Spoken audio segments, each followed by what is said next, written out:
in the vast and untamed realm of the great wilderness. Within the secret domain of the Nangong family stood an elderly man clad in a flowing black robe, his long hair cascading about him. With hands clasped behind his back, he gazed upward at the overcast skies of the secret realm, his eyes alight with visions of the sun and moon shining together, and the cosmic dance of celestial bodies. An overwhelming aura, capable of altering the very fabric of existence, emanated from him. At last, by the heavens, I have finally achieved the Saint Realm. No one in this world can pose a threat to me any longer, he exclaimed, his voice reverberating with joy before the formidable energy surrounding him gradually dissipated. Before one's eyes, he underwent a transformation, shedding the weight of his years. The weathered visage and stooped form of the man morphed back into the youthful and strikingly handsome figure of his past, standing tall like a jade pillar. He had shed the appearance of an aged elder and had reverted to that of an exuberant young man. Ha ha! 80,000 years have flown by. Those once great prodigies are now but dust, scattered by the winds of time. He laughed heartily. What was once a realm of abundance is now mine to claim, as it should be for Nangong Haotian. Gazing at his own pale, slender hands, with their delicate joints, he murmured to himself, his mind drifting to the memories of his arrival in this world. Nangong Haotian had once been an ordinary young man of the 21st century. After an unfortunate demise during a late-night gaming session, he found himself transported to this world reminiscent of the primordial lands. Yet, the path of cultivation in this realm proved to be 100-fold more arduous than that of the primordial continent. The idea of great lords roaming freely and golden immortals being as common as dogs was nothing but sheer nonsense. In the great wilderness, cultivators were broadly categorized into two types. The traditional practitioners of cultivation, whose realms included mortal realm, immortal realm, true immortal realm, profound immortal realm, celestial immortal realm, golden immortal realm, emperor sovereign realm, quasi-saint realm, and saint realm, and those who practice body refinement, divided into mortal body realm, immortal body realm, true body realm, profound body realm, celestial body realm, golden body realm, emperor body realm, divine body realm, and saint body realm. Regardless of the path taken, the journey of cultivation was fraught with challenges and hardships. Many cultivators would spend their lives unable to ascend to the next realm, ultimately meeting their end with unfulfilled aspirations.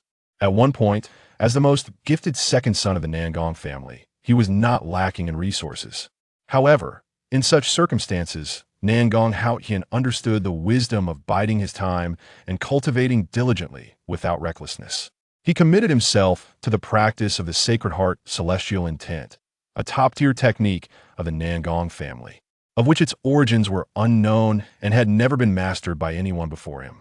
Thus, he immersed himself in the Nangong's secret realm, dedicating his heart and soul to his cultivation, oblivious to the world outside. Despite the fierce competition and the emergence of countless families and prodigies who began to shine in the great wilderness, Nangong Haotian remained undeterred, refusing to step out of the secret realm even by a single pace. Time passed, and the world underwent profound changes. For tens of thousands of years, Nangong Haotian remained in the Nangong's secret realm, outlasting the parents and brothers of this world. Now, he had finally shed his past burdens and returned as a sovereign. Moreover, he has ascended to the revered realm long yearned for by those once illustrious but now fallen heroes who refused to succumb to their demise. He stands at the pinnacle of the great wilderness divine domain. Ah, is that the young lady arriving? I never imagined she would blossom into such a graceful and enchanting figure. Nangong Haotian suddenly seemed to have made a discovery, directing his gaze toward a certain direction. There, a spirited young maiden with a ponytail was gracefully making her way through the entrance of the secret realm. Yet, in this moment, she bore not the vibrancy of youth, but rather an air of melancholy, her steps heavy with sorrow. After much hesitation, the young lady finally halted before an inscription within the secret realm, kneeling down with a bowed knee. "Ancestors, have you awakened? This may perhaps be Yunar's final visit to you. I fear that this parting will be the last for me. Little you, what has transpired?" Upon hearing the sorrowful words, choked with tears from Nangong Yu, Nangong Haotian was taken aback and promptly interrupted her. This young girl was, after all, his most esteemed descendant in the Nangong's secret realm over the years. To attain breakthroughs in her cultivation, she, at such a tender age, willingly endured solitude and monotony. Not only did she labor tirelessly day and night within the secret realm, but she also devoted herself for several years. Furthermore, she possessed remarkable talent and extraordinary insight. Many profound techniques required no instruction. She could comprehend and master them independently. Nangong Haoyan held a deep admiration for those who were both diligent and intelligent. Thus, despite never revealing himself before the descendants of the Nangong family, he formed a bond of friendship with Nangong Yu across generations, taking her as a student and diligently imparting to her various formidable techniques he had devised. Thinking of this, Nangong Haoyan again inquired with concern, "Little Yu, please tell me, what exactly has transpired? Ancestor, I am to be wed to the Yang family." "What? How is that possible?" Nangong Haoyan, astonished by Nangong Yu's revelation, emerged from the stone tablet and stood before the maiden. In his understanding, the Nangong family and the Li family had always been like fire and water, in stark opposition to one another. It was said that the progenitor of the Li family was originally a servant of the Nangong family. Later, this ancestor of the Li family not only betrayed the Nangong family during their time of tribulation, but also stole a considerable amount of wealth and a tome regarded as a path to the sacred body realm. With the clandestine assistance of the Nangong family's adversaries, he even established his own lineage. Given the profound animosity that had festered between the two families, any notion of a marriage alliance was utterly inconceivable.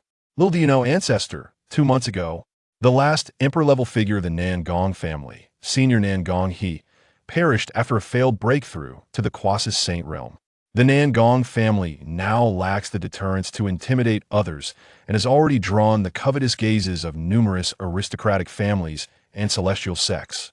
The Li family, in particular, was the first to act, demanding that the Nangong family send a woman into the Li family as a gesture of peace and alliance, lest they come to settle accounts with the Nangong family.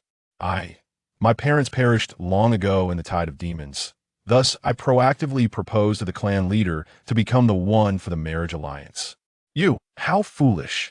Upon hearing this, Nangong Haoyan gritted his teeth, his countenance darkening. The Li family's treacherous ambitions, a nest of serpents and rats, were not to be easily associated with. What, after all, were the Li family? Were they not once mere servants unworthy of even holding the shoes of the Nangong family? Has it ever been heard that a master would marry off his daughter to a servant? Has the Nangong family truly fallen so low? With this thought, Nangong Haoyan's fury surged, his aura erupting. I shall see how, without marrying into their family, the ungrateful descendants of the Li dare to act brazenly before me. Now, standing atop the pinnacle of the great wilderness divine domain as a sage, could he truly allow his disciple to suffer such indignity? Ancestor, please quell your anger. Yuer holds no resentment towards others, only lamenting that heaven did not grant me more time. If only I could have been born a few centuries earlier, I would never have allowed the Li family to be so rampant and arrogant. Such shameless individuals from the Li family are not worthy of lament. Nangong Yulo's delicate brows furrowed, her beautiful eyes filled with wrath. She bit down hard on her silver teeth, her fists clenched, sharp nails piercing her palms in an instant. In that fleeting moment, crimson blood trickled from her fingers, blooming like flowers of hatred upon the ground. Rest assured, as long as I am here, it matters not whether these Li scoundrels dare to strike. Even if other families or the celestial sects unite, I can extinguish them with a mere wave of my hand. Nangong Haoyan took a deep breath, restraining his explosive aura, then raised his hand, using spiritual power to support Nangong Yuer. In his eyes, those who were not sages but the common people, or all living beings were, but insignificant creatures, easily extinguished at will. Meanwhile, within the mysterious peak of the great wilderness divine domain, a figure sitting cross-legged upon the mist-covered lake suddenly stirred, sending forth countless ripples. Then, a dreamy sigh echoed softly through the mist. It seems the Nangong family is about to embark on a new rise. Chapter 2. The audacity to oppress my kin master of the house. Shall we truly succumb to the brazen coercion of the Li family? Indeed, the Li family, when traced back to their origins, are but servants of the Nangong clan. What rationale exists for a master to seek peace and union with their servants? We would rather perish alongside the Li family than endure such humiliation. Precisely, master. At your command, the sons of the Nangong family would willingly shed their blood for the glory of our lineage. Within the grand hall of the Nangong estate, dozens of clan members knelt on the ground, expressing their indignation toward the man in the azure robe at the center of the hall. This man, the current head of the family, Nangong Junyi, felt a surge of emotion welling up within him. His fists were clenched, and his eyes glistened with unshed tears. Yet he remained silent for an extended moment. As the newly appointed leader of the Nangong family, he longed to heed the fervent calls of his kin without hesitation. He yearned to lead the sons of the Nangong clan into battle against the Li family, engaging in a struggle to the death. However, as the head of the family, Nangong Junyi recognized that he must not act impulsively. He could not disregard the millennia of heritage that the Nangong family had built, risking their very existence in a reckless pursuit of vengeance. "What you propose, I have heard," he said, his voice heavy with resolve. "Yet, dear kin, have you considered what legacy we would leave behind if I were to heed your call without restraint? How would we face our ancestors, the venerable forebears of the Nangong lineage, after our demise? Even in epochs long past, when the Nangong family faced oppression from numerous rival clans and celestial sects, we endured. Even when a servant from the Li family betrayed us and stole our sacred texts, it was the fortitude of our ancestors that allowed us to persevere to this day. If we were to perish, what fate awaits the Nangong family? Would we sever our lineage? Or worse, cease to exist?" Nangong Junyi's eyes brimmed with unyielding resentment and frustration. Yet he felt utterly powerless. The lone elder of the family, a figure of imperial reverence, had fallen during a breakthrough to the quasi-saint realm, leaving the Nangong family without the strength to contend with the might of their adversaries. Furthermore, he himself was but at the golden immortal level, unable to ascend to the imperial realm in the near future to intimidate the Li family and other rival clans. Adding to his woes was the disparity among the clan members. Even if they pooled all their strength, it would be futile against the Li family, which boasted an imperial-level figure and several golden immortals. It would be akin to a moth drawn to a flame, courting annihilation. "Master, I cannot accept this," one of the clan members lamented. There was a time when the Nangong family basked in glory, producing countless prodigies and standing as a paragon that other celestial sects dared not challenge.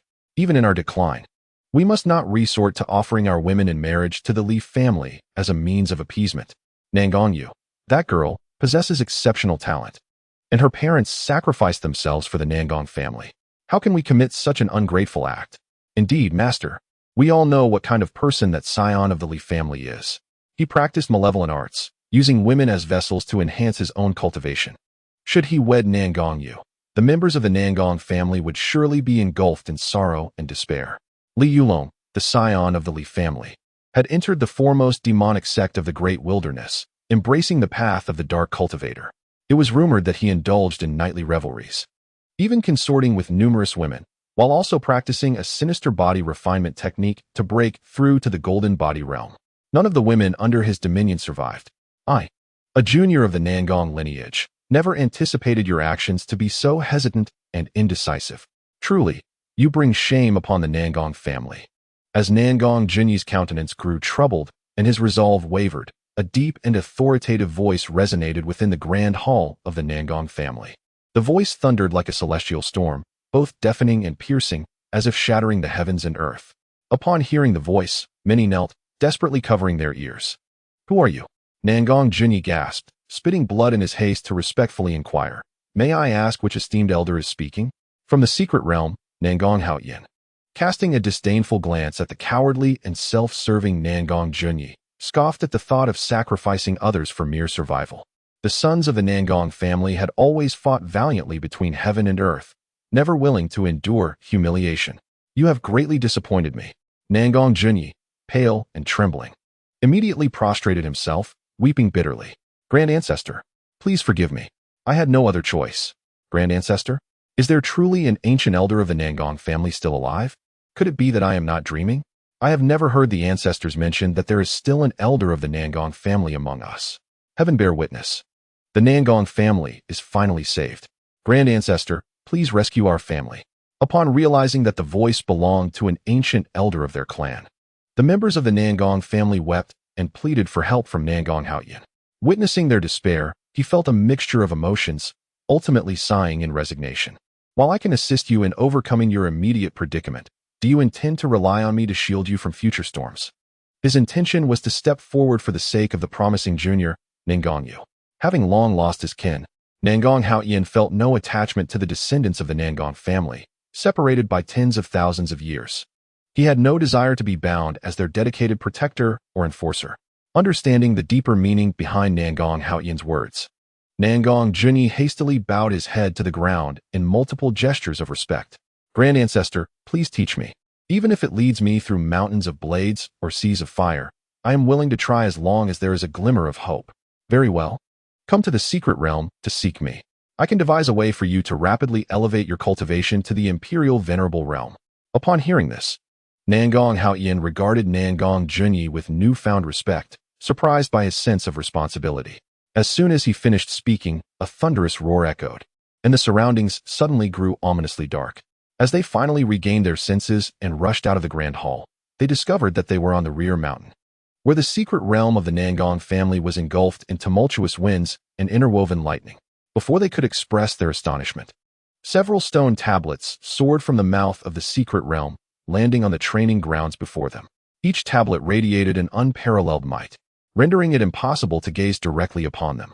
This is merely a few techniques I casually devised during my leisure, now bestowed upon you for your cultivation.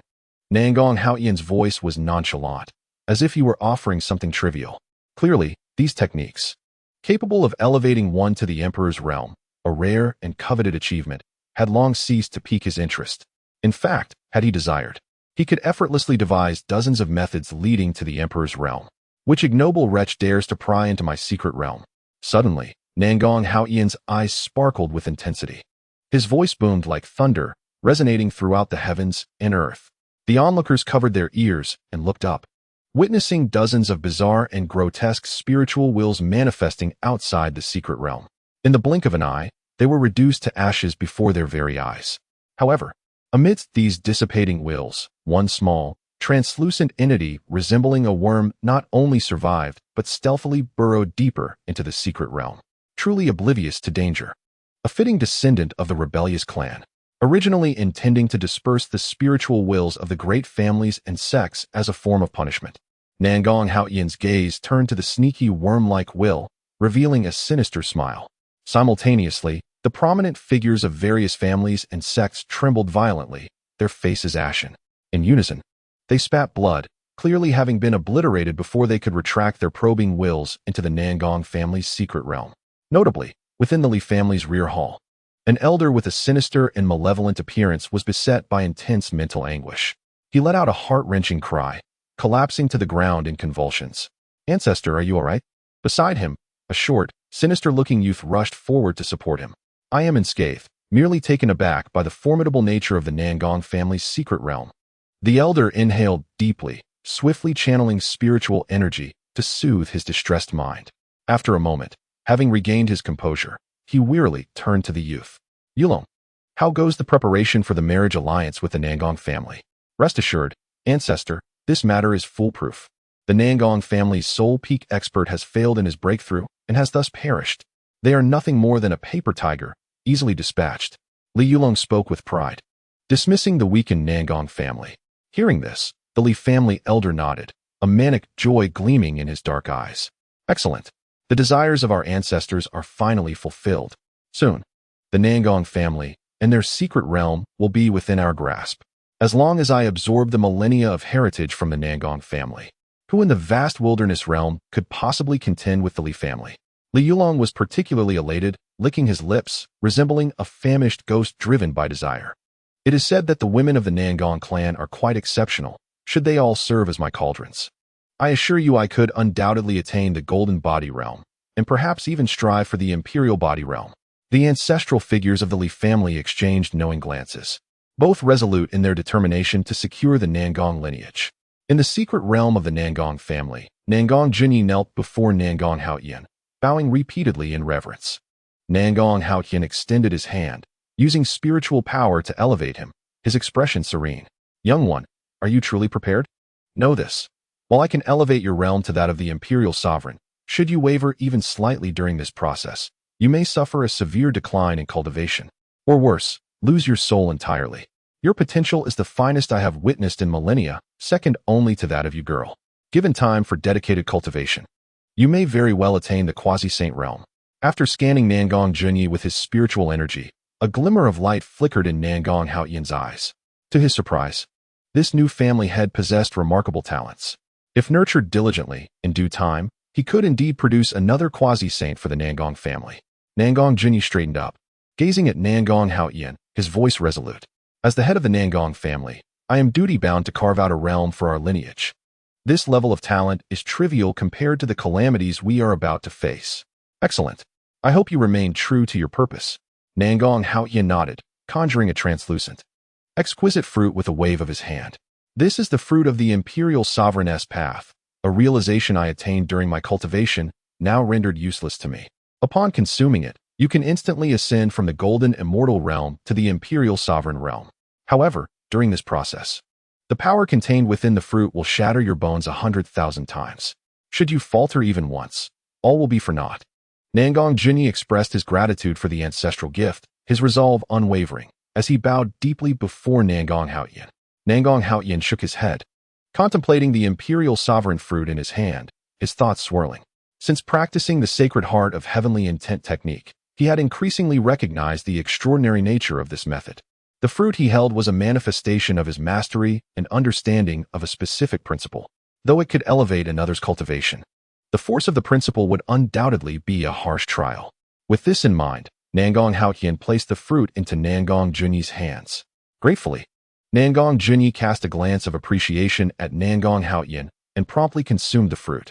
In an instant, countless auspicious clouds emerged above Nangong Junyi, amidst which one could faintly discern the graceful flight of dragons and phoenixes, and cranes carrying sacred herbs. However, moments later a thick black mist began to envelop Qingyun, brazenly crashing through without restraint.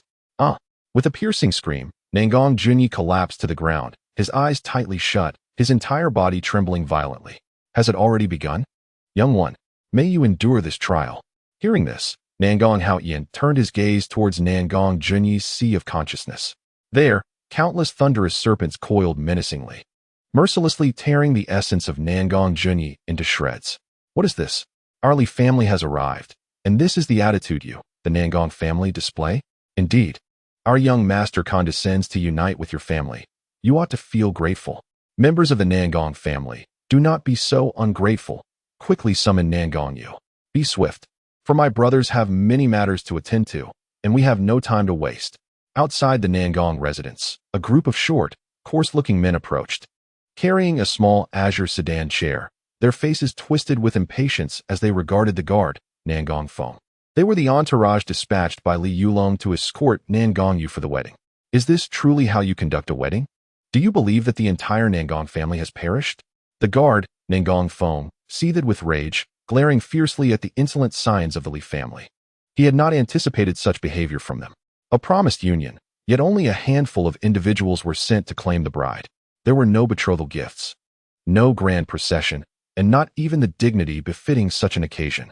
This is an affront too great to bear. What makes you think you can stand tall? Fool. Times have changed. The women of your Nangong family are only worthy of being concubines to our young master. Indeed, merely a minor concubine.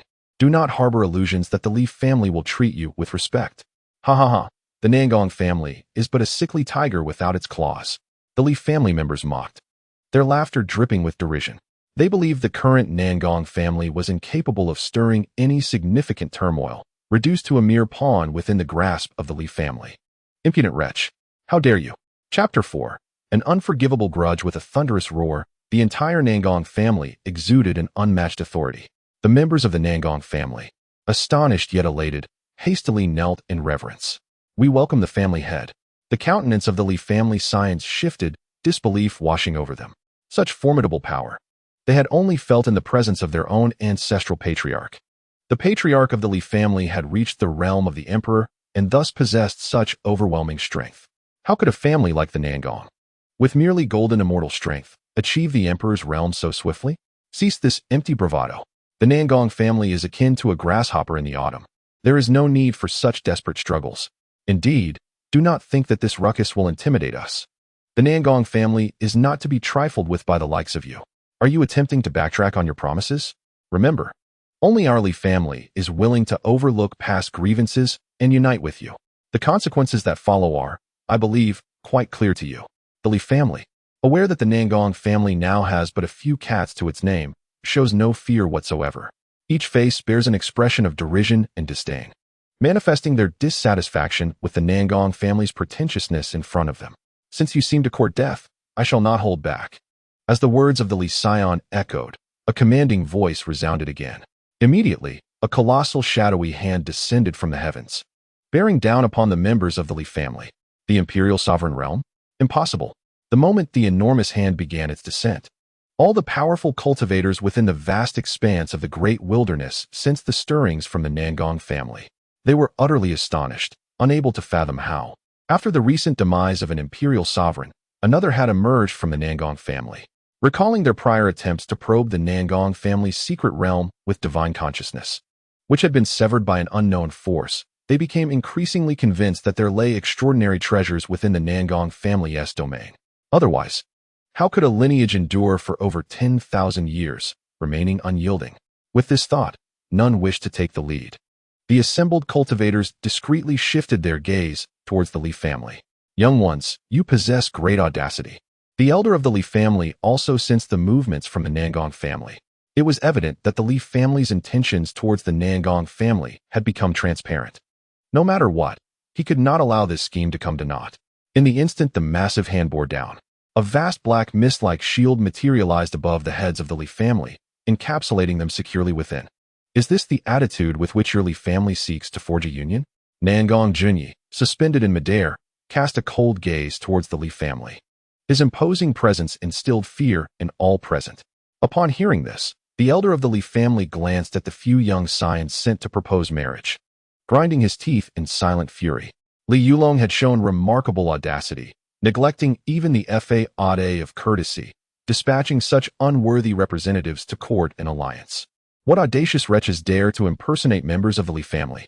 Grandfather, with a sudden, furious shout from the elder of the Li family. Those few who had barely survived the blow from Nangong Junyi let out a scream before being reduced to ashes. Gasping, Nangong Feng and the others were taken aback, not expecting the elder of the Li family to be so ruthless. These individuals do not represent my Li family's delegation. The elder of the Li family glowered at Nangong Junyi, acutely aware that the balance of power had shifted. His old wounds from probing the Nangong family's secret realm had yet to heal, and he had no desire to confront the imperial sovereign-level Nangong Feng head-on. Ultimately, the Li family's objective remained the annexation of the Nangong lineage. Let us forego the union. Nangong Junyi clasped his hands across his chest and could not help but scoff at the words of the Li family's elder. What manner of people are you of the Li family? The Nangong clan is well aware of your true nature. Youngster, do not be so arrogant. The elder of the Li family, upon hearing this, was filled with uncontrollable fury. After enduring for so long, the opportunity had finally arisen to exploit the Nangong family's decline for their own gain. How could he allow this opportunity to slip away? Truly, the elder of the Li family exhibited an audacious arrogance. At that moment, within the secret realm of the Nangong family, Nangong Haoyan could no longer restrain himself. His eyes reflected a swirling cosmos, with stars shimmering around him. An invisible aura reverberated throughout the entire secret realm. Had it been the temper of the 21st century, he would have effortlessly subdued such an arrogant, shameless old fool with a single blow. What was happening? What exactly transpired within the Nangong family's secret realm? The powerful beings observing the battle from afar all displayed expressions of shock. They could sense a tremendous, earth-shattering aura emanating from the Nangong family's secret realm, located thousands of miles away.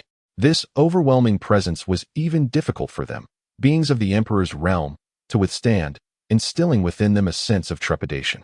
Indeed, there were rare treasures within the Nangong family's secret realm. Faced with the overwhelming might of Nangong Haoyan, the elder of the Li family felt no fear. Instead, greed welled up within him. He recalled the descriptions of the Nangong's secret realm found in the founder's ancient texts from his youth. although it served as the burial ground for generations of Nangong family members. It also contained numerous insights into their cultivation methods and many rare treasures seldom found in the divine realm. With this in mind, the elder of the Li family, undeterred, charged toward the Nangong's secret realm. Nangong Junyi was taken aback as the elder of the Li family brazenly appeared in the Nangong family's territory, unabashedly revealing his greed as he rushed towards their secret realm in full view of everyone. "Come, I shall take you down." Nangong Haoyan snorted coldly from within the secret realm, raising a finger towards the elder of the Li family. Instantly, a purple beam of light, akin to a sword tearing through the air, sliced through the misty secret realm, heading straight for the elder of the Li family. Just as the elder reached out to touch the entrance of the Nangong secret realm, he was instantly cleaved in two by the purple light that burst forth from the realm. The elder of the Li family had perished.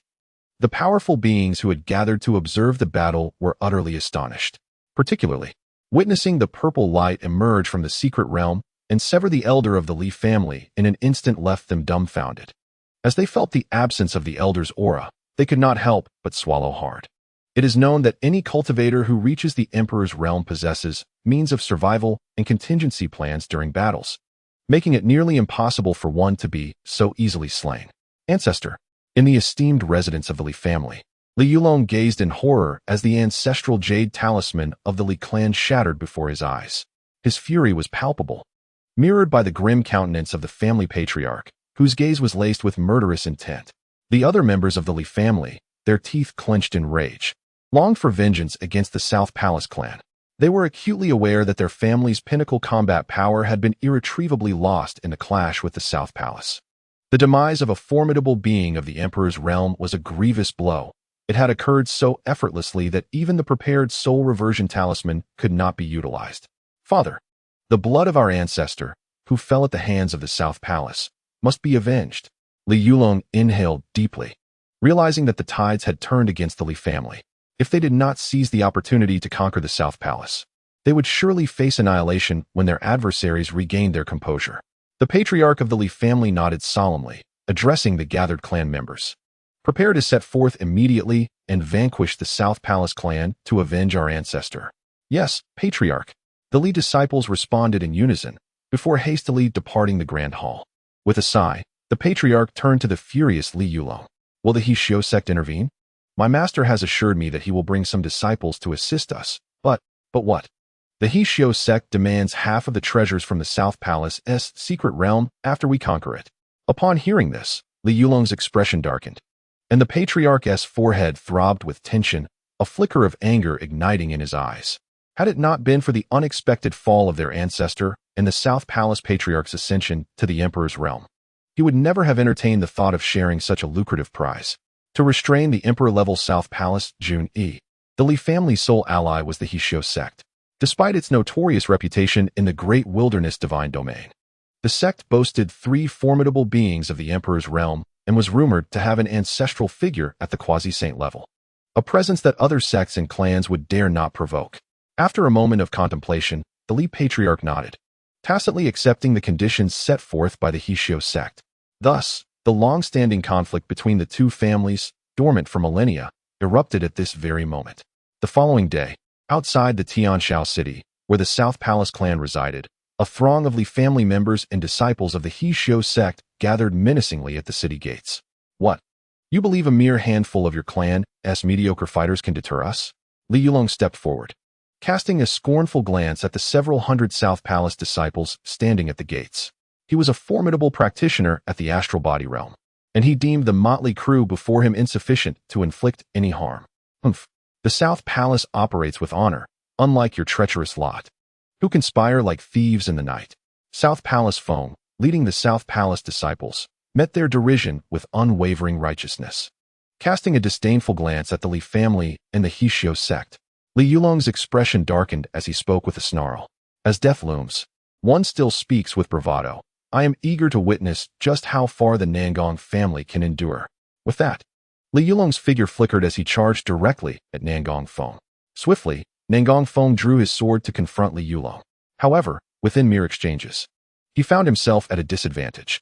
"With your celestial prowess, you are but a trifling opponent before me." Li Yulong struck down Nangong Feng with a forceful palm, and without mercy, he channeled his spirit energy to deliver a brutal blow upon the fallen, bloodied figure. You shall perish. A cold huff from a woman echoed through the air as several beams of sword light surged toward Li Yulong. Startled, he immediately halted his assault on Nangong Feng and deftly dispelled the incoming sword strikes. Standing before Murong Feng in a suit of white light armor was Murong Yu. Her brows furrowed and her demeanor icy. Those who gazed upon her perceived her as a solitary, proud snow lotus, standing majestically atop the peaks of Tianshan, evoking both awe and reverence. Who might this be? Ah, it is my betrothed who has yet to cross the threshold. What? Have you manifested before me in hopes of receiving my devoted affection? Li Yulong regarded Murong Yu with an insatiable longing. He sensed her cultivation was merely a step away from the golden immortal realm, and she had awakened the rare and coveted Xianin body. Should he possess her as his cauldron, achieving the Empyrean body would become a mere formality. You dare. Murong Yu glared at Li Yulong with disdain, grateful that her ancestor intervened to rescue the entire Nangong clan. Were she to marry Li Yulong, she would rather embrace death. Unreservedly, Murong Yu unleashed her most formidable attack. A colossal sword materialized before her, infused with the might of wind and thunder, hurtling towards Li Yulong. Li Yulong's brow twitched as he swiftly employed a spell to envelop himself within a protective shield. The sword struck him with tremendous force, grievously wounding him and causing him to spit forth a mouthful of blood. Ah, little girl, you possess remarkable strength. You have managed to injure my beloved disciple. Just what I need, a new cauldron. After Murong Yu's strike had wounded Li Yulong, a pallid, effeminate man appeared before her in an instant. His eyes glinted with avarice as he reached out to seize her. The esteemed elder of the He Shou sect has graced us with his presence. Perhaps I shall take the opportunity to learn a thing or two from you. Just as the man's hand neared the hem of Murong Yu's garment, a flash of cold light surged forth, sending the elder retreating several paces. Nangong Jinyi materialized in front of Murong Yu, casting a frosty glance at the elder. He harbored an enduring hatred for the notorious He Shou sect, known for its nefarious deeds. The two locked eyes, and almost simultaneously, they struck. Thus commenced the fierce clash between their respective factions. In the secret realm, Nangong Haotian gazed at Nangong Yu, who appeared to be in deep contemplation, and uttered a soft admonition. My dear Yu, if not now, then when will you awaken to your potential? His words resonated through the heavens and the earth. Both factions engaged in battle momentarily paused, turning their attention to the figure of Nangong Yu, who stood protectively in front of the recuperating Nangong Feng. Countless luminous energies surged within Nangong Yu's being, particularly a radiant cloud that floated above her head, gradually manifesting into a longsword. This was the realm of the Emperor. The elder of the He Shou sect could scarcely believe the transformation occurring in Nangong Yu. Gritting his teeth, he realized that he must prevent her breakthrough at all costs. Should the Nangong family possess two emperor-level powerhouses, it would undoubtedly thwart the mission entrusted to him by the ancestor to explore the Nangong's secret realm. With a flicker, the elder of the He Shou sect appeared behind Nangong Yu like a specter. Amidst the astonishment of the onlookers, he clawed forward at an alarming speed toward Nangong Yu, who was in the midst of her breakthrough. Chapter 6. No Retreat. The elder's countenance darkened, emanating an aura of chilling malice. He would not permit the Nangong family to harbor another emperor-level expert. Such an occurrence would shatter the delicate balance between the clans in an instant. With this thought, a more intense killing intent surged within the elder's gaze. Stop. Just at that critical moment, a cold voice descended from the heavens. A figure slowly stepped forth, exuding a terrifying aura that pressed down upon all. Nangong Jinyi? Upon seeing this individual, the elder of the He Shou sect's eyes gleamed with a golden light, revealing a flicker of cruelty deep within. Nangong Jinyi was also a prodigious talent of the Nangong family, though not as monstrous as Nangong Yu. He had entered the golden immortal realm at a young age, and could indeed touch the fringes of the emperor realm. Then you shall remain. With a disdainful snort, the elder's murderous intent surged, revealing his willingness to eradicate all of the Nangong family's talented individuals. Kill. Without uttering another word, Nangong Jinyi, his cold visage imbued with resolve, issued a low command and thrust his sword forward. Whoosh! The radiant sword light sliced through the air, emanating a chilling and terrifying presence. As surging power unfurled like a tumultuous tide, bearing down upon the elder of the He Shou sect. Boom! The sword energy erupted forth, akin to a falling meteor, its brilliance illuminating the entire void, splitting it asunder, as if the realms of yin and yang were separated. The 9 swords of heaven and earth.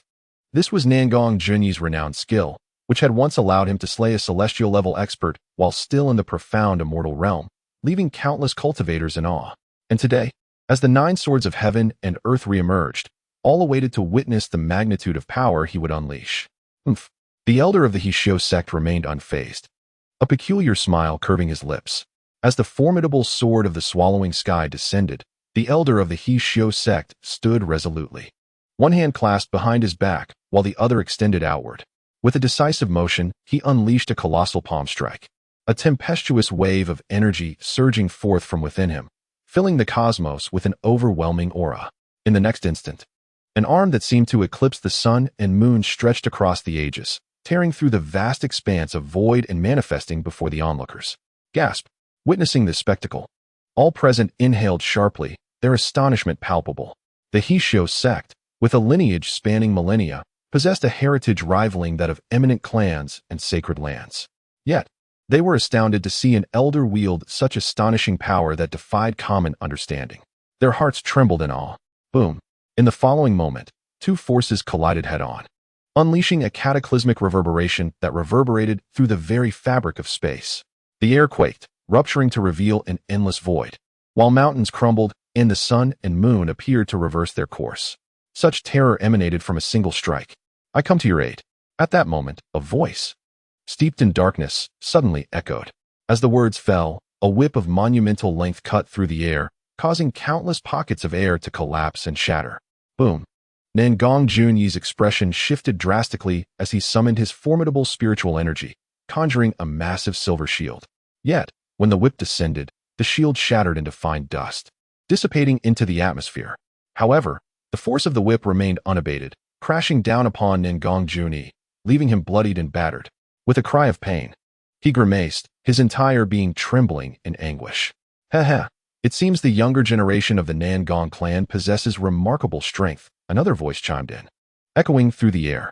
As the words resonated, a figure emerged from the void, striding effortlessly through the air, closing the distance of countless miles in mere steps. Clad in garments of darkness, only a pair of eerily intense eyes were visible, though merely hovering in midair. The aura radiating from him caused the surrounding atmosphere to ripple violently, instilling a sense of dread. Huff! Observing this scene, Nangong Junyi inhaled deeply, determination shining in his eyes. His battle spirit surged forth, a tidal wave of spiritual energy erupting from within him. He then roared, "Dragon Elephant Suppression Art." As his words echoed, torrents of spiritual energy swirled behind him, coalescing into 2 divine entities. A colossal elephant shattered the void, its towering form stretching for miles, its trunk rising to consume the boundless energy around it, reducing it to mere particles, its sustenance. Upon the back of the giant elephant, a magnificent golden dragon emitted a resounding roar that shook the heavens and earth, rendering all existence seemingly insignificant in that moment. Dragon Elephant Suppression Art. The elder of the Hishio sect observed this unfolding spectacle, his eyes gleaming with avarice.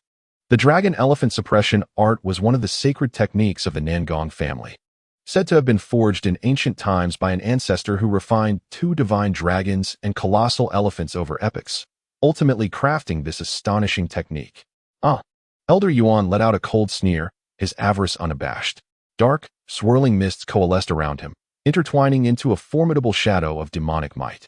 This was the unique and forbidden technique of the Hishio sect, the body of 10,000 demons. Witnessing this spectacle, gasps of astonishment erupted from the onlookers.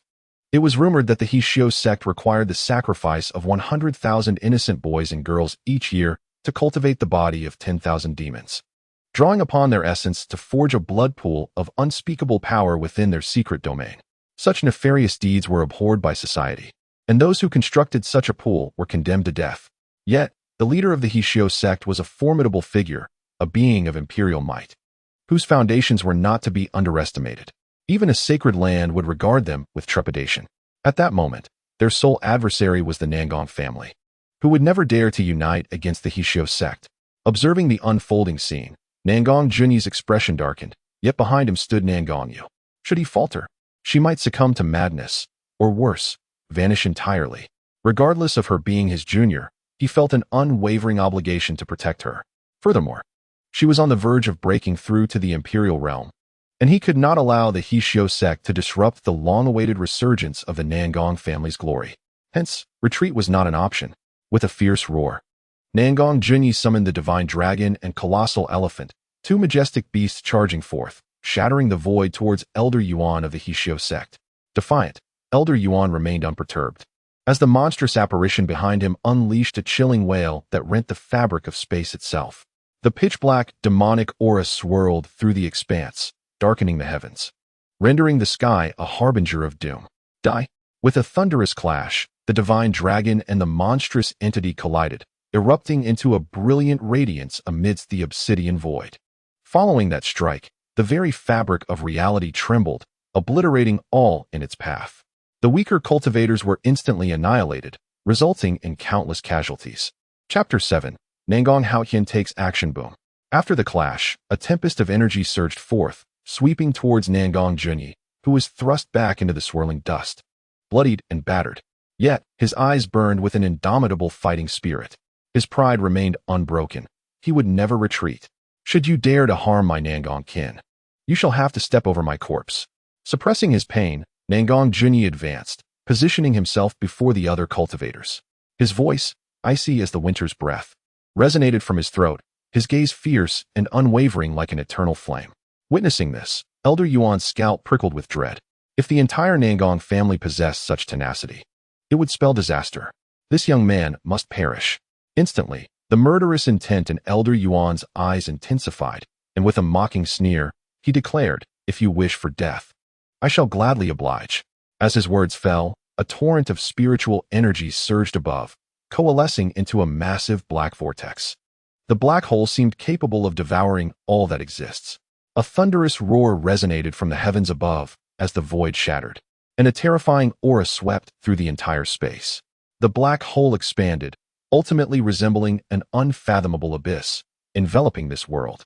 "Let you become the sustenance for this void," cackled an elder from the Harmony sect, his eyes swirling with greed and murderous intent. All things in existence, regardless of their nature, would have their consciousness claimed by its master upon entering this void. At that moment, the Southern Palace's dragon-elephant prison technique would be within his grasp. Once he mastered this divine skill, his status within the Harmony sect would undoubtedly ascend significantly. The elder's eyes gleamed with a manic light, almost bursting into wild laughter as he envisioned himself in a position of unparalleled supremacy. But just then, a streak of sword light cleaved through the sky, piercing from the ancient void, radiating a brilliance akin to the rising sun, bursting forth in dazzling splendor. As the sword descended, a cascade of luminous light engulfed the heavens, causing the dark miasma above to dissipate like smoke. The sword's shadow surged forth, intertwining endless strands of sword brilliance, its cold gleam flickering and exhaling.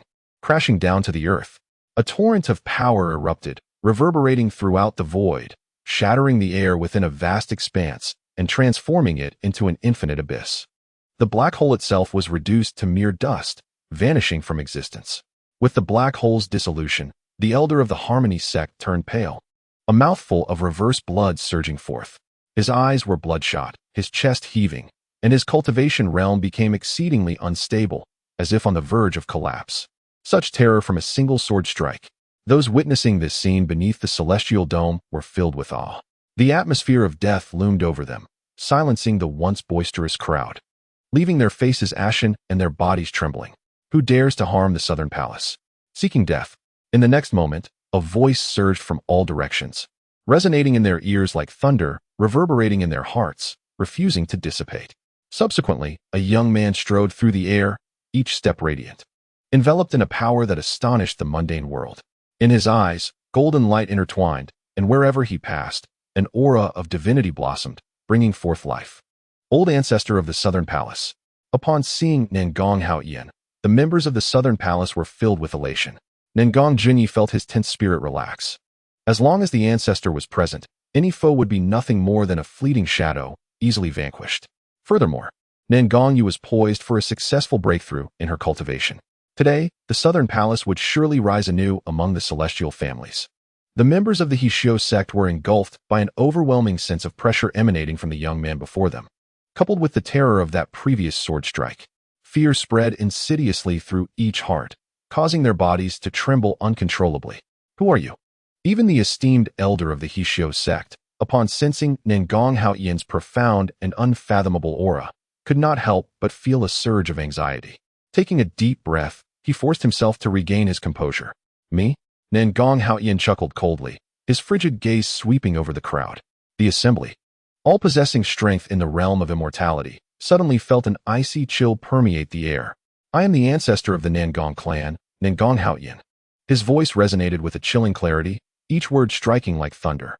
Dare to harm my descendants? Death. As the final word fell, a fierce glimmer ignited in his eyes. With a swift motion, he extended his hand, conjuring a colossal palm that blotted out the sun, tearing through the vast sky as it descended upon his foes.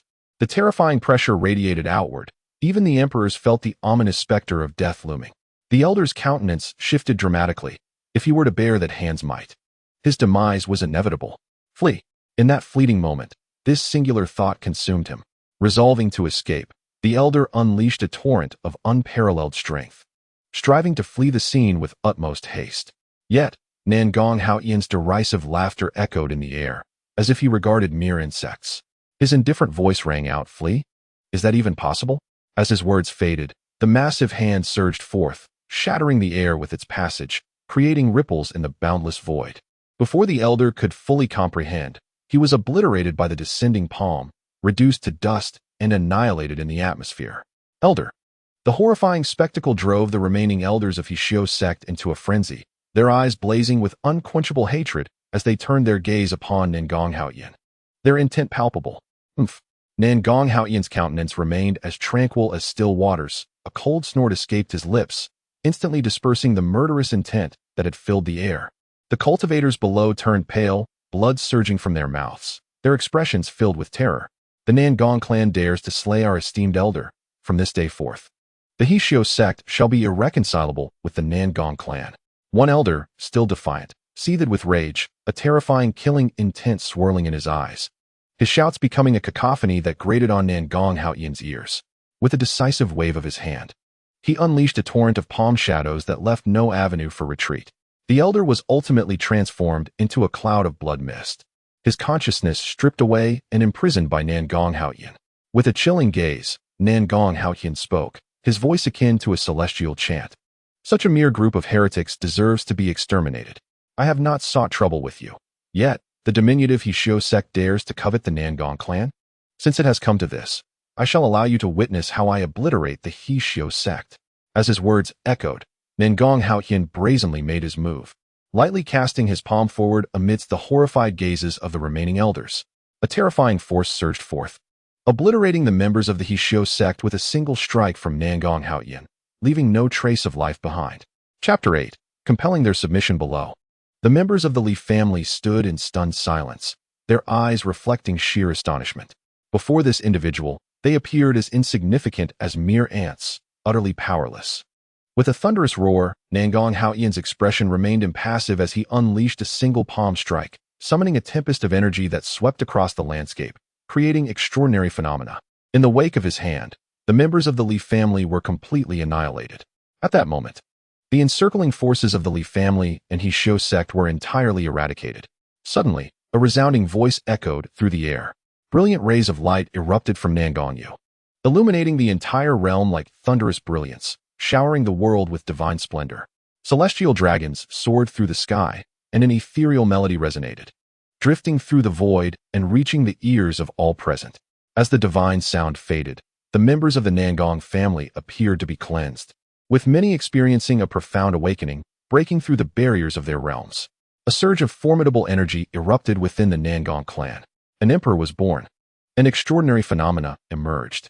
In that moment, the eyes of all were filled with unrestrained joy, and their gazes toward Nangongyu brimmed with reverence. Thus, the Nangong family welcomed yet another emperor. After a considerable time, Nangongyu awakened, radiating an intense aura that vibrated throughout the heavens and earth, tearing apart the boundless void with her immense power. Witnessing this, Nangong Haoyan waved his hand, summoning a colossal palm from the heavens that blotted out the sun, gently smoothing over the vast rifts in the void, erasing them in an instant. The Nangong family, witnessing this spectacle, was left utterly astounded, filled with the utmost admiration. Ancestor, I have finally broken through. At that moment, Nangong stood up, stepping forward effortlessly, closing the distance of 100 zhang in the blink of an eye, landing gracefully before Nangong Haoyan, resembling an obedient child awaiting praise from a parent. With a beaming smile, Nangong Haoyan expressed his admiration. To achieve the realm of emperor at such a young age is truly a remarkable feat. Nangong Haoyan's words were not mere flattery.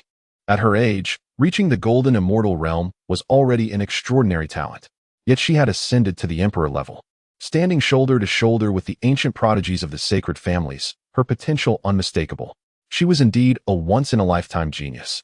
Following her breakthrough to emperor, Nangong devoted herself to seclusion, solidifying her newfound realm. Meanwhile, Nangong Haoyan convened a council of elders. Within the grand hall, figures sat upon meditation cushions, exuding a terrifying aura. These were the most formidable members of the Nangong family, the very pillars that ensured their enduring prominence in the realm of cultivation. Before them, Nangong Haoyan closed his eyes, remaining silent, yet the aura emanating from him instilled an overwhelming sense of trepidation within their hearts. The elders present were utterly perplexed regarding the realm that Nangong Haoyan had transcended into. They even speculated that the great wilderness divine domain could not contain him. Their ancestor had seemingly ascended to an entirely new echelon. Thus, within the eyes of all, a fervent flame ignited. If that were the case, would the Nangong family no longer have to fear any familial powers within this divine domain? Suddenly, Nangong Haoyan opened his eyes, brilliance flickering within them, as divine resonance swirled, dissipating into the air. I have summoned you all today to deliberate on a matter of great importance. His demeanor was ethereal and serene, his voice resonating like a grand symphony, akin to celestial chants descending from the heavens. Countless extraordinary visions danced in his gaze, as if the cycles of existence were quietly enshrined within his eyes. An elder spoke, "Ancestor, please proceed." Although the Nangong family remained a venerable lineage within the great wilderness divine domain, numerous factions had begun to covet their secret realm. As Nangong Haoyan spoke, an attentive silence enveloped the assembly, each member listening intently. In my eyes, these individuals are merely ants yearning for the moon. Should they wish to encroach upon our sacred domain, they must be prepared to bear the consequences. As he concluded, a flicker of murderous intent glimmered in his eyes, his tone growing markedly colder. The elders, all formidable golden immortals, felt as though they were tender shoots quaking in the heart of winter. Nangong Haoyan paused before addressing Nangong Junyi. Present. Nangong Junyi stood, his eyes brimming with boundless admiration. Previously, he had been utterly captivated by Nangong Haoyan's unparalleled swordsmanship, which could annihilate any entity that dared to stand in its path. Dispatch a decree for all surrounding celestial sanctuaries to come forth and pay homage to the Nangong family, thereby becoming our vassal factions. Let none dare to defy this or face obliteration.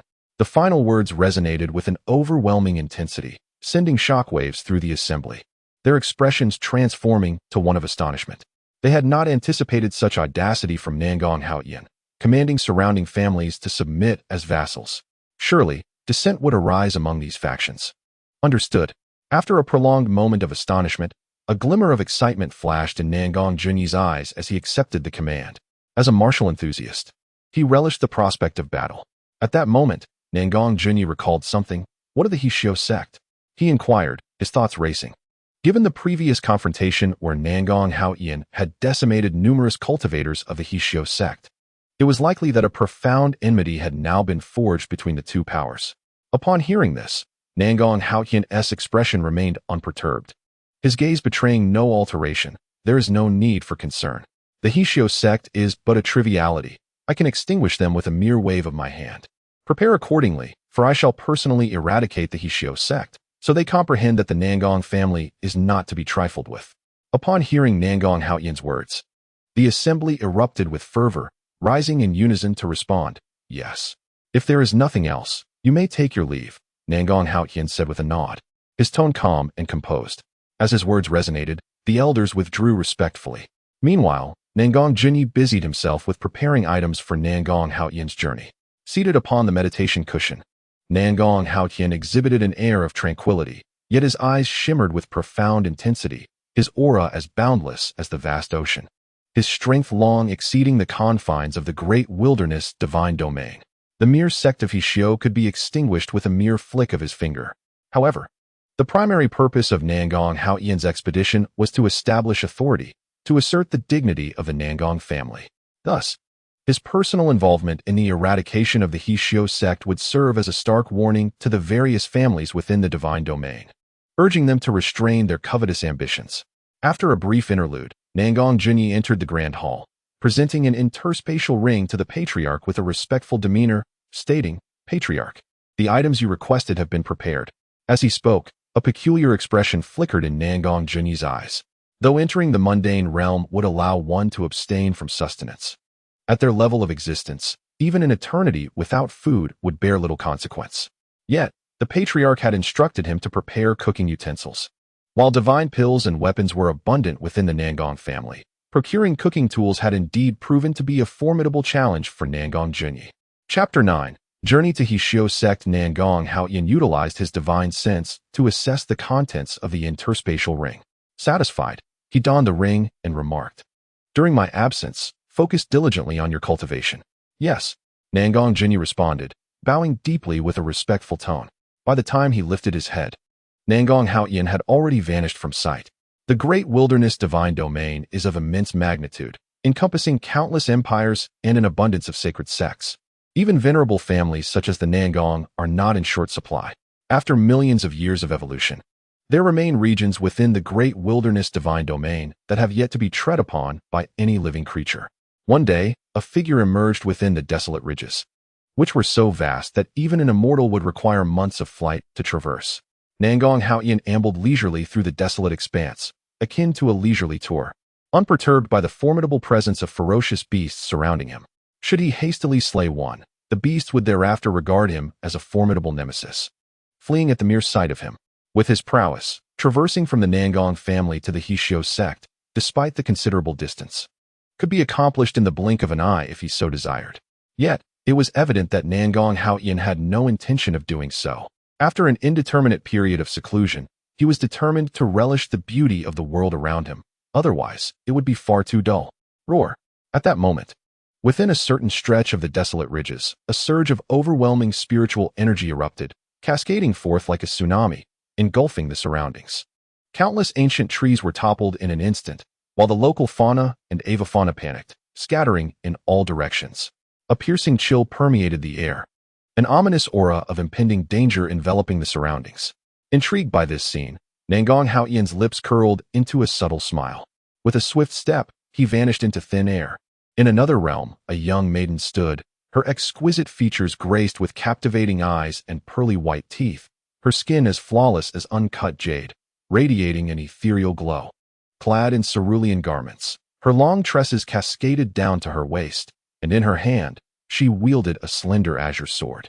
Surrounding her was an ancient, enigmatic energy, a chilling presence that seemed capable of slicing through the void, obliterating all in its path. Cold feather sword technique. The maiden parted her ruby lips, golden light igniting within her eyes. In that fleeting moment, it was as if the very laws of the universe were unfolding. The spiritual energy around her surged like a colossal tidal wave, flowing forth from the blade. With a fierce swing, she unleashed a strike. A towering sword shadow erupted, its ferocity reminiscent of a feral beast, exuding a powerful and chilling aura as it surged towards a golden-winged rock. With a resonating cry, the rock emitted a formidable sound, shattering the air before the maiden. The terrifying momentum reverberated through the heavens and earth, manifesting as an immense net that enveloped the space, converging upon the golden sword shadow from all directions. Boom! In the next instant, a thunderous sound erupted from the desolate mountains. A wave of energy akin to a mushroom cloud exploded forth, radiating outward for miles, shaking the very fabric of the void. In that moment, it seemed as though the heavens and earth were intertwined, as countless beasts perished beneath the weight of this overwhelming force. How infuriating! After the devastating blow, the girl was sent sprawling back 1,000 meters, crimson blood seeping from her fair skin. Her eyelids fluttered, and her delicate mouth tightened in a grimace of pain. This golden-winged rock was far stronger than I had anticipated. Had my brothers been here, I would not find myself in such a dire predicament. The maiden gasped for breath, her gaze fixed upon the rock, contemplating its weaknesses. If she did not devise a strategy, she would surely be struck down. With a fierce cry, the golden-winged rock launched another assault, its wings sweeping forth to unleash a tempestuous gale. The tumultuous winds lifted boulders weighing hundreds of thousands of pounds as if they were mere feathers, casting them into the air. In an instant, countless stones rained down like a torrential storm towards the maiden. In the next moment, the air was rent asunder as the multitude of stones obliterated all in their path, exuding an aura of unimaginable terror. Taking a deep breath, the maiden forced herself to regain her composure. She summoned her internal spiritual energy, which surged like an ocean, coalescing into a colossal silver shield that enveloped her entirely. Boom! Countless stones continued to rain down, crashing against the silver giant shield with a resounding thud, causing the earth to fracture and reveal deep chasms. In an instant, the silver shield began to crack, the fissures spreading like a spider's web in all directions. The young girl, drenched in fragrant sweat, bore a pale countenance, gasping for breath, her beautiful eyes filled with reluctance and despair. Suddenly, a beam of sword light surged from the horizon, slicing through the void with an intensity reminiscent of a blazing sun, rendering all living beings unable to open their eyes. As the radiance dissipated and the hail of stones ceased, the golden-winged rock let out a pained cry, blood gushing forth as if it had sustained grave injuries. Witnessing this scene, the girl's eyes widened in astonishment. That single strike had been overwhelmingly terrifying. She sensed that even the monsters dwelling eternally in the sacred grounds were no match for it. Then, within her gaze, a young man stepped through the air, illuminated by sunlight, his handsome visage reflecting the golden radiance. This individual was none other than the previously passive Nangong Haoyan.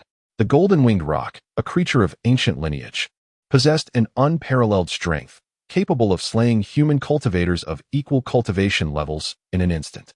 Yet, in Nangong Haoyan's eyes, it was merely a lamb awaiting slaughter. "Who are you?" The girl's voice trembled as she beheld Nangong Haoyan, the chill emanating from him rendering her breathless, her eyes wide with trepidation. He appeared exceedingly youthful yet exuded an aura of deathly menace. Ignoring her, Nangong Haoyan cast a golden glare towards the rock, speaking slowly. "I have heard that you are of the pure bloodline of the Rock clan. You must possess considerable speed. If you consent to become my mount, I may spare your life." Desiring to behold the beauty of the great wilderness divine domain, Nangong Haoyan sought a swift means of traversing it, thinking to tame the golden-winged rock as his steed. Upon hearing his words, the rock felt a flicker of apprehension towards Nangong Haoyan. However, a moment later, it raised its head and let out a furious roar, its voice echoing throughout the sky, resonant and enduring. The golden-winged rock, one of the ancient races and the noblest of beings, found itself insulted by the notion of being asked to serve as a mount. Nangong Haoyan's words ignited a tempest of wrath within the rock. Chapter 10. I am here to slay the harmonious cultivation sect. With a furious cry, the golden-winged rock flapped its immense wings, casting a shadow over the sky, plunging the entire firmament into darkness. A chilling aura radiated from the rock, and a formidable force surged through the void. Overestimating oneself, Nangong Haoyan remarked, shaking his head. He had already extended an opportunity to the golden-winged rock. Since it chose to disregard his offer, he had no choice but to take action and prepare to turn it into a broth. In a nostalgic reverie, I recall the last time I savored the broth of the ancient races, which was eons ago. So much time has elapsed, yet I find myself yearning for it once more. Boom. Lost in contemplation, Nangong Haoyan unleashed a powerful palm strike, the overwhelming shadow of his hand radiating an aura of the sublime. The golden giant hand descended as if a deity had graced the realm, its formidable force reverberating through the void. A thunderous roar echoed as the palm struck down upon the golden-winged rock, which let out a cry of pain before plummeting to the ground. Witnessing this spectacle from a distance, the young maiden stood in stunned disbelief, her beautiful eyes wide with incredulity. For a moment, she could not discern who the true ancient beast was. It is well known that the golden-winged rock ranks among the elite of the ancient races, and the one before her possessed unfathomable strength. Yet, before this youth, the rock appeared as mere plaything. Who was this young prodigy from the sacred lands? The maiden's eyes brimmed with confusion. Boom. Concurrently, Nangong Haoyan grasped the rock's wing with one hand, exerting tremendous force. With his body as the axis, the golden-winged rock spun in midair before crashing to the ground. A resounding rumble erupted, akin to an earthquake, as the surrounding mountains trembled and began to collapse. The maiden, utterly astonished, found her once vibrant face now numb with shock. She stood frozen, momentarily forgetting her purpose for being there. I am willing to become your steed. The golden-winged roc was thoroughly subdued, its heart filled with awe and disbelief. What manner of creature was this before it? In comparison, it felt as insignificant as a chick, utterly devoid of the means to retaliate. How terrifying! Yet, upon hearing this, Nangong Haoyan merely scoffed, "Forgive me, but I have changed my mind." As his words fell, he stepped forward, causing the ground beneath him to shatter, dust swirling in a tumultuous cloud. Then, he levitated in midair, an ocean of boundless spiritual energy surging around him, his eyes shimmering with the intensity of a tempest. Raising his hand, he conjured a fiery blaze, the crimson flames erupting and spreading through the void. Instantly, the spiritual ocean behind him transformed into an endless sea of fire. The inferno, seemingly capable of incinerating all in its path, descended upon the desolate heights under Nangong Haoyan's frigid gaze, engulfing everything before him. The young maiden stood utterly mesmerized. Could it be that even the formidable golden-winged roc was consumed by flames? As the brilliance of the inferno reflected upon her face, she was struck with shock and confusion. Momentarily grappling with the sheer madness of the scene before her, almost unable to trust her own eyes. "Gather," murmured Nangong Haoyan, his eyes witnessing the intertwining sea of flames. Soon after, the inferno receded, leaving the area transformed into a desolate expanse of rocks and ashes. The golden-winged roc was utterly scorched by the inferno. Indeed, an enticing aroma of roasted meat wafted through the air. Nangong Haoyan nodded, stepped lightly through the air, and descended to the ground. Extracting a piece of golden-yellow flesh from the rock, he took out some seasonings from his spatial ring to prepare his meal. In no time, a mouth-watering fragrance permeated the surroundings, reaching the nostrils of a young maiden nearby. Unable to suppress her salivation, she hesitated to step forward. "Would you care for a taste?" Nangong Haoyan suddenly inquired, offering her a piece of the roc's meat. The girl quickly shook her head, her feet remaining firmly planted, too apprehensive to accept. It was no jest. Consuming the flesh of the golden-winged roc would surely incite the wrath of its kin, bringing calamity not only upon herself, but possibly upon her entire clan as well. In this world, perhaps only this young man before her dared to act so boldly. Seeing her refusal, Nangong Haoyan chuckled softly and said nothing more. After satisfying his hunger, he stored the remaining meat in his spatial ring and prepared to depart. "May I ask your name, young lady?" he inquired as he turned to leave. The girl, Xuanhuan, promptly followed him. Recognizing the perilous nature of the wilderness they traversed and the formidable strength of this youth, traveling together might afford her greater safety. "South Palace Haoyan," he replied succinctly. The name sparked a gleam in Xuanhuan's beautiful eyes, and she murmured it to herself with a light chuckle, revealing a set of pearly whites. "And where might you be headed?" "To the Harmony Cult," he stated. Upon hearing this, Xuanhuan's expression instantly cooled, her eyes glinting with a chilling resolve, a hint of murderous intent flickering within. "Are you planning to kill me?" Nangong Haoyan remarked with amusement, noting the sudden shift in her demeanor. Xuanhuan remained silent. Yet her icy gaze seemed to communicate volumes. The Harmony Cult was a nefarious sect, notorious for their vile practices, using women as bait for their ascension. Thus, the mere utterance of the name incited her hostility. Nangong Haoyan, sensing her tension, continued, "You may be disappointed.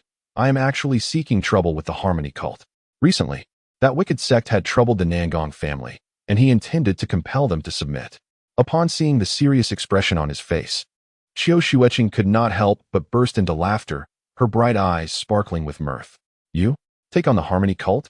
They would likely overwhelm you before you even had the chance." Realizing that he was not affiliated with the Harmony Cult eased her tension, allowing her to engage in light-hearted banter. Noticing her disbelief, Nangong Haoyan merely scratched his nose, choosing not to elaborate further. "Just beside my sect, we can journey together. If you truly intend to confront the Hishio sect, I can accompany you. After all, with my status, should you encounter any trouble, I can ensure your safety. In that case, it would serve as a repayment for your life-saving grace." Xuanhuan smiled gently, harboring skepticism towards Nangong Haoyan's words. However, since our paths align, it would be prudent to proceed together, especially as she found herself amidst myriad dangers alone. Having a formidable protector is certainly advantageous. Chapter 11. The return for vengeance. As they traversed the land, numerous ferocious beasts fell prey to Nangong Haoyan's voracious appetite. Xuanhuan also partook in the bounty, and within just a few days, Her cultivation had surged significantly, nearing the realm of the Golden Immortal. News of Nangong Haotian's slaying of the golden-winged roc spread like wildfire, causing all the beasts in the desolate mountains to flee in terror upon encountering this fearsome figure, eager to avoid becoming his next meal. Meanwhile, deep within the wilderness, a thunderous roar reverberated through the air, lingering in the atmosphere. Suddenly, a colossal figure blotted out the sun, its wings stirring up a tempest. The surrounding beasts prostrated themselves, exhibiting a posture of submission. With a flash of golden light, the figure descended, shaking the very ground beneath it and sending dust swirling into the air. As the haze lifted, a man clad in splendid garments emerged, emanating an aura that instilled dread. This one is quite remarkable. To slay a golden-winged roc, I might consider taking him as a servant. This would serve to humiliate the roc clan. He laughed heartily, exuding an air of arrogance. Before him, the images of Nangong Haotian and Xiao Xueqing appeared within a crystal sphere, seemingly engaged in light-hearted conversation. This man, named Yi Chun, belonged to the Golden Xuanhuan clan, an ancient race akin to the golden-winged roc. For ages, the two races had been embroiled in conflict, and with Nangong Haotian's recent triumph over a golden-winged roc, Yi Chun was determined to subjugate him, thereby asserting the glory and might of the Golden Xuanhuan clan. With a thunderous step, Yi Chun transformed into a massive Xuanhuan, its body engulfed in crimson flames, radiating an intensely chilling presence. In an instant, the Xuanhuan vanished from the land. At the same time, as Nangong Haotian and Xiao Xueqing passed an open space, a gigantic golden-winged roc descended, casting a shadow over them. Its piercing gaze shone like the blazing sun, illuminating the two figures with its brilliant light. A chilling voice emanated from the golden-winged roc. "Humans, dare you provoke the lineage of the golden-winged roc? I shall transform you into a slave for eternity." The majestic roc materialized as a formidable figure, wielding a long sword that exuded an aura of ancient mystery. A murderous intent radiated from his eyes, as an endless torrent of spiritual energy surged within him, cascading down to envelop the blade. With a single stroke, boom, accompanied by a thunderous roar, the sword strike unleashed a cataclysmic force, cleaving the world in twain. Above the heavens, radiance surged forth, as if only blinding white remained. An overwhelming aura of death permeated the air, causing Xiao Xueqing's complexion to pale dramatically. Yet, Nangong Haotian remained serene and indifferent, merely raising a hand. His ferocious spiritual power surged forth like an unfathomable ocean, exuding an incessant presence. This formidable energy transformed into a colossal golden hand, its shadow eclipsing the sky, as countless phenomena unfolded in the void. The golden roc, witnessing the spectacle, was taken aback, feeling the tumultuous energy within him intensify. The image of the blade in his hand expanded tremendously, stretching for thousands of feet, making the very heavens and earth seem diminutive beneath its might. With a thunderous clash, the two forces collided, sending shock waves spiraling into the sky, shattering the void and reducing the surrounding landscape to mere dust. Boom! After the titanic clash, the golden-winged roc staggered back, astonished and enraged. For he was an ancient race, yet he had been repelled by a mere human cultivator. Where was the dignity of his lineage? "Human, I shall ensure your demise." With a furious roar, the golden roc erupted in a blaze of golden light. This luminescence enveloped the cosmos, as the winds howled fiercely, emanating an unparalleled majesty. Boom! In the next moment, the golden roc appeared in the void, his immense form casting shadows over the land, plunging the world into darkness. "Die!" The roc's piercing cry echoed as his head turned slightly, unleashing a colossal wave of destructive force from his maw. Boom! The radiant beam surged forth, imbued with overwhelming pressure, hurtling towards Nangong Haotian and Xiao Xueqing, as if possessing the power to obliterate all existence. Xiao Xueqing's delicate face turned utterly pale, her beautiful eyes filled with terror, as she sensed the looming threat of death in this overwhelming aura, causing her heart to race with fear. Throughout the ordeal, Nangong Haotian's expression remained impassive. As the light beam descended, he effortlessly raised his hand, unleashing a torrent of spiritual energy that transformed into a magnificent golden compass. Under the enhancement of boundless spiritual force, the compass expanded dramatically, reaching several feet in length, suspended timelessly in the air. The golden compass was intricately engraved with all living beings, seemingly a microcosm of the world itself.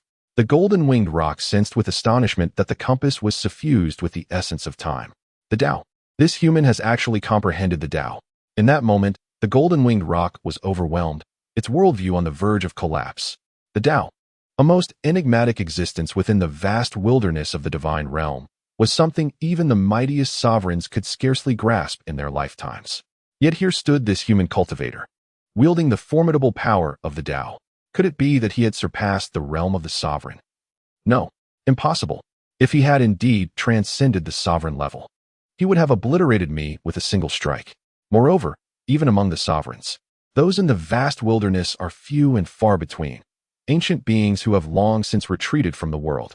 How could someone so young possibly attain such a formidable level? Surely he must possess some treasure of the Tao to harness even a fraction of its power. Contemplating this, the golden-winged roc's gaze towards Nangong Haoyan was filled with insatiable greed. With a maniacal laugh, the roc sneered, "Boy, hand over the treasure of the Tao upon you, and I might leave you with a complete corpse, otherwise." He grinned ominously, the implication clear without further words. Huh. Nangong Haoyan stood with his hands clasped behind his back, a cold smile gracing his lips. "Let us see whether you possess the capability." As his words fell, he struck forth with a palm. The golden compass erupted in a brilliant radiance, akin to the heart of the world, pulsating with the vitality of all creation.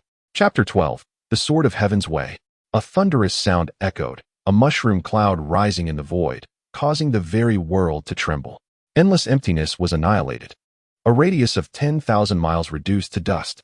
A terrifying aura of death surged through the space, accompanied by roaring waves of energy, akin to tumultuous seas, howling and reverberating through the air. Boom. In the next instant, the golden-winged roc was sent staggering back, bloodied and battered.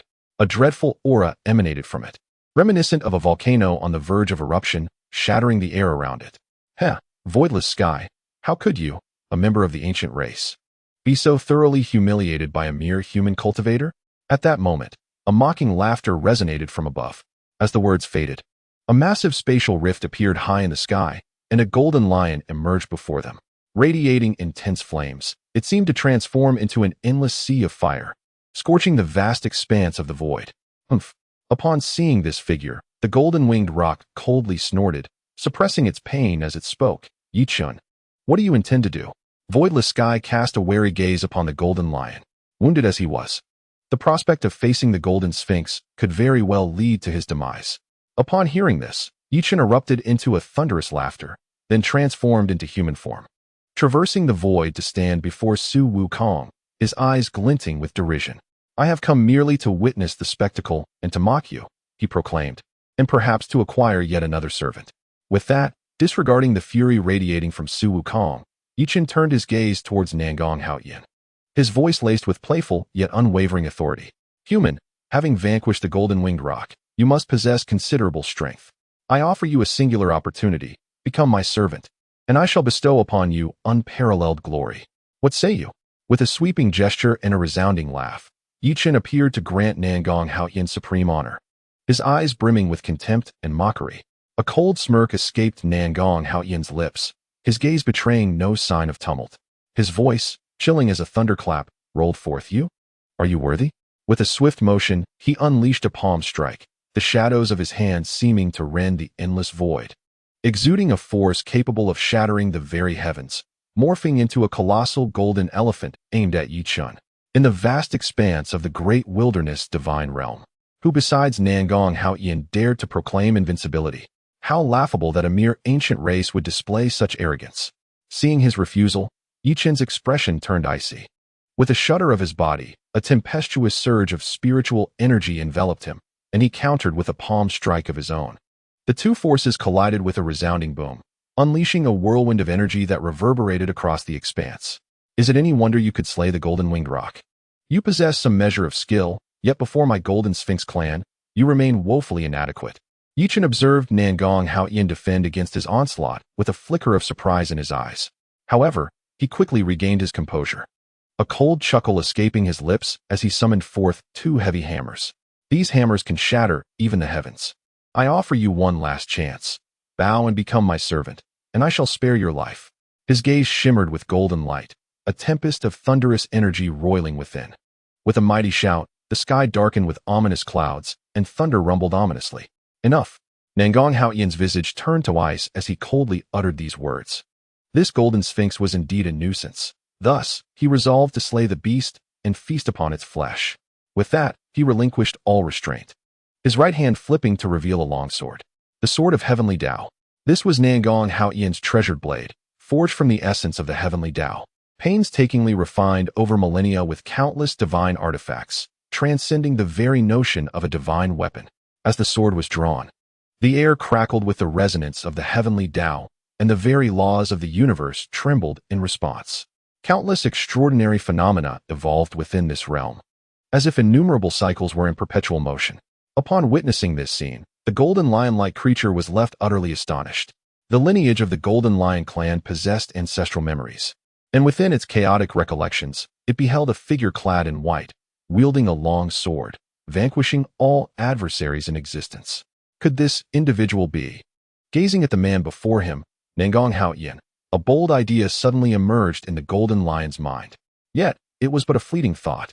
An ancient sword shadow cleaved through the void, emanating an aura of antiquity and profound wisdom, as if traversing the river of time.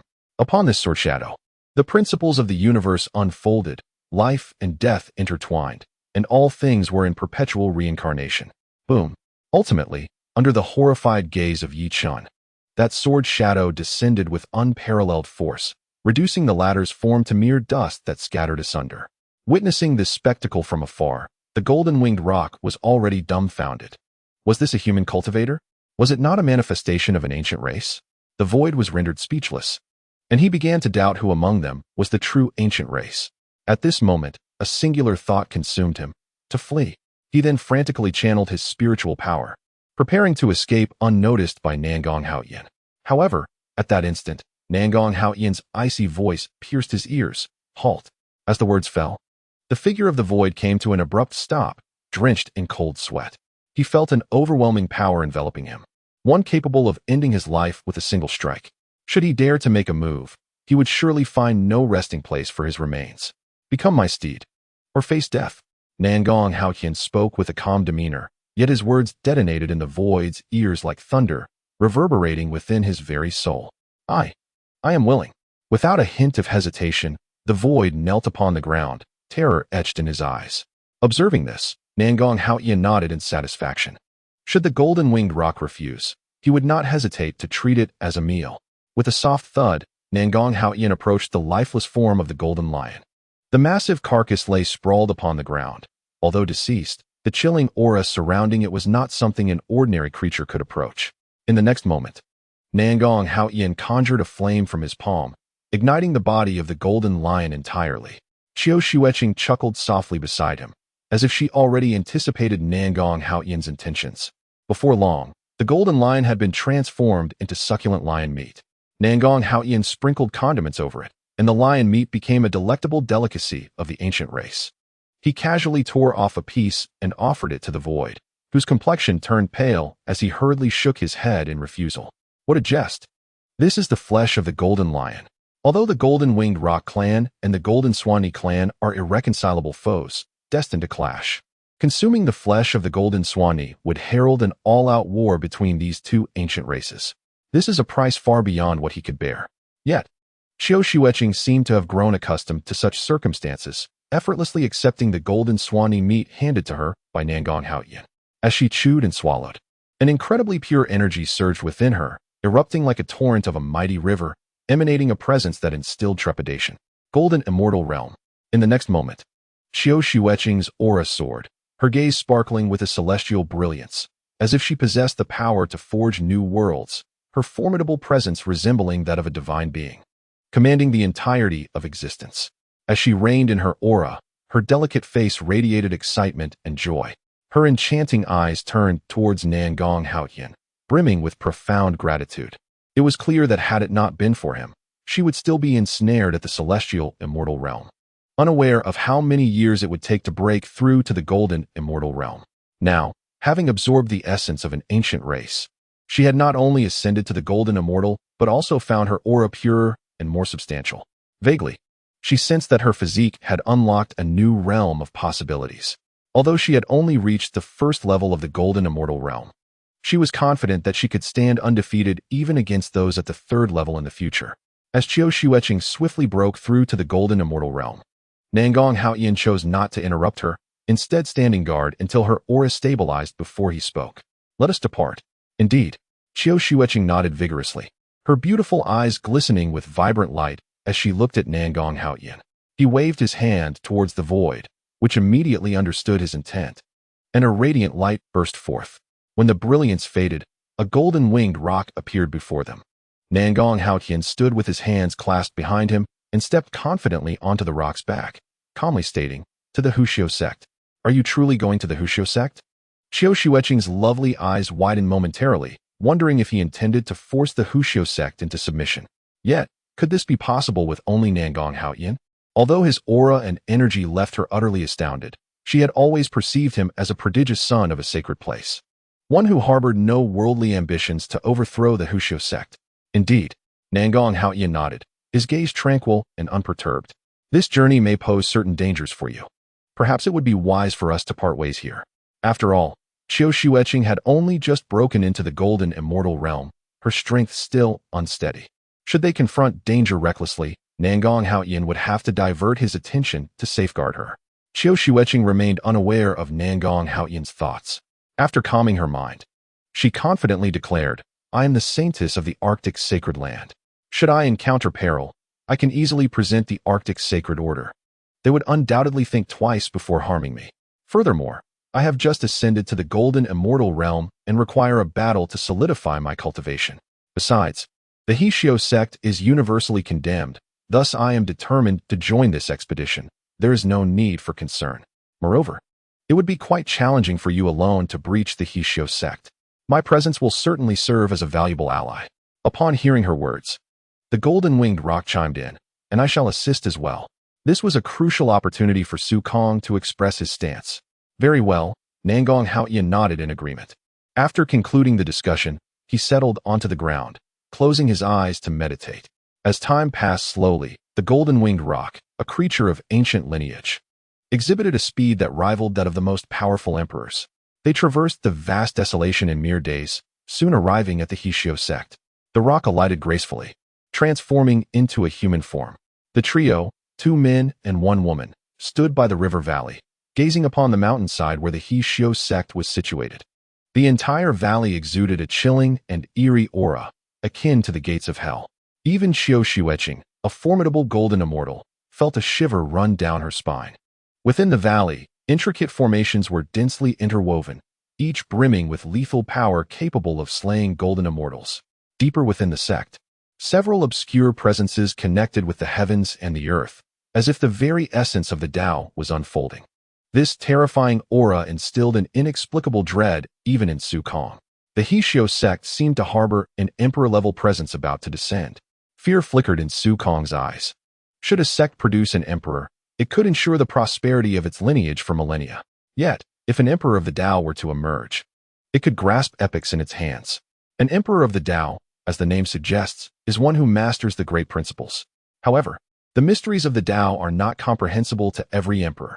Only those extraordinary prodigies can grasp a sliver of its power upon breaking through to emperor status, thus attaining the title of Tao Emperor.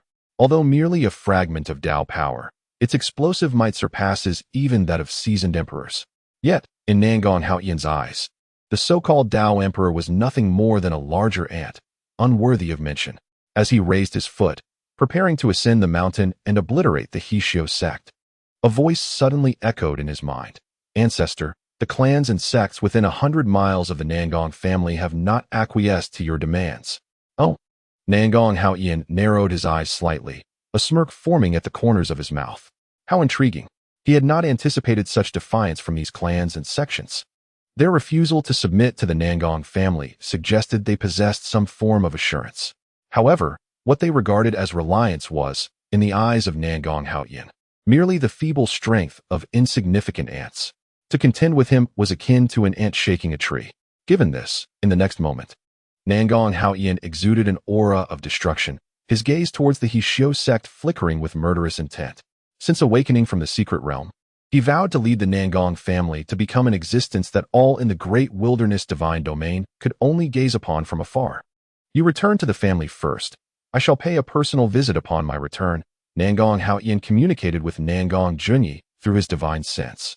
The latter understood and nodded in agreement. Master, what shall we do now? At that moment, Zhu Hongkong respectfully inquired.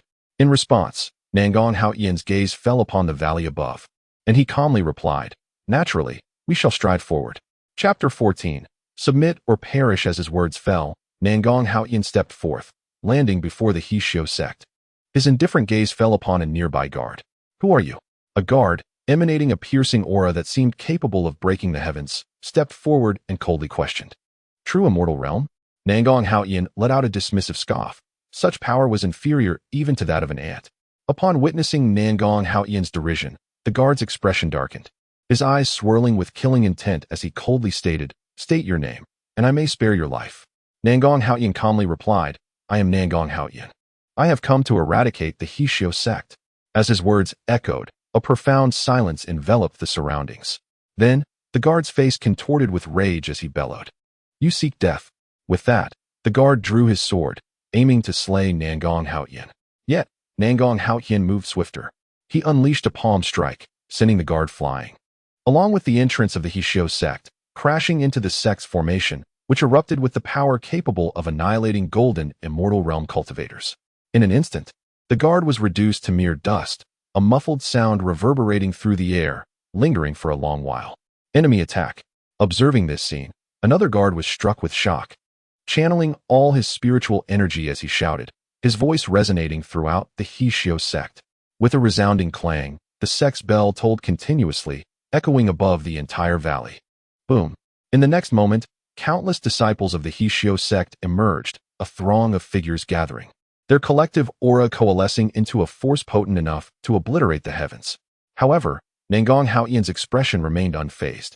With a swift motion, he snapped the neck of another guard and, channeling his inner energy, proclaimed loudly, Disciples of the Hixio sect, come forth to meet your demise. Seeking death. Just as his words fell, a sword light, imbued with an icy and potent force, surged forth, hurtling towards Nangong Haoyan. Senior brother. The disciples of the Hixio sect brightened at the sight of a young cultivator taking action. Ling Yulong, the senior brother of the Hixio sect, though at the celestial immortal realm, showed no fear even in the face of a golden immortal. Upon witnessing his actions, the disciples of Hixio men displayed expressions of exhilaration, as if they could already envision their esteemed senior brother reducing this young man to mere fragments. Humph. Nangong Haoyan let out a cold chuckle. How dare one at the pinnacle of the celestial realm attempt to strike in his presence? It is indeed laughable. He unleashed a palm strike, a seemingly casual gesture imbued with unparalleled divine resonance. Naturally, the senior brother, a figure of the celestial realm, sensed the overwhelming pressure emanating from him. The shadow of his palm soared through the air, colliding with the sword shadow descending from above, producing a piercing roar. The torrent of the palm shadow engulfed Ling Yulong's sword, surging forth with a fierce momentum toward him. With a resounding crash, Ling Yulong's body plummeted like a meteor, tracing an arc through the sky, before blood gushed forth, staining the earth crimson. He crashed violently to the ground, his body drenched in blood, flesh mangled, and his breath so weak it seemed he could expire at any moment. Senior brother. Witnessing this scene, everyone's eyes widened in disbelief, their hearts shaken to the core. One must understand that the senior brother possessed genuine prowess at the pinnacle of the celestial realm. Even when faced with a golden immortal, he stood a chance in battle. Yet before this individual, he could not withstand a single exchange. How terrifying. The expressions of all present transformed from disdain to sheer astonishment. Their gazes toward Nangong Haoyan filled with dread. Seeking death. At that moment, from deep within Hixio men, several formidable presences emerged. Amidst flickering lights, 3 figures appeared above Hixio men. Upon seeing Nangong Haoyan, their fury erupted like thunder. The leader, a middle-aged man, exuded an aura that trembled with energy, reminiscent of an impending volcanic eruption, radiating a chilling and fearsome presence.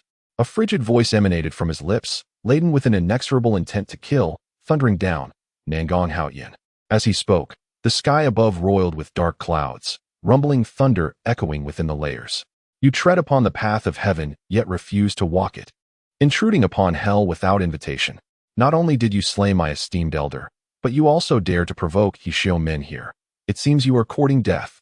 With these words, countless bolts of lightning cascaded down, flooding the valleys surrounding He Xiaomin with their wrath. The disciples were struck with terror upon hearing the thunderclaps. What? The elder was actually slain by him? How could this be? One must remember that the elder was a figure at the pinnacle of the golden immortal realm. Even when confronted by an emperor-level powerhouse, he could at least ensure his own survival. If the elder had indeed perished at his hands, then the other elders would also. At this realization, all present gasped in shock, their gazes toward Nangong Haoyan filled with unending horror. "You must be the leader of He Xiaomin," Nangong Haoyan remarked, disregarding the other elders' glares that seemed to yearn to devour him whole, speaking with an air of indifference. He spoke truly. This individual is indeed the master of the He Xiao sect, the calamity of the Ghost Valley. And so what? The Ghost Valley's calamity emanated a chilling gaze, infused with an overwhelming intent to kill. However, he did not act immediately. For slaying the Grand Elder is a feat that even an ordinary Empyrean sovereign would find challenging. Yet, before him stood a person from whom he sensed not a trace of spiritual energy, which somewhat quelled his tumultuous emotions. "I shall grant you of the He Xiao sect an opportunity. Submit to me, or—" Nangong Haoyan paused, a glimmer of brilliance flashing in his eyes, as the murderous intent clashed with that of the Ghost Valley's calamity. "Die!" With a thunderous roar, as if the heavens themselves had responded to the Ghost Valley's wrath. Dark clouds began to churn violently above, and a thunderous dragon roared amidst them, casting a shadow over the realm that quickly turned dim. This scene resembled the apocalypse. "You seek death."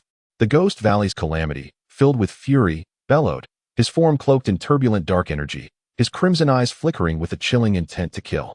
As his voice fell, endless black energy coiled like venomous serpents, morphing into 9 colossal serpentine heads in midair, hissing icily as they surged towards Nangong Haoyan.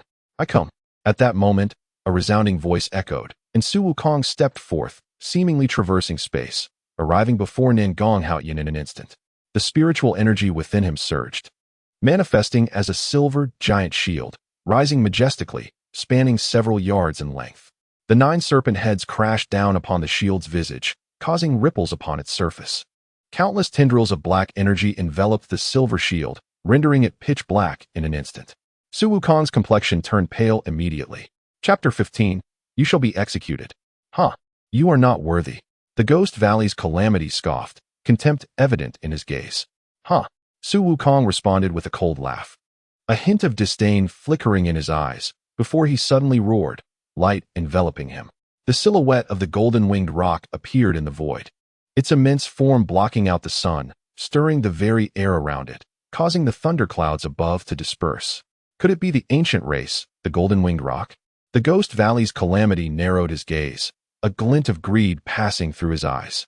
If he could capture and tame a golden-winged rock as a steed, he would surely revel in unmatched bliss and bring unparalleled glory to himself and the He Xiao sect. Contemplating this, the ocean of spiritual energy within him surged violently, coalescing into a pitch-black abyssal hand in midair. Upon this giant hand were countless chains entwined, inscribed with mysterious runes, emanating an icy, terrifying aura. With a thunderous crash, the abyssal hand reached out towards Su Wukong, a wave of deathly energy rising skyward, as chains intertwined, and black mist enveloped the void. Eek! Witnessing this scene, Su Wukong's expression was one of shock, a shriek escaping his throat. He unfurled his wings, and a tempest erupted from the He Xiao gate. Storms converging into a tumultuous force that clashed against the colossal hand of the abyss, unleashing a cataclysmic roar. However, the hand of the abyss was far too ferocious. Although the ethereal void could unsettle ordinary emperor-level beings, it remained insufficient against seasoned emperor masters. In but a breath, the void was sent sprawling a myriad of miles away, crashing against a great mountain. Instantly, the surrounding space trembled as if the earth itself were quaking. "Submit to me." At that moment, Gui Guahuasher stepped forward, enveloped in swirling black mist, his eyes a blood-red hue, emanating an overwhelming pressure reminiscent of a deity wielding dominion over all creation, exuding an air of invincibility. "Sir, save me." In the next instant, the void, expending every ounce of strength, uttered this desperate plea. At this juncture, he had transformed into human form, his pallid complexion devoid of any vitality, his flesh a grotesque mess, life force waning. Heh, merely a human cultivator? Gue Guahuasher sneered, in my eyes. You are no more than an insignificant insect. Should you submit to me, I might consider sparing your life. His tongue flicked across his blackened lips, eyes gleaming with avarice. One must understand, the golden-winged rock is a treasure trove. Possessing it would not only provide a mount, but also furnish him with pure, potent spiritual energy to expedite his cultivation. Boom. At that moment, a cataclysmic aura erupted from behind Gue Guahuasher. A terrifying presence engulfed the heavens and earth. An unrelenting force surged forth, akin to a raging ocean, saturating the very fabric of this space. Nangong Haoyan stood with hands clasped behind his back, his placid gaze drifting forward, his expression as calm as a placid sea. He struck out with a single palm, and in an instant, an overwhelming shadow of his hand enveloped the entire valley. An unfathomably terrifying power descended, causing the very world to tremble, the mountains behind him collapsing into a basin, suffused with a dreadful aura of death. How is this possible? Following that strike, Gue Guahuasher was grievously wounded, his bones shattered, flesh a gruesome sight. Within him, a terrifying spiritual force coiled, hindering his ability to heal his injuries. Gue Guahuasher's eyes were wide with disbelief, unable to fathom that Nangong Haoyan could unleash such formidable strength. Taking a deep breath, he forcibly summoned the spiritual energy within him. Instantly, his complexion turned pale, and he spewed forth a mouthful of blood, his veins and bones gradually reconstituting. For individuals of his caliber, as long as their souls endure, they are virtually immortal. Kill. In the next moment, Gue Guahuasher bellowed, his eyes brimming with chilling malice. A dreadful aura surged forth, crashing upon the world, coalescing into a manifestation of his soul. Boom. Accompanied by a low, thunderous sound, the air around Gue Guahuasher seemed to tear apart, revealing the gates of hell. From within these gates, a pitch-black, colossal hand ominously emerged. The chain within the palm thunderously rolled, exuding an eerie, ghostly aura that reverberated through the air. In that moment, the surrounding space appeared to freeze. Not far away, Qiu Xueqing stood in a daze, unable to comprehend the terrifying power that the emperor could unleash. It was important to note that they were merely separated by a single realm. The phrase beneath the emperor, all are but ants, now resonated with undeniable truth. Meanwhile, Nangong Haoyan, beneath that dark hand, resembled a mere insect, his body buffeted by fierce winds, yet he stood resolute, unmoving. A manifestation of his law. A faint smile curled upon Nangong Haoyan's lips as he waved his hand, unleashing an ocean of boundless spiritual energy that surged forth with tremendous force. The golden sea of spiritual energy, illuminated by sunlight, refracted dazzling rays of light. Then, an ancient giant elephant emerged from this ocean, its colossal trunk swirling with infinite spiritual power, shattering the heavens and transforming the sky into a void. The ancient elephant towered higher than mountains, its body connecting heaven and earth. With a thunderous roar, the very fabric of space trembled and fractured. In an instant, the boundless sea of spiritual energy coalesced into a divine dragon, surging forth. The dragon entwined around the giant elephant, their combined presence creating a resonance that made the entire great wilderness divine domain seem insignificantly small before these two primordial beings. Could this truly be the extent of human capability? Su Kong, gravely injured, murmured in disbelief. He gazed vacantly at the ancient creature above, his astonishment reaching unparalleled heights. Not only he, but even Qiu Xueqing, the saintess of the Arctic Holy Land, stood frozen in place, rendered speechless. Even the revered leaders of the Holy Land she had encountered seemed incapable of emanating such terrifying auras. At this moment, the most terrified of all was Gue Guahuasher himself. In the reflection of his pupils, the two ancient beings approached, exuding an aura potent enough to annihilate the heavens and the earth. In that instant, Gue Guahuasher even forgot to flee, standing foolishly in place. The two ancient creatures descended with cataclysmic force, reducing several mountains to dust, while the formations of the Hishio sect were detonated in the ensuing chaos. The cultivators within were obliterated by the formations, resulting in a veritable sea of blood filling the sky. Seeing this, Su Kong felt a chill run down his spine, recalling how he had previously provoked Nangong Haoyan. A tremor surfaced in his eyes as he realized that becoming Nangong Haoyan's mount might indeed be his greatest fortune. After all, to be the mount of such a figure was akin to bearing the countenance of the primordial races themselves. As the apocalyptic force dissipated, A surge of immense power erupted from the depths of the mountains, and a figure emerged from the swirling dust. An elder clad in gray robes materialized in the void. His frigid gaze fixated upon Nangong Haotian. I am the ancestral master of the Hixio sect, and you shall face obliteration. With these words spoken, the manifestation of his authority followed suit. In this realm, the principles of the great Tao clashed, and boundless laws swirled around the elder in his robe. Those who have attained the great Tao possess the ability to cultivate the power of these laws. The ancestors of the Hixio sect, however, have evolved the malevolent laws of the dark path. A sinister crimson aura enveloped this world, rendering the scene reminiscent of an apocalyptic event, terrifying beyond measure. Bloodline of the Ghost Valley? A flicker of astonishment crossed Nangong Haotian's eyes. He had not anticipated that this individual also bore the Ghost Valley bloodline. The Ghost Valley clan, steeped in ancient lore, was said to have existed since primordial times. He recalled a past encounter with the ancestor of the Ghost Valley, but such memories had long been submerged in the currents of history. High above in the skies, the power of the Ghost Valley's 8 desolations surged forth, resonating with the might of the third realm of the Emperor's dignity. The force of the great Tao blossomed, and the power of the laws radiated like a sacred sword, exuding an intensely sharp aura. In my quest for the strength of the great Tao, I shattered my own emperor-level cultivation, painstakingly rebuilding it step by step to achieve my current prowess. The Ghost Valley's 8 desolations spoke slowly, his voice resonating as if it were a celestial chant, his unwavering gaze betraying no hint of emotion, as though he were discussing a trivial matter. He seemed to have forgotten that Nangong Haotian had nearly obliterated all disciples of the Hixio sect. Thousands of years have passed, and at last, I have grasped a thread of the great Taoist power.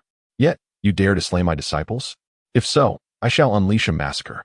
In the void, the reverberations of the Ghost Valley's 8 desolations echoed, causing the entire cosmos to tremble.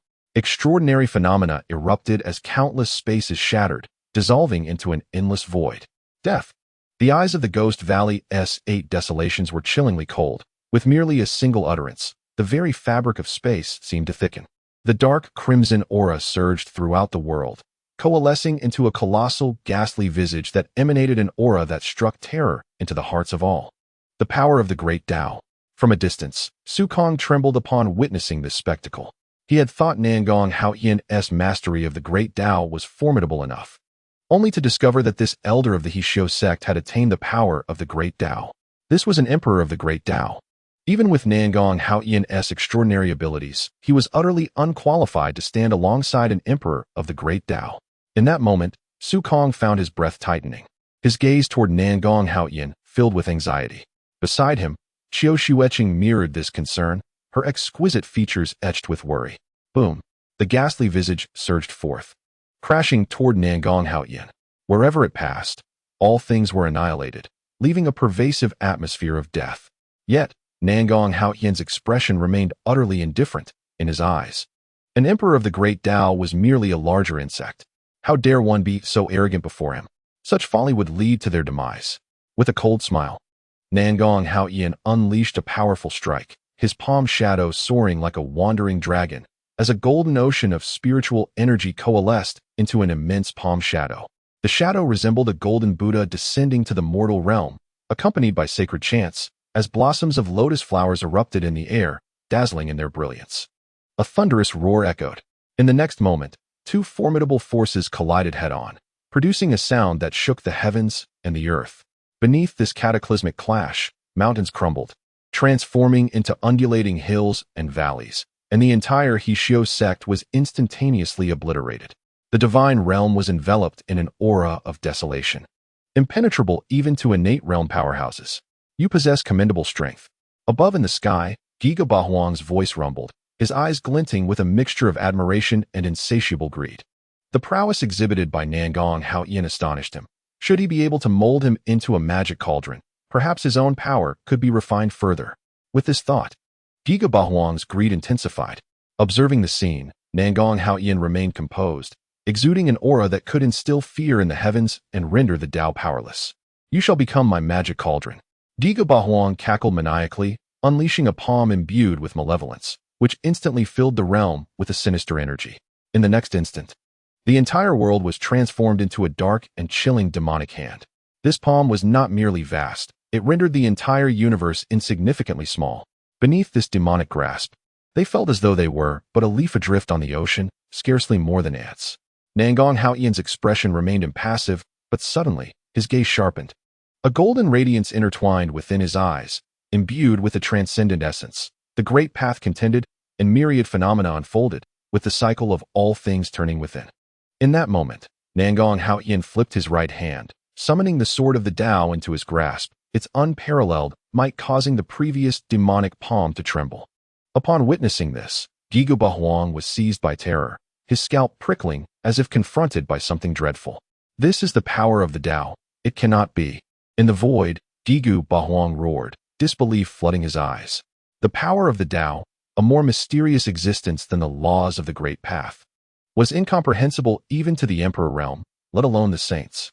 Yet, Nangong Haoyan wielded the power of the Tao? How could this be possible? It must be an external object. If I could seize it, how much would my strength multiply? In that case, beneath the saints, I would be invincible. Greed and arrogance filled Gigu Bahuang's eyes as he envisioned himself wielding the sword of the Tao, standing unrivaled in the world. In the next moment, the spiritual energy within him surged to new heights, amplifying the demonic palm's terrifying might, as if the very fabric of this realm were on the verge of shattering. The power of the Tao? Nangong Haoyan merely scoffed, a flicker of disdain crossing his gaze. Even the Tao appeared as insignificant as an ant in his eyes. Let alone you, an ant of the Emperor realm, merely grasping a fragment of the profound power of the Tao, and yet daring to behave so audaciously? What a jest! The entirety of Nangong Haoyan shimmered with a resplendent golden light, a formidable force that made the very Tao tremble. Echoing through the ancient expanse of the great wilderness divine domain. At this moment, across the vast continent, every cultivator felt as though an invisible hand had seized their throats, rendering them breathless and utterly feeble. Very well, let me demonstrate to you what true invincibility entails. With a single step, Nangong Haoyan brandished the sword of heavenly Tao, causing the ground beneath him to hover in midair. Countless waves of energy surged forth in all directions, while the blood-red firmament was engulfed by an ocean of boundless spiritual power. Above the heavens, a multitude of extraordinary phenomena erupted into existence. The Buddha's chant resonated. Divine beasts soared, and sacred lotus blossoms bloomed, each exuding an awe-inspiring aura that seemed capable of annihilating worlds. How could this be possible? Witnessing this spectacle, Ghost Valley 8 Desolations felt a profound sense of despair. He could scarcely fathom that such a terrifying being existed within this world, as Nangong Haoyan had proclaimed. At this moment, he was even less than an ant in the presence of Nangong Haoyan. Chapter 17. Avenge me then. Nangong Haoyan unleashed a strike with his sword. The sword's might was overwhelming, eternal in its resonance. That power radiated an earth-shattering energy, a thunderous sound reverberating throughout the cosmos. In an instant, all existence was obliterated. The shadow of the sword, manifesting within the heavens and earth, descended with a resounding crash, akin to a shooting star streaking through the night, its brilliance blinding. In that fleeting moment, the entire world was illuminated. The sword's shadow descended upon Ghost Valley 8 Desolations, unleashing a terrifying, colossal force. With a single blow, all paths were extinguished, and a deathly silence enveloped the realm. Sukong's eyes widened in disbelief, his heart surging with tumultuous waves. In the next moment, without a hint of hesitation, he knelt upon the ground, proclaiming with a resonant voice, "Sukong, I am willing to bow and serve." Nangong Haoyan's expression remained placid, as if he had not heard, standing with hands clasped behind his back, approaching them. Beside him, Qiu Xueqing wore a look of utter astonishment. Could he truly be the scion of a sacred land? Suddenly, Qiu Xueqing began to doubt her own judgment, shaking her head with a faint smile. If such an individual could only be a disciple of the sacred land, the world would surely have turned upside down long ago. Let us proceed. At this moment, Nangong Haoyan had reached Qiu Xueqing, his tone nonchalant, as if he had merely crushed an insignificant ant, his countenance betraying no hint of turmoil.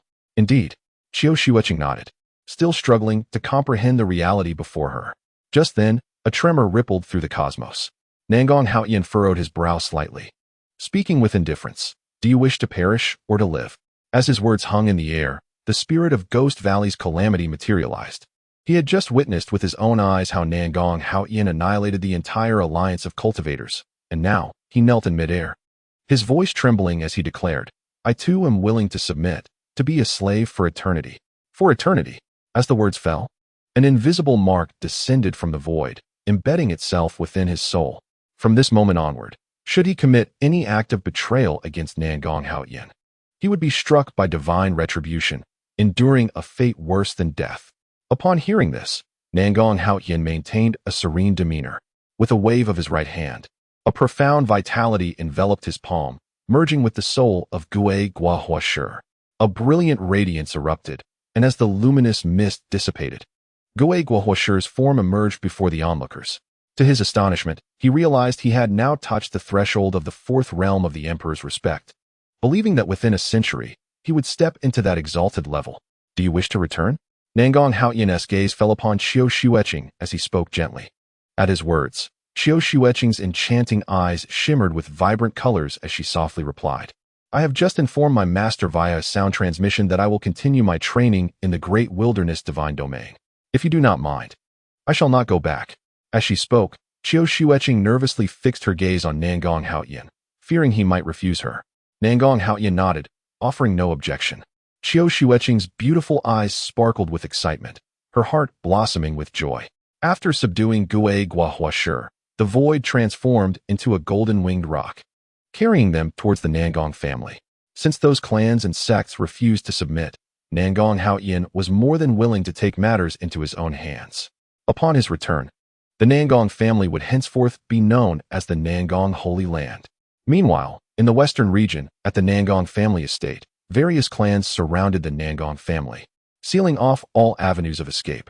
The air was thick with the presence of 2 emperor-level beings, while the number of golden immortals exceeded 100, and the celestial immortals were countless. They radiated a terrifying aura, converging into a force that shook the heavens and the earth. Suddenly, a man clad in a white robe stepped forward, his entire being exuding a divine resonance. His voice, cold and commanding, echoed, Your Nangong family has gone too far. Attempting to make us your vassals? Such arrogance is utterly laughable. Hearing that the Nangong's secret realm harbors treasures that even the emperor's respect covets. We shall unite to eradicate your family today. Let the war commence. As his words faded, an elder emerged from the void, his emperor-level aura unmasked. His gaze fell upon Nangong Yu, his murky eyes filled with avarice. I have heard that Nangong Yu possesses the Xianyin body. If I could obtain the Xianyin energy, perhaps my realm could ascend further. Within the Nangong family, Nangong Yu wore a gloomy expression. The patriarch was still in seclusion, and the ancestral figure had gone to subdue the Hixio sect. Currently, she was the only emperor-level presence in the entire Nangong family. Moreover, she had only just broken through, her aura not yet fully stabilized, while the 2 emperor-level beings outside were seasoned veterans who had broken through over a century ago, possessing power that was beyond her reach. What should be done now? Nangong Juni approached, his handsome visage imbued with an unwavering resolve. Although he was merely at the golden immortal realm, his profound aura allowed him to hold his ground even against a half-emperor. You guard the family. I shall confront the 2 emperors outside, Nangong Yu stated with a frosty countenance, her voice calm as she summoned her long sword, the sound of its unsheathing piercing the heavens. Unthinkable. Upon hearing her words, Nangong Junyi's expression shifted dramatically. How could she, alone, contend with millions of foes outside? It was tantamount to courting death. Nangong Yu remained composed, declaring with poise, I am a member of the Nangong family. At this moment of peril for our clan, I cannot retreat. Not to mention, if our ancestor arrives, everything will surely change. If he does not make it in time, she paused, a flicker of determination illuminating her beautiful eyes. Then I beseech our ancestor to avenge me. With that, Nangong Yu stepped forth, her figure transforming into a streak of light as the protective array of the clan activated, revealing her presence to all. Her gaze was indifferent as she swung her sword, unleashing a formidable sword shadow that spanned the heavens. In a mere stroke, the cultivators before her were as fragile as paper, suffering countless casualties. Humph! The man in the white robe snorted coldly, extending a palm to clash against her strike, resulting in a cataclysmic explosion of sound that reverberated through the air, sending shockwaves outward. In that instant, the heavens trembled and the earth quaked. Such terrifying power from a single blow. Truly, he was an emperor of tremendous might. The surrounding cultivators could only marvel in awe.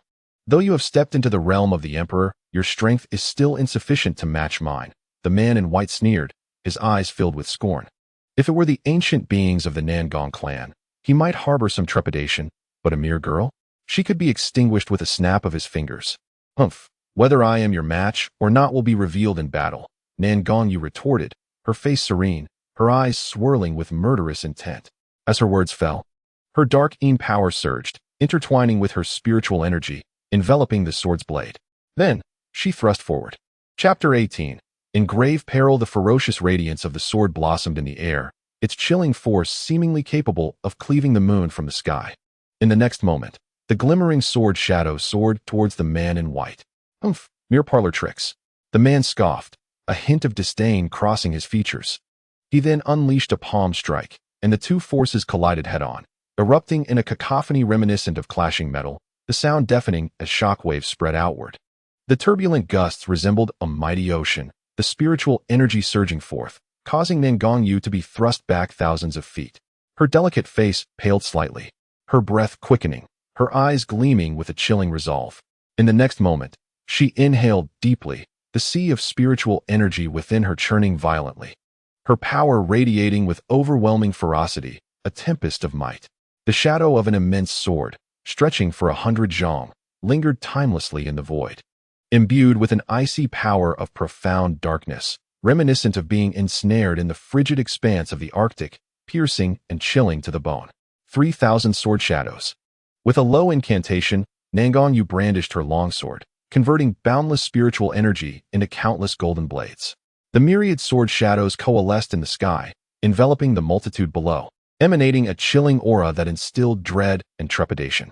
Rise, celestial execution sword array.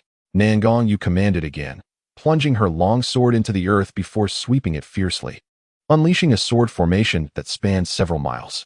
Upon the golden array, an ancient essence swirled, and obscure runes danced within the sword formation. Slay. With a single sweep of her longsword, Nangong Yu's 3,000 silken strands cascaded through the air, her exquisite eyes suffused with murderous intent. A cold breath escaped her lips, and simultaneously, the 3,000 sword shadows and the celestial execution sword array activated. Instantly, a deafening roar resounded, echoing relentlessly. The celestial execution sword array of the Nangong clan? How intriguing. The man clad in white robes chuckled, his eyes filled with disdain. The celestial execution sword array was a celebrated technique of the Nangong family, having dispatched countless formidable beings. Yet, Nangong Yu's prowess was insufficient to unlock the array's true potential. With a mocking laugh, the man in white let a golden small tower drop from his grasp, channeling his spiritual energy into it. Boom, accompanied by a resounding crash. The tower connected heaven and earth, as if to rend the very sky asunder. The tower exuded an ancient and profound aura, seemingly a divine artifact that transcended the epochs of antiquity. Then, under the man's intricate gestures, the golden colossal tower began to operate, emitting boundless power, rendering the celestial execution sword array utterly obsolete, as if the entire realm had been devoured by the magnificent tower. How could this be? Witnessing this scene, Nangong Yu's eyes brimmed with disbelief. The celestial execution sword array was one of the Nangong family's ultimate skills, yet it appeared so feeble before this individual. Hee. The Heavenly Tower Emperor's strength has ascended a few tiers. It seems it won't be long before he breaks through to the 4th stage of Emperor Sovereign. At this moment, the elderly man suddenly chuckled, gazing at the Heavenly Tower Emperor with a hint of envy. It is known that this Heavenly Tower hails from the ancient times, when the great wilderness divine domain was rife with powerhouses, where even golden immortals were as numerous as ants. Unlike the present, the pathways to greatness have closed, and the Emperor's sovereign realm stands as the pinnacle of strength in the great wilderness divine domain. As for those saints, they exist only in a few scattered places. Hee. The reverse evil divine spear in your hand is not inferior to my Heavenly Tower. The Heavenly Tower Emperor Yin Shilua scoffed, discerning the underlying meaning in the elder's words. The elderly man chuckled, offering no further response. With a flick of his right hand, the reverse evil divine spear appeared, releasing a torrent of malevolent energy, causing the very void to seem suffused with endless malice. If Gue Gu Ba Huang were present in this moment, he would undoubtedly be filled with exhilaration, for the sinister aura surrounding him resonates deeply with the path he once cultivated. Alas, Gue Gu Ba Huang has long since dissipated into the void, leaving no hope for his return. Ah, little girl, the profound energy that emanates from you is quite to my liking. I do hope you will not be so foolish as to decline my request." The old man remarked, a sinister smile etched upon his face. Subsequently, he withdrew the reverse evil divine spear, which elongated like a great serpent, soaring toward Nangong Yu with a fierce howl. Nangong Yu's expression darkened significantly as she drew her longsword, preparing to defend herself. However, the terror of the reverse evil divine spear far exceeded her capabilities. In a mere instant, she was hurled away, crashing violently to the ground. Her delicate visage paled further, and a mouthful of reverse blood erupted from her lips as the spiritual energy within her surged tumultuously. Even her emperor's realm seemed to waver precariously at that moment. This is disastrous. Observing this scene, Nangong Junyi's face clouded with dread. If this continued, Nangong Yu would be in grave danger. There was no time to lose. He must save her. After all, Nangong Yu was the pinnacle talent of the Nangong family, and her demise would spell catastrophic disaster for them. Thus, even if it meant sacrificing himself, he would ensure her safety. With this resolve, Nangong Junyi activated the array and soared forth. "Ah, they say not to resist. Yet you choose to do so. Very well, I shall teach you the meaning of respecting your elders." The old man sneered, thrusting his spear once more. Just as the spear was about to strike, a flash of sword light flickered across the heavens, hurtling toward them. Yet how formidable was the spear! In a heartbeat, it devoured the sword shadow. Nangong Junyi's expression turned frigid as he valiantly stood in its path. With a resounding crash, his spirit shattered. His body left in a gruesome state, and his aura became alarmingly faint, even his spiritual power plummeting to the celestial realm. Nangong Junyi. Nangong Yu's eyes widened with rage, her fury surging with a chilling intent, ultimately manifesting in a fierce cry, "I will kill you." At that moment, a heavy, ominous aura descended from the heavens. As a figure traversed countless dimensions, gracefully appearing before them. Upon witnessing this, both the old man and Xuanhuan Laozu's expressions darkened. What was his purpose here? This figure was none other than Gui Gu Huashi. Prior to this, Nangong Haoyan had already been aware of the unfolding events, but he refrained from intervening directly to aid the Nangong family, instead dispatching Gui Gu Huashi to arrive first. Though Gui Gu Huashi did not fully comprehend the situation, he did not question it further and followed Nangong Haoyan's orders to reach here first. This is troubling. Upon seeing Gui Gu Huashi, Nangong Yu's countenance shifted to one of concern. She understood that Gui Gu Huashi was an ancient emperor, even stronger than both the old man and the man in white robes combined. Moreover, the reason why ancestor Nangong had departed was precisely to eliminate this individual. And now it was impossible. Absolutely impossible. Nangong Yu shook her head frantically, her eyes filled with disbelief. Chapter 19. Countless lives taken. Gui Gu Huashi, what brings you here? Xuanhuan Laozu cast a wary glance at Gui Gu Huashi, well aware of the latter's formidable strength. Even with the old man's assistance, they might not stand a chance against him. The old man, too, looked apprehensively at Gui Gu Huashi, aware that fewer people knew about the Nangong's secret realm, the better. In response to their words, Gui Gu Huashi remained indifferent, choosing silence. Nangong Haoyan had previously instructed him not to intervene. Thus, Gui Gu Huashi stood with hands clasped behind his back, his expression calm and unruffled. Since you choose not to act, I shall proceed." The old man rasped with a laugh, his gaze towards Nangong Yu filled with avarice. "Yang Tianxiong, if you seek death, I have no qualms in facilitating your demise." At that moment, Gui Gu Huashi's voice cut through the air, cold and devoid of emotion. "What? Do you intend to protect the Nangong family?" Xuanhuan Laozu smiled chillingly, a hint of derision flashing in his eyes. Although he held a measure of apprehension towards Gui Gu Huashi, as a fellow emperor, he still felt entitled to arrogance. Hearing this, Nangong Yu was momentarily taken aback. She was aware that the Harmony sect had suffered considerable losses within the Nangong family. Logically, they should harbor an irreconcilable hatred towards them. Yet now, why did he refrain from striking, even going so far as to defend them? Gui Gu Huashi's gaze remained placid and wordless. Yet the old man and the man in white dared not make a move, for he was Gui Gu Huashi. Boom! Suddenly, a thunderous sound echoed from the heavens, as if an invisible giant hand tore the sky asunder, revealing an immense void. A piercing cry rang out from a golden-winged rock, its terrifying aura reverberating throughout the cosmos. Witnessing this scene, those on the ground were utterly astonished. "This is the ancient race, the golden-winged rock," someone exclaimed, their eyes wide with fear. Xuanhuan Laozu and Yang Tianxiong's expressions darkened considerably. The golden-winged rock had always dwelled in the wild mountains, rarely showing itself. Why had it suddenly appeared here? Upon seeing the figure standing atop the golden-winged rock, Nangong Yu's pretty face instantly lit up with joy. Ancestor! The ancestor has returned. At that moment, her eyes sparkled with hope, feeling as though everything might yet be salvaged. Nangong Junyi, you must hold on. Currently, Nangong Junyi's situation was perilous. He had already lost consciousness, his cultivation dwindling, and his soul shattered by the reverse evil divine spear. The two individuals also noted the figure on the rock's back, their eyes narrowing slightly, revealing a glimmer of icy intent. We pay our respects, master. At that moment, the ominous voice of Gigu Huasher resonated, echoing in the ears of all present. As his words fell, the expressions of everyone transformed dramatically. What? Even Yin Xiu Luo and Yang Tianxiong found it hard to believe. Gigu Huasher had actually knelt and referred to that figure as master? Impossible. The horror in their eyes was palpable. They could scarcely accept the scene unfolding before them. At this juncture, the golden-winged rock descended, transforming into a figure that stood behind Nangong Haoyan. With an indifferent demeanor, Nangong Haoyan surveyed the multitude of adversaries before him. His voice, devoid of any spiritual energy, pierced through the hearts of all. Those who kneel shall not perish. As his words echoed, an oppressive silence enveloped the air. Ha ha. Yet, Yin Xiu Luo laughed derisively, his eyes brimming with scorn. Boy, I wondered who you were. Only to discover you are nothing but a worthless being devoid of spiritual power. Although I cannot fathom why Giga Huasher would kneel before you. In the presence of my Tian Tower, you are as insignificant as an ant. Yin Xiu Luo's tone was laced with unabashed mockery.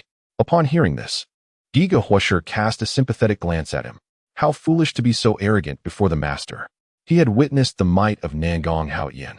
Even the ancestor of the Hixio sect was no more than a slightly larger ant in his presence. With a cold smile, Nangong Haoyan replied, his calm eyes betraying no emotion, an emperor? I have slain countless. Arrogance. At these words, Yin Xiu Luo's countenance darkened. The Tian Tower materialized in his grasp, exuding an overwhelming force that shook the heavens and the earth. He stepped forward, his form suspended in midair, his cold gaze radiating an air of invincibility. Under my Tian Tower, all are mere ants. Kill! Yin Xiu Luo commanded forcefully, launching his assault. Instantly, the Tian Tower erupted in brilliant light, unleashing a myriad of divine weapons aimed at Nangong Haoyan. The Tian Tower, a vessel of all things, could also manifest an array of entities. I expected something grand. Yet it is merely the Tian Tower. How audacious to create such a clamor before me. Nangong Haoyan scoffed lightly. He was no stranger to treasures like the Tian Tower. He had seen and destroyed countless such artifacts and found it laughable that a descendant of the emperor would dare to flaunt it in his presence. Then, with a sweeping motion, Nangong Haoyan unleashed a palm strike, a surge of unparalleled might, the terrifying aura seemingly capable of annihilating all existence. The golden silhouette of his palm, imbued with a devastating force, surged toward the Tian Tower. Boom! A colossal sound erupted, waves of energy rolling forth, reverberating across a vast expanse. Countless sites were obliterated in the wake of that single strike. At this moment, the Tower of Heaven, which Yin Xiu Luo took great pride in, crumbled like fragile paper, disintegrating into dust and vanishing from existence. No! Yin Xiu Luo's eyes widened with rage, a roar escaping his lips as his complexion turned pale, and he spewed forth a mouthful of reverse blood. The heart of the tower was connected to him. Its destruction naturally inflicted damage upon Yin Xiu Luo. His cultivation level plummeted to the first realm of the emperor, and there was an ominous hint that it might continue to decline. Yang Tianxiong, if you do not act now, when will you? Yin Xiu Luo bellowed. As his voice faded, Yang Tianxiong's gaze sharpened, and he stepped forward, withdrawing the reverse evil divine spear, directing it towards Nangong Haoyan with a thunderous strike.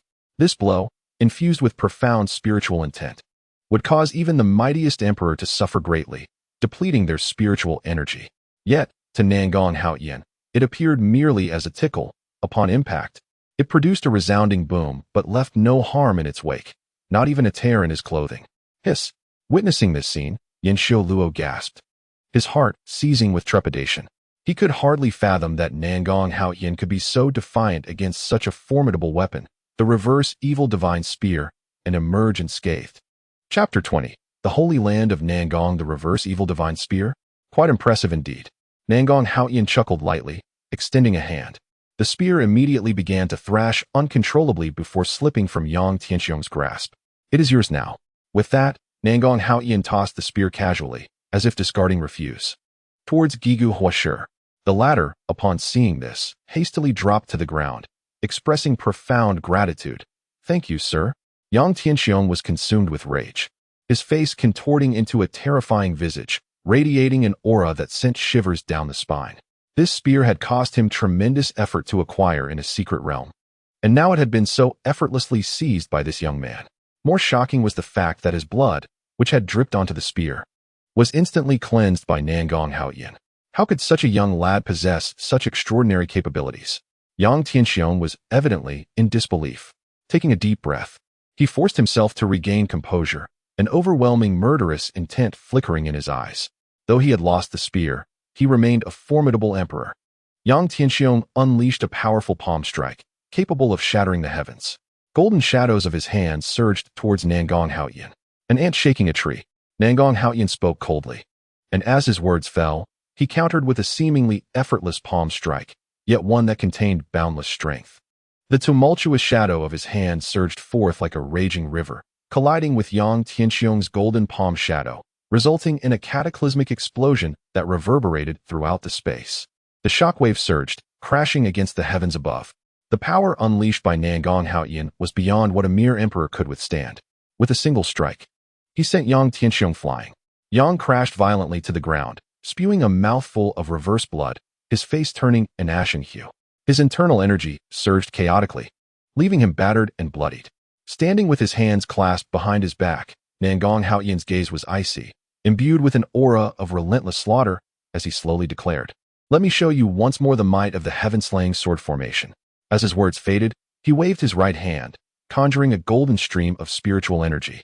In the next instant, the entire land was ensnared by the heaven-slaying sword formation, a terrifying power vibrating in the air, with countless sword shadows manifesting in the void. Subsequently, 9 colossal swords erupted from the earth, their shadows stretching infinitely. This sword formation seemed to connect heaven and earth, saturating the surroundings with an overwhelming presence that even the pinnacle of emperor-level beings could hardly escape. Witnessing this scene, Nangong Yu stood frozen in place, unable to fathom the terrifying strength of the heaven-slaying sword formation. In contrast, Qiu Xueqing appeared unfazed, her delicate features reflecting an extreme calmness. To her, it seemed as if only Nangong Haoyan existed within the cosmos. With a thunderous roar, Nangong Haoyan struck, unleashing the full might of the heaven-slaying sword formation. All enemies caught within were mercilessly ground to dust, their remains scattering like petals in the wind. In a moment, brilliant light filled the realm, and when it dissipated, the once dense crowd had dwindled to a mere handful. As for Yang Tianxiong and Yin Xiu, they had long been obliterated, erased from existence. Surrenderers shall not be harmed. As the formation faded, the air was thick with the acrid scent of blood. Nangong Haoyan's gaze fell upon the sparse crowd, and he spoke slowly. With his words, everyone trembled and knelt, their eyes reflecting nothing but abject terror. It was absurd to consider resistance when even their leaders, Yin Xiu and Yang Tianxiong, had been slaughtered. Observing this, Nangong Haoyan nodded slightly, refraining from further violence. "Sir, both of them were elders from a sacred ground in the western region. Their deaths here may not sit well with that place," Giga Huashi pondered aloud. Nangong Haoyan responded with a faint smile. "What of it? Not only that, but I intend to host a banquet in their honor. I wish to see what qualifications they possess to dare make a fuss in my Nangong sacred ground." Gigu Huashi's expression shifted dramatically. His astonishment was not due to Nangong Haoyan's audacity alone, but rather at the fact that he referred to the Nangong clan as the Nangong sacred ground. A sacred ground, recognized as the mightiest force within the vast wilderness divine domain, unmatched by any. Even those sects, families, or empires that seemed formidable were but trivial in comparison to a sacred ground, and now Nangong Haoyan boldly proclaimed the Nangong clan as the Nangong sacred ground. This implies that, with a sharp intake of breath, Gui Huashi gazed once more at Nangong Haoyan, his eyes brimming with a myriad of complex emotions. Gui Huang had once informed him of a mysterious force within the vast expanse of the great wilderness divine domain, one that eclipsed even the sanctity of the Holy Lands. No one knew the extent of this force's numbers or its formidable warriors. All that was certain was that every holy land in the great wilderness divine domain was compelled to obey its command. To ascend as a holy land, one must first secure the approval of this force, which bestowed the sacred tokens of the holy lands. He vaguely recalled that this force was known as the Divine Domain Sacred Pavilion, the only entity within the entire great wilderness divine domain audacious enough to bear the name of sacred.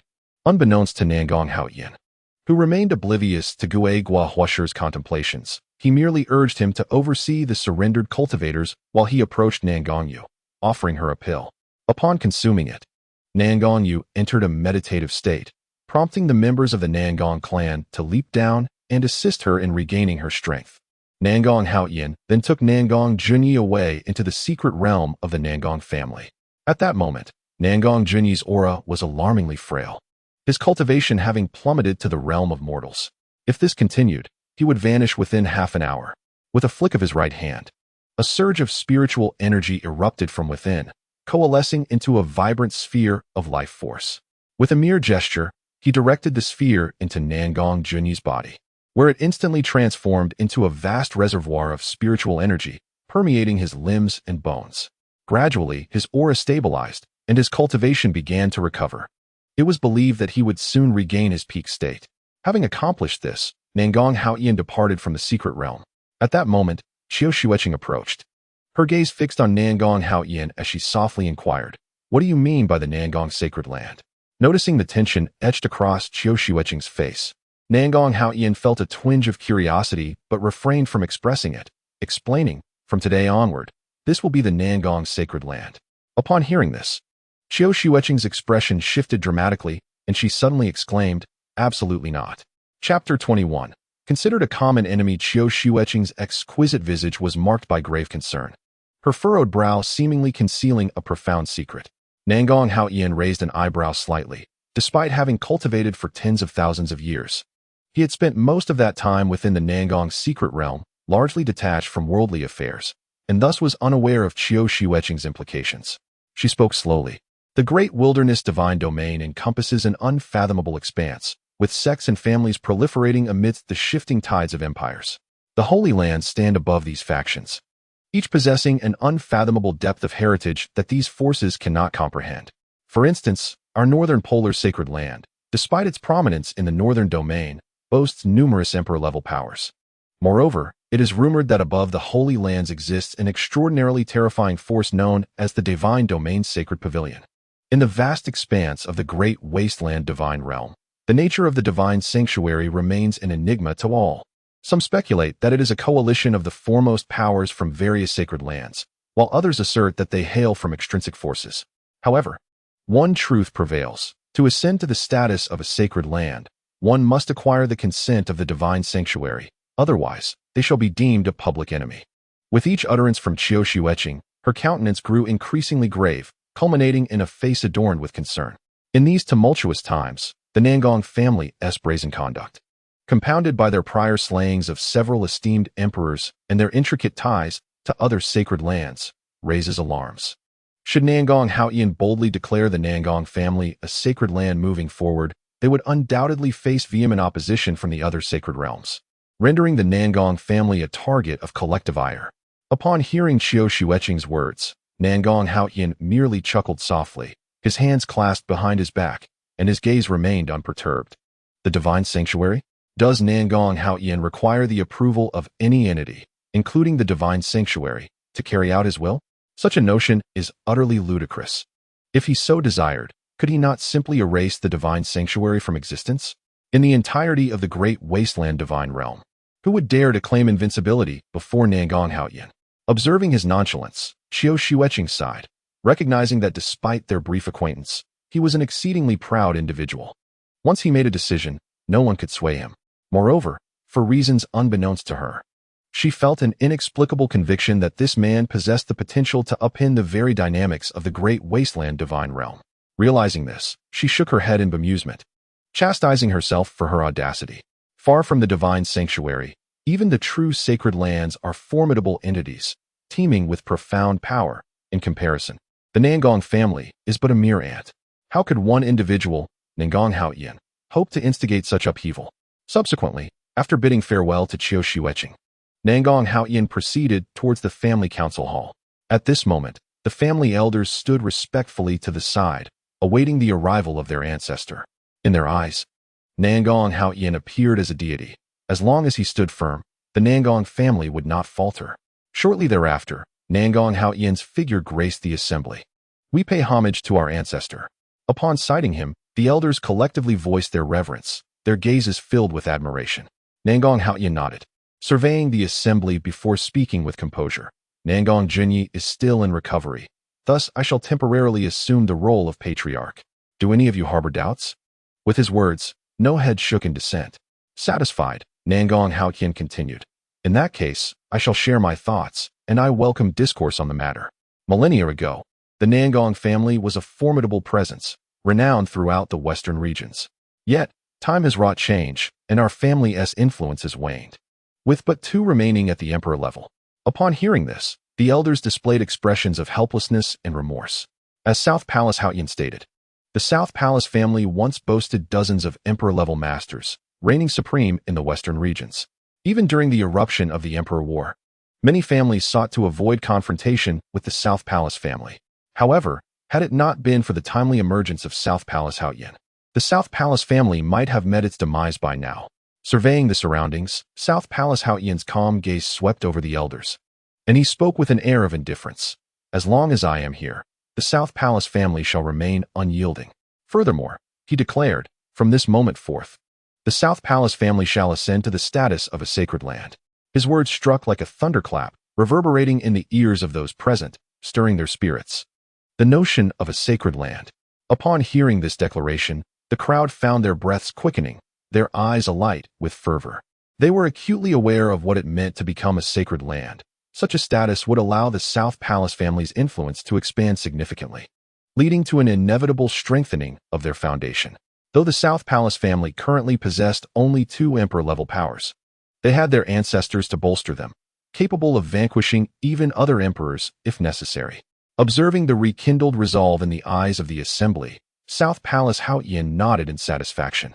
He continued, moreover, since we are to become a sacred land, the order must be restructured. Henceforth, the ranking of family disciples will be abolished, and the heavenly and earthly rankings will be established anew.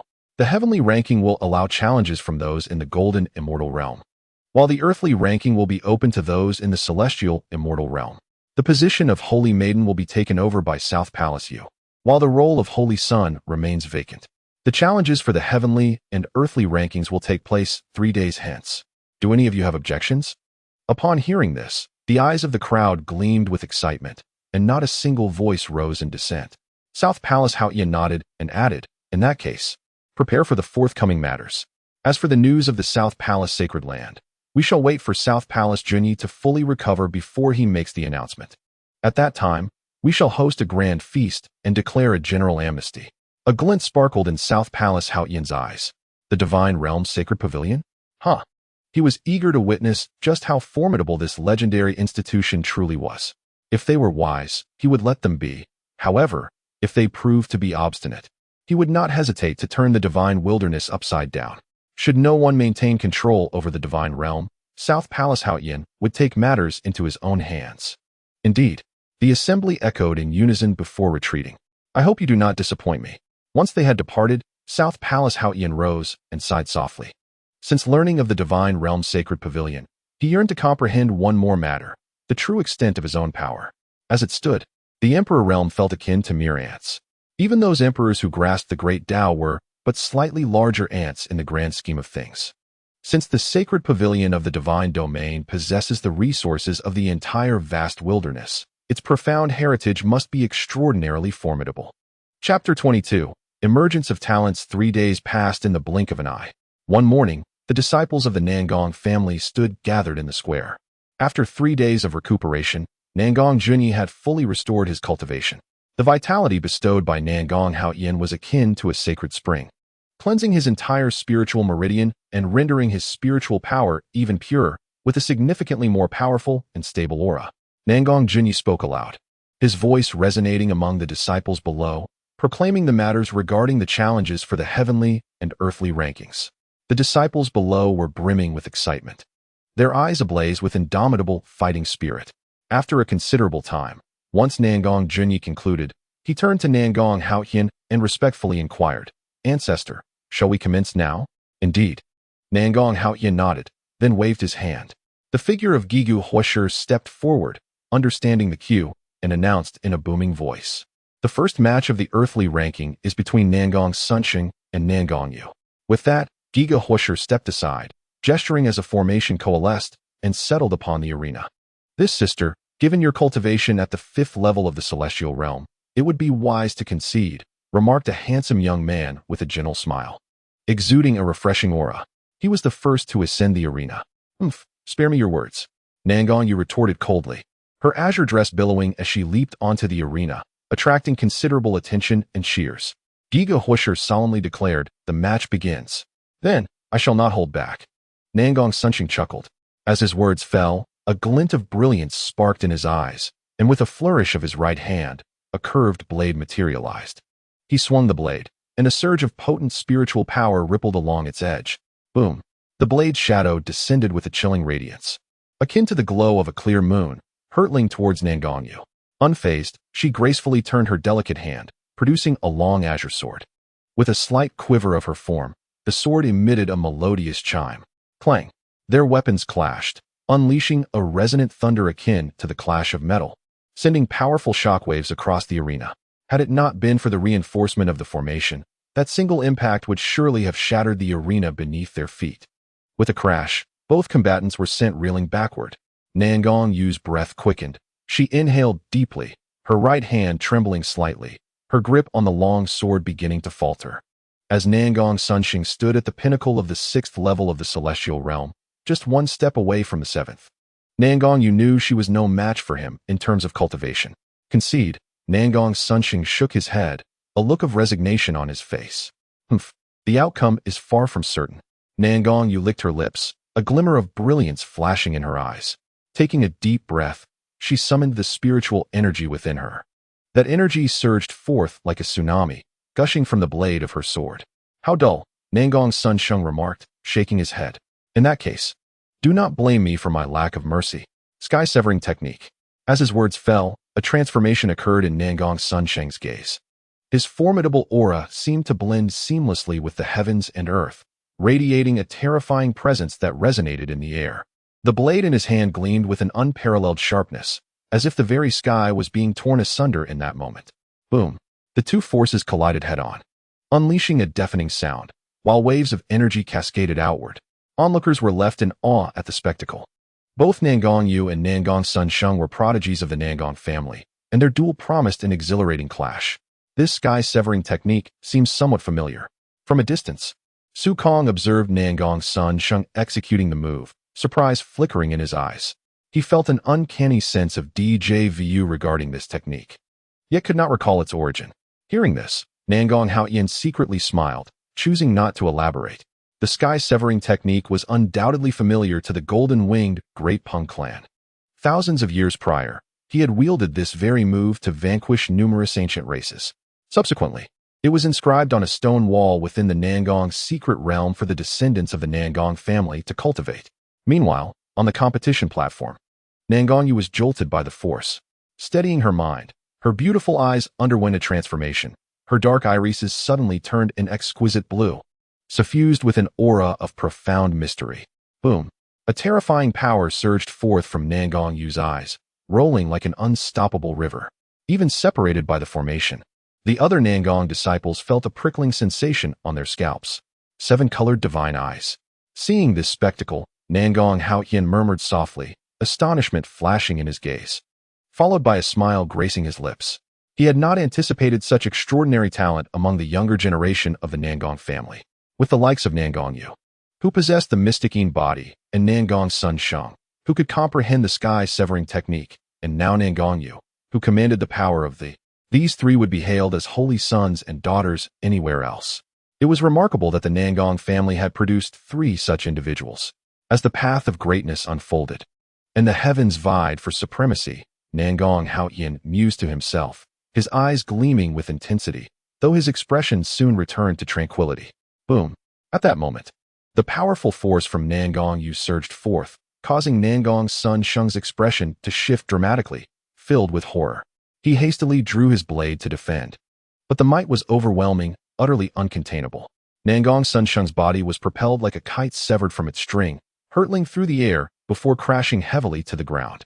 His complexion turned as pale as paper, breath ragged, and he coughed up a mouthful of blood. I concede. Taking a deep breath, Nangong's son Sheng compelled himself to regain his composure, subsequently offering a bitter smile. He had not anticipated that Nangong Yu could unleash such formidable power. After a moment of contemplation, he slowly inquired, "Might I ask what kind of technique this is that possesses such immense strength?" Upon hearing this, the expressions of the clan disciples below were equally curious. They too wished to understand the nature of the power Nangong Yu wielded, capable of defeating Nangong's son Sheng, who stood at the pinnacle of the 6th level of the celestial realm. In response, Nangong Yu shook her head and, parting her crimson lips, confessed, "I do not know. I awakened these eyes only after entering the immortal realm, and I have never utilized them until today. Therefore, I do not begrudge my defeat." Nangong's son Sheng chuckled softly. Feeling somewhat unsteady, and with great effort, he managed to depart from the scene. As time flowed slowly by, the grand competition, which spanned nearly 5 days, finally came to a close. During this period, the disciples had indeed surprised Nangong Haoyan on numerous occasions. For instance, Nangong Yu, the champion of the Earth ranking, dominated the competition with her mesmerizing 7-colored eyes, firmly securing her position at the top. Despite his defeat, Nangong's son Sheng rallied and fought his way back to the 10th position. Moreover, Nangong Chunyu, a naturally gifted swordsman, clinched the 1st place in the heavenly ranking with his prowess at the 9th level of the golden immortal realm. Xuanhuan Laozu, possessing a formidable dragon lineage, narrowly fell to Nangong Chunyu and earned the 2nd position. Chapter 23. The landscape of the divine domain. Upon the conclusion of the tournament, Nangong Haoyan instructed Nangong Jun-yi to announce that from this day forth, the Nangong clan would officially be recognized as the Nangong Sacred Land, inviting all of the Great Wilderness to come and celebrate. The news sent shockwaves throughout the entirety of the Great Wilderness divine domain. At the Li clan, the clan leader, upon receiving this information, smirked with a hint of scorn and sneered, "Humph, utterly arrogant. Do you truly believe that Nangong Jun-yi can uphold the entire Nangong clan, aspiring to become the Nangong Sacred Land? How laughable." Just days prior, the Li clan had already allied with the heavenly wasteland Sacred Land of the Western region.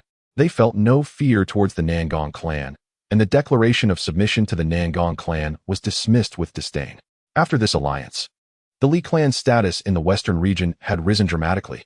"Clan leader, do we still plan to attend this invitation?" a man in the main hall ventured to ask. In response, the Li clan leader wore a derisive smile and replied, "Of course we shall go. I am eager to see what qualifications the Nangong clan possesses to be deemed a sacred land. When the various factions arrive to trouble them, we shall then reveal matters concerning the Nangong secret realm." The sinister smile of the Li clan leader held unspoken implications. Meanwhile, at another sacred land, the Northern Polar Sacred Land also received this news. The Great Wilderness Divine Domain is divided into 5 regions: the Western region, the Northern region, the Southern region, the Eastern region, and the Central region. In the Sacred Arctic Land, situated in the northernmost region, the seasons are marked by a relentless winter, accompanied by swirling snowflakes. Within the frigid palace, a middle-aged man listened intently to the report from the woman before him, a glimmer of brilliance flashing in his eyes. His fingers drummed lightly against the armrest of the chair as he pondered for a moment before speaking with an air of calm. "Is what you say truly the case?" "Indeed," the woman replied, nodding. Her exquisite face bore an expression of icy indifference, radiating an aura of extreme coldness that reverberated through the air. If Qiu Xueqing were present, she would undoubtedly recognize this woman as her master, Han Shiyue. The middle-aged man was none other than the sovereign of the Arctic Sacred Land. Possessing a level of cultivation that transcended comprehension, none within the Arctic knew the true extent of his powers. "Since Xueqing is also there, you should go and investigate.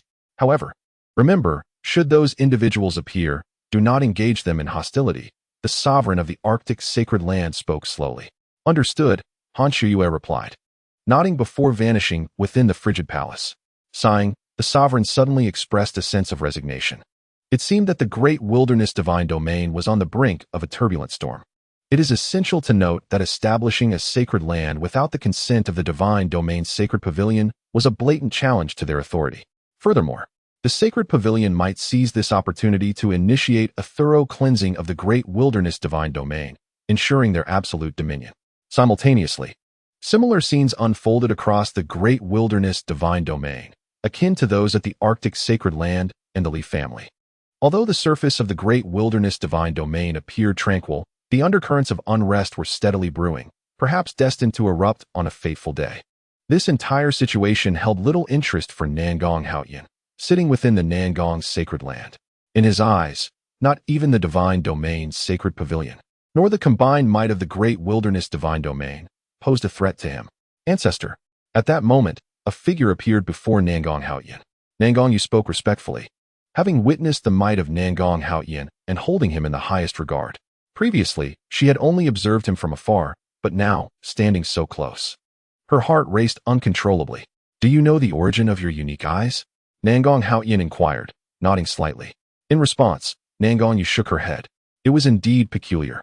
During her initial foray into cultivation as a mortal, no matter how she absorbed the spiritual energy of heaven and earth, she could not break through her limitations.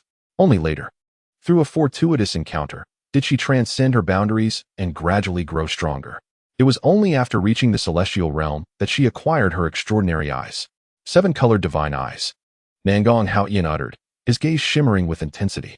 As his words resonated, it was as if a thunderclap echoed in Nangong Yu's ears. Suddenly, her vision underwent a profound transformation. She seemed to behold a pair of colossal eyes, timelessly suspended in the firmament. Amidst the vast expanse of the starry cosmos, countless celestial bodies fell, erupting in resplendent brilliance. Yet those eyes remained ever radiant, seemingly penetrating the essence of all existence, reigning supreme over the myriad of beings. Suddenly, a terrifying aura descended with a thunderous force, leaving Nangong Yu in a daze, rooted in place. Her delicate visage turned ashen, beads of sweat cascading down her brow. As an overwhelming torrent of information surged through her mind. The 7-colored divine eyes. One of the 10 most extraordinary eyes of the ages. Once belonging to a celestial deity eons ago, that deity ultimately perished in a cataclysmic war, and the eyes transformed into a spectrum of light, vanishing into the annals of time. Upon receiving this revelation, Nangong Yu was profoundly shaken, her exquisite face rendering nearly stone-like, as she could scarcely fathom the terrifying origins of her own extraordinary eyes. It took her a considerable time to recover from her astonishment. Observing her stunned expression, Nangong Haoyan chuckled softly, a hint of emotion flickering in his gaze. After arriving in this unfamiliar realm, devoid of a transcendent physique or enigmatic techniques, he relied solely on sheer determination, diligently practicing the most ordinary methods, gradually progressing from weakness to invincibility. This is a technique I acquired in a secret realm. Cultivate it diligently, and the breakthrough to the emperor level will be as effortless as turning a hand, he remarked with a sense of nostalgia, handing her a tome. The Celestial Secrets. As Nangong Yu's consciousness perceived the essence of the technique, she whispered its name, her beautiful eyes shimmering with a kaleidoscope of colors. In half a month, the Nangong Holy Land will summon the world. Trouble is sure to follow. Therefore, cultivate swiftly, and you shall represent the Nangong family in battle, Nangong Haoyan advised calmly. Given that the entire great wilderness divine domain was under the dominion of the sacred pavilion, it was inevitable that the pavilion would send emissaries to confront them, particularly regarding the competition. Yes, thank you, ancestor, Nangong Yu replied, then took her leave, vanishing from the grand hall. Subsequently, within the span of half a month, Nangong Haoyan meticulously trained all the disciples of the Nangong lineage, both on the heaven and earth rankings. In just a fortnight, the overall strength of the Nangong family had significantly increased. Chapter 24. The arrival of the coffin in the blink of an eye. Half a month had passed. One day, in the early morning, the disciples of the Nangong Holy Land began their bustling activities at dawn, adorning the sacred grounds with vibrant decorations, creating a lively ambience. Talents from both the heaven and earth rankings emerged, and an abundance of divine artifacts filled the air, drawing the attention of numerous cultivators. In this fervor, various factions, large and small, along with independent practitioners, flocked to observe. It was at this moment that an unexpected guest arrived at the Nangong Holy Land. The Li family from the western region had come to congratulate the Nangong family on their ascension to the status of a holy land, bringing with them a coffin as a token of their regards. As the call of the young attendant resonated through the entrance, the entire Nangong holy land fell silent, and an air of peculiar tension enveloped the surroundings. Ah, dear Jinyi, how delightful it is to witness after so many years that the Nangong family has ascended to the realm of the saints. A truly commendable achievement. At that moment, a hearty laughter echoed, and a middle-aged man appeared before the gathering. His face bore a smile, yet his tone was laced with mockery. This man was none other than Li Xuanhuan, the head of the Li family. Pray tell, brother Xuanhuan, what brings you to present me with a coffin from the Nangong sacred land? Nangong Jinyi's expression turned icy, aware that Li Xuanhuan's intentions were far from benign. Yet he was taken aback by the audacity of presenting a coffin today. Ha ha ha, in recent days, my Li family has allied itself with the heavenly wilderness sacred land. And the people of that sacred land have informed me that to establish a sacred domain, one must secure the approval of the sacred pavilion. It seems the individuals at the sacred pavilion are quite unaware of this development, are they not? Li Xuanhuan's smile was tinged with a sense of impending doom, causing the disciples present to feel a wave of irritation. And what of it? Nangong Jinyi's brow furrowed slightly. His tone remained unperturbed. Ha ha. Precisely for this reason, I present you with this coffin, perfectly suited for burying the entire Nangong family. As his words fell, silence enveloped the air. Those who had intended to congratulate the Nangong family now hastily retreated, realizing the gravity of the situation. After all, these prominent figures wield immense influence. Why would they risk themselves in such frivolity? The disciples of the Nangong family burned with fury, wishing fervently to extract vengeance upon him. I have heard that your Nangong family has produced quite a number of talents recently. Why not engage in a contest today? Li Xuanhuan disregarded the wrathful gazes directed at him, casting a glance at Nangong Jinyi before speaking dismissively. How shall we compete? Nangong Jinyi's expression darkened. My son possesses the great completion divine body. His strength is at the pinnacle of the golden immortal realm, capable of contending even with a half-step emperor. I wonder, who from the Nangong family will step forth to battle? Li Xuanhuan waved his hand, and a young man emerged from behind him. The young man was handsome, yet his eyes were shrouded in darkness, exuding an air of disdain. Who dares to challenge me? I shall. At this moment, Xuanhuan Laozu, ranked second on the celestial rankings, spoke in a deep voice. As he spoke, he stepped forward, causing the ground beneath him to crack and shatter, his aura irradiating with a chilling intensity that filled the air. Li Hongfu smiled arrogantly, his eyes gleaming with derision.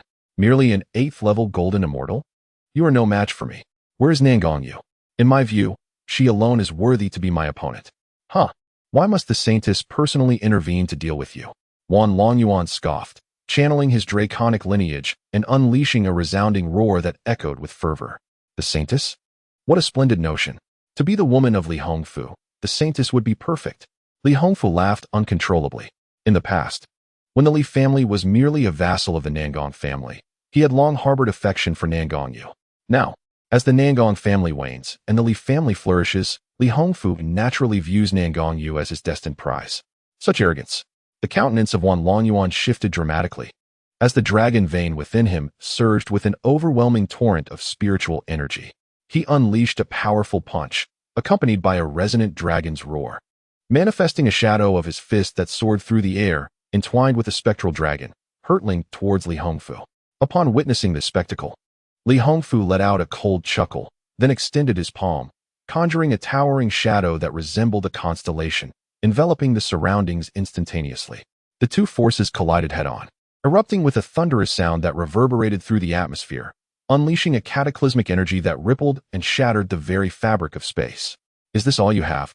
After the exchange, Li Hongfu stood with his hands clasped behind his back, his expression rife with disdain. In stark contrast, Xuanhuan Laozu was propelled backward several yards before finally regaining his footing.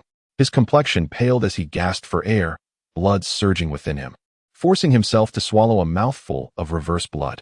Again, Xuanhuan Laozu bellowed, his eyes ablaze with indomitable fighting spirit. Dragon Elephant Suppression Technique. With a fierce roar, the dragon vein within him spiraled into a frenzy, emanating a torrent of dragon energy, coalescing into an ethereal dragon that shimmered with brilliance. Endowed with the dragon vein and mastering this technique, Xuanhuan Laozu wielded it with greater finesse than his kin, amplifying its potency. he advanced another step, his spiritual energy roaring to life, as an ancient colossal elephant emerged from the ground, intertwining with the divine dragon. The roar of the elephant and the dragon resonated through the heavens and the earth, exuding an aura of unfathomable terror. Witnessing this, many visiting powers and cultivators were struck with astonishment, realizing the existence of such prodigious talent within the Nangong family. If I could possess this dragon vein, coupled with a perfected divine body, my path of cultivation would surely be unimpeded. Li Hongfu's eyes glimmered with avarice as he grinned wickedly, summoning a long sword into his grasp. Dark Sea of the Three Divine Techniques. With a low incantation, Li Hongfu swung the sword, his spiritual energy surging dramatically around the blade. An immensely formidable sword shadow surged forth from the sword body, transforming into a beam of light spanning several meters. Suspended in the air, surrounding the sword shadow, a churning sea of dark green spiritual energy erupted like tumultuous waves. Li Hongfu swung the sword, shadow carrying the tidal wave of energy, crashing towards the colossal elephant and divine dragon. Boom! The forces collided once more, unleashing a sound that shook the very heavens.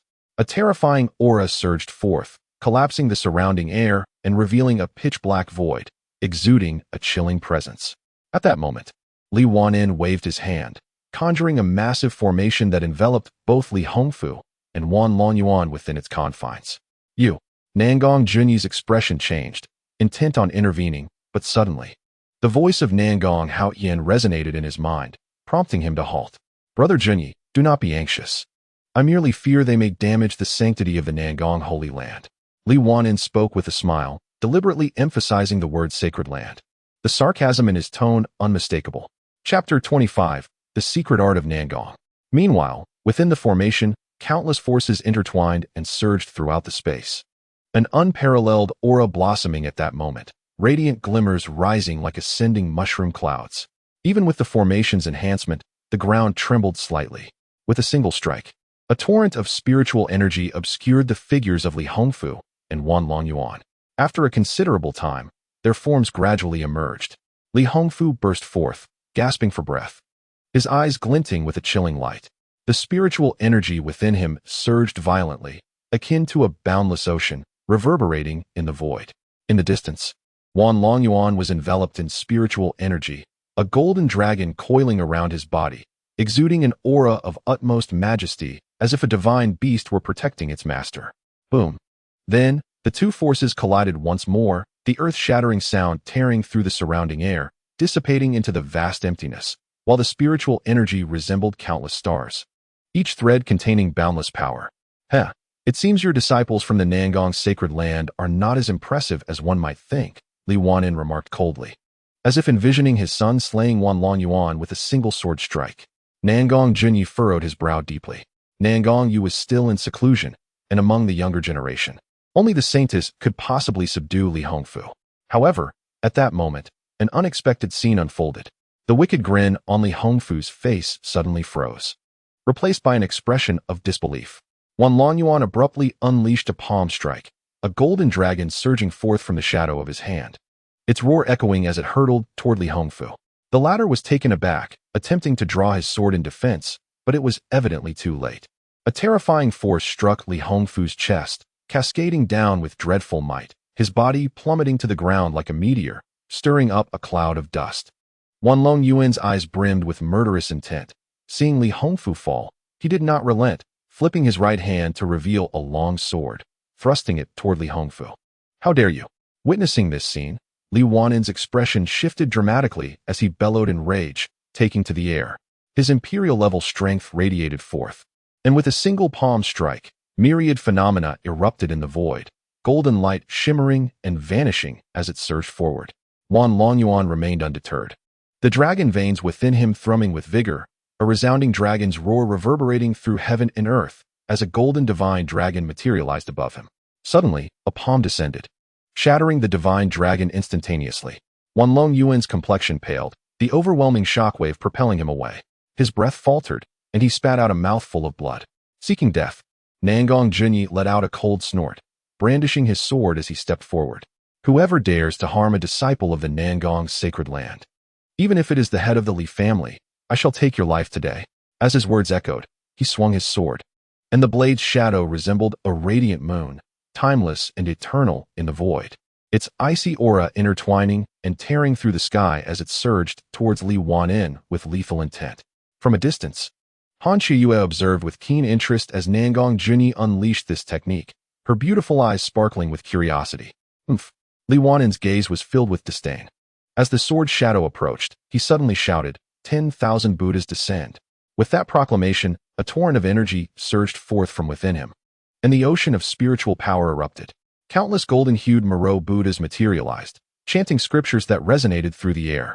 The sacred verses transformed into a golden barrier, adorned with cryptic characters that flowed within its confines. Boom! The sword shadow, with an unstoppable force, descended upon the golden barrier as if it sought to annihilate heaven and earth. In that moment, boundless spiritual energy erupted, and fierce winds arose, causing deep fissures to open in the ground beneath. Crack! The golden barrier began to fracture, countless tiny crevices appearing and spreading outward. Li Wanin's expression shifted, his eyes igniting with murderous intent. Kill! As he spoke, the Buddha figure moved, bearing an overwhelming aura of slaughter as it charged towards Nangong Junyi. Taking a deep breath, Nangong Junyi rotated the Nangong sacred sword in his hand, which emanated an ancient and profound aura.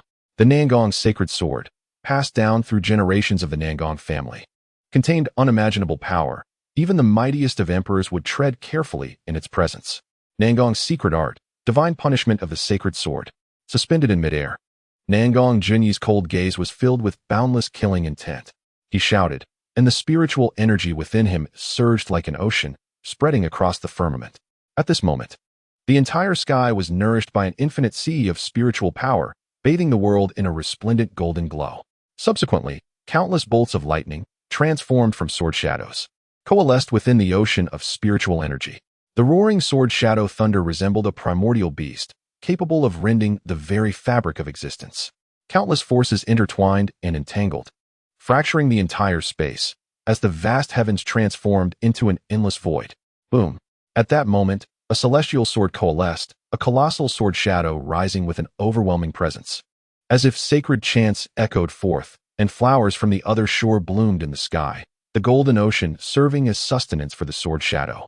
Suspended with a majestic aura, it lingered in the void, seemingly poised to obliterate the entire great wilderness divine domain upon its descent. Witnessing this scene, Han Qiuyue's delicate face was filled with astonishment.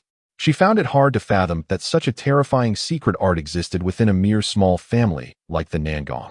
She even felt that, compared to this art, the most ancient techniques of the northern polar sacred land would pale in comparison, rendered insignificant and feeble.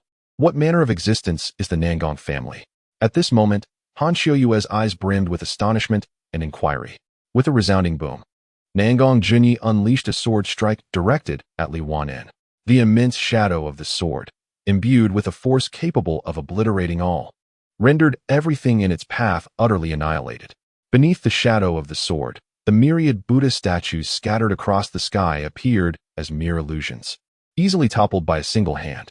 An aura potent enough to vanquish all enveloped Li Wanin, an overwhelming sense of impending doom nearly driving him to madness. Just as the sword shadow was about to descend upon him, Li Wanin, his face contorted in rage, suddenly bellowed into the void, "Master, save me." This cry summoned every ounce of spiritual power within him, its resonance penetrating an expanse of 10,000 miles, uprooting countless trees in the sacred ground with its force. Alas! At that moment, a sigh echoed from all directions, and as the sound faded, the towering sword shadow abruptly dissipated into nothingness. Chapter 26. How to choose. How could this be?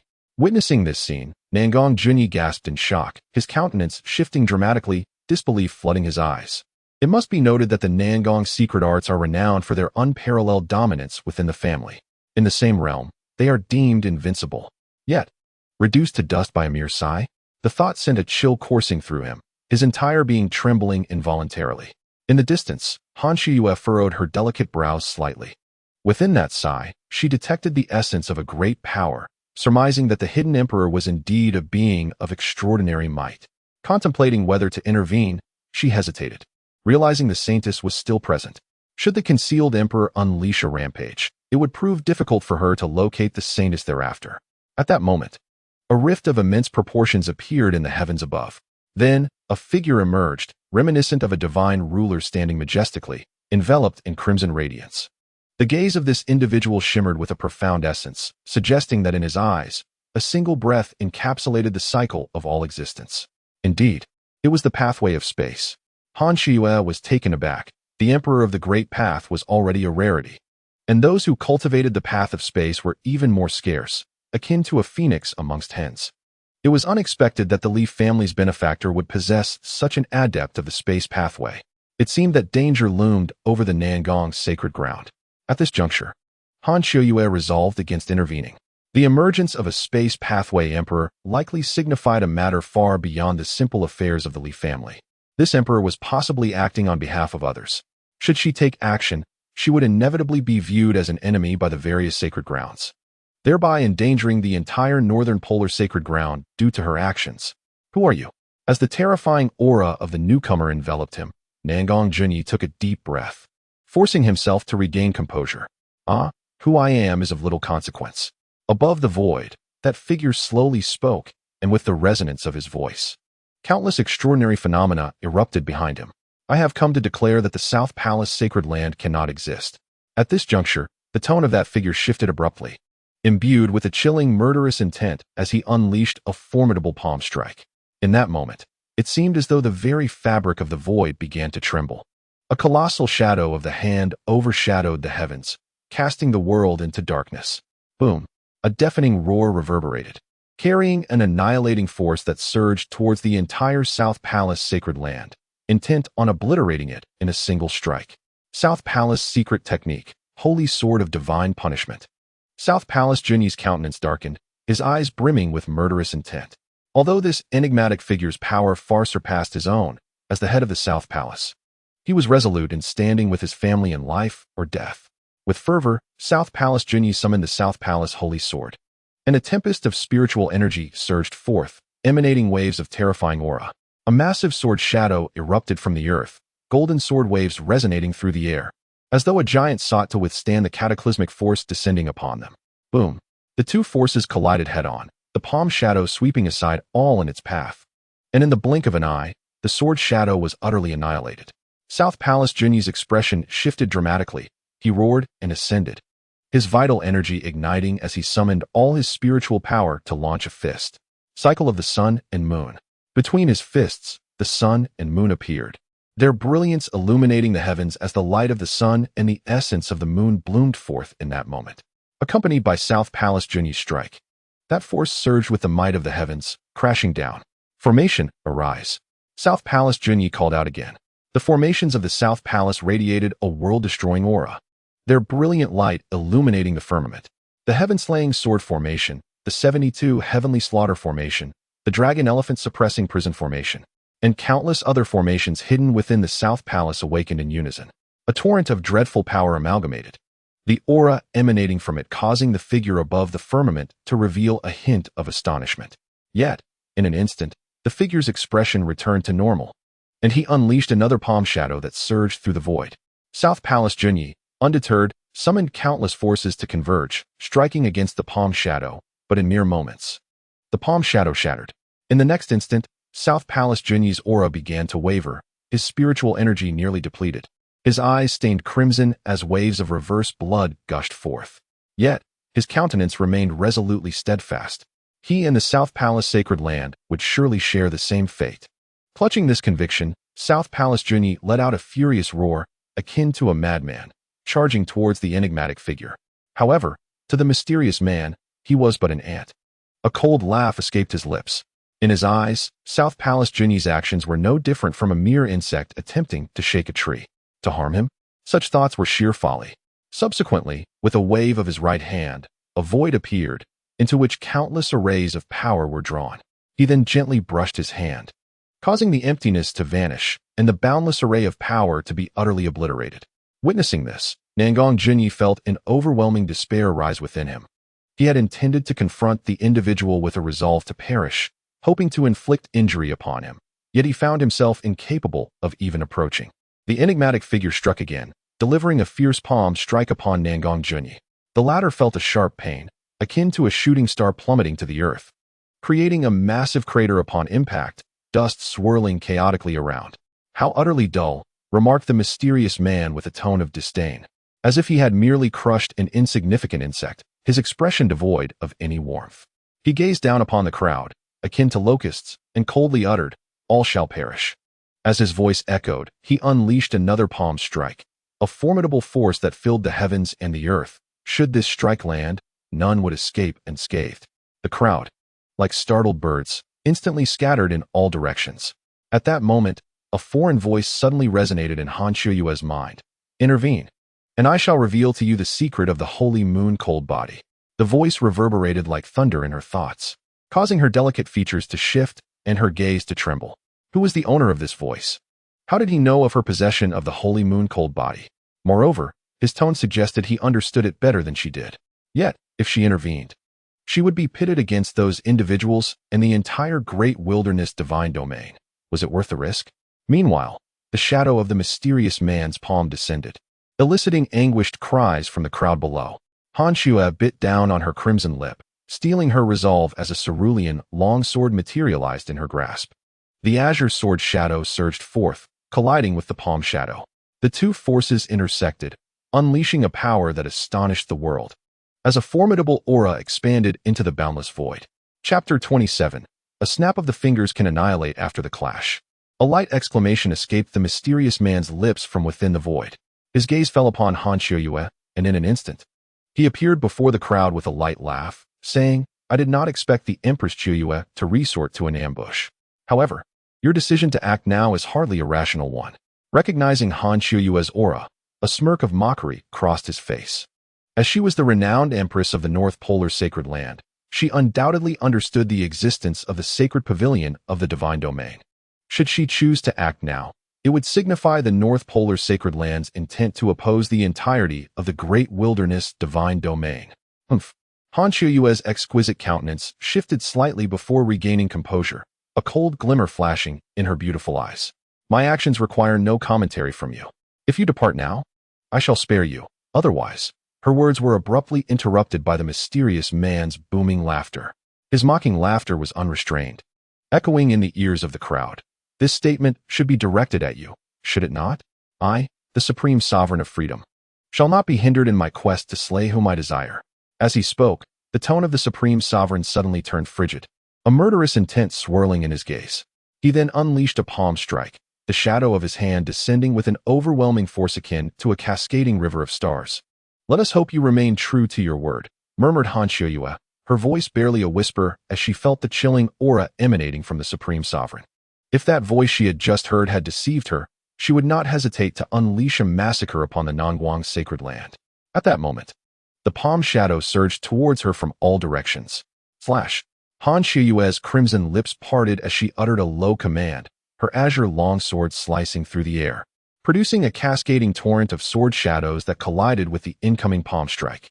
With a resounding boom, a tremor echoed through the void, and waves of tumultuous power surged outward. Outside the Nangguang sacred land, numerous fissures tore through the ground, an icy aura swirling in the air.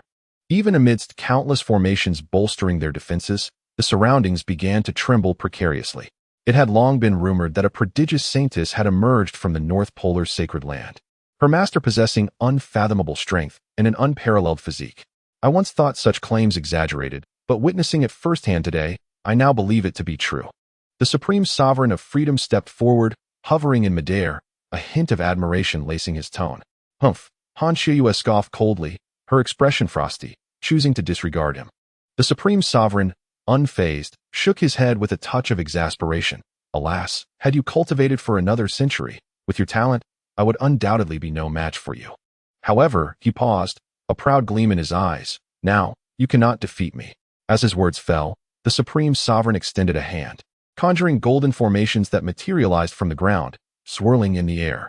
A magnificent and imposing radiance enveloped the realm, casting dazzling light across a vast expanse. Boom! Within that brilliance, the aura of slaughter lay concealed, ensnaring Han Shuiyue like a series of shackles, binding her tightly.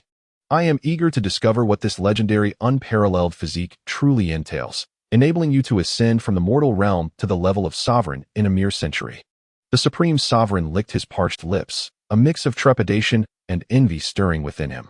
For ordinary sovereigns, even with exceptional talent, it typically requires a millennium to reach such heights, let alone the path to the great sovereign, which may take an entire lifetime to comprehend. Yet, Han Shiyue accomplished this feat in a mere 100 years, an anomaly that truly unsettled him. When you meet your end, I shall reveal the truth to you. Han Shiyue's voice was icy as she summoned the power of her Saint Moon cold body. In but a fleeting moment, the very air around seemed to solidify, suffused with a chilling cold that enveloped this realm. Intriguing. A flicker of fervor ignited in the eyes of the unfettered emperor. Within the frigid aura of Han Shiyue, a sacred essence blossomed, pure and enigmatic. Should she be refined into a furnace, perhaps his cultivation could ascend significantly. Contemplating this, a glimmer of avarice illuminated the unfettered emperor's gaze as he swept his hand, unleashing a terrifying intent of slaughter from the ethereal columns of energy. Within the radiance, myriad weapons and ferocious beasts materialized, surging towards Han Shiyue. Celestial cold sword technique. Han Shiyue uttered, her ruby lips forming the incantation, before wielding her longsword. The power of the sacred moon's cold body within her surged like tumultuous waves, intertwining and crashing through the boundless ocean of spiritual energy. All the spiritual force coalesced around her sword, and then a towering shadow of a sword erupted forth from its blade. In an instant, the winds howled and icy rain cascaded from the heavens. The space itself became frigid, as if it had plunged into the depths of the Arctic. Boom! The dazzling, frigid sword shadow persisted through the ages, refracting a chilling arc under the sun's rays. Han Shiyue then swung her sword, the shadow resembling a bridge across countless voids. Tearing through the sky, wherever the sword's shadow traversed, all was encased in ice, an endless chill radiating with the power to annihilate worlds. Crashing against that golden column of light, rumbling, the two forces collided head-on, their overwhelming energies spreading like an apocalyptic tempest. At this moment, the entire southern palace trembled, as countless cultivators who had gathered to celebrate prostrated themselves upon the ground, shivering uncontrollably, too fearful to move an inch. An endless aura erupted, causing Han Shiyue to retreat 1,000 paces, her delicate visage turning pallid. She inhaled deeply, the icy essence within her intertwining and surging, her once dark eyes transforming into a vivid blue. Worlds encased in ice. Han Shiyue cried out, her jade hand lifting slightly, unleashing waves of blue energy that blossomed in her grasp. This power morphed into countless orbs, swelling in the air before enveloping the entire firmament. The comprehension of the ice path revealed itself. Upon witnessing this scene, the unfettered emperor's eyes flickered with a hint of disdainful amusement. If Han Shiyue's strength surpassed his own, then his mastery of the space path would clearly be no match for her. Yet, it was now apparent. He could extinguish her with but a snap of his fingers. The unfettered emperor clapped his hands together. A rift in space materialized, gradually expanding like an unfathomable abyss, eternally devouring the ice path that Han Shiyue unleashed. This is dire. Han Shiyue's beautiful eyes flickered, a silent alarm ringing in her heart. Without hesitation, she unleashed several principles of the great path. The ice above the firmament instantly transformed into a long sword, poised in the void as if ready to plummet at any moment. Chapter 28. How do you wish to perish? The ant strikes the tree. The sovereign of carefree laughter let out a disdainful chuckle, his eyes brimming with contempt. His mastery over the path of space allowed him to devour all that exists within the world, rendering even Han Shiyue's chilling ice path incapable of withstanding his prowess. In but a fleeting moment, the brilliance of his sword illuminated the void, its overwhelming aura seemingly capable of shattering everything within the cosmos, freezing it in its tracks. With a thunderous sound echoing through the air, the rift in space resembled an abyss, as if it could consume the very fabric of the void. The sweeping shadow of the sword vanished into the emptiness, leaving no trace behind. Heaving a deep breath, the sovereign of carefree laughter acknowledged the sword shadow, a manifestation birthed from the essence of the path of the sovereign. While he could indeed devour it, he would inevitably suffer considerable backlash. However, he concealed this inner turmoil, a sardonic smile gracing his lips as he mockingly declared, I wonder, Sovereign Shiyue, what other capabilities you possess. Do unveil them all.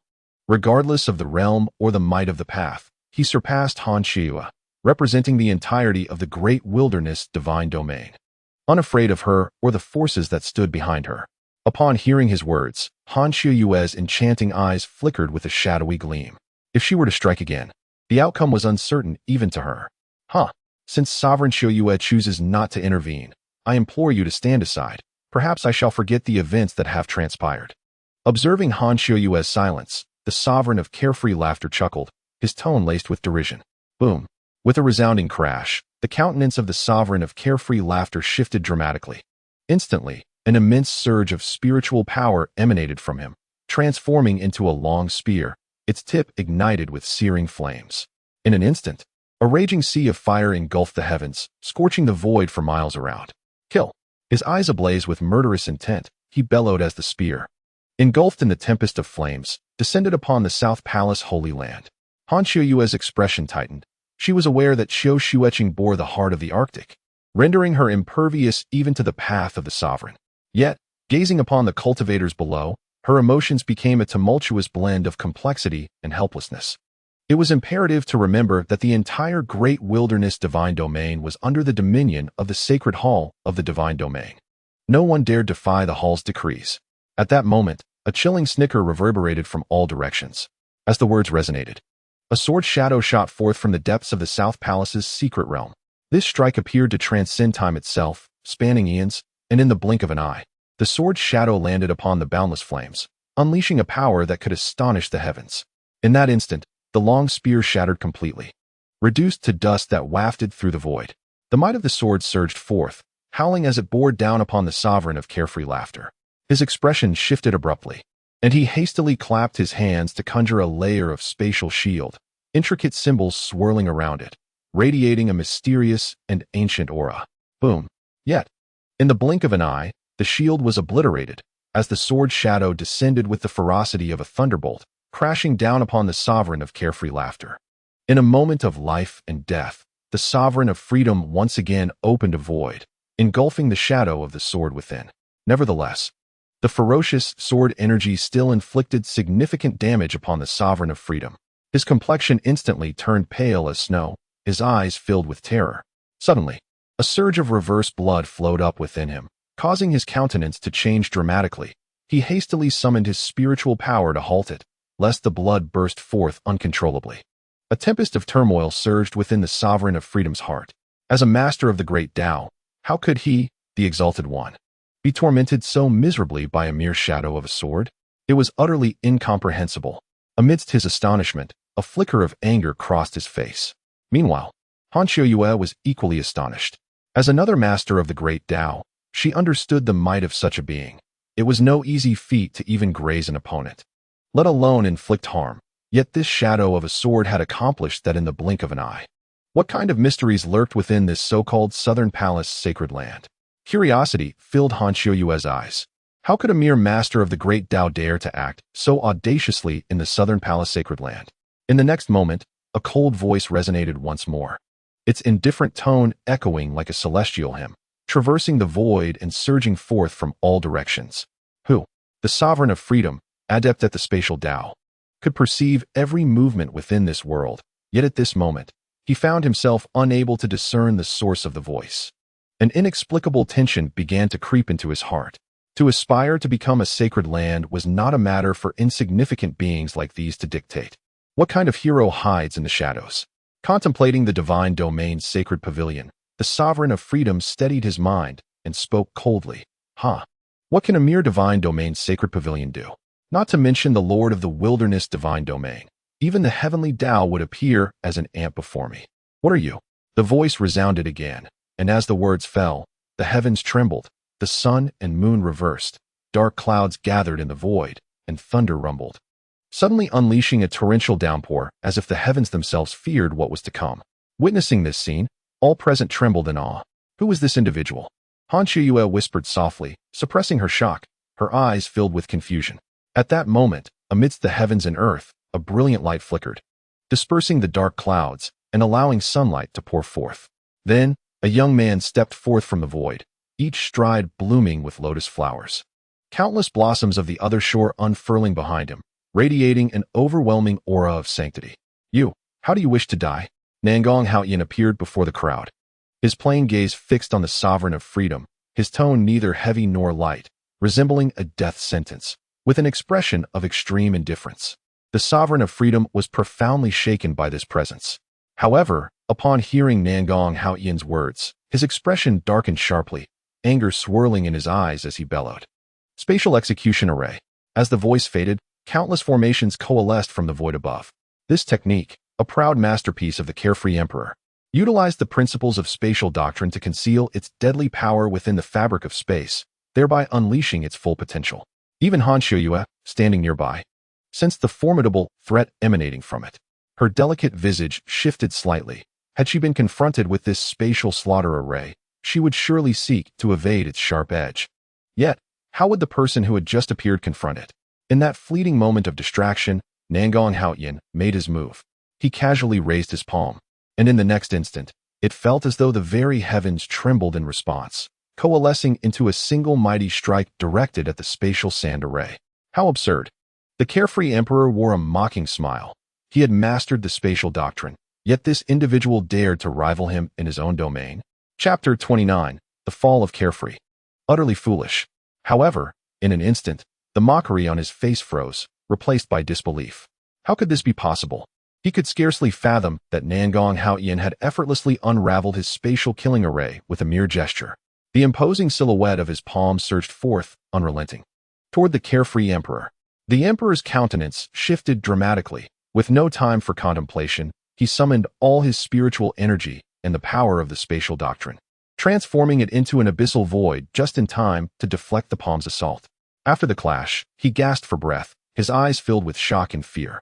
He realized that had he braved that strike, he would likely have been obliterated, his very essence extinguished.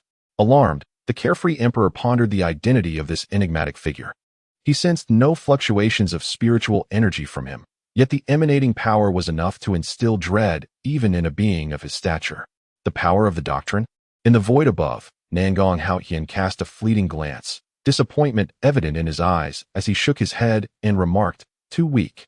He had encountered true masters of the spatial doctrine before, whereupon their mere presence shattered the fabric of space with a flick of their wrists.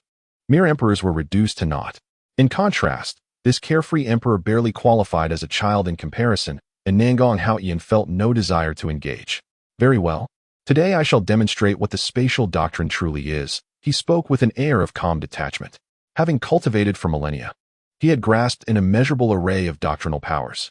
It is worth noting that countless cultivators spend their entire lives striving to comprehend the doctrines, while to Nangong Haoyan, they appeared as insignificant as wilted cabbage. With that, Nangong Haoyan swiftly made his move. He extended one hand, conjuring an abyssal void that materialized before him. Compared to the earlier manifestation of the carefree emperor's void, his was far purer and more terrifying.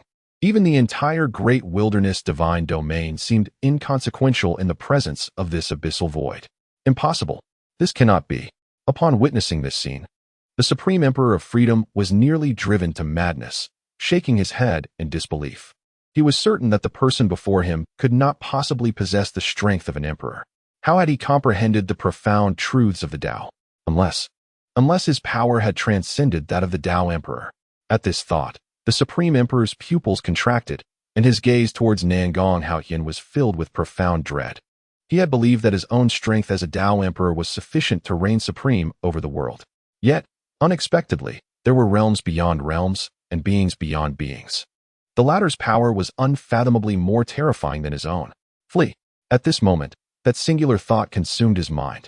He needed to escape and convey this news to the sacred pavilion of the divine domain, so they could launch a siege against the Nangong sacred land. However, all these thoughts were swiftly captured by Nangong Haoyan. He chuckled softly, as if observing a hurriedly fleeing ant, his eyes devoid of sorrow or joy. With a single wave of his hand, the void abyss activated, and in an instant, it enveloped the Supreme Emperor of Freedom. In mere moments, the void abyss vanished, and thus, the Supreme Emperor met his demise. Meanwhile, in the Tianhuang sacred land, the altar of the Supreme Emperor lay shattered, plunging the entire realm into unprecedented panic. Even the reclusive elders rarely seen were compelled to gather in the grand assembly hall. Today's events must not be divulged, the elder intoned gravely, his presence radiating an aura that even the Tao emperors regarded with caution. The Supreme Emperor of Freedom was, after all, their esteemed elder. His demise would undoubtedly incite turmoil within the sacred land. But what about the matters entrusted to us by those individuals? One elder inquired. The senior elder replied solemnly, I shall personally report this to the sacred pavilion of the divine domain. You are to remain vigilant. As for the Nangong sacred land, regardless of the circumstances, they cannot evade responsibility for the Supreme Emperor's death. As he spoke, a flicker of murderous intent glimmered in the elder's eyes. His murky gaze seemingly piercing through the void towards the distant Nangong sacred land, hundreds of miles away. At that very moment, in the Nangong sacred land, after vanquishing the Supreme Emperor of Freedom, Nangong Haoyan furrowed his brow slightly, gazing into the void before him, then struck out with his palm. A colossal dragon elephant apparition materialized, crashing down upon the void and unleashing an overwhelming might. Far away in the Tianhuang sacred land, the senior elder's body trembled, his expression turning furious. He took a deep breath, forcing himself to channel his spiritual energy to mitigate the catastrophic force brought forth by the dragon elephant. Soon after, the murderous intent in his eyes intensified, flourishing with vigor. After unleashing a palm strike, Nangong Haoyan's gaze fell upon Han Shiyue, and he spoke coolly, "Come with me." Han Shiyue's countenance shifted slightly. She witnessed with her own eyes the moment when Nangong Haoyan executed the profound Emperor of Freedom. Should this news spread, it would undoubtedly create an uproar throughout the vast divine realm. At that point, the holy land of Nangong would find itself at odds with the entirety of the great wilderness. It is likely that Nangong Haoyan himself would prefer to avoid such a scenario. What would he choose to do? Han Shiyue's pupils contracted in shock as a possibility crossed her mind. Would he eliminate her to silence her? Nangong Haoyan, seemingly attuned to her thoughts, spoke in a nonchalant tone. "I merely promised to reveal to you the true secret of the holy moon-cold body. As for whether the matter of killing the profound emperor will be leaked, I am indifferent. In my eyes, even if the entire great wilderness united, they would not be my match."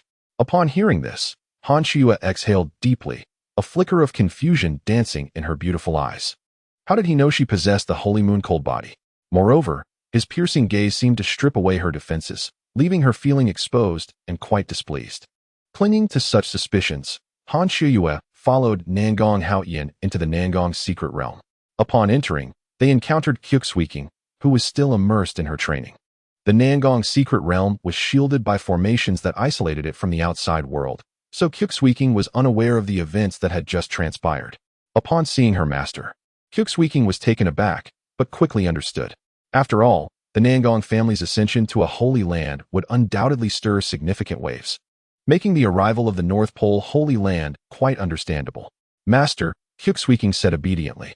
This revelation surprised Nangong Haoyan, as he had not anticipated their connection. How intriguing, he mused.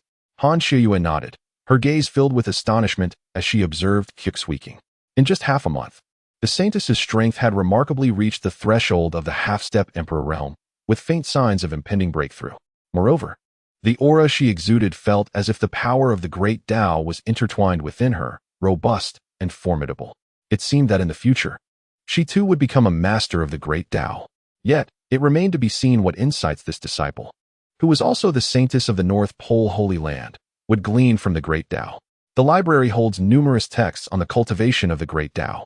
You should visit there for further enlightenment, Nangong Haoyan suggested to Xuanhuan. Chapter 30. Only through dual cultivation Nangong Haoyan sensed Xuanhuan's burgeoning aura, clearly on the cusp of entering the Emperor realm. In response, Xuanhuan nodded and bid farewell to the two, departing the secret realm. At that moment, only Nangong Haoyan and Han Shiyue remained in the secluded space. The atmosphere grew subtly charged, and Han Shiyue's delicate features flushed with a hint of crimson. Nangong Haoyan, oblivious to her demeanor, spoke lightly. "During this time, you must have encountered some bottlenecks in your training." Han Shiyue nodded softly. "Indeed, no matter how I strive, I find myself unable to break through to the fourth level of the Emperor realm. The obstacle feels insurmountable, akin to a chasm I cannot cross." As she spoke, Han Shiyue's delicate face revealed a hint of helplessness. After stepping into the third realm, she had employed countless methods, yet remained unable to break through to the fourth realm. Utterly perplexed about the reason behind her stagnation, "It is due to your constitution," Nangong Haoyan suddenly interjected. Han Shiyue's beautiful eyes froze momentarily, a look of confusion flickering across her face. Her constitution? She struggled to comprehend the meaning behind his words. It was well known that her ascent to the status of a great emperor within a mere century was attributed to her sacred moon-cold body. Without it, she would likely still be an ordinary cultivator, easily preyed upon by others. Your constitution enables your rise to the great emperor, yet simultaneously imposes limitations. These two truths are not contradictory, Nangong Haoyan stated calmly. Time flowed slowly, and after approximately half an hour, once Nangong Haoyan had finished his explanation, Han Qiuyue seemed to grasp the concept, her expression brightening with newfound clarity. Then, esteemed sir, how should I break through? Han Qiuyue was thoroughly captivated by Nangong Haoyan's words, even altering her form of address to him. However, at that moment, Nangong Haoyan found himself at a loss for words. In truth, breaking through was neither overly difficult nor easy. After a moment's contemplation, he inquired, might the great Emperor Qiuyue have a Dao partner? Han Qiuyue shook her head. Since I embarked on the path of cultivation, I have not sought a Dao partner. In my eyes, strength is the ultimate truth. Despite her exceptional beauty and numerous admirers within the polar sacred grounds, her heart was solely devoted to cultivation. As for a Dao partner, they were but fleeting clouds. Esteemed sir, is there a problem? Han Qiuyue asked in confusion. Then, as if struck by a sudden thought, her fair cheeks flushed slightly.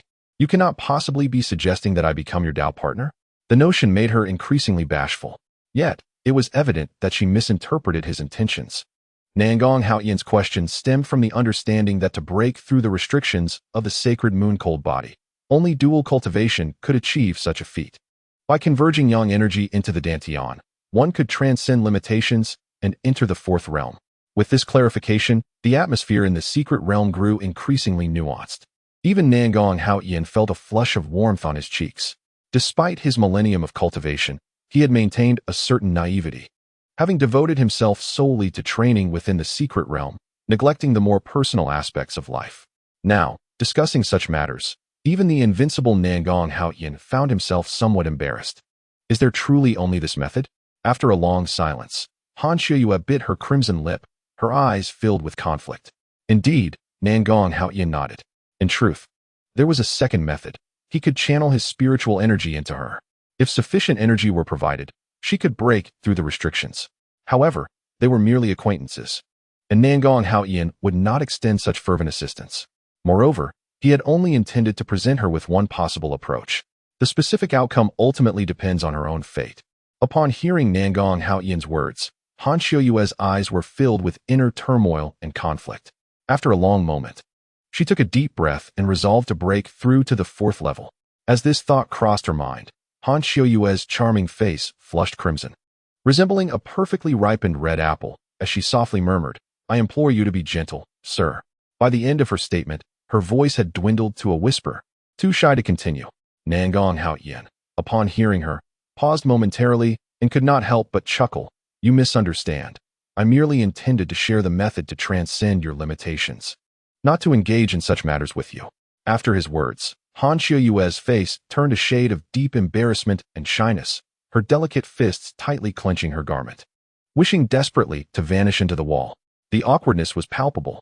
Fortunately, Nangong Haoyan swiftly diverted the conversation, saying, although you cannot cultivate your realm, you can still refine your innate power. Every entity in the world possesses its own path, and what you must do is comprehend the essence of that power. Though your cultivation is currently restricted, you can still solidify your innate strength, and when you eventually break through, your capabilities will surely double. Nangong Haoyan's understanding of innate power had reached an extraordinary level. Perhaps no one in the vast desolation of the divine realm comprehended it better than he. Upon hearing this, Han Qiuyue's expression softened significantly, and she inquired softly, then, sir, do you comprehend the path of space? Today, she had observed Nangong Haoyan utilizing the path of space, much like the esteemed Emperor of Freedom, leading her to believe that he had indeed grasped it. However, Nangong Haoyan's strength was shrouded in mystery, leaving her in a state of uncertainty. Nangong Haoyan smiled faintly, choosing not to respond. For reasons unknown, he was reminded of a film he had watched in his previous life, Ip Man, which seemed to resonate with the current situation. If there is nothing else, you may take your leave. As for your disciple, Nangong Haoyan spoke slowly, considering that the Nangong sacred land had become a target for many. If Qiu Xueqing remained here, it could prove detrimental to both her and the northern polar sacred land. Nangong Haoyan preferred to avoid complications, and if Qiu Xueqing stayed, he would inevitably have to intervene. All right. Han Qiuyue, unaware of Nangong Haoyan's thoughts, nodded and subsequently departed the Nangong secret realm to find Xuanhuan. The latter appeared somewhat reluctant, clearly hesitant to part ways with Nangong Haoyan. He smiled gently. This tome of innate power is well suited to your constitution. With diligent practice, you might become a formidable force. Indeed, Xuanhuan fervently nodded, her eyes brimming with admiration for Nangong Haoyan. She instinctively clutched the book tighter, motivating herself to cultivate diligently, vowing that one day she would reach the same pinnacle as him, achieving a comparable level of strength. Observing the emotions displayed by Xuanhuan, Han Qiuyue let out a slight sigh. Nevertheless, she did not intervene. After all, Nangong Haoyan was exceptionally outstanding, and within the vast desolation of the divine realm, she could scarcely find another who could rival him. In a moment of clarity, she suddenly perceived that the man before her possessed the extraordinary capability to alter the very fabric of the great wilderness divine domain. Chapter 31. The divine nation's chosen one time flowed languidly. Several days after Han Qiuyue and her companion departed, Nangong Junyi had completely restored his cultivation and remarkably ascended to the third level of the emperor's venerable realm. Meanwhile, Nangong Yu was but a single opportunity away from stepping into the Grand Dao Emperor's domain. One day, Nangong Junyi arrived at the Nangong secret realm and found Nangong Haoyan still engrossed in his training. He paused, patiently awaiting the awakening of his ancestor. "What brings you here?" At that moment, Nangong Haoyan slowly opened his eyes, his gaze settling upon Nangong Junyi, and spoke in a measured tone.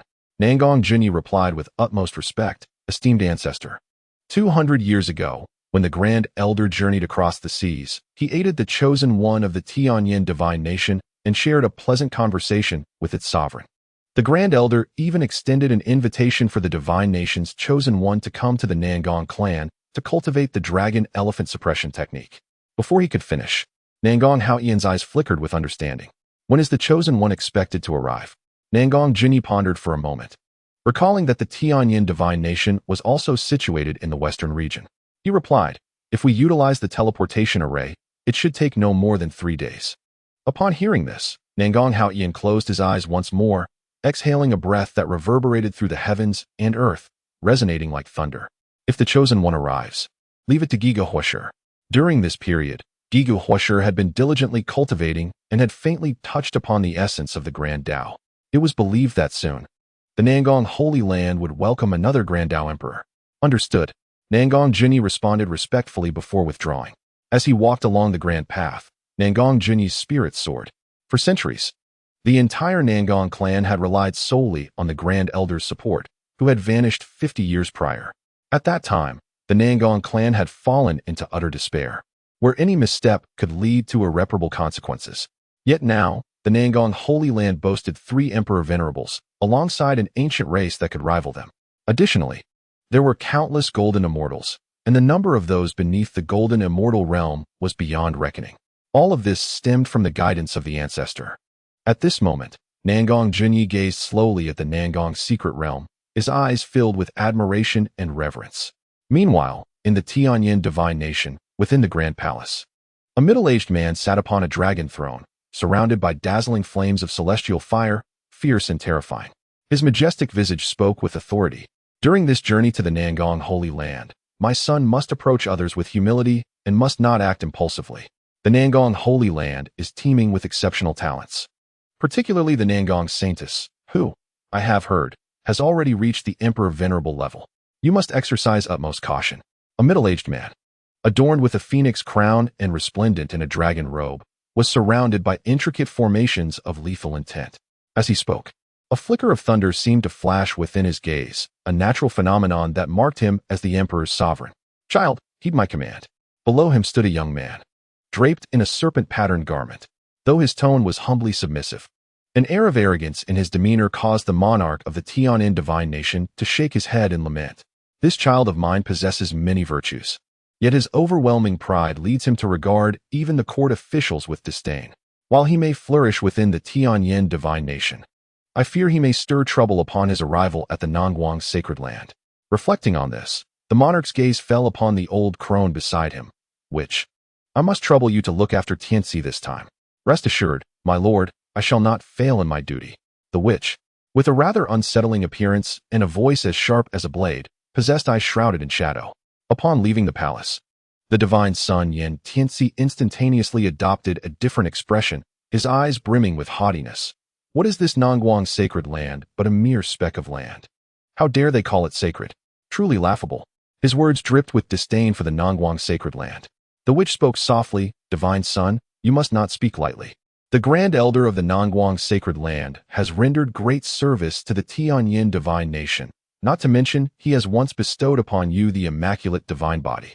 Indeed, the grand elder of the Nangguang sacred land is a legendary figure, having fought countless battles without a single defeat, his cultivation transcending the heavens and the earth, with none knowing the depths of his realm." Upon hearing the witch's words, a flicker of fervor and curiosity ignited in Yin Tianxi's eyes. A life without defeat. Given sufficient time, I too shall achieve that.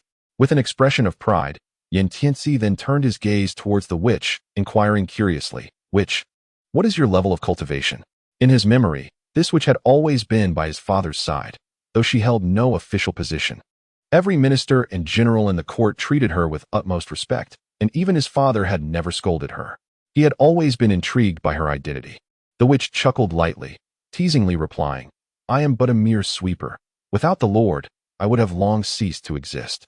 At her words, Yin Tianxi shook his head, refraining from further inquiry, and took a step to depart. The witch watched his retreating figure, and in her murky eyes, a spark of brilliance suddenly erupted. A sinister smile curling at the corners of her mouth, leaving her intentions unclear. In the blink of an eye, she vanished from sight. 3 days later, the witch and Yin Tianxi arrived at the Nangguang sacred land aboard the imperial vessel. The disciples and elders of the sacred land gathered to welcome the divine son of the Tianyin divine nation. Nangguang Junyi stood before them, hands clasped behind his back, his gaze fixed upon the sky, eyes narrowed as though piercing through the firmament itself. After a lengthy silence, the imperial vessel parted the clouds and revealed itself to the crowd. Then, 2 beams of light flickered, and as the light dissipated, the figures of Yin Tianxi and the witch emerged, with the imperial vessel being reabsorbed by the witch.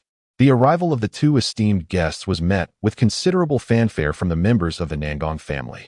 The witch sensed the formidable aura emanating from the crowd, her expression briefly reflecting surprise. However, she quickly regained her composure and stepped forward respectfully, stating, "The witch, accompanied by the divine son of the celestial flame kingdom, pays her respects to the holy master of the Nangguang family." Nangguang Junyi responded courteously, "There is no need for excessive formalities, as they are entrusted by the esteemed elder. They are friends of our Nangguang sacred land. Please feel free to reside here for the time being." He paused momentarily before continuing, "Elder Gigu." As his words fell, Gigu Huasher stepped forward, exuding a shadowy aura reminiscent of the witch. However, his chilling presence was even more potent, akin to a frigid essence extracted from the depths of hell. The leader of the combined cultivation sect? The sight of him astonished not only the witch, but also Yin Tianxi, who stood nearby. It is often said that good news travels slowly while bad news spreads like wildfire. The combined cultivation sect is notorious as a sect of evil cultivators, a fact well known throughout the western regions. The presence of the leader of such a sect as an elder in Nangguang's sacred land was indeed hard to swallow. From this day forth, this Giga Huasher shall be the mentor of the divine son of the celestial flame kingdom, Nangguang Junyi stated slowly. The decision to appoint this individual as the divine son's mentor was made decisively by Nangguang Haoyin. He was merely the messenger. Upon hearing this, the expressions of the witch and Yin Tianxi both shifted dramatically. Yin Tianxi was particularly incensed. As the divine son of the celestial flame kingdom, his majestic power was undeniable. How could he possibly accept an evil sect leader as his mentor? It was an affront to his dignity.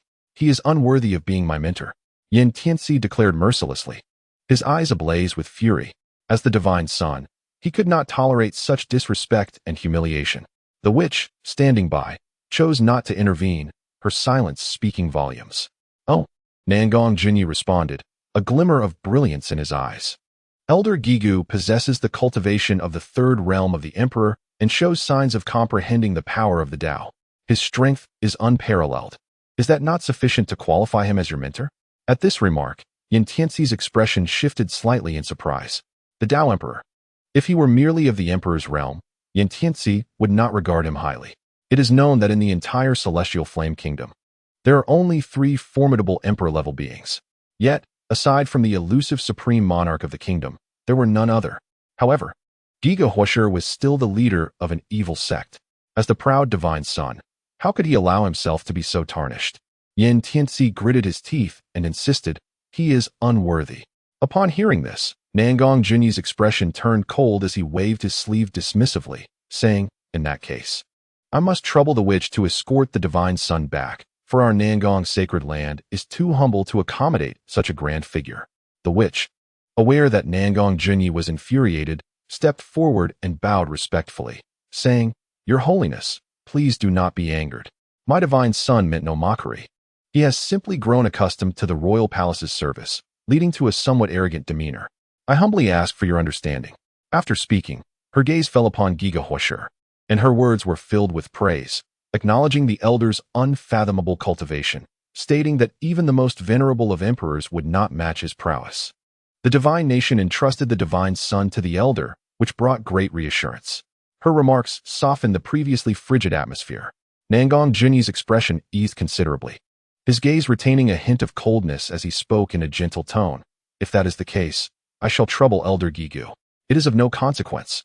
Suddenly, Giga Huasher interjected, his expression revealing no trace of joy or sorrow. At that moment, Yin Tianzi disdainfully scoffed, humph, and then turned his attention to Nangong Yu, whose resplendent form sparked a glimmer of greed in his eyes. I have heard my father mention the saintess of your Nangong sacred land. The saintess and I are betrothed as children. I wonder if this engagement still holds? Upon uttering this, a profound silence enveloped the square. Even the witch's countenance darkened. Had it not been for Yin Tianzi's status as the divine son of the Tianyin divine nation, she would have long since struck him down for his lack of decorum. What an oblivious fool! How dare he utter such words here? It is utterly shameful. As anticipated, upon hearing Yin Tianzi's words, the disciples of the Nangong sacred land displayed their fury, and Nangong Junyi's expression grew increasingly frigid. Yin Tianzi's assertion was indeed accurate. There had been an agreement between the elder and the sovereign of the Tianyin divine nation. However, a century ago, when the Nangong sacred land's influence waned, the Tianyin divine nation had ceased to mention the matter. Now that the Nangong sacred land was rekindling hope, the Tianyin divine nation was attempting to ingratiate themselves once more, which naturally bred dissatisfaction among them. Are you attempting to renege on the agreement? Seeing the expressions of the Nangong sacred land's members, Yin Tianzi pressed on, his gaze filled with arrogance. Suddenly, a crisp sound echoed through the air. Nangong Yu, who had remained silent until now, struck out with a swift palm, landing it firmly against Yin Tianzi's cheek. His face flushed instantly, disbelief etched across his features. After a long moment, Yin Tianzi finally reacted, bellowing, You dare strike me? The witch's expression turned grim. Although Yin Tianzi deserved the slap, he was still a divine son, and such an act seemed akin to slapping the Tianyin divine nation itself, carrying significant implications. What of it? Nangong Yu replied, her expression indifferent. You are but a half-step emperor. How dare you boast before me? Utterly foolish. Fury ignited in Yin Tianzi's eyes as he let out a furious roar. Reversing his crimson longsword, he swung it with lethal intent toward Nangong Yu. But merely an ant. Nangong Yu merely let out a cold snort and struck with her palm. Within the shadow of her hand, boundless spiritual energy surged forth, infinite and overwhelming, crashing down upon Yin Tianzi in the blink of an eye. He was sent flying, crashing heavily to the ground, his ceremonial robes torn and tattered by the dense spiritual force. Clenching his fists tightly, fury intertwined in his gaze. Do you think you are worthy to be my husband? Nangong Yu retracted her hand, casting a glance at Yin Tianzi, who resembled a wretched dog, her tone icy to the core. Without a backward glance, she departed from that place. Nangong Junyi seemed oblivious to the scene, his attention resting upon the witch as he spoke calmly. In that case, you too may reside here. The witch replied with a heavy voice, her eyes shadowed with darkness. Giga Huasher tossed a communication talisman to the witch, his tone devoid of emotion. Meet me at the training grounds tomorrow. With that, he departed alongside the members of the Nangong family. A fleeting glimmer of resentment crossed the witch's eyes, though it vanished almost instantly. Nangong Yu, I shall surely ride upon you. After a considerable time, Yin Tianzi rose from the ground, the bitterness in his eyes exceptionally pronounced, foul words spilling forth without restraint, and murderous intent blossoming freely within his gaze. The witch sighed, pondering how this useless individual could ever hope to compare with the saintess of the Nangong sacred land. It was indeed laughable. Yet, She refrained from voicing her thoughts and instead said, "Son of God, let us return to our quarters for now." Meanwhile, in the Nangong secret realm, before Nangong Haotian, Gui Guohuashi and Nangong Jun stood respectfully. After hearing their report, Nangong Haotian slowly opened and closed his eyes, a spark of brilliance igniting within. He spoke softly, "I understand. You should keep a close watch on this witch. She likely harbors ill intentions." As his words fell, Nangong Junyi's expression shifted slightly, a glimmer of killing intent flashing through his eyes as he murmured, "In that case, should we not? No need to rush." Nangong Haotian interrupted with a wave of his hand, expressing his curiosity regarding the witch's true motives. This son of God is likely just a pawn sent by the Tian Yin divine kingdom. The true mastermind is undoubtedly someone else. As he spoke, a subtle smile curled upon Nangong Haotian's lips. After a millennium of seclusion, he found himself too lonely. Now, having just emerged from his retreat, he was presented with the opportunity to engage in a game of cat and mouse, which was rather delightful. Chapter 33. The might of 10 whips Yan Tian Ci and the witch were assigned to a palace chamber, where the latter, for the sake of safety, set up layers of formations to guard against unforeseen events. How audacious of this insignificant Nangong family. Yan Tian Ci sat at the table, his anger still simmering as he brooded over the earlier incident. Hearing this, the witch pondered for a moment before speaking. The Son of God must not underestimate the Nangong family. The Nangong sacred land is far from simple. The group that welcomed us today comprised at least 3 formidable emperors, and that Gui Guohuashi has even brushed against the threshold of the great Tao. If the Son of God acts rashly, even I would be unable to save you. At this point, the witch sighed, astonished that within just a few decades, the Nangong family had burgeoned to such an extent that it could be described as formidable, not to mention the presence of powerful figures like the Grand Elder of the Nangong family. The current Nangong sacred land was no longer something the Tianyin divine kingdom could contend with. Otherwise, how could the monarch permit her to take the divine son to the Nangong sacred land to learn martial arts? However, these thoughts were lost on Yin Tianci, who was currently consumed by rage, longing to seize Nangong Yu beneath him and revel in the moment. Observing Yin Tianci's avaricious gaze, the witch felt a flicker of disdain within her heart. Nonetheless, she did not reveal her feelings, instead speaking calmly, "Divine son, tomorrow marks the time for you to practice the dragon elephant suppression technique. This technique is exceedingly fierce, far surpassing even the pinnacle techniques of my divine kingdom." The witch understood the formidable nature of the dragon elephant suppression technique. Even at the same cultivation level, she might not be able to withstand its power without sustaining injury. However, Yin Tianci remained oblivious to this, impatiently interrupting her. "I understand. I will memorize the technique and then present it to Father Emperor." Upon hearing this, the witch smiled, saying nothing further. In the blink of an eye, a day had elapsed. Yin Tianci's injuries from the previous day had already healed, and now he radiated with spiritual energy. His eyes sparkled with intensity, and a powerful aura surged around him. Just then, the voice of Gigu Huasher echoed from the transmission talisman. "Hasten to the training ground." Hearing this, Yin Tianci smirked, casually discarding the talisman and returning to his slumber. Time passed, and eventually, Yin Tianci awoke from his beautiful dreams to find the sun high in the sky. He left his chamber and strolled leisurely to the training ground. Since early morning, Giga Huasher had been waiting at the training ground. After such a long wait for Yin Tianci's appearance, Giga Huasher displayed no anger. His expression remained indifferent, revealing no hint of emotion. "Your Nangong sacred land is vast, hence the delay," Yin Tianci yawned, offering a flimsy excuse. Giga Huasher's demeanor remained unchanged as his cold voice resonated. "For your breach of etiquette, 10 lashes." As the words fell, a black whip materialized in his hand, striking towards Yin Tianci. Yin Tianci's expression darkened abruptly, and he retorted coldly, "Old man, do you truly think I would grant you face?" With that, he flipped his right hand, summoning the Tianyin divine sword, and unleashed a crimson sword light. The blade surged like an endless torrent of flames, scorching the air around it as it rushed towards Gigu Huasher. Boom! The two forces collided, producing a resonant sound that reverberated through the sky, sending shockwaves rippling outward. Yin Tianci's body trembled, and he staggered back several steps before regaining his footing. Soon, his eyes turned crimson, a trickle of blood escaping the corner of his mouth, and the fury within him began to rise. "Old man, perish!" A roar erupted, and Yin Tianzi's body trembled as he raised his sword towards the heavens. invoking a cataclysmic force. Kill.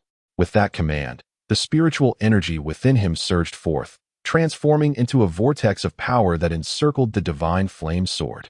In an instant, that energy coalesced into a crimson sword shadow, akin to molten gold, reflecting a blinding radiance under the sun. Boom! Yan Tianzi swung his sword. The rolling sword shadow, imbued with an overwhelming might, surged forth like a ferocious tiger on the hunt, leaving scorched earth in its wake and saturating the air with an inferno. Yet, Gui Guahuasher appeared unfazed, his indifferent gaze betraying no emotion. He coldly uttered a single word, scatter. As his voice fell, Gui Guahuasher lashed out with his whip, striking the air with a deafening crack that seemed to shake the very foundations of the world, unleashing boundless power. With a single strike, the sword shadow was reduced to mere dust. However, the force of the whip remained undiminished. Accompanied by a dull thud, the next lash struck Yan Tianzi, as if it had lashed at his very soul, leaving him with torn flesh and a bloody visage. In that moment, he felt his spirit falter, the excruciating pain contorting his once handsome face into a mask of agony. Crack! Another whip descended from Gui Guahuasher. Yan Tianzi let out a howl, nearly succumbing to unconsciousness. In a fit of rage and humiliation, he attempted to summon his power for defense, but the whip's might was too formidable and its speed too swift. He could not intercept the relentless barrage. After 10 strikes, Yan Tianzi's breath became shallow, his spiritual energy wavering as if it might dissipate into the ether at any moment. In the shadows, the witch observed the scene with a darkened gaze, devoid of malice, her expression inscrutable, leaving one to wonder what thoughts occupied her mind. Gui Guahuasher's demeanor remained unperturbed, as if he had merely swatted a fly. He retrieved a pill from his spatial ring and flicked it towards Yan Tianzi. Plop! The pill entered Yan Tianzi's mouth, and a surge of vitality blossomed within him, revitalizing his battered form. His grievously wounded body began to heal at an observable rate, ultimately rendering his spirit even more fortified than before. Next time, if you are late, it will be 20 lashes. Gui Guahuasher's words sent a shiver through Yan Tianzi, leaving his face as pale as death. He never wished to endure such soul-wrenching pain again in his life.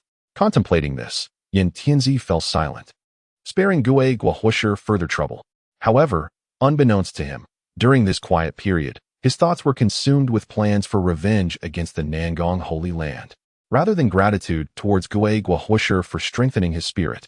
A day has passed, and it must be acknowledged that Yan Tianzi, despite his obstinate temperament, possesses remarkable talent. In just a single day, he has managed to grasp the foundational techniques of the dragon-elephant prison art. It is worth noting that even disciples from the Nangguang sacred land typically require at least a year to master the rudimentary aspects of this technique. Devote yourself to your training. I shall return in half a month to conduct an assessment. Gui Guahuasher, astonished by Yan Tianzi's innate abilities, resolved to report his findings to Nangguang Haoyan. After all, Yan Tianzi's lack of gratitude and his troublesome disposition could lead him to betray the Nangguang sacred land once he acquires mastery. Chapter 34. The Blood Sea of the Crimson Moon. Though Nangguang Haoyan resided within the Nangguang secret realm, he was acutely aware of all occurrences within the Nangguang sacred land. He paid little heed to Yan Tianzi. Rather, he was intrigued by the witch who had been silently observing without intervening, allowing Gui Guahuasher to administer punishment. It seemed that not only the distant Tianan divine kingdom harbored its own schemes, but this witch, too, had her own agenda. A subtle smile graced Nangguang Haoyan's lips as he pondered the expectations these individuals held for the Nangguang sacred land, sufficient to entice a divine scion to risk his life. Boom! At that moment, a surge of fierce energy erupted before Nangguang Haoyan, and as the mist dissipated, a vast sea of blood appeared before him. The blood sea of the Crimson Moon had materialized. Nangguang Haoyan refocused his thoughts. He had gathered numerous celestial materials and sacred treasures for the disciples of the Nangguang sacred land to cultivate. This blood sea was replete with an overwhelming pressure of sacred power. Once one entered, the use of spiritual energy would be rendered impossible, relying solely on physical endurance. Should one practice the dragon-elephant prison art here, the results would be exponentially improved.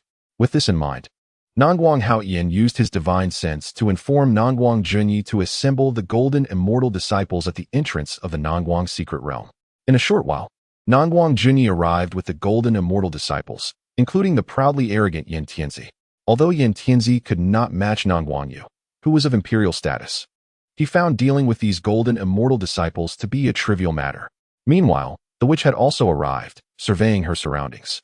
A glint of brilliance ignited within her murky eyes. This was indeed the Nangguang secret realm.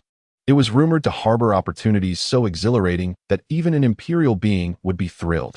To seize such fortune would enable one to comprehend the power of the great Tao and attain the status of a great Tao emperor. At this thought, a glimmer of greed flickered in the witch's gaze.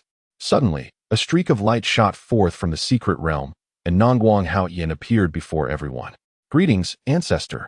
Upon seeing Nangguang Haoyan, the disciples spoke in unison, their voices resonating powerfully as they half knelt on the ground, their eyes filled with admiration, including Nangguang Junyi. Only Yin Tianzi stood tall, his demeanor replete with disdain and arrogance. Witnessing this, the witch concealed in the shadows inwardly cursed, "This fool. Should he provoke the wrath of Nangguang Haoyan and be barred from entering the secret realm, the essence concealed within him would also be rendered inaccessible. If that were to transpire, what course of action could she pursue next?" The witch's gaze turned icy, and a murderous intent radiated from her eyes. Wishing fervently to slay Yin Tianzi on the spot. "Why does the Son of God not kneel?" Nangguang Junyi scoffed, his voice brimming with dissatisfaction. "I am the Son of God. Aside from my father, I bow to no one, not even to the ancestors of your Nangguang sacred land. What business do they have with my Tianyin divine kingdom?" Unfazed by Nangguang Junyi's glare, Yin Tianzi met his gaze with indifference, his tone dripping with disdain and arrogance. He had always held the Nangguang sacred land in contempt. "This is disastrous." The witch gasped inwardly, aghast at the audacity of this scoundrel. How dare he speak thus to the ancestor of Nangguang? He truly seeks his own demise. No, this move is crucial. He cannot perish. With this thought, the witch took a deep breath, forcing herself to regain her composure. Just as she hesitated over whether to intervene and save Yin Tianzi, Nangguang Haoyan suddenly spoke. "It matters not. Merely the arrogance of the younger generation, a disposition I find quite appealing." As he spoke, Nangguang Haoyan chuckled softly, the meaning behind his words elusive. "Indeed." Upon hearing this, Nangguang Junyi nodded and withdrew. A flicker of disbelief crossed the witch's eyes. Was this truly the end? The cunning of this Nangguang ancestor was remarkable. However, she was perplexed. Despite observing Nangguang Haoyan for some time, she had detected no leakage of spiritual energy from him, appearing no different from an ordinary person.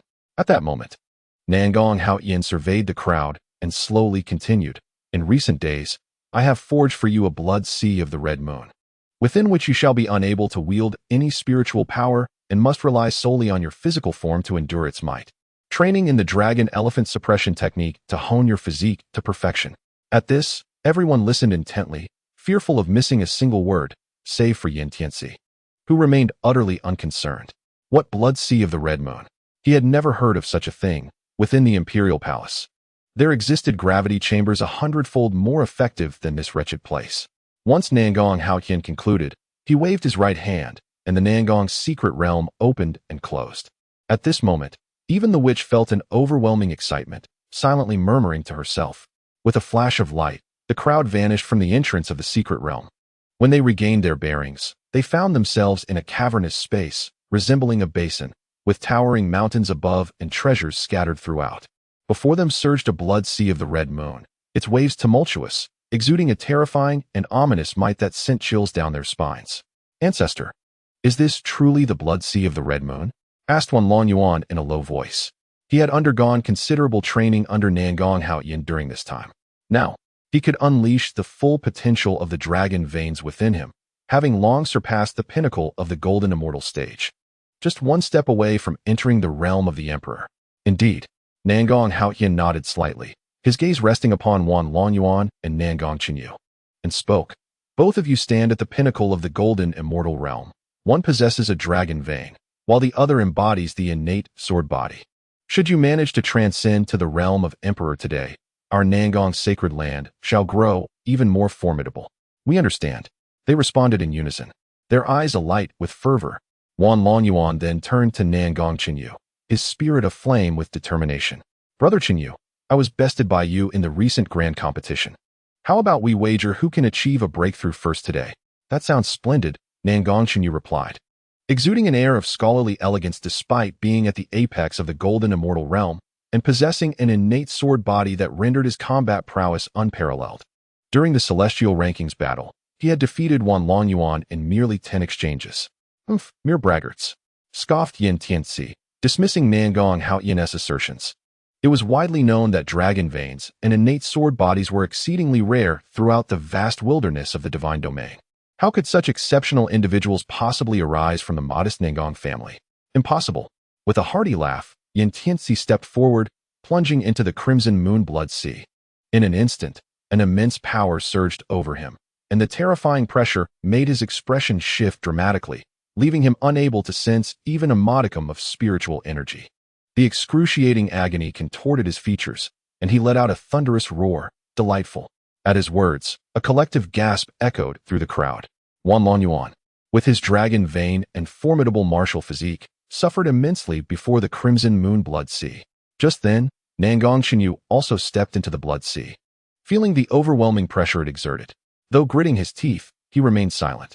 Observing this, Nangong Haoyan nodded appreciatively, forming a favorable impression of Nangong Xinyu.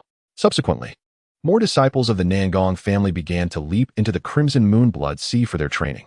Lacking the robust martial physiques of Xuanhuan and Nangong Xinyu, they were engulfed by a tremendous sense of tearing pain upon entry, prompting involuntary cries of anguish to escape their lips. Chapter 35. A bunch of monsters. A bunch of trash. Yin Tianzi scoffed disdainfully. His countenance radiated arrogance, for he was capable of training in a 100-fold gravity chamber. How could he fear this so-called crimson moon blood sea? Without a moment's hesitation, he leapt into the blood sea, but mere seconds later, his handsome visage twisted into a grotesque grimace, his screams echoing through the secret realm like that of a slaughtered pig. Huh, observed Xuanhuan with a cold chuckle, a flicker of disdain in his eyes. He had long held a grudge against this progeny of the divine kingdom. Had it not been for the strict rules of the sacred land, he would have already silenced this insufferable figure with a single strike. Nangong Haoyan regarded the assembled crowd with a frosty expression, slowly instructing, "Now, focus your minds and activate the dragon elephant suppression technique." Yes, the crowd responded in unison. They concentrated their spirits, channeling the dragon elephant suppression technique. In but a moment, ethereal dragon apparitions blossomed above their heads, countless phantoms shattering the void, traversing the ages, and swirling the crimson sea of blood surrounding them. The blood tides surged, and the endless essence of the blood sea was absorbed by the disciples of the Nangong clan. In an instant, their martial physiques grew even stronger. At that moment, Xuanhuan was astonished to discover that his dragon vein was unbound, allowing him to absorb the vital energy from the crimson blood sea, which filled him with immense joy. With a hearty laugh, he began to fervently channel his dragon vein. Above in the void, a colossal dragon apparition coalesced, its crimson form appearing almost tangible, the sound of its dragon roar shaking the very secrets of the realm. The dragon vein. Witnessing this scene, Yin Tianzi's eyes brimmed with disbelief. How could this fellow possess a dragon vein? Are they not exclusive to a certain place? His convictions crumbled, and a tempest of emotions surged within him. He had heard his father speak of the dragon race's bloodline as the mightiest of physiques, incomparable even to the holy bodies of the human race. Now, the fact that Xuanhuan possessed a dragon vein suggested that his physique surpassed his own in terror. Impossible. With this thought, Yin Tianzi shook his head vehemently, a mask of skepticism and resistance etched upon his face. As the esteemed scion of the heavenly flame divine kingdom, endowed with an untainted divine body, he was destined to ascend to the status of an emperor of the great path. How could a mere practitioner of a dragon vein be considered in the same breath? Absurd. Utterly absurd. Yet, as these thoughts crossed Yin Tianzi's mind, the dragon apparition above him began to waver, fissures appearing as if mirroring the instability of his own Tao heart, teetering on the brink of collapse. Boom. At that moment, a thunderous sound erupted from the crimson blood sea. Following this, a colossal dragon fully materialized, radiating golden light, a six-clawed divine dragon soaring into the sky, unleashing a resounding dragon roar that shattered the space around it. Below the divine dragon, Xuanhuan meditated with closed eyes, enveloped in an ancient, mystical radiance, resembling a deity, while the frenzied blood sea surged into his body, nourishing his cultivation. Outside the secret realm, in the void, numerous extraordinary phenomena manifested. Flowers of the other shore bloomed, each adorned with the apparition of a golden Buddha, chanting sacred verses and heralding auspicious signs. The other shore flowers and the golden Buddha's appearance heralded the emergence of another emperor. Witnessing this scene, the Nangong clansmen outside the sacred land rejoiced, dancing with elation. Henceforth, the Nangong sacred land shall possess 4 formidable emperors. But was that all? Within the secret realm, Nangong Haotian maintained a serene demeanor, letting out a soft sigh, a glimmer of brilliance flashing in his eyes, as if anticipating something. As his words fell, the aura of an emperor coalesced from the blood sea, entering Xuanhuan Laozu's body, circulating throughout his limbs and bones, emanating a terrifying presence. His eyes opened and closed, a flicker of annihilation bursting forth, resonating through the void. And then he clapped his hands together, a vortex forming within him. Within the swirling vortex, strands of golden mist intertwined, emanating an overwhelming pressure that exuded an ancient and profound aura. The power of the great Tao. Witnessing this scene, Yin Tianzi's complexion turned pale, his voice trembling with disbelief. He could scarcely fathom that Xuanhuan Laozu had not only ascended to the emperor's realm, but had also harnessed the power of the great Tao. Emerging as an emperor of the great Tao, what manner of beings resided within the South Palace sacred land? At this moment, Yin Tianzi stood with his mouth agape, his worldview being relentlessly reshaped until his expression became one of numbness. Boom. The fusion of the great Tao and the corporeal form of Xuanhuan Laozu unleashed a force capable of obliterating the heavens and the earth, reverberating through the air, heralding the return of an emperor of the great Tao. 10,000 dragons Tao. Xuanhuan Laozu spoke slowly, his eyes gleaming with brilliance. Upon hearing this, Nangong Haotian's gaze momentarily froze. A flicker of contemplation crossing his mind as he regarded Xuanhuan Laozu, followed by a subtle smile gracing his lips. This was indeed intriguing. Who would have thought that this disciple of the South Palace sacred land was a descendant of that person? However, Nangong Haotian refrained from elaborating, knowing that Xuanhuan Laozu would reveal the truth when the time was ripe. Rumble. Simultaneously, an imperial aura erupted from Nangong Chenyu. Was Nangong Chenyu also on the brink of becoming an emperor? The distant Yin Tianzi's resolve crumbled entirely. He had barely arrived to witness the emergence of 2 emperors. It was worth noting that the number of emperor-level powers in his heavenly flame divine nation was limited, yet in this modest secret realm, there existed beings that could rival them. Outside the secret realm, the extraordinary phenomenon that had just dissipated began to coalesce once more. Astonished, all the cultivators of the South Palace sacred land rushed over, as auspicious signs descended from the heavens, and purple chi rose in the east. Some cultivators even experienced sudden enlightenment, sitting cross-legged to commence their cultivation. Meanwhile, the witch, who had remained concealed, was struck with astonishment upon witnessing this spectacle. In her perception, she discerned the presence of 2 imperial auras within the secret realm, alongside the manifestation of the great Tao. The witch's heart trembled. She could hardly fathom the terrifying depth of the South Palace sacred land, realizing that there were already 3 emperors of the great Tao that she knew of. 3 emperors of the great Tao. Taking a deep breath, the witch forced herself to regain her composure. Although the South Palace sacred land was formidable, she was not merely a sheep to be slaughtered. She believed that even in the event of a conflict, she could extricate herself unscathed. As for Yin Tianzi, he was merely a pawn, and should he perish, the ruler of the heavenly flame divine nation would not lament his loss. With this thought, the witch's mind settled considerably, and she turned her attention to her own cultivation. Buzz. Meanwhile, within the secret realm, the spiritual energy within Nangong Chenyu surged. As a lotus blossomed in midair, within the lotus, a long sword materialized. Any cultivator possessing an innate sword body could, upon awakening their sword embryo, nurture their own innate spiritual sword. The innate spiritual sword wielded by Nangong Chenyu radiated an aura of purity, emanating a chilling brilliance. Its formidable presence akin to a force that could shatter obstacles. The sword's edge gleamed fiercely, reverberating through the void, as if the very air were fabric, effortlessly sliced apart. The holy celestial sword. With a flutter of his eyelids, Nangong Chenyu unleashed a flash of brilliance, and the sword quaked with an ancient, profound energy. The might of the great Tao seemed to resonate with a celestial chant, an overwhelming sword power rising from the ages, descending upon the secret realm. Chapter 36. The Return of the Emperor Boom. The majestic aura of the great Tao surged forth, an unparalleled radiance of sword light, reminiscent of dazzling starlight. Blossoming within the secret realm, the path of the sword. Witnessing this scene, Nangong Haotian's lips curled into a slight smile. Today's Crimson Moon Blood Sea had bestowed upon the Nangong Holy Land 2 new Tao emperors, a most commendable gain. Yet, joy was not universal. Beside him, Yin Tianxi wore a numbed expression, shaking his head frantically. The dragon elephant phantom above him had shattered, much like his own Tao heart, leaving his eyes bloodshot, impossible. As his words fell, the dragon elephant phantom was destroyed. The essence of the immaculate divine body surged forth, and Yin Tianxi, in a frenzy, cried out to the heavens. His murderous intent swirling, spiritual power churning, creating tumultuous waves upon the Crimson Moon Blood Sea. Yunangong Holy Land must have conspired to deceive me. Just a horde of ants. How could you possibly wield the sword body and dragon vein powers? Let alone that ethereal Tao, you are utterly unworthy of possessing it. His eyes flared with murderous rage, and a phantom of a war god appeared behind him, grinning menacingly, whether it be the sword body or the dragon vein. They belonged solely to him, Yin Tianxi.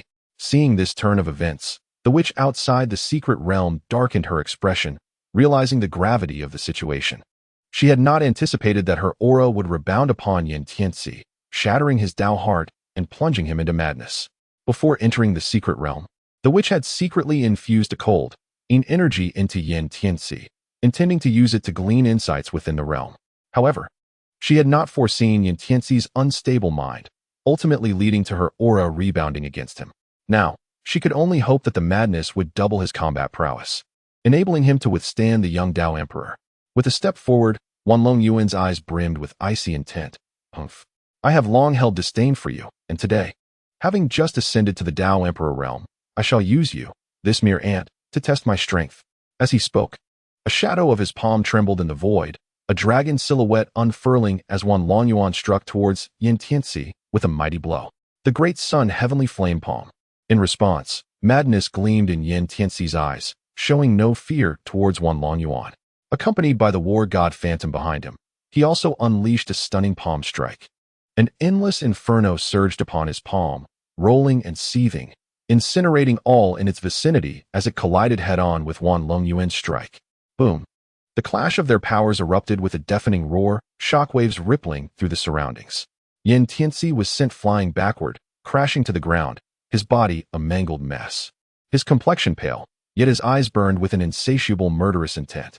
Though Yin Tianxi is indeed a prodigy, he is merely at the golden immortal realm, while before him lies the formidable Xuanhuan Laozu, an embodiment of the great Tao's emperor. Moreover, Xuanhuan Laozu wields the power of the dragon veins, rendering Yin Tianxi utterly outmatched.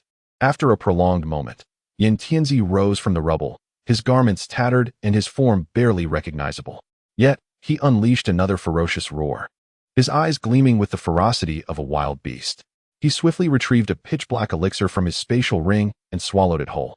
The forbidden power surged within him, an excruciating agony akin to 1,000 ants gnawing at his flesh, twisting his visage into a mask of torment. In an astonishing turn, his cultivation level abruptly ascended to the Emperor realm, emanating a chilling aura capable of annihilating heaven and earth. With a hoarse chuckle, he revealed a predatory gaze that instilled terror in the hearts of onlookers. The 9-turn blood chi pill. Witnessing this spectacle, Xuanhuan Laozu narrowed his eyes, maintaining an expression of indifference. The act of forcibly ascending to the Emperor realm with a blood chi pill would inevitably result in a backlash once its effects wore off, condemning the user to a fate worse than death and capping their potential at the first level of the Emperor realm for life. Very well. It seems today is the day to test the might of my dragon elephant suppression technique. Although Yin Tianxi's strength is scarcely impressive, he has nonetheless reached the Emperor realm and serves as a perfect living target. Boom! An ancient colossal elephant materialized above, roaring with a sound that shook the heavens and earth, as if capable of shattering mountains and fracturing the void. Subsequently, the dragon veins surged wildly, coalescing into a divine dragon amidst the swirling dragon aura, the majestic elephant and dragon entwined, emanating a power sufficient to obliterate worlds. With the enhancement of the dragon veins bestowed by Brother Xuanhuan, the might of the dragon elephant suppression technique intensified, making it likely that even practitioners of the same realm would find it impossible to withstand this assault. Witnessing this, the disciples murmured amongst themselves, their faces brimming with admiration and envy. Outside the secret realm, the witch marveled at the power of the dragon elephant suppression technique. After Yin Tianxi's study of it, she too had mastered this technique, Yet she found herself only able to achieve a rudimentary level of success, with further advancement proving exceedingly difficult. It appears that this secret realm harbors unexpected revelations. The witch's murky eyes flashed with a fierce glint, and after murmuring softly, she vanished into the ether as though she had never existed. Roar! Within the confines of the secret realm, Yin Tianzi continued to howl like a ferocious beast. His back adorned with the ethereal figure of a war god, formed from his pristine divine body, radiating a chilling and formidable aura.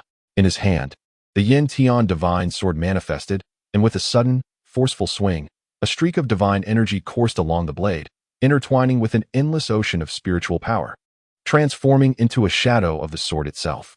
In the ancient skies, a piercing aura resonated throughout the space, as if the very air around was being shattered. Boom! With a single stroke, a terrifying wave of sword energy surged forth, carrying the overwhelming sword intent towards Xuanhuan with relentless ferocity. The latter remained expressionless, as the colossal elephant and divine dragon surged forth from behind, unleashing a thunderous roar before colliding with one another, producing a cacophony that reverberated throughout the secret realm, creating towering waves in the crimson moon blood sea. A resounding boom echoed. Following the impact, Yin Tianzi was forcefully thrown backward, crashing violently to the ground. A cloud of dust and chaos rising around him, his body a grotesque mess, and his breath shallow and labored, teetering on the brink of collapse. However, this was not the end. Observing this, Xuanhuan retracted his hand, a flicker of disdain crossing his eyes. He had anticipated that this scion of the divine realm would possess formidable prowess, only to discover his utter inadequacy. Unable to withstand even a single strike from him, truly a worthless being. With a splutter, Yin Tianzi trembled violently, a mouthful of reversed blood gushing forth. His complexion growing increasingly pallid, the essence within him surging chaotically, leading to a moment of darkness before he succumbed to unconsciousness. Nangong Haoyan maintained a calm demeanor, waving his right hand, causing Yin Tianzi's figure to vanish from the secret realm. When the radiance faded, Yin Tianzi found himself lying before the witch, whose expression was grim, acutely aware that the aura lingering on Yin Tianzi had been exposed. Yet, she pondered if Nangong Haoyan had already discovered this presence. Why did he not eradicate it, instead allowing it to remain within the secret realm? Was it a ploy to entice her into action? The witch contemplated for a long while, letting out a sigh as she carried the unconscious Yin Tianzi back to her chamber. At this juncture, Yin Tianzi was gravely injured, compounded by the backlash of his own vital energy. Had he not absorbed the essence of the crimson moon blood sea, he would have perished long ago. Observing the aura of the crimson moon blood sea emanating from Yin Tianzi, a glimmer of greed flashed in the witch's eyes. It was a tremendous power wasted on him. However, if she wished to continue this game, he could not die. The witch inhaled deeply, suppressing the avarice within her. She produced a dark green pill, imbued with a potent life force yet tinged with a hint of coldness. With a sinister grin, the witch declared, "This 10,000 poisons vitality pill was obtained through immense effort from a forbidden zone. Should you, my pawn, prove to be disobedient, do not blame me for my lack of courtesy." As she spoke, she flicked her finger, sending the pill into Yin Tianzi's body. In an instant, an overwhelming surge of life energy erupted within his limbs, rapidly mending his wounds at a visible rate. In that final moment, a wisp of black mist escaped from his body, merging into his very marrow. While his eyes remained shut, the energy within him beginning to stabilize. It seemed necessary for me to venture into the secret realm. The crimson moon blood sea is vital for my needs. Should I absorb it, my strength could ascend to new heights. At that point, not only would these gifted disciples be of no concern, but the entire Nangong sacred land would also be powerless against me. Lost in thought, the witch's figure vanished from the chamber. Meanwhile, the disciples of Nangong, arriving at the secret realm, each bore considerable gains, departing with smiles upon their faces. Nangong Haoyan did not hasten to depart. Instead, he communicated with Gui Guahuasher, instructing him to guard the secret realm. If my conjecture is correct, that which will come to spy on this blood sea of the crimson moon, you should test her capabilities. Remember, it is better to concede than to annihilate. Yes, Gui Guahuasher responded respectfully. After conveying his instructions, Nangong Haoyan's figure shifted and vanished within the secret realm. In a short while, the witch appeared at the entrance of the secret realm. Under normal circumstances, she would not have been able to enter, but now she could traverse through the aura that lingered there. In a flash, Her form slipped into the depths of the realm. Before her lay an endless expanse of the blood sea of the crimson moon, shimmering ominously, exuding a chilling and terrifying aura. Her face lit up with delight, her greed intensifying. If she could absorb all this power and then retreat to cultivate in seclusion, she would, in a century, ascend to the pinnacle of the 9th layer of the great Tao, dominating the entire divine wilderness. At that time, who would dare to defy her? As the witch laughed maniacally, suddenly a beam of sharp light shot towards her. Instantly alert, she stepped aside, evading the murderous wave of energy. Who dares? She exclaimed, her eyes swirling with murderous intent. Just then, Xuanhuan approached, wielding a long whip. His gaze cold as ice. Intruders in the Nangong's secret realm shall face death, without mercy. Upon hearing his words, the witch furrowed her brow slightly, then scoffed. I wondered who it was, merely a lackey of the Nangong sacred land. I have heard that after your sect, the Hixio sect, was obliterated by Nangong Haoyan. You turned to seek refuge with the Nangong sacred land? Both families are but slaves. Her voice dripped with cold disdain. Xuanhuan's expression remained inscrutable as he merely repeated, intruders in the Nangong's secret realm shall be executed without mercy. As soon as his words fell, he swung his whip towards the witch. Boom! The shadow of the whip surged forth, fierce and unyielding, akin to a roaring dragon, stirring a chilling aura as it hurtled towards the witch. Having heard of the Hixio sect's practice of cultivating with female essence, she now witnessed it firsthand. Seeing the frigid energy approach, the witch sneered, her eyes devoid of fear, as if this cold power was inconsequential before her. Xuanhuan's gaze remained impassive, offering no rebuttal. As the whip shadow thundered toward her, the witch unleashed a palm strike. The immense palm shadow was infused with surging spiritual energy, its cold aura even purer, as if drawn from the depths of hell itself, plunging the entire secret realm into an abyss of chilling cold. Boom! With a deep, resonant sound, the two forces collided within the secret realm, creating tumultuous waves that shattered boulders into dust. In an instant, debris scattered, and the blood sea of the crimson moon roared and surged, raising waves several meters high. Crack! The palm shadow fractured, yet the whip shadow continued its relentless advance, carrying an overwhelming force that threatened to crush everything in its path, a tidal wave of spiritual energy. Witnessing this, the witch grinned wickedly, flower of evil fan. As her voice fell, an exceptionally dark fan materialized in her hand, emanating an aura of sinister chill, causing the surrounding spiritual energy to freeze. With a resounding crash, she swung the fan, unleashing a multitude of violent storms, the terrifying shockwaves reverberating throughout the entire secret realm, a majestic force surging forth. While the whip-like shadows were reduced to mere dust under this overwhelming might, producing a thunderous collision sound. After the strike, both combatants found themselves evenly matched. The aura within the crimson moon blood sea erupted, and the greed in the witch's eyes intensified. Without a moment's hesitation, she leaped into the depths of the blood sea, only to feel an overwhelming power that caused her expression to shift dramatically. Taking a deep breath, she forced herself to regain her composure. Subsequently, the witch began to absorb the essence from the crimson moon blood sea, laughing maniacally, her eyes filled with scornful derision, daring her opponent to descend and face her in battle. The witch was acutely aware that within the crimson moon blood sea, spiritual power could not be wielded, leaving only her physical prowess to rely upon, which was her greatest pride. With a thud, the man known as Xuanhuan stepped into the blood sea. Despite the overwhelming force pressing down upon him, he merely grunted, his expression unchanged, resembling a stoic sentinel devoid of any visible emotion. Seeing this, the witch bellowed in fury. You seek your own demise. She then unleashed a punch, void of any spiritual energy, driven solely by her physical strength. A strike so potent that even an emperor-level being would suffer grievous injury if hit. With no hesitation, Xuanhuan met the punch head-on, the collision producing a sound reminiscent of clashing metal, both combatants being forced back several steps, their bodies rippling with the energy of the blood sea. Once more, after several exchanges, the witch sensed that she was on the verge of losing ground, compelling her to muster all her strength for a final strike, the dragon-elephant suppression technique. With that, she activated her technique, summoning a phantom of the dragon-elephant behind her, and unleashed a punch that pulled the dragon-elephant apparition down upon Xuanhuan. How dare you toy with stolen techniques before the South Palace Holy Land? You seek death. Xuanhuan's expression turned fierce as he too invoked the dragon-elephant suppression technique.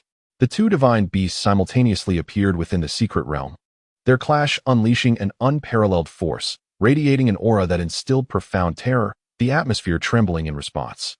With a rush, the energy billowed forth, causing the surrounding crimson moon blood sea to erupt like a tsunami, surging upward. Goe Guohusher's strike became even more ferocious, forcing the witch back several meters. Her aura now wavering and the color drained from her face. She understood that should Goe Guohusher strike again, even if she managed to escape, she would undoubtedly sustain severe injuries. No, I must find a way to flee. Goe Guohusher discerned her intent to escape. Although Nangong Haoyan had instructed him not to kill her, he could not simply allow her to flee unscathed. He swung his long whip once more, resembling a dragon emerging from the depths, exuding unmatched power as it hurtled toward the witch. Realizing the dire situation, the witch had no choice but to employ her final trump card. Her fate now rested upon this decisive technique, the three coffins of the dark sky. Chapter 38. A remarkable performance. With a low growl, the witch's body trembled, and a torrent of energy surged within her, akin to the vastness of the ocean. In the next moment, it erupted entirely. An endless sea of spiritual power unfurled, transforming into three coffins. The three coffins of Heavenly Een is my signature technique. I wonder if the Elder of the Ghost Valley can withstand it. The witch's eyes glowed crimson, her smile sharp with malice. The three coffins of Heavenly Een comprised the human coffin, the earth coffin, and the heavenly coffin. She had devoted nearly a century to mastering this technique, with each coffin wielding the power to obliterate worlds, emanating a palpable aura of murderous intent. Witnessing this, the calamity of Ghost Valley ceased to hold back, releasing the ocean of spiritual power from within, which coalesced into a blinding radiance. An ancient, rich purple light radiated an aura of death, as if it could rend the very fabric of the void, instilling terror in the hearts of all who beheld it. The technique of annihilation. The two forces collided, unleashing a cataclysmic energy that shook the entire secret realm. The oppressive aura of oblivion permeated the atmosphere, and even the mightiest of emperors could scarcely endure such terrifying power at that moment. We shall meet again. After the strike, a tumultuous wave surged, and the witch dared not linger. Propelled by the rising energy, she took a step and vanished into the secret realm. As the wave subsided, only the calamity of Ghost Valley remained. Well performed. At that moment, the voice of Nangong Haoyan resonated, having observed the entire encounter from the start. Sir. Upon seeing Nangong Haoyan, the calamity of Ghost Valley spoke with reverence, a flicker of confusion in his eyes as he inquired, Sir, why did you not allow me to detain her, instead permitting her escape? And what of the actions of the divine son of the divine nation today? Why do you not pursue the matter? Nangong Haoyan chuckled softly. I simply found it rather mundane and desired to indulge in a game of cat and mouse. There must be others behind that witch. The divine nation of Tianyan is restless. If their monarch learns that the divine son is gravely injured and their envoy is severely impacted, they will surely retaliate against the Nangong sacred land. Upon hearing Nangong's words, the calamity of Ghost Valley suddenly grasped the situation. You intend to draw them all out? Nangong Haoyan smiled enigmatically. If we only draw out one faction of the divine nation of Tianyan, what would that be called? Meanwhile, the witch returned to her chamber, her complexion somewhat pallid, her blood and energy roiling within her. The strike from the calamity of Ghost Valley had delivered a significant shock. Had she not possessed the body of Heavenly Een, she would have certainly suffered a backlash. Taking a deep breath, she sought to regain her composure. Subsequently, she cultivated her dantian, continuously absorbing the surrounding spiritual energy. And after a while, she felt considerably better. As for the figure beside her, Yentian Ci, he was in a state of disarray, his flesh and blood a gruesome sight, his aura exceedingly feeble. Had she not intervened to keep him alive, this wretch would have long perished beneath the grasp of the 10,000 dragons' abyss. Were it not for the fact that our plan remains unfinished, I would have cast you into the furnace long ago. The witch scoffed coldly, a glimmer of murderous intent swirling in her gaze. Yet she was acutely aware that Yen Tianxi could not perish at this moment, should he meet his demise. All her previous endeavors would not only dissolve into nothingness, but she would also face accountability. Very well, I shall endure you a while longer. With a flick of her hand, a golden elixir materialized in her palm. Any master alchemist who beheld it would undoubtedly be left in awe. The primordial Xuanhuan pill. Crafted from the essence of primordial Xuanhuan energy and refined with divine flames, is an imperial-grade elixir. Just a single pill could drive countless individuals into a frenzy. Alas, as the imperial-grade elixir fell into the witch's grasp, she displayed no reluctance. With a deft flick of her finger, a streak of luminescence flashed, and the pill vanished into Yin Tianxi's mouth. Instantly, a wave of primordial Xuanhuan energy surged forth, coursing through his limbs and bones. Its powerful essence akin to a raging river breaching its banks, cleansing his very being. Then, with a resounding thud, a faint golden radiance enveloped Yin Tianxi. The aura was ancient and profound, accompanied by ethereal chants resonating in the air, as if the void itself were engaged in a contest. The backlash that once threatened him not only subsided but became a source of strength. This untainted divine body was indeed intriguing. Observing this, a glimmer of brilliance flickered in the witch's eyes as she murmured, "Alas, how unfortunate! The collapse of his Tao heart and the seed of demonic influence have been sown. Even with the restoration afforded by the primordial Xuanhuan energy and the untainted divine body, he shall never advance another inch." The seed of demonic influence is the bane of practitioners. Once sown, the outcome is nearly always madness, a fate worse than death. However, the witch remained indifferent to such matters. He was merely a tool to her. As long as her mission could be fulfilled, the fate of the tool mattered little to her. And as for the son of the divine kingdom, merely a title devoid of substance. Time passed languidly, and approximately 3 days later, Yin Tianxi awoke from his slumber. He surveyed his surroundings, an aura of malevolence subtly emanating from his depths, unnoticed even by himself. The witch entered the chamber, and upon seeing Yin Tianxi awake, she coldly remarked, "Today marks the opening of the trial tower of the Nangong Holy Land. The son may venture forth. Perchance he shall acquire some commendable legacy. When it comes to familial heritage, the entire Tianyin divine kingdom pales in comparison to the Nangong Holy Land. Otherwise, how could the monarch of the divine kingdom permit a son of his realm to train in the dragon elephant suppression technique?" "Very well," Yin Tianxi nodded. Upon awakening, he sensed a significant enhancement in his power, accompanied by a mysterious aura lingering within him, undoubtedly the witch's doing.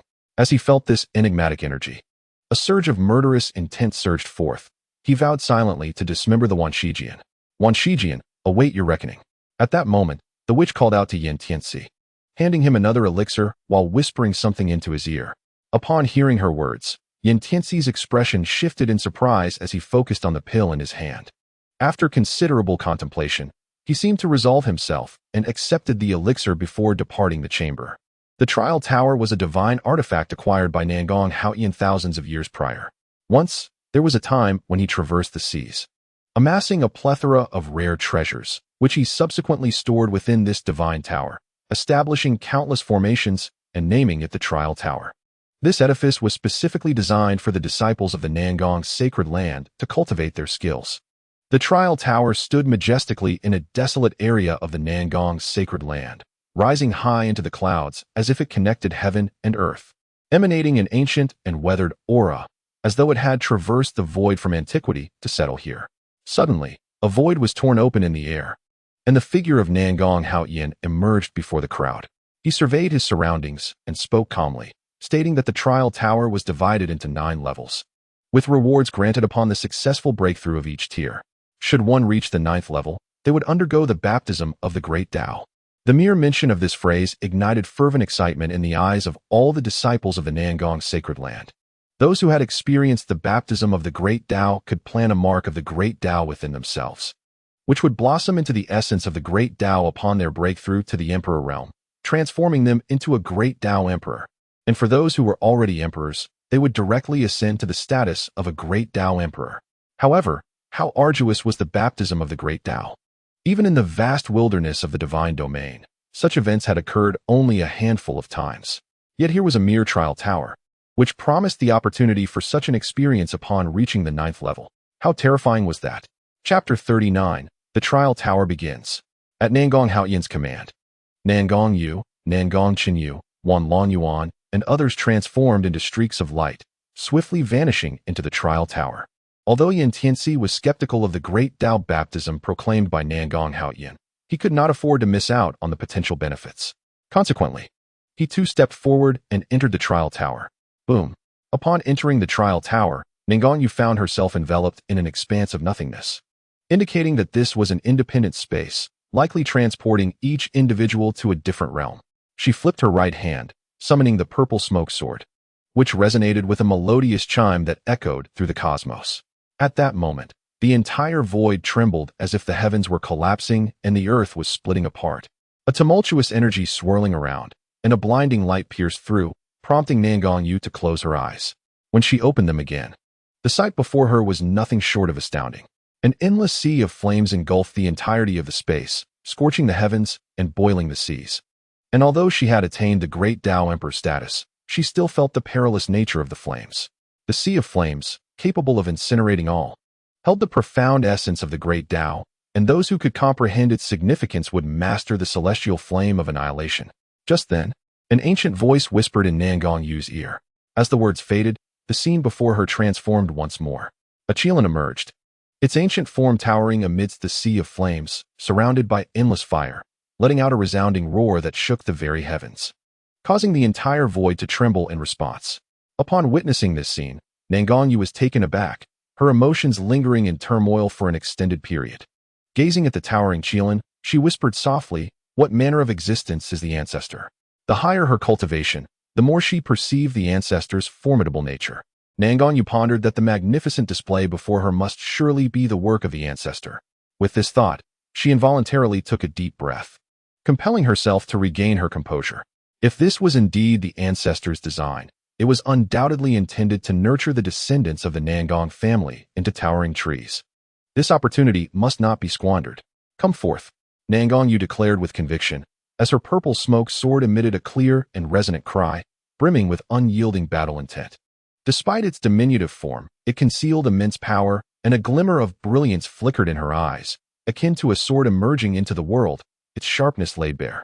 With a roar, the Qilin seemed possessed of sentience, its colossal body stepping forth, shaking the heavens and the earth, causing the very world to tremble. Nangong's secret technique. A sword to tilt the heavens. As her voice resonated, the spiritual energy within her surged like a tidal wave, and from the sword's body, a colossal shadow of the blade intertwined and arose, accompanying her strike. The resounding sword shadow loomed across the void, its azure hue resembling a rainbow, stretching endlessly for thousands of miles. The sword shadow surged mightily. Wherever it passed, an incessant roar erupted, shattering the fabric of the void. As it descended upon the Qilin, it resembled a cascade of star rivers, radiant and illuminating the entire realm, with waves of energy rolling forth, fracturing the space for miles. The magnificent sword shadows might unabated. After a lengthy moment, the energy of the sword shadow dissipated.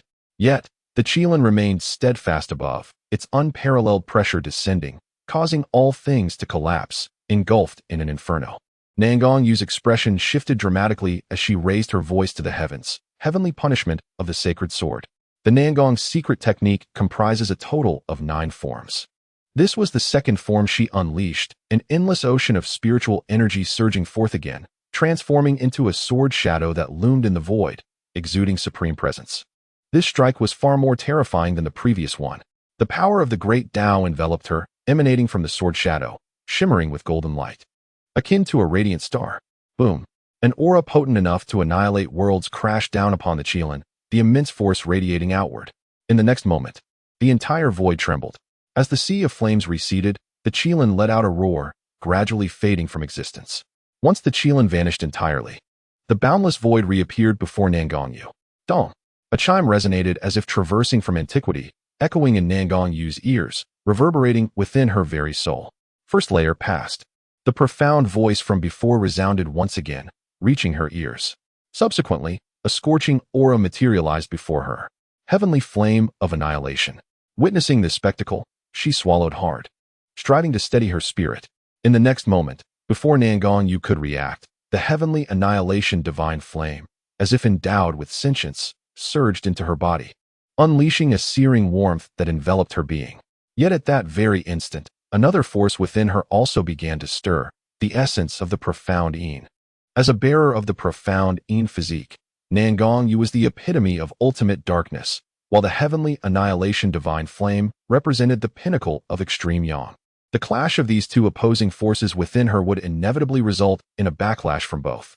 A piercing agony akin to being devoured by countless ants erupted from within, causing her to cry out in distress, her once delicate visage contorting into a ghastly expression. The duality of ice and fire. The two forces incessantly gnawed at her corporeal form, their presence flickering and unstable.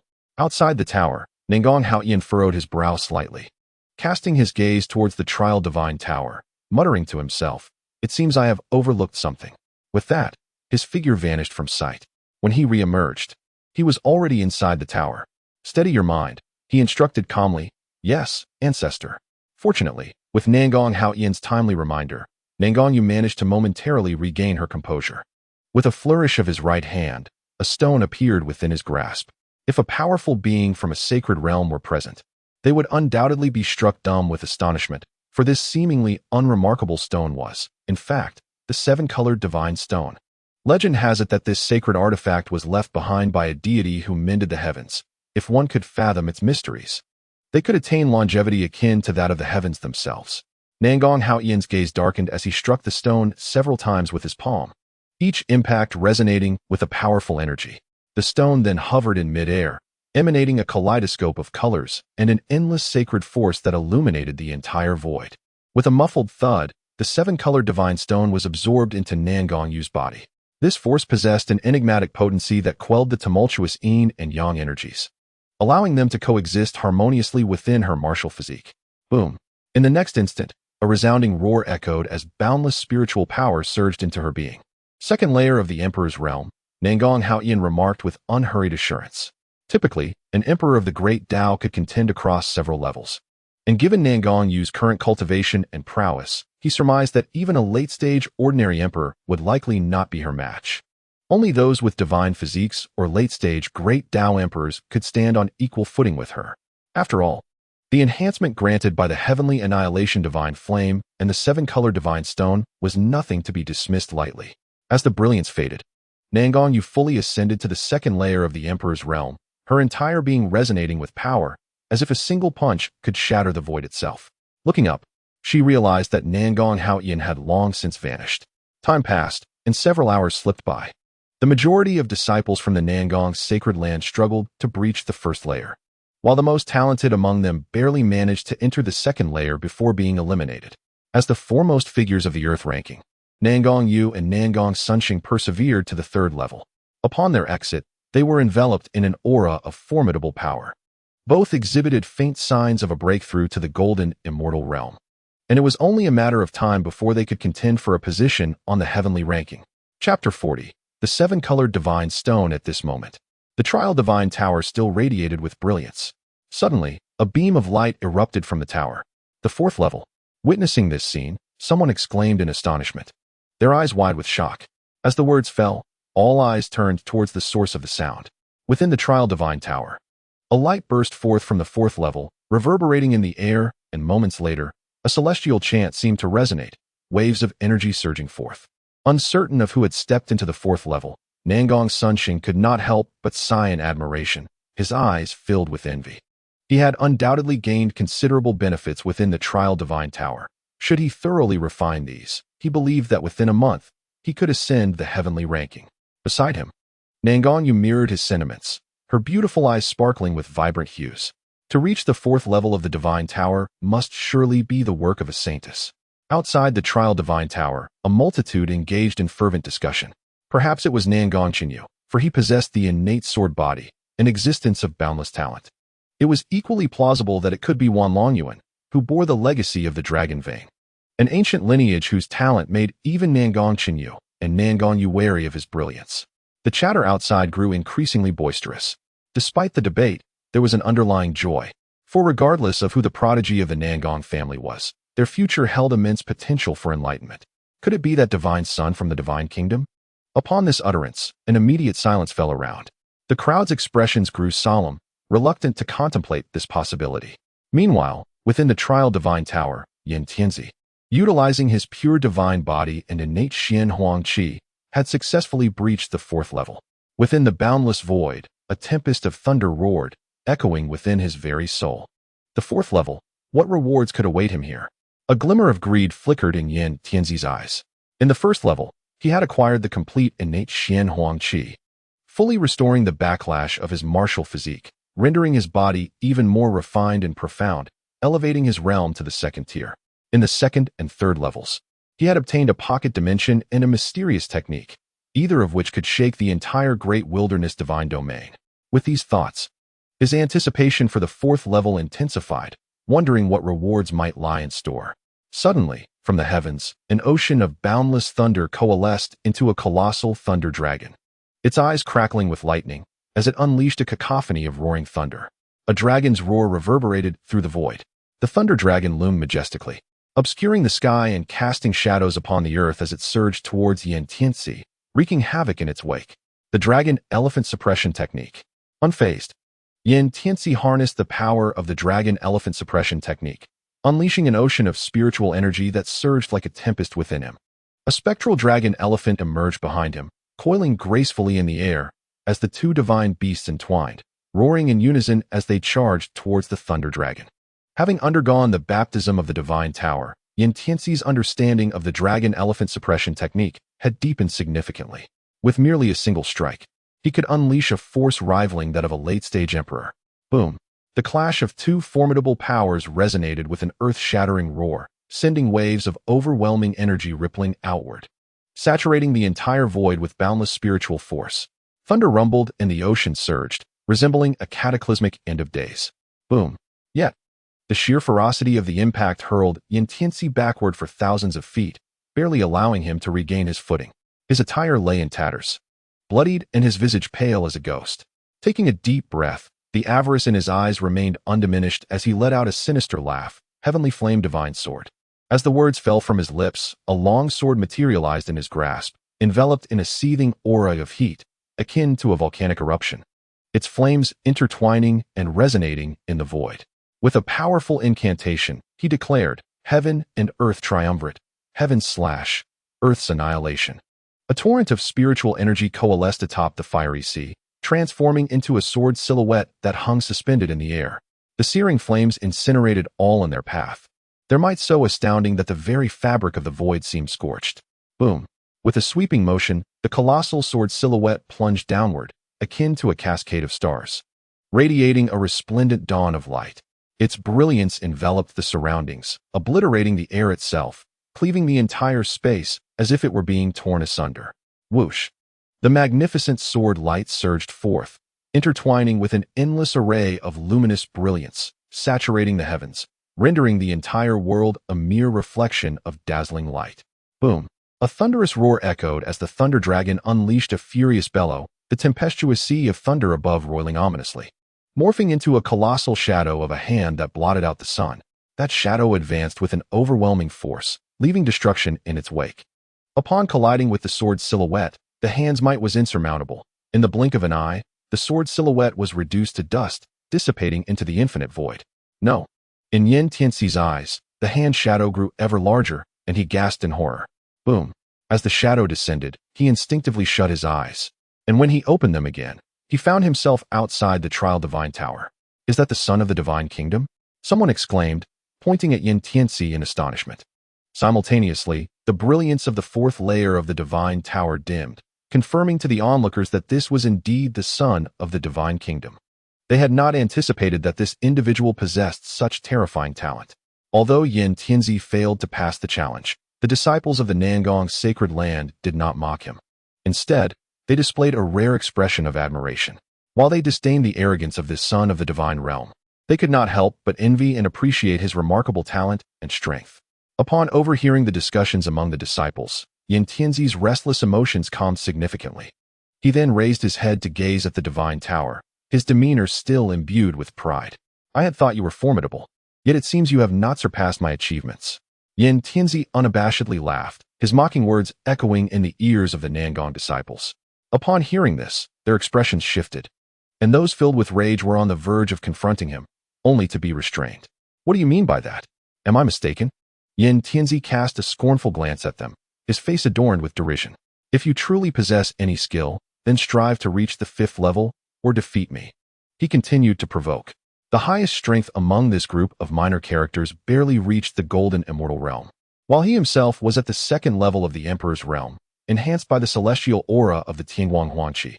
This group was hardly worthy of honing his skills. Chapter 41.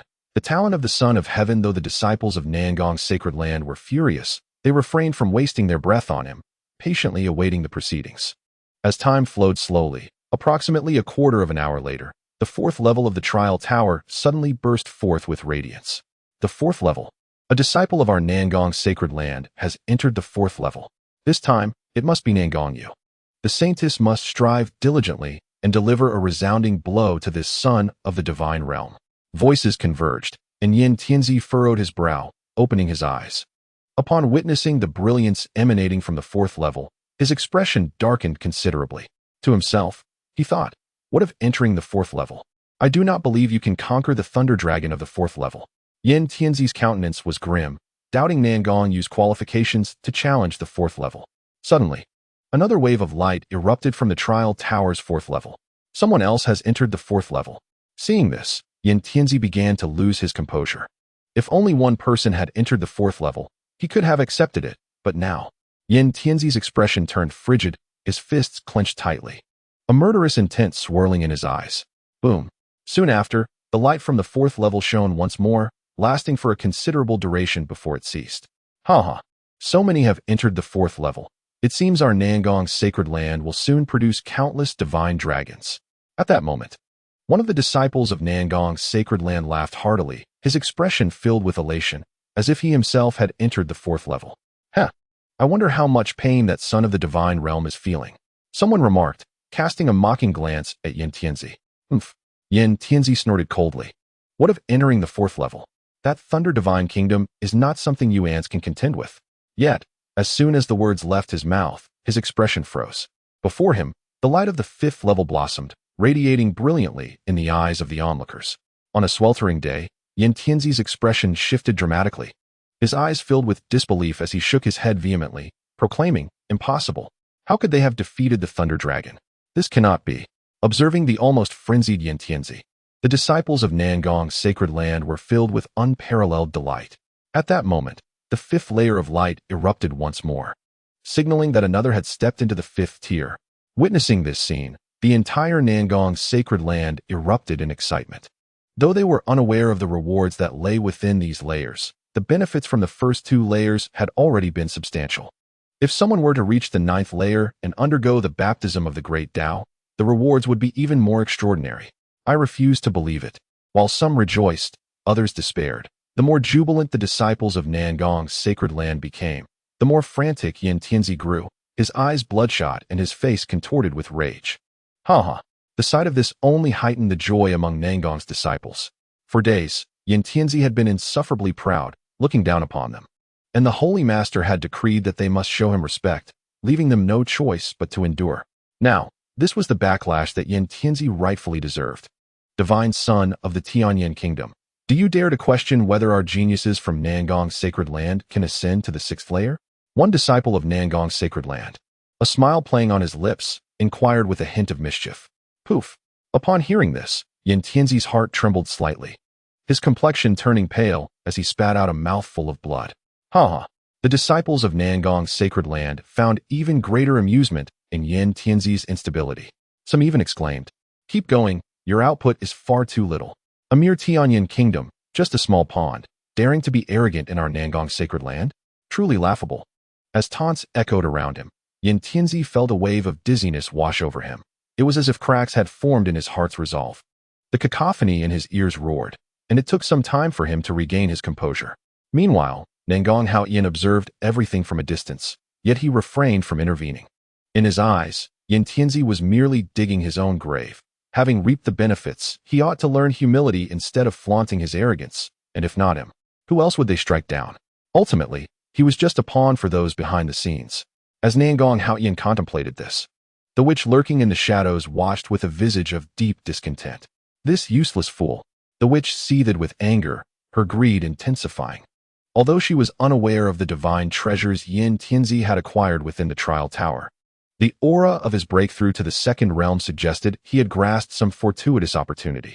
Even if he were not a pawn, she would refine him and seize the chance he had obtained. Boom. At that moment, a powerful aura surged into the sky, and before everyone could react, the sixth layer of the trial tower erupted with an earth-shattering radiance. Bang!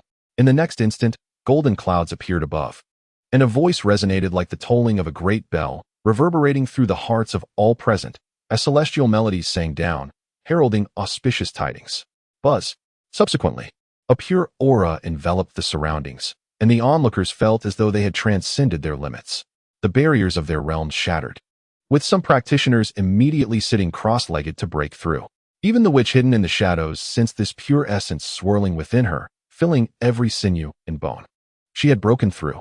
The witch's heart soared with delight as she realized this aura had aided her in surpassing her realm's limitations. Ascending to the 5th level of the Emperor's realm. It seems I must express my gratitude to the South Palace Sacred Land. After her elation, a sly smile crept onto the witch's lips, her eyes gleaming with a ruthless light. Since this opportunity had presented itself, it was time to put her plans into action. She was determined to uncover the secrets of the South Palace Sacred Land. Suddenly, the divine tower emitted a radiant glow once more. In the next moment, the expressions of the crowd shifted dramatically, gasping in astonishment. Someone had entered the 6th level. The trial tower was a treasure trove of opportunities. It was unimaginable what fortunes awaited those who stepped into the 6th level. Meanwhile, Yin Tianzi's countenance darkened, madness flickering in his eyes. Impossible. It must be a deception. How could the South Palace Sacred Land's talents surpass my own? It has to be false. You are all deceiving me. Yin Tianzi erupted into wild laughter, his face turning pale, and he coughed up a mouthful of blood. The onlookers regarded him with pity, akin to watching a clown. Simultaneously, within the trial tower, Ningongyu found herself in a mysterious space. Is this the 6th level? Here, mountains embraced waters, and the scenery resembled a watercolor painting, vastly different from the previous realms, leaving her astonished. Yet, she wondered what kind of challenges and fortunes awaited her here. The opportunities in the earlier levels had significantly enhanced her strength. Boom. As she pondered, a voice resonated. The void trembled, and the sun and moon emerged together, radiating dazzling brilliance. This world contained the profound truths of all existence. Should one comprehend them, they could achieve sanctity and ascend to the imperial throne. The voice of the Tao reverberated across the ages, shaking the very fabric of the void. Achieve sanctity and ascend to the imperial throne. Hearing this, Ningongyu's expression shifted, her beautiful eyes igniting with fervor. Chapter 42. Jealousy. The principles of the Tao are already deeply enigmatic. Achieving sanctity and ascending to the imperial throne is as challenging as scaling the heavens. It is unfathomable what energies this space harbors. Regaining her composure, Ningongyu began to contemplate. Before her lay a crystal-clear lake, surrounded by towering mountains that stretched endlessly. The songs of birds filled the air, a continuous melody. The boundless vitality washed over her, refreshing her spirit. Softly, Ningongyu spoke, her heart seemingly unlocked by an unseen force. At that moment, her body was enveloped in a faint azure aura, an endless stream of vitality flowing into her being like an inexhaustible lake. Rumble. Meanwhile, a resounding roar echoed from above the skies. The path of the Tao unfolded, golden auspices breaking through the void, enveloping Ningongyu in their divine embrace. Countless divine beasts transformed, and sacred lotuses bloomed, exuding a pure and holy aura. A thunderous sound erupted as an extraordinary phenomenon emerged, with vast spiritual energy pouring forth like an ocean, nourishing Ningongyu's body. Under this infusion of spiritual power, her realm continuously advanced. Peak of the 2nd Emperor Realm. Early stage of the 2nd Emperor Realm. Peak of the 2nd Emperor Realm. After a considerable time, Ningongyu's realm stabilized at the pinnacle of the 4th Emperor Realm, just one step away from entering the 5th Emperor Realm. Taking a deep breath, Ningongyu slowly opened and closed her beautiful eyes, a glimmer of brilliance igniting within them. The vibrations resonated through the void, as if capable of tearing the heavens and splitting the earth, the great Tao roaring and all things flourishing. The sacred eyes of the great Tao. At this moment, the earlier voice resonated again, thundering mightily. As the words fell, a golden light suddenly erupted from Ningongyu's eyes. Within her gaze, the vitality of all things surged. As divine lotuses blossomed, their essence boundless, as if the cycle of all existence had quietly passed by. Such formidable power made Ningongyu gasp in awe, forcing herself to regain her composure. This power was overwhelmingly terrifying. She vaguely sensed that her martial body could not withstand such force. Should she utilize the sacred eyes of the great Tao, it could very well lead to her demise. Ningongyu believed that to initially harness the sacred eyes of the great Tao, one would need to reach at least the peak of the 9th Emperor Realm, or even attain the status of a saint. Boom. With the vitality of all things extinguished, the surrounding world began to collapse. Ningongyu chose not to linger and prepared to ascend to the 7th layer. However, in the next moment, Her expression changed drastically. A force enveloped her entire being, rendering her immobile, her delicate face shifting in alarm. Suddenly, a brilliant light engulfed her, and when she opened her eyes again, she found herself outside the Trial Divine Tower. Lady Saint. Upon seeing Nangongyu's appearance, Nangongqinyu and Xuanhuan approached her. Nangongyu nodded and inquired, "Have you all been transmitted out?" "Indeed," Nangongqinyu replied, sharing their experiences within the tower. "It seems you all acquired significant treasures within the Divine Tower." Just then, Nangong Haoyan approached, his gaze landing on Nangongyu. A rare look of astonishment flickering in his eyes. Each layer of the Trial Divine Tower generated landscapes and opportunities at random, and the strength of challenges and fortunes depended on the innate talent and capabilities of the martial artist. That Nangongyu could attain the trial of the sacred eyes of the great Tao on the 6th layer was a feat that even the most arrogant prodigies might struggle to achieve. Ancestor. Upon seeing Nangong Haoyan, the group spoke in unison, their eyes filled with admiration. Their extraordinary talent and strength were gifts bestowed by Nangong Haoyan. Without him, their present achievements would be impossible. You have just broken through your realms. Take your time to rest and solidify your foundations, Nangong Haoyan said calmly. Understood. Upon hearing these words, everyone spoke in unison. At that moment, a piercing voice rang out. Nangongyu, I challenge you. As the words fell, the entire Nangong Holy Land fell into silence, only to erupt in uproarious laughter, with all the cultivators casting scornful glances at Yin Tianzi. To challenge the saintess? Truly absurd. Nangongyu furrowed her brows. Although she was unaware of the means by which Yin Tianzi had restored his martial physique and ascended to the pinnacle of the 2nd level of the Emperor realm, such accomplishments alone were insufficient to render her a worthy opponent. What's the matter? Are you afraid? Seeing Nangongyu remain silent, Yin Tianzi sneered, his eyes filled with disdain. With the complete innate Xuanhuan Qi at his disposal, his combat prowess was unparalleled, and he sought to challenge Nangongyu, to trample upon the dignity of the Nangong Holy Land. Humph. Do you really think the saintess needs to dirty her hands with someone like you? Xuanhuan stepped forth, his tone icy. Having comprehended many opportunities within the Divine Tower, he had been eager for a worthy opponent. Last time, I was merely careless. Upon seeing Xuanhuan, Yin Tianzi's heart quivered, and he instinctively retreated a few steps, steadying his mind as he coldly declared, Today, you shall witness the might of this divine sun. As his words faded, the heavenly flame divine sword materialized, its scorching light emanating with an aura capable of rending heaven and earth. Just as Xuanhuan prepared to strike, Nangongqinyu approached and spoke calmly. This time, I shall take the lead.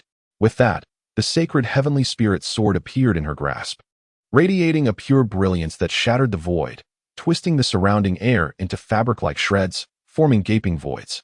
No one can stand against this divine sun, Yin Tianzi retorted coldly, his eyes alight with murderous intent as the heavenly flame divine sword emitted waves of terrifying energy, cold sword shadows swirling from its blade.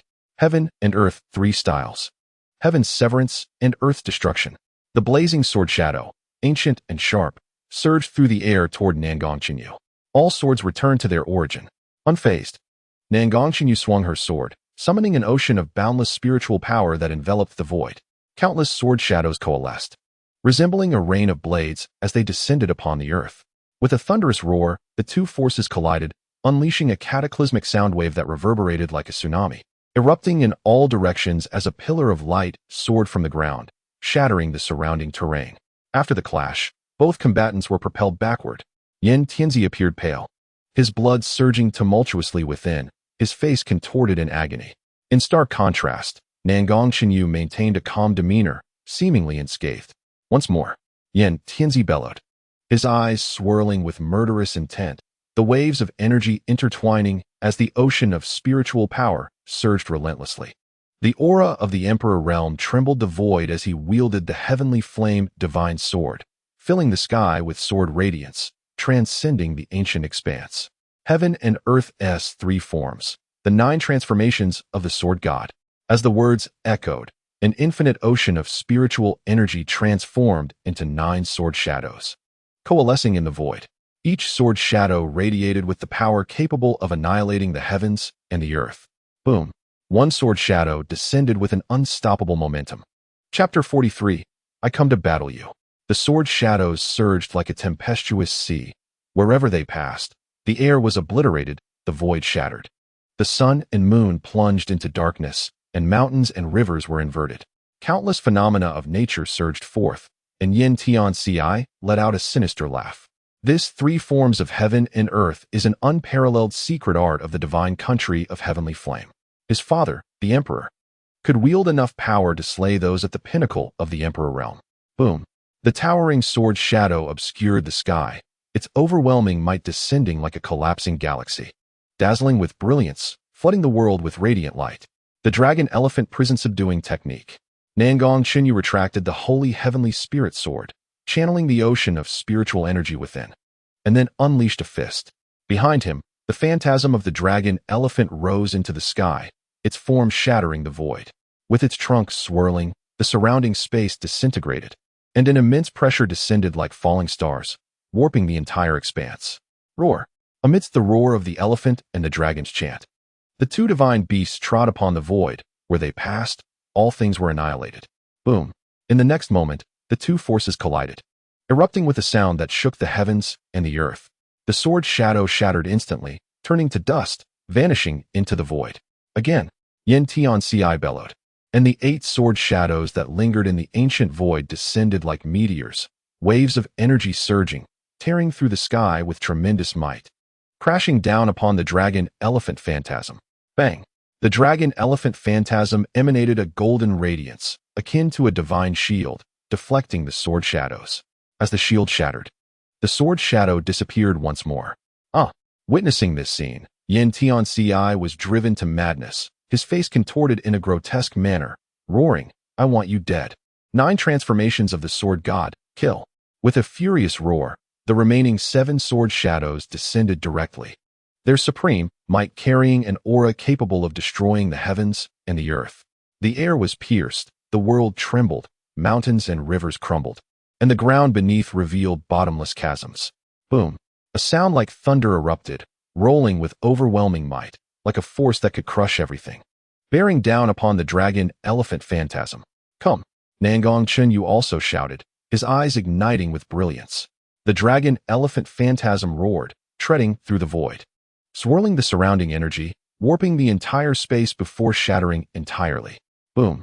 Thereafter, the dragon elephant phantasm collided with the 7 sword shadows, creating a formation resembling a mushroom cloud that soared upwards, enveloping this realm, the aura rolling as if it connected the entire heavens and earth.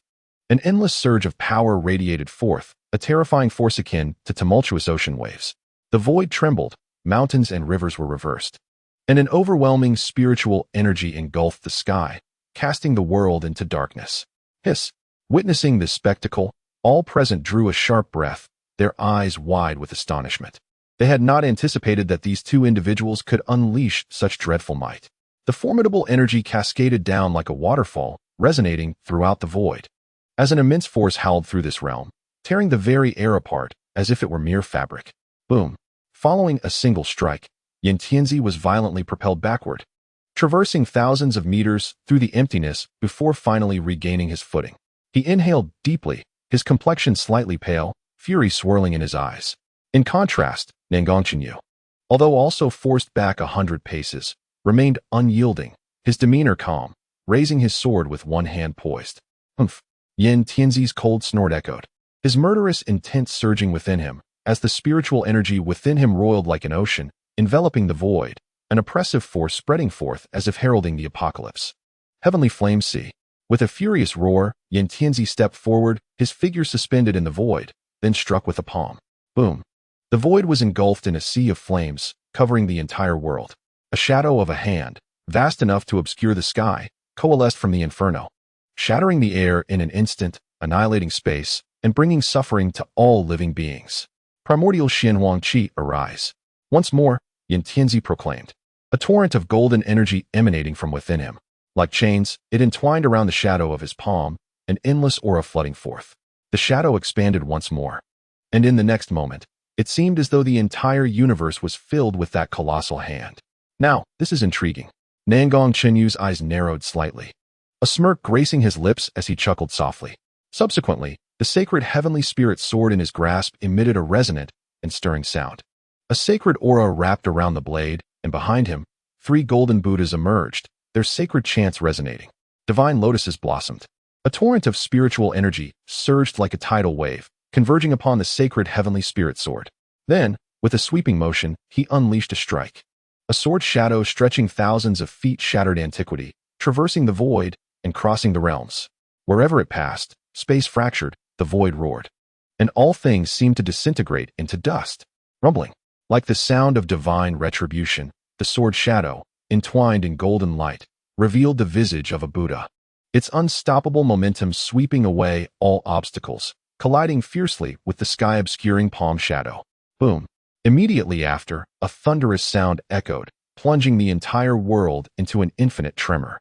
The boundless void collapsed, the mountains of this realm dissolved into nothingness, and the seas reversed, transforming into vapor rising in the air. The earth-shattering wave of energy surged forward, breaking through the void, akin to an overwhelming tide, reverberating throughout the entirety of space. After a considerable period, the tumultuous energy finally began to dissipate. The tumultuous surge of energy crashed down upon Yin Tianxi's form with an icy ferocity. He was sent hurtling through the air, akin to a meteor plummeting from the heavens. His body drenched in blood, a sight most gruesome.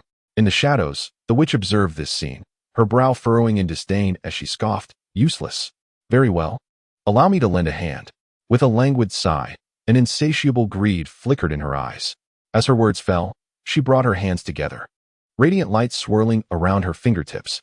Softly murmuring, as if reciting an ancient incantation, a mysterious and profound purple aura emanated from her being. The purple energy transformed into a stream of light, merging with Yin Tianxi's heart of Tao. Boom! Subsequently, an immense, oceanic aura erupted from Yin Tianxi.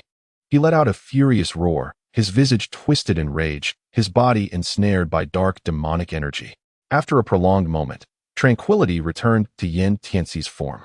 Abruptly lifting his head, his obsidian eyes glimmered with a bloodthirsty sheen, resembling a primordial beast poised to devour its prey, sending shivers down the spine of any who met his gaze. The seed of demonic intention within the heart of Tao?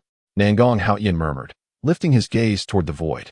He had not anticipated the witch's ruthlessness in implanting a demonic seed within Yin Tianxi's heart. Once the seed takes root, it would lead to madness, transforming him into a beast of pure slaughter. Chapter 44. The seed of demonic intention, however, once the aura calmed, the backlash of the demonic seed would ultimately consume its host, leaving behind only a desolate force that would vanish into the fabric of the world. Let us engage in battle. Only now can you realize your utmost potential. Do not let me down. In the void, the witch grinned with avarice. It was this desolate power she truly coveted. Although the seed of demonic intention appeared fearsome, implanting it within a cultivator, especially an emperor-level being, was nearly a Herculean task.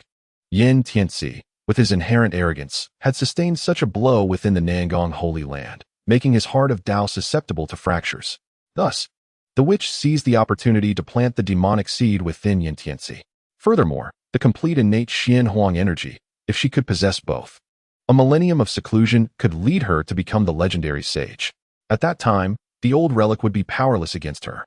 As this thought crossed her mind, the witch erupted into manic laughter, her eyes brimming with murderous intent, her entire being pulsating with a terrifying power. Roar! Consumed by the seed of demonic intention, Yin Tianxi had fully transformed into a beast of slaughter. In the next instant, he lunged forward, a torrent of force akin to colossal waves, distorting the very fabric of space. In the blink of an eye, Yin Tianxi charged forth, propelled by an overwhelming momentum, aiming to crush Nangong Chenyu beneath his might. Humph! Nangong Chenyu scoffed, unyielding in the face of the oncoming storm, unleashing a powerful fist, imbued with an icy ferocity. Nangong Chenyu, born with a body akin to a divine sword, stood resolute and undaunted as he engaged in a fierce clash.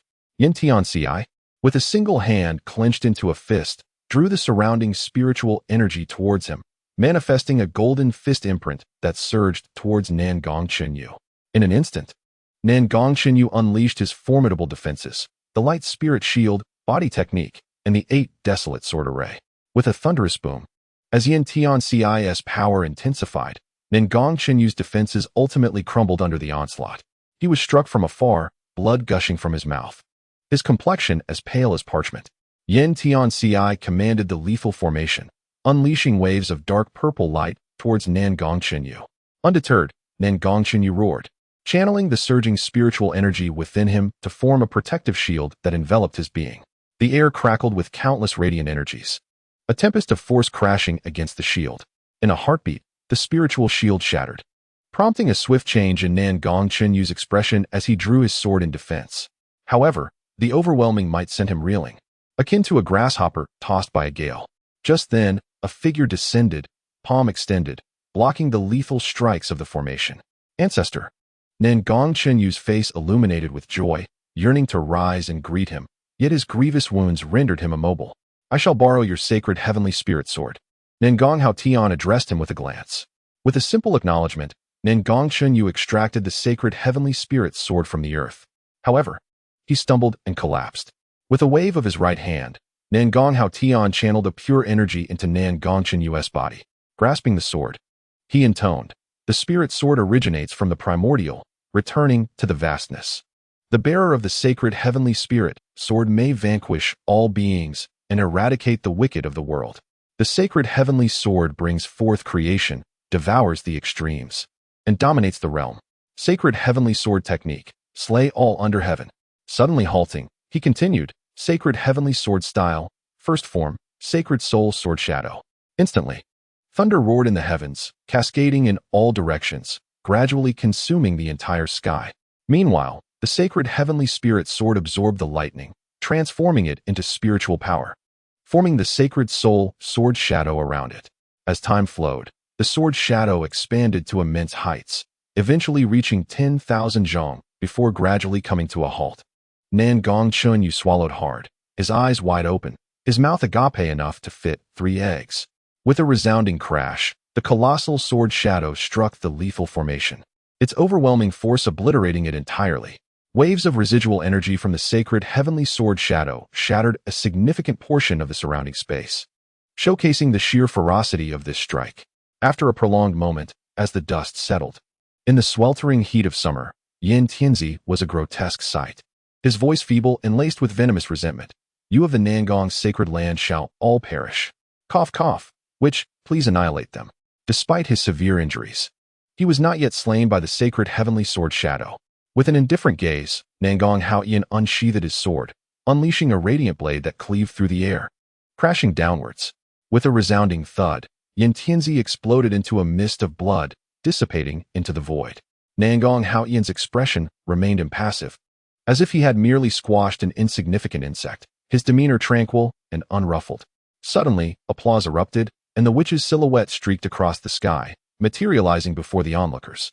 A smile graced her lips, her raspy voice grating. The Nangong ancestor truly lives up to the title of Calamity, exhibiting extraordinary prowess. The individuals she referred to were undoubtedly those from the Divine Domain's Sacred Pavilion. It had been nearly a month since any news from the Divine Domain's Sacred Pavilion had surfaced. Had the witch not brought them up, Nangong Haotian might have forgotten them entirely.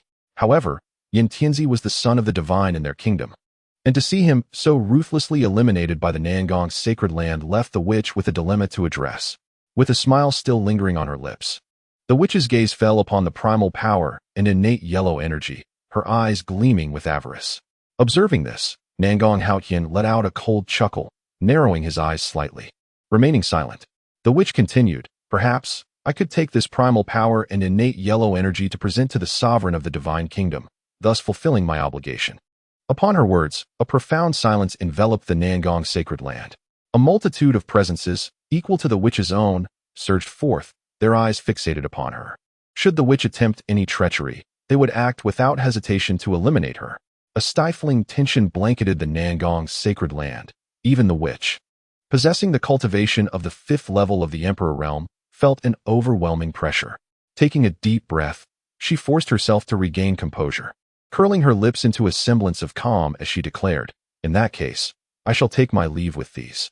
As she spoke, the witch's figure flickered, reaching for the primal power and innate yellow energy. Just then, a brilliant light sliced through the void, severing her outstretched arm. Chapter 45. The yellow sparrow lurks behind the witch's countenance shifted dramatically, her chest heaving, fury igniting in her eyes. At their level of cultivation, regrowing flesh and reattaching severed limbs was merely a fleeting moment's endeavor. Yet, Such humiliation would be etched in her memory for a lifetime. You shall not overstep your bounds, she voiced coldly, her aura of the 5th level of the Emperor realm erupting, shaking the very fabric of the void. In her fury, she swiftly discerned an avenue of escape. The Nangong sacred land was no longer the feeble entity she had once imagined. Even the younger generation of prodigies was beyond reckoning. The realm is indeed populated by numerous formidable beings, not to mention the transcendent Grand Emperors and the enigmatic elder of the Nangong clan. At this thought, a radiant glow emanated from the spatial ring, drawing in 2 formidable powers. Subsequently, a surge of spiritual energy erupted within, propelling the figure forward with the swiftness of lightning. With a howling rush, he vanished into the void. Could he escape? Nangong Haoyan lifted his gaze, a subtle smile gracing his lips, and with a flick of his wrist, the sacred celestial sword in his palm shot forth like a crossbow bolt into the emptiness. The speed of the sword was unparalleled, tearing through the void with a thunderous roar, and in the blink of an eye, it pierced through the witch's body, resulting in a catastrophic explosion, blood splattering everywhere. As the Emperor fell, his essence transformed into a torrential downpour of crimson rain, drenching the heavens and the earth. Suddenly, an extraordinary phenomenon occurred. A fissure in the void rent the heavens, a colossal hand appearing before all, exuding an overwhelming presence that grasped the 2 powers, subsequently vanishing into the abyss. Though the hand had disappeared, its essence lingered timelessly within the cosmos. The sacred grounds trembled, and the path of the Great Way resonated. It was only when Nangong Haoyan intervened to seal the rift that the cataclysmic aura was subdued. For a long while, the onlookers remained in a state of shock. Just the shadow of that hand had instilled such trepidation. Had its true form manifested, even their combined efforts would likely have been futile against its master. Gasp! Recognizing this, the crowd's eyes widened in astonishment, inhaling sharply. They were all formidable emperors, some having transcended the great path and forged the laws of existence. Yet in the presence of that aura, they felt as insignificant as ants. It seemed that only a legendary sage could withstand such power. I can offer you all that you desire, yet I sincerely hope you do not disappoint me, for otherwise, my displeasure shall be palpable, Nangong Haoyan remarked, his gaze as tranquil as the stillness of the void. Had he wished it, he could have retained not only that hand, but its master as well. However, such an endeavor would have been rather tedious, prompting him to allow this individual to claim the 2 powers. Nangong Haoyan surmised that if these 2 powers were thoroughly refined, they might withstand several of his strikes, which would not be an insignificant feat. Meanwhile, in a hidden sanctuary, a dim cavern was suffused with an aura of desolation and gloom. A figure clad in purple sat upon a mat, with several crystal spheres hovering before her, emanating a formidable energy that seemed to nurture something, sending ripples through the surrounding void. Boom! Her eyes suddenly opened and closed, sending shockwaves through the air, causing the very fabric of space to unravel. This desolate power and primal essence have indeed saved me considerable time, she spoke slowly. If any disciples of the Nangong sacred grounds had been present, they would have been utterly astounded, for this figure bore a striking resemblance to the recently fallen witch. The greedy doppelganger of mine, merely an insignificant creature at the Emperor's realm, dares to escape my grasp? Utterly laughable. The figure spoke again, its tone laced with disdain and mockery. It turned out that the witch residing in the western region was merely a manifestation of this figure. In her quest to cultivate her mysterious powers, she had created countless avatars, starting her training from the mortal realm, dispersing them throughout the vast divine wilderness. Having encountered numerous fortuitous events, the witch harbored ambitious desires to liberate herself from the control of her true self. Little did she anticipate that what she believed to be a foolproof plan was, in the eyes of the true self, nothing short of absurd. Astonishingly, this diminutive South Palace had attracted such a multitude of talented individuals, and the Trial Divine Tower must surely harbor many hidden opportunities. At that moment, a voice echoed from beyond the secret realm. Ancestor, the people from the Divine Domain's sacred pavilion have arrived. Upon hearing this, the figure in purple robes curved a subtle smile at the corner of his mouth, departing the secret realm to greet them. Meanwhile, in the Divine Flame Kingdom, the sovereign Yin Wuji, upon learning of his son's demise in the South Palace, maintained an expression as tranquil as water, devoid of any trace of sorrow or indignation. However, the sovereign's wife stood beside him, engulfed in despair, her eyes brimming with boundless murderous intent, her voice hoarse from weeping. As she declared with fierce resolve, "We must avenge our fallen son. My dear, we must remain composed. the South Palace is teeming with formidable beings. Although their esteemed elder is missing, his unparalleled cultivation is not something our divine flame kingdom can provoke. Yan Wuji sighed, his tone tinged with resignation yet devoid of desolation. Yan Wuji, hearing this, the sovereign's wife, Yang Baiyu, with a chilling glare, retorted with a voice laced with unrestrained fury, "Do not assume I am unaware of your thoughts. Let me make it clear, he is my son. Whoever is responsible for his death shall face obliteration." Yang Baiyu hailed from the illustrious Yang family of the Western region, a lineage steeped in history and profound heritage. Logically, the Yang family's standing would render them indifferent to the trifling divine flame kingdom. However, Yan Wuji wielded the sacred fire of the kingdom. According to legends, this sacred fire originated from antiquity, eternal and indestructible, containing boundless principles of fire. Yet no one had deciphered its mysteries throughout the ages. Strangely, the fate of the divine kingdom was intricately linked to that of the divine flame kingdom. Thus, anyone seeking the sacred fire would be compelled to avoid provoking Yan Wuji. Otherwise, the sacred fire would extinguish, leaving no chance for revival. To obtain this sacred fire, the Yang family had arranged for Yang Baiyu to be wed into the divine flame kingdom. As the ruler of a nation, Yan Wuji possessed a ruthless temperament and was acutely aware of the implications behind the Yang family's maneuvers. He devised a cunning plan to exploit the discord between the Yang family and the South Palace, intending to observe from a distance and reap the benefits. "My dear, I shall not see you off," he remarked as Yang Baiyu stormed away in indignation. With a soft chuckle, his expression shifted dramatically, darkening as he gazed into the void. Speaking solemnly, "What has become of that witch?" As the words fell, an ethereal ripple resonated through the hall, followed by a raspy voice. "Your Majesty, the witch has perished in the South Palace sacred land." "Oomph." Yan Wuji scoffed disdainfully, his eyes reflecting utter contempt. With such feeble power, they dare to covet the divine nation's sacred fire? Truly laughable. Chapter 46. The underflow of dark currents. Yan Wuji continued. "I have heard that the South Palace sacred land has produced numerous prodigies, and the saintess possesses a mysterious Yin body. You shall personally deliver the Yin Shi to the South Palace sacred land. Inform them that Yang Baiyu intends to unite with the Yang family to bring misfortune upon the South Palace sacred land. Remember, no matter what they say, you must not engage in conflict with them." With his hands clasped behind his back, a smirk played upon Yan Wuji's lips, as if everything lay within his grasp. "Understood." As the words echoed, the void once again fell into tranquility. Gazing at the serene sky, Yan Wuji sneered. "The divine nation's sacred fire is not something you can pry into. Once I comprehend its essence and break the sacred fire's restrictions, you shall all be beneath my heel." The vast wilderness of the divine realm appeared peaceful, yet it was rife with hidden currents and concealed murderous intent. Only the South Palace sacred land remained tranquil, having endured since the fall of the divine nation's sun. One day, in the early morning, as Nangong Haoyin was immersed in his cultivation, he heard the voice of Nangong Junyi, "Ancestor, there is a messenger from the heavenly flame divine nation seeking an audience." Upon hearing this, Nangong Haoyin opened his eyes. In a flash, he appeared before Nangong Junyi. "Do they wish to wage war?" he inquired, his tone calm. "The heavenly flame divine nation is but a trifling realm, easily extinguished." Nangong Junyi pondered for a moment before responding. "I have heard they come bearing gifts." Quite intriguing. A glimmer of amusement flickered in Nangong Haoyin's eyes.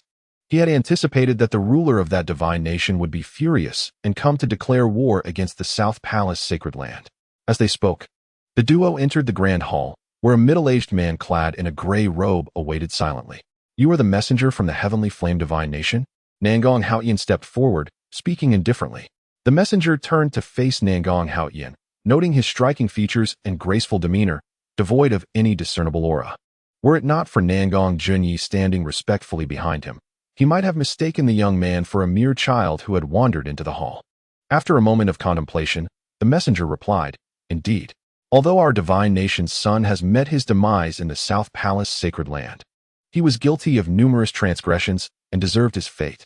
In an effort to quell the sacred land's wrath, the ruler has sent me to deliver the Yin Shi as an offering to the saintess. I hope you will graciously accept it." As the words fell, the messenger retrieved the Yin Shi from his spatial ring. Instantly, the entire grand hall felt as though it had been frozen, exuding an unbearable chill that even powerful golden immortals found difficult to endure, their faces betraying terror. One should not accept a reward without merit. What does your divine nation's ruler intend by bestowing such a precious gift upon our sacred land? Nangong Junyi inquired coldly, his brow furrowed. He was all too familiar with the Yin Qi. The essence extracted from the 9 sacred spring nestled within the Tianyin mountain range was refined by the emperor's formidable powers, enabling instantaneous enlightenment and a profound understanding of myriad martial arts and esoteric techniques. Such a remarkable artifact, one would expect, would not be so freely relinquished by the sovereign of the divine nation. Naturally, Nangong Junyi was skeptical. Upon hearing his words, the envoy's lips curled into a faint smile as he remarked, "Indeed, you are the holy master of the Nangong clan. Nothing in this world escapes your discerning gaze." Enough of this triviality, Nangong Junyi interjected, his brow furrowing with cold disdain. The envoy continued, "Our sovereign wishes to extend an invitation to the ancestors and the holy maiden of the Nangong Holy Land to visit our divine nation. To demonstrate our sincerity, we are willing to offer the sacred fire of our nation for the holy maiden's observation." At the envoy's proposition, Nangong Junyi scoffed. "How generous of your Tianyin divine nation to allow outsiders to witness the very foundation of your realm." It was well known throughout the entire western region that the Tianyin divine nation relied heavily on the sacred fire as its cornerstone. Were it not for the multitude of factions vying for this sacred flame, the Tianyin divine nation would have long faded into the annals of history. Instead, the unique nature of the sacred fire allowed the Tianyin divine nation to seize this opportunity, quietly developing and expanding its influence. The sacred fire.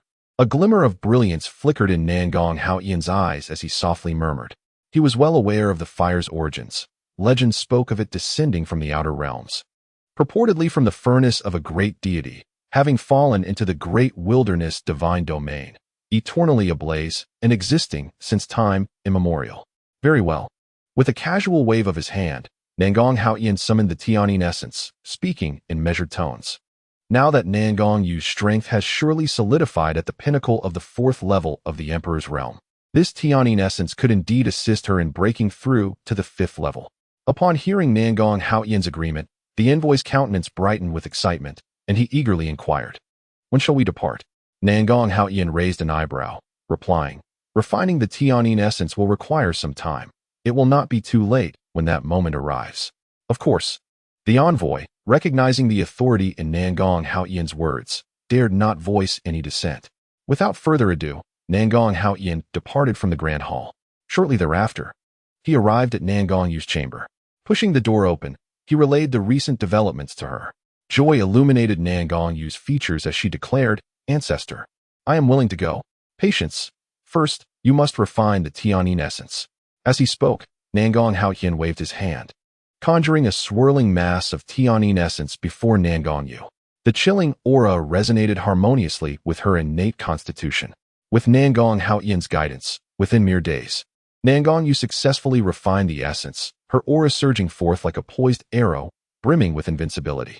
Boom. A formidable presence rippled through the chamber as Nangong Yu emerged from her cultivation, a smile gracing her lips. Although she had yet to step into the 5th level of the Emperor's realm, the ceaseless energy within her was far more terrifying than that of a 5th-level emperor.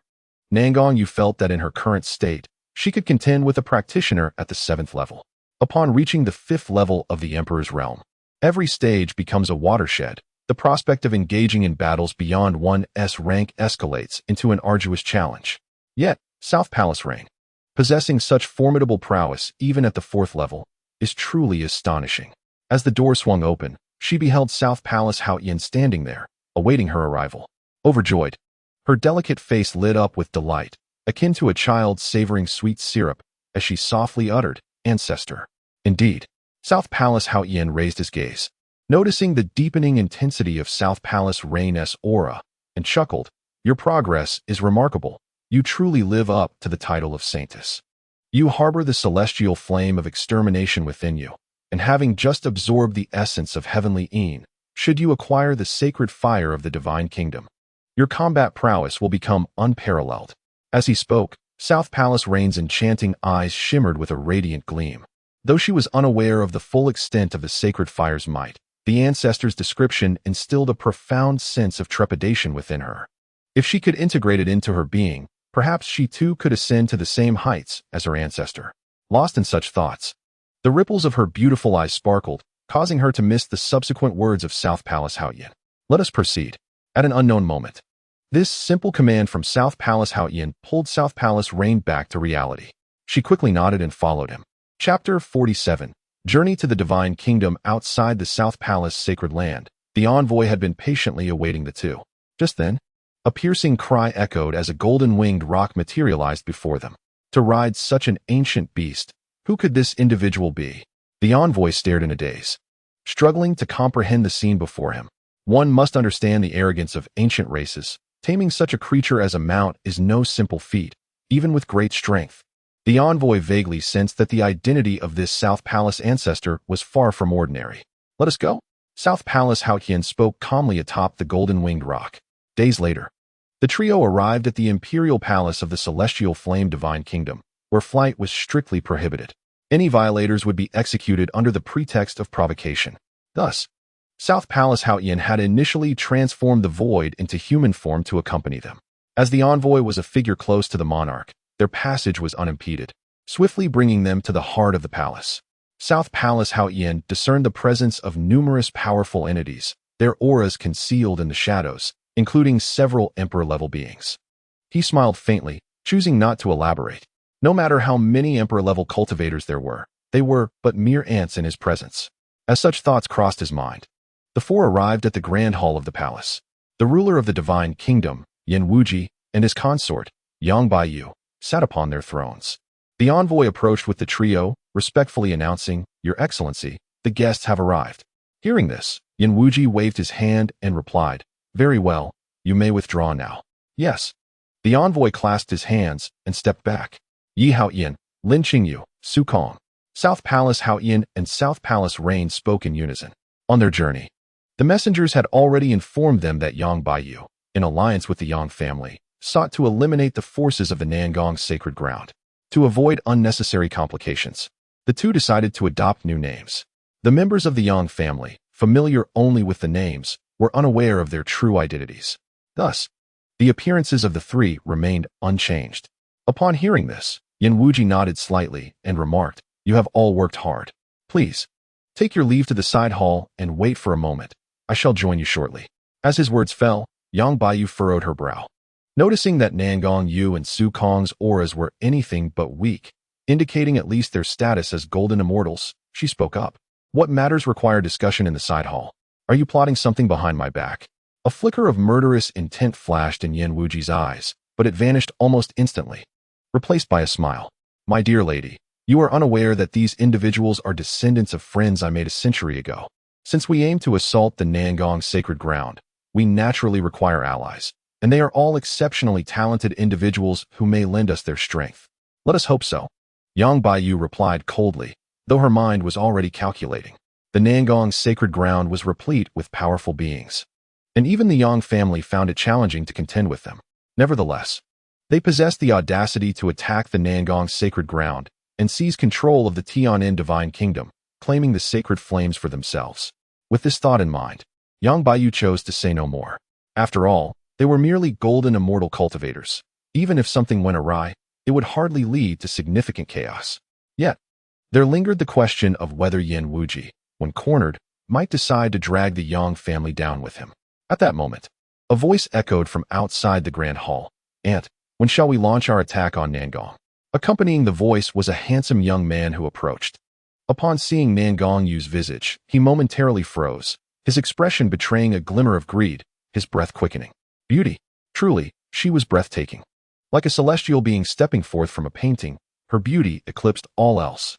One smile can captivate a city, another can enchant a nation. This phrase surfaced in his mind, perfectly encapsulating the woman before him. Although the young master of the Yang family extended a greeting, his arrogance was unmistakable, further irritating Nangong Yu. "Lin Qingyu," she replied, refraining from extending her hand and speaking in a detached manner.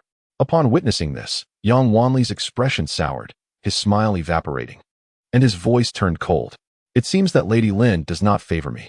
This was, after all, the Tian'an Divine Kingdom, and Nangong Yu wished to avoid unnecessary trouble for her ancestor.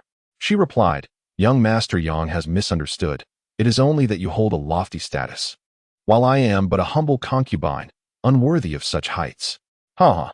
Yang Wanli suddenly burst into laughter, his greed intensifying as his gaze roamed over Nangongyu. Licking his parched lips, his voice, now hoarse, suggested, "In that case, shall we become better acquainted in bed?" The lewd words fell upon Nangongyu's ears like a thunderclap, causing her expression to darken, rage swirling in her eyes. She is the saintess of the Nangong clan. Who would dare utter such despicable words in her presence? Just as he was about to take action, Yin Wujia suddenly interjected with a chilling rebuke. "Presumptuous!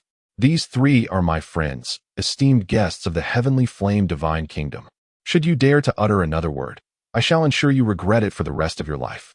His voice was frigid, laced with a palpable intent to kill. Yet, Yang Wanli paid no heed, his eyes filled with scorn as he contemptuously remarked, "At this moment, you are but a hollow monarch. Within the palace, all are disciples of the Yang family. What authority do you claim?" This remark was mercilessly incisive. Upon hearing it, veins throbbed on Yin Wujia's forehead, his fury igniting within. Were it not for the larger picture, he would have already struck down Yang Wanli, allowing him to continue his insolence. "My lady, do you share this sentiment?" Yin Wujia spoke sternly, his eyes aflame with wrath, his tone steeped in darkness.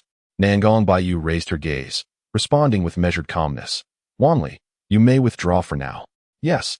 Yang Wanli replied with a knowing smile, casting a lingering glance at Nangongyu before stepping back. "Humph." Yin Wujia scoffed coldly, vowing that once he refined the sacred fire, the Yang family would pay dearly, 1,000-fold. "I am weary. If my lord has matters to discuss, it is best done in the main hall," Nangong Baiyu said lightly, chuckling as she departed the grand hall. Once she had left, Yin Wujia sighed deeply, his expression riddled with helplessness. It seemed that a sovereign of a nation was now beset by internal strife and external threats. At this moment, Nangong Haoqian spoke up, his tone devoid of inflection. Hearing this, Yin Wujia offered a wry smile. An innocent man suffers for possessing something precious. Their covetous gaze upon the sacred fire of the divine kingdom was insatiable. Even without the Yang family, the Li and Zhao clans would pursue it relentlessly until the heavenly flame divine kingdom was no more. In the inner chamber, Nangongyu was still mulling over Yin Wujia's words, her delicate brows furrowing as she inquired, "Ancestor, I do not comprehend. The sacred fire is the essence of the heavenly flame divine kingdom. Why would we be tasked with infiltrating the divine kingdom?" Chapter 48. The innocent suffers for possessing treasure. In response, Nangong Haoqian remained composed, calmly stating, "It is merely a sign of desperation. Yin Wujia seeks to incite conflict between us and the Yang family, hoping to reap the benefits. However, no matter how he schemes, he cannot anticipate that the divine fire of judgment resides within you. The two are of the same origin, and your martial physique is more than capable of refining it." With that, Nangong Haoqian closed his eyes to meditate. Upon hearing his words, Nangongyu felt a surge of sweetness in her heart, her lovely face blossoming with a radiant smile. Suddenly, a dull thud echoed through the air. The door exploded open, splintering wood flying in all directions. Several figures entered, and at the forefront stood a man with a smile playing on his lips, his gaze fixed on Nangongyu, unabashedly revealing his greed as he sneered, "Fairy Lin, my young master requests your presence." As his words fell, the atmosphere in the chamber became tense and stagnant. Nangongyu's countenance resembled a frost-laden visage, while her heart surged with unbridled fury. Taking a deep breath, she compelled herself to regain composure. Were it not for the overarching circumstances, she would have already unleashed her sword upon them. "What are you? Get the hell away from me." However, beside her, Zukong seethed with rage, daring anyone to insult the revered saintess. "Seeking death? You think you're someone of importance?" Upon hearing this, the leading man's expression darkened. His eyes ablaze with wrath as he coldly retorted, "I am a favored figure before the young master. Do you dare speak to me in such a manner?" "Humph." Zukong scoffed disdainfully, dismissing the notion of the young master. In terms of lineage and status, he possessed the bloodline of an ancient race, an existence that towered above all beasts. How could they even consider provoking him? Zukong acted decisively, with a resounding crash. The leading man soared through the air before crashing to the ground, his body a grotesque mess, blood spilling profusely. Stepping forward, Zukong's face remained as cold as ice as he proclaimed, "This serves merely as a minor lesson. Utter another word, and I shall take your worthless life." "You." Upon hearing this, the members of the Yang family altered their expressions, but under Zukong's frigid gaze, they averted their eyes, unwilling to meet his stare. "Begone." Zukong's voice thundered, reverberating through the hearts of all present. The Yang family members, akin to startled birds, hastily dragged the unconscious man away, fleeing the scene. Saintess, forgive me for your indignation. Zukong's icy demeanor melted into one of utmost respect as he turned to Nangongyu. She merely shook her head, her heart unperturbed, and resumed her cultivation as if nothing had transpired. Meanwhile, in Yang Wanli's chamber, he listened to the reports from his subordinates, his countenance darkening to an extreme. With a single kick, he sent the person before him sprawling to the ground, his expression as frigid as ice, his eyes alight with murderous intent. Is what you say true? The subordinate, trembling and kneeling, dared not hesitate as he stammered, absolutely, without a doubt. Humph. Yang Wanli scoffed, his eyes glinting with coldness. His heart ablaze with fury. He had acted with impunity throughout his life, and never had anyone dared to belittle him in such a manner. Today, Lin Qingyu had repeatedly undermined his dignity. It was a toast to the disrespectful. Since it has come to this, do not blame me for my lack of courtesy. With that, a cruel smile crept across Yang Wanli's lips as he instructed those around him, bring the martial madman to me. I wish to see just how audacious the person that the worthless monarch has brought is. To dare act upon my territory is akin to courting death. Within the palace, the edict forbidding violence loomed large, yet Yang Wanli exhibited no reverence towards Yan Wuji, treating him as though he were merely a dog of the Yang family. To be commanded at will. Yes, the subordinates, fearing to show any signs of reluctance, nodded vigorously and swiftly set about summoning the martial madman. Wu Qi, a guardian specifically trained by Yang Wanli, stood at the pinnacle of the golden immortal realm, unmatched in combat prowess. Born solely for battle, unwaveringly loyal to but one. Yang Wanli. Before long, Yang Wanli, accompanied by the martial enthusiast, arrived at the palace of Nangongyu, his voice reverberating throughout the imperial residence. Lin Qingyu, come forth. With a decisive step, Yang Wanli unleashed a strike with his sword. The sword's radiance, piercing and fierce, cleaved through the void, crashing towards the palace. Bang! At that moment, a beam of sword light emerged, colliding with his attack, resulting in a thunderous explosion that echoed through the air, sending shockwaves rippling outward. Subsequently, Nangongyu emerged from her chamber, garbed in azure, resembling an ethereal being untouched by the mortal world. Her beautiful visage bore an icy countenance, her grip firm around the Xian sword, her eyes ablaze with fury. Wretched harlot, I called you Lin Xianzi out of respect, yet you failed to recognize your place. Today, I shall show you my might. Gazing upon Nangongyu's enchanting beauty, Yang Wanli's eyes glimmered with avarice.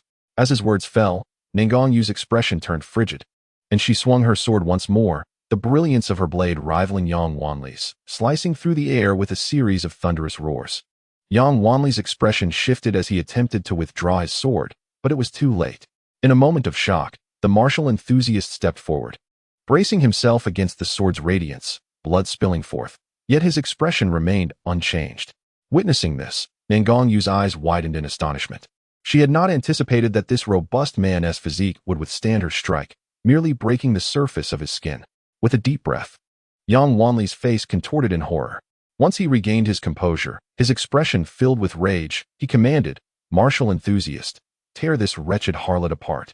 At his command, the martial enthusiast surged into action, his body akin to a rampaging tiger unleashed from its cage. He tore through the air, a cacophony of sound trailing in his wake. Charging towards Nangongyu. "Dare to lay hands on my lady? You seek death." Just then, a furious roar emanated from within the palace. Immediately, Xuanhuan manifested, delivering a powerful palm strike, the shadow of his hand soaring through the air, landing upon the martial enthusiast. Bang! The clash of fists resonated with a sound akin to clashing metal. The resulting shockwave shattered the surrounding stone bricks and tiles, warping the very air itself. After the impact, Xuanhuan appeared before Nangongyu and spoke. "My lady, Mr. Nangong requests that you return to your quarters. I shall handle everything here." "Understood." With a nod, Nangongyu turned and re-entered her chamber. Martial enthusiast, eliminate him. Upon seeing Nangongyu depart, Yang Wanli's gaze ignited with fury as he coldly commanded. At his utterance, the martial enthusiast sprang into action. His internal energy surged forth like a tsunami, radiating a faint glow from his palm, piercing the air with a shrill, whistling sound. Xuanhuan, undeterred, countered with a palm strike of his own, summoning a colossal wave of energy, imbued with a destructive force, hurtling towards the martial enthusiast. Bang! A deeply resonant sound echoed as the shockwave rippled outward. After a single strike, the two were evenly matched. Chapter 49, The Sovereign of Holy Fire. The formidable aura of his palm hovered over Xuanhuan Laozu's form. A mouthful of reversed blood erupted forth, sending him crashing backwards, whereupon he fell unconscious upon impact with the ground. Witnessing this scene, the expressions of the Yang clan members shifted dramatically. A peak, golden, immortal warrior bellowed in fury. "How dare you?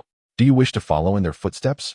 Shukong's demeanor was icy, and he spoke in a cold, detached tone. Upon hearing his words, the warrior's expression faltered, and the flames of rage within him extinguished, replaced by a palpable sense of trepidation. It was known that Wuqi was a peak golden immortal, his combat prowess far exceeding that of his adversary. Even so, engaging him would be tantamount to courting death. "Since no one wishes to contest with me, then be gone." Shukong scanned the surroundings, noting the silence that had fallen over the crowd, and prepared to return to his chamber. At that moment, a chilling voice echoed from the heavens. "Dare to harm a member of the Yang family? I shall see you dead." With a whoosh, a shadow of a sword cleaved through the sky, cutting across the void and hurtling towards Shukong. His expression changed abruptly. The ocean of spiritual power within him surged fiercely, forming a protective shield around his body. However, the ferocity of the sword's shadow was overwhelming, rendering the spiritual shield as fragile as parchment, which was obliterated in an instant. The strike landed squarely upon Shukong, propelling his body through the air before crashing to the ground, bloodied and mangled. "Lord Baiyu." The Yang clan members, upon seeing those figures, were filled with joy, kneeling upon the ground in excitement. Yang Baiyu nodded, retracting her long sword, her gaze falling upon the unconscious Xuanhuan Laozu, filled with concern. "Huan Laozu is a treasure of unparalleled worth. How dare you inflict harm upon him? Kneel before me."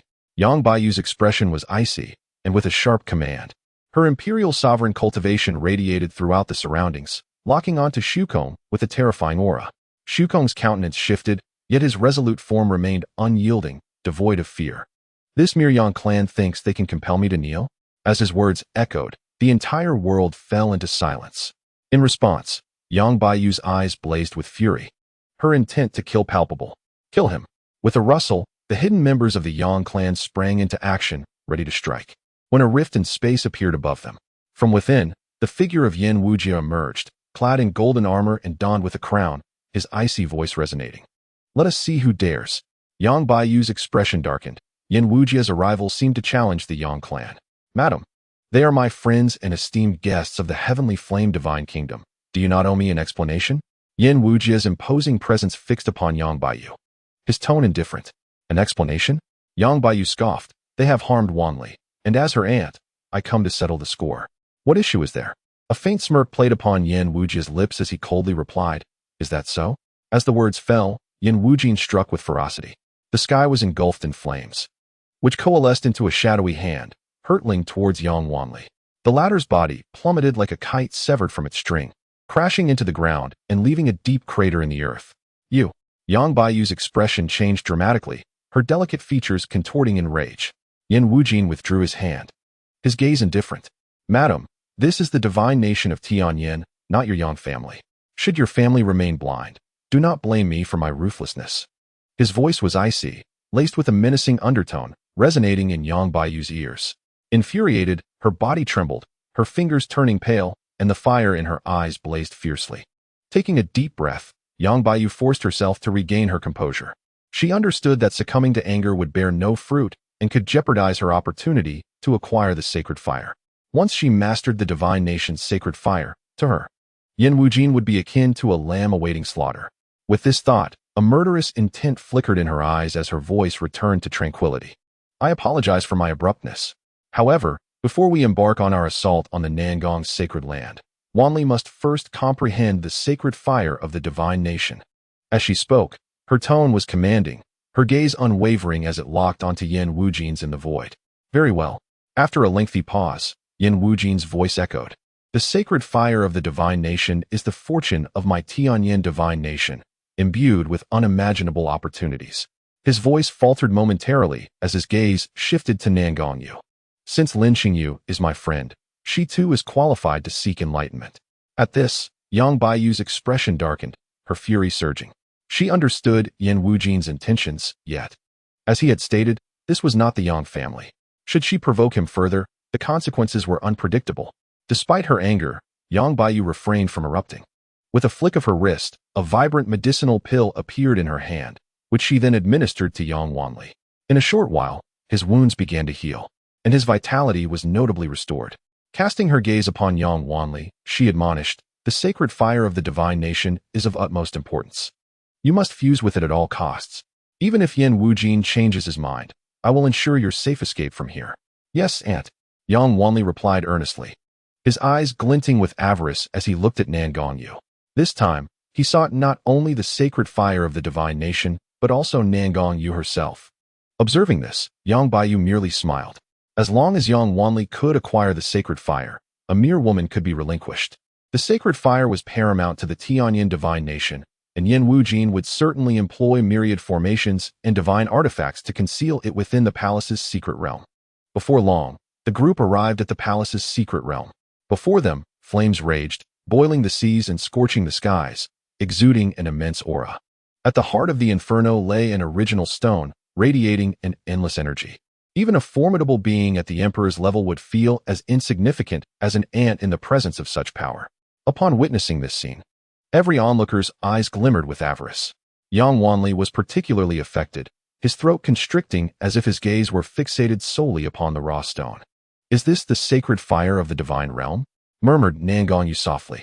For reasons unknown, a sudden tremor coursed through her heart, as if an enigmatic force were beckoning her. This is indeed the sacred fire of the divine realm.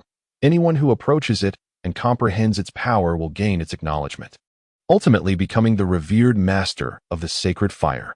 At that moment, Yan Wuji spoke, the revered master of the sacred fire. As his words resonated, the greed in the crowd intensified. Yang Baiyu had previously heard Yan Wuji mention that this sacred fire did not belong to the great wilderness divine domain. It not only harbored terrifying power, but also represented a certain status. Should the sacred fire acknowledge its master, that individual would bear the weight of their destined fate. Chapter 50. The Chosen One. After Yan Wuji imparted a few words, Nan Gongyu and Xuanhuan Laozu stepped into the blazing sea of flames. Whoosh! In the next instant, endless flames enveloped Nan Gongyu, visions sweeping past her eyes. Ultimately, the fiery ocean collapsed, revealing an infinite staircase before her. The stairway of sacred fire. Outside the secret realm, Yan Wuji had mentioned that to touch the sacred fire of the divine realm, one must traverse the stairway of sacred fire. This staircase exuded immense authority. A careless misstep would result in eternal downfall, never to reincarnate. Taking a deep breath to steady herself, Nan Gongyu took a step forward. Instantly, the staircase responded. A faint divine aura permeated the air, and extraordinary phenomena began to manifest in the void. Within the emptiness, the great Tao reverberated, and celestial sounds traversed the cosmos, reaching Nan Gongyu's ears. Buzz! In the following moment, a tremendous presence rippled through the air. Subsequently, a towering figure materialized, seemingly connecting heaven and earth, exuding an overwhelming aura that obscured the sky and sun. The sacred eye of the great Tao, the divine flame of heaven, is intriguing. At that moment, the figure spoke, its voice resonating like a mighty bell, tearing through the heavens and transcending eons. Nan Gongyu's countenance turned solemn. These were her most profound secrets. Apart from the ancestor, no one in the great wilderness divine domain was privy to them. As she merely stepped onto the stairway of sacred fire, it felt as though her every secret had been laid bare. Who was this figure? At this instant, Nan Gongyu was filled with trepidation. "Young one, if you can withstand my strike, you shall be deemed successful," the figure proclaimed once more. As soon as the words fell, the figure moved, sweeping its formidable arm to deliver a powerful blow. The force of that strike was overwhelming, as if the very heavens were being rent asunder. The shadow of the palm eclipsing the sun, plunging the space into darkness.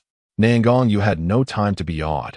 The purple smoke sword manifested, and her inner spiritual energy surged forth like a gushing spring. With a single swing, the sharp sword shadow glimmered like a radiant moon, emanating a chilling aura as it hurtled towards the palm's shadow. Yet, compared to the shadow of the palm, the sword strike unleashed by Nan Gongyu was but a mere drop in the ocean, instantly reduced to dust. The momentum of the shadow of the palm remained undiminished as it bore down upon Nan Gongyu. The latter's expression shifted, and the ocean of spiritual power within him surged violently. In response, he delivered a palm strike, conjuring the illusory form of a dragon elephant, which let out a resounding roar. Its boundless might reverberating through the air, shattering the void above. In the next moment, the entire expanse was rent asunder. As the two forces collided, a deafening sound erupted, causing the very steps beneath them to tremble as if on the verge of collapse. Boom! In the following instant, the shadow of the palm shattered. Above the void, a voice inquired, "Dragon elephant suppressing prison technique? A formidable youth indeed." Upon finishing, the figure vanished without a trace. Upon hearing this, Nangongyu's expression turned to one of astonishment, his gaze reflecting confusion. This figure seemed intimately familiar with the dragon elephant suppressing prison technique. Did the owner of this figure have an acquaintance with the ancestor? However, Nangongyu recalled that the technique was not pinned by the ancestor. If so, who could it possibly be? With a sigh, he shook his head, deciding to seek clarity from the ancestor once he emerged. Meanwhile, in a mysterious location, the atmosphere pulsated with a different essence than that of the great wilderness divine domain. Suddenly, an elder clad in a Taoist robe opened his eyes, unleashing a torrent of power that rippled through the void. A smile graced his lips, and with a mere gesture, he emanated an aura potent enough to annihilate the heavens and the earth. In just a century, to witness the dragon elephant suppressing prison technique again. It seems that fate has intertwined my path with the Nangong clan, he mused, laughter erupting from him, shaking the very ground and distorting the air around him with an overwhelming presence. On another front, within the holy fire steps, Nangongyu had traversed countless steps and encountered numerous obstacles, each of which she overcame with determination. As she reached the final steps, her internal spiritual energy was nearly depleted. Her delicate visage pale. Were it not for the unwavering conviction within her heart, she would have collapsed to the ground in faintness. Buzz. After an indeterminate time, as Nangongyu took a step forward, the entire holy fire steps erupted with a resounding roar. Countless steps radiated a celestial golden light, intertwining and enveloping her form, exuding a crystal-clear aura akin to a sweet spring, flowing into her very being. Boom! That life-giving essence coursed through her limbs and bones, revitalizing her nearly exhausted dantian as if drenched in nourishing rain, restoring her vitality and coloring her cheeks anew. Is this the holy fire of the divine kingdom? At that moment, she suddenly noticed a raw stone materializing before her, emanating an aura of supreme power. Filled with immense joy, she prepared to reach out and touch it, when a chilling voice suddenly rang out, "Stop!" As the words fell, Xuanhuan appeared before Nangongyu, his expression greedy, his voice hoarse as he declared, "The holy fire of the divine kingdom belongs to me. You have no right to touch it." With that, Xuanhuan unsheathed his sword, executing a swift strike. A radiant beam of light surged forth with an imposing momentum, hurtling towards Nangongyu. Her delicate countenance remained frigid. How audacious could one be? Even at the pinnacle of the 9th stage of the Golden Immortal? With a swift stroke of her sword, the two beams of light collided, resonating with the clash of steel as shockwaves rippled outward. In the aftermath of the encounter, Nangongyu was astonished to discern the peculiarly formidable aura emanating from Xuanhuan. Despite being merely at the 9th stage of the Golden Immortal, the force he unleashed rivaled her own. Was he concealing his true strength? Observing her astonished expression, Xuanhuan erupted into laughter, exclaiming, "Ha! I am the chosen one, bestowed with the recognition of the sacred fire steps. Here, my power is boundless. Lynching you. If you are wise, you shall become my submissive, otherwise at this juncture." Xuanhuan's eyes glinted with insatiable greed, not only for the sacred fire of the divine kingdom, but for Nangongyu as well. "You seek death," she retorted, her expression shifting to one of cold fury. Nangong's secret technique, heavenly sword judgment. With a single stroke, her immense spiritual energy surged forth, radiating unparalleled might. Within this ocean of power, a sword shadow materialized, tearing through the heavens as if it were an ancient force suspended in the void. Boom! The sword shadow descended, cleaving the very fabric of the void in two, reminiscent of a cascading river of stars, illuminating the heavens. An ant shaking a tree, Xuanhuan bellowed with laughter. Unconstrained by any limitations within the sacred fire steps, the magnitude of his unleashed power was beyond Nangongyu's imagination. With a cold snort, he gestured with one hand, summoning a colossal hand of spiritual energy that obscured the sky. When their powers collided, an aura potent enough to annihilate the heavens and the earth erupted, causing the steps to tremble as if they might collapse, with the surrounding void shattering. "Lynching you, I shall make you my plaything." With a sinister grin, Xuanhuan swung his sword again, unleashing a tempest of sword shadows that surged towards Nangongyu like a violent storm. Chapter 51. The sacred flame of heaven's judgment. Nangongyu's expression was impassive as her ruby lips parted. Her voice cold and resolute. Nangong's secret technique, radiant sun of the firmament. As her words fell, she wielded her sword with grace. The blade shimmered with resplendent light, akin to an overflowing river, an inexhaustible tide of spiritual energy enveloping the heavens, transforming into an oceanic expanse of power. Boom! A thunderous sound erupted, shaking the very fabric of space as a sun emerged, eclipsing the sky. In that moment, the ocean of spiritual energy ignited, becoming a vast sea of flames that scorched the firmament. The third form of the Nangong's secret technique. This ancient and forbidden art of the Nangong family comprised 9 forms, each representing a new celestial realm. This strike bore the might to challenge the heavens, its flames even fiercer than those conjured by the sacred fire of the divine kingdom. Xuanhuan Laozu's expression shifted dramatically, yet it was quickly replaced by a malevolent grin. Outside the confines of the secret realm, this technique would undoubtedly spell his doom. However, within the sacred fire steps, he is invincible. With this thought, Xuanhuan Laozu roared, "Mountain and river 10,000 swords technique." As his voice echoed, an overwhelming surge of spiritual power erupted from within him. The spiritual energy enveloping him expanded outward, extinguishing the flames in an instant. A small world formed within a radius of 10,000 feet, where high mountains and flowing waters intertwined, and countless sword shadows danced ominously. Each sword shadow concealed supreme power, capable of unleashing forces comparable to those of an emperor. With a thunderous roar, innumerable sword shadows blotted out the sun as they surged toward Nangongyu. She thrust her sword, causing the sun to radiate a blinding brilliance. In that moment, the entire space was engulfed in white light, followed by an explosion of boundless waves of energy that reverberated through the void. The atmosphere roared, and the overwhelming might surged forth. The very fabric of this world was relentlessly torn and shaken by their unleashed power, causing even the mightiest of emperor-level beings to feel a shiver of fear. As the space fractured and the energy rampaged, Xuanhuan Laozu stood as the epitome of invincibility within this realm. With a sinister grin, he struck with even greater ferocity, his colossal spiritual power crashing forth like a tidal wave, mercilessly barreling toward Nangongyu. With a thunderous boom, the force surged, and Nangongyu's delicate face paled, her internal energy nearly depleted. With a cough, Nangongyu was sent flying back 1,000 feet, spitting out a mouthful of blood, her complexion as pale as parchment. Within the sacred fire steps, the power Xuanhuan Laozu wielded was utterly terrifying, rendering her no match for him. Was this truly her fate? As the thought crossed her mind, Nangongyu forced a bitter smile, never expecting to fall at the hands of a mere golden immortal cultivator. Suddenly, from her eyes, a mysterious power surged forth, radiating an aura of majesty and sanctity.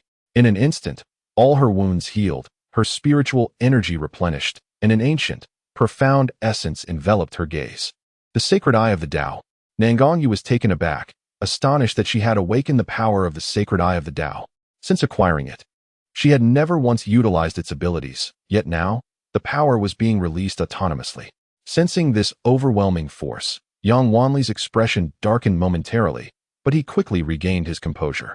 Within the sacred fire steps, he was the invincible one, and no one could defeat him. Boom! At that moment, a dazzling light erupted from Nangongyu's eyes, resembling 2 radiant beams piercing the void, shattering the very fabric of the world.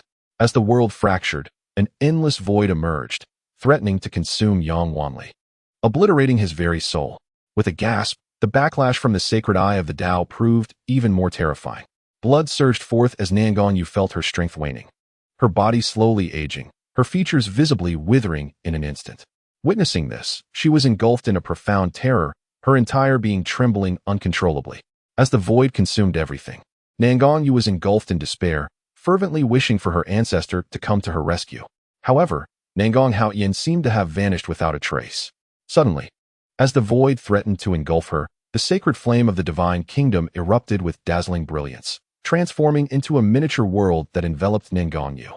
An endless aura of life surrounded her, akin to a silkworm cocoon, rejuvenating her appearance. After a considerable duration, a tremendous force surged forth, akin to a dam breaking, radiating outward. This boundless energy instantaneously stabilized the entire space. Upon introspecting her body, Nangongyu's delicate visage was painted with astonishment. The sacred flame of the divine kingdom had remarkably merged with the heavenly extermination flame. She gasped in disbelief, recalling her ancestors' words that these two flames shared the same origin, hence her ability to fuse with the heavenly extermination flame. Intertwined like an intricate Bagua diagram, the flames exuded an ancient and profound aura. Thus, she named this newfound flame the Holy Flame of Heavenly Extermination. Taking a deep breath, a flicker of excitement crossed Nangongyu's face. The power of the Holy Flame of Heavenly Extermination propelled her directly into the 5th level of the Emperor's realm. Now, she was closer to her ancestor than ever before. With this thought, an indefinable emotion rippled in her eyes, her heart fluttering with joy. Without the support of the sacred flame of the divine kingdom, the space around her was destined to collapse entirely. A piercing sound echoed, and as she opened her eyes again, she found herself outside the secret realm. Where are we? Upon seeing this, Yang Baiyu's expression shifted, and she swiftly approached Nangongyu, demanding an answer. In response, Nangongyu furrowed her brow. She now possessed the power of the great Tao's sacred eye, the holy flame of heavenly extermination, and the profound Yin body. Having just broken through to the 5th level of the Emperor's realm, her combat prowess was not inferior to Yang Baiyu's. Nangongyu lifted her gaze and met Yang Baiyu's eyes, declaring, "I killed him." With her words, it felt as though a thunderclap resonated within Yang Baiyu's mind. Her expression morphed into one of shock, fury intertwining with disbelief, ultimately transforming into an overwhelming killing intent as she lunged at Nangongyu with a palm strike, exclaiming, "I will make you pay."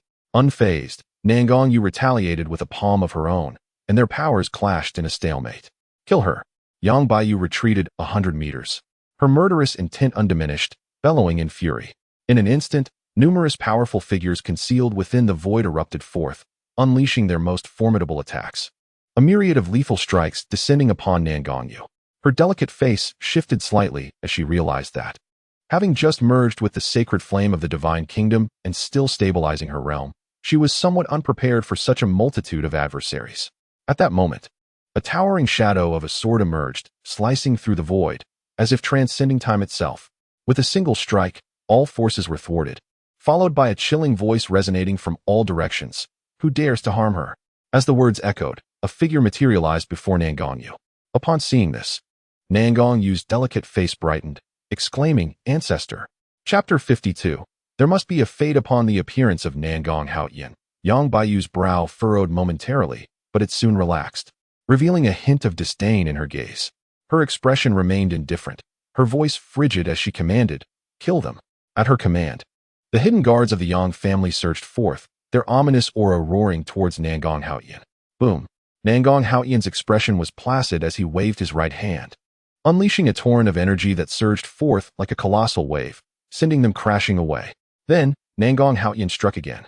His palm transformed into a fist, and the spiritual energy within him erupted in resplendent brilliance, enveloping him in a golden glow akin to armor. With a mighty punch, a shadow of his fist coalesced, resembling a roaring azure dragon, slicing through the air and reverberating into the void. Boom! A dull thud echoed as the fist shadow exploded in the emptiness. And in that instant, countless powerful beings were reduced to blood mist. Gasp! The survivors, witnessing this scene, changed their expressions, drawing in a sharp breath. Yang Baiyu's countenance darkened. She had not anticipated the terrifying strength of this individual. In that moment, a sense of retreat began to stir within her. "If you dare utter another word, I shall ensure your demise without a burial place." Nangong Haoyan's voice was icy, his gaze brimming with murderous intent. "Humph." In response, Yang Baiyu snorted coldly, yet did not dare to advance even a step further, though her murderous intent remained undiminished. Just then, the air quivered with the presence of Yan Wuji, who appeared before Nangongyu in an instant, his expression grim. Sensing the sacred fire within Nangongyu, his power surged forth as he spoke with a heavy tone. "You have fused with the sacred fire of the divine realm." As his words fell, the entire palace fell into a hush, all eyes fixated on Nangongyu. Yang Baiyu's countenance shifted, her gaze towards Nangongyu filled with astonishment. "She has fused with the sacred fire of the divine realm?" Yang Baiyu's breath caught in her throat, her eyes ablaze with murderous intent. The sacred fire was the key to the Yang family's ancestor breaking through to a higher realm. Without it, the ancestor could not ascend, and the Yang family could not evolve into a holy land. Nangongyu must die.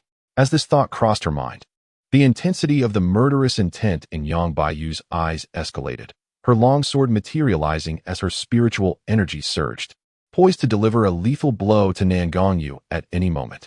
However, Nangongyu remained undaunted, her countenance resolute. Now at the 5th level of the Emperor's sovereign realm. Even if she were unable to defeat them, escaping would be effortless. Not to mention, she had her ancestor to protect her. Upon hearing these words, Yin Wuji's aura reverberated through the void, his eyes betraying a fierce and ruthless demeanor, with murderous intent swirling around him, causing the very space around to collapse. The sacred fire of the divine nation was the lifeblood of the Tianyin divine nation. Without it, the nation would cease to exist. Moreover, without the sacred fire, how could he comprehend the profound truths of the Tao? How could he trample the Yang family underfoot?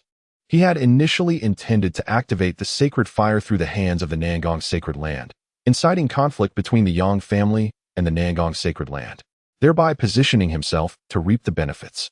Yet, unexpectedly, he found himself with nothing to show for his efforts. Taking a deep breath to suppress the violent rage within, he forced a smile onto his aged face and said, "The sacred fire of the divine nation contains supreme power. If Lady Lin were to recklessly merge with it, it would undoubtedly harm her martial physique. In a few days, I, the ancestor of Tianyin, shall personally visit the Tianyin divine nation, at which time I can assist Lady Lin in calming the backlash of the sacred fire.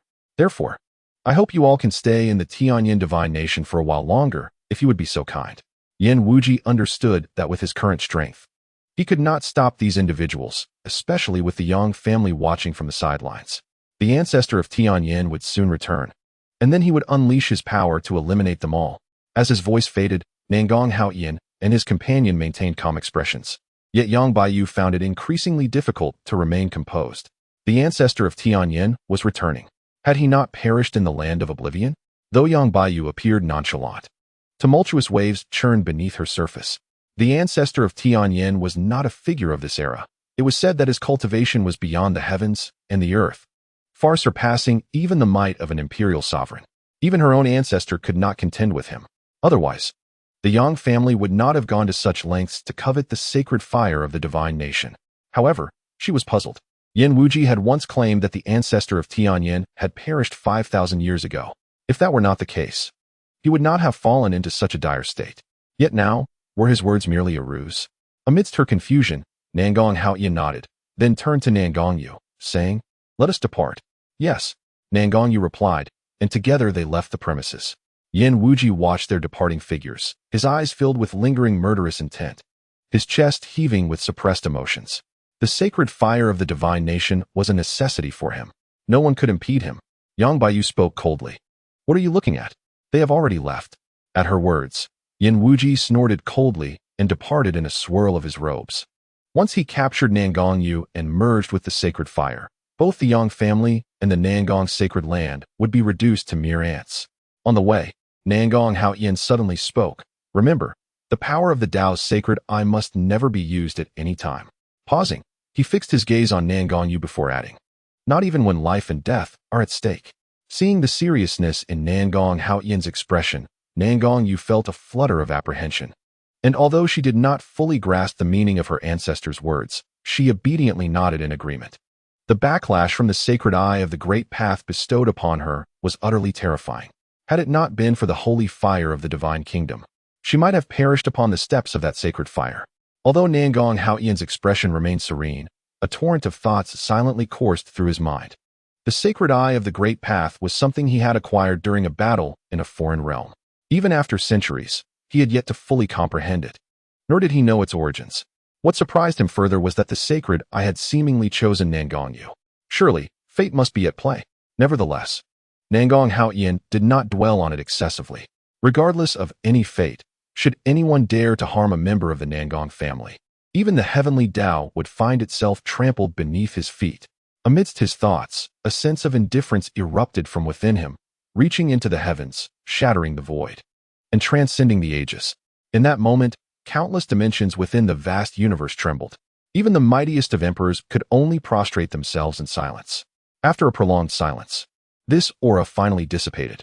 Suddenly, from an unknown location, a pair of enormous pupils sprang open, radiating an otherworldly glow that swept across the myriad realms. Yet, It was but a fleeting moment. As the light faded, the pupils closed once more, as if nothing had transpired at all. Chapter 53. Waiting for opportunity. The Tianyin Imperial Palace was vast. Even a powerful being from the celestial realm would require several days to traverse its entirety. As they walked, Nangong's delicate features displayed a hint of surprise. It was known that her ancestor never traveled such long distances. Curiously, she inquired, "Ancestor, where are we headed?" "To the underground fighting arena," Nangong Haoyan replied nonchalantly. "The underground fighting arena?" Nangong softly echoed, her curiosity piqued further. The underground fighting arena was an exceptionally unique force, akin to a treasure trove, scattered throughout the great wilderness divine domain. It was a place where the wealthy would gamble on fights between slaves they had purchased. Cultivators who came could also place bets and watch the matches. It was undeniably a realm of darkness. Although she was uncertain why her ancestor wished to visit such a place, Nangong chose to follow him nonetheless. Before long, the two arrived at the entrance of the underground fighting arena. To gain entry, one had to become a VIP, requiring a payment of 100,000 spirit stones as an admission fee. For Nangong Haoyan, spirit stones were as trivial as pebbles. He possessed them in abundance, beyond measure. Upon entering the underground fighting arena, the layout resembled that of the ancient Roman Colosseum in his previous life. It was akin to a basin, with numerous fighting platforms below, intricately inscribed with arrays and mysterious runes, rendering them impervious even to formidable golden immortals.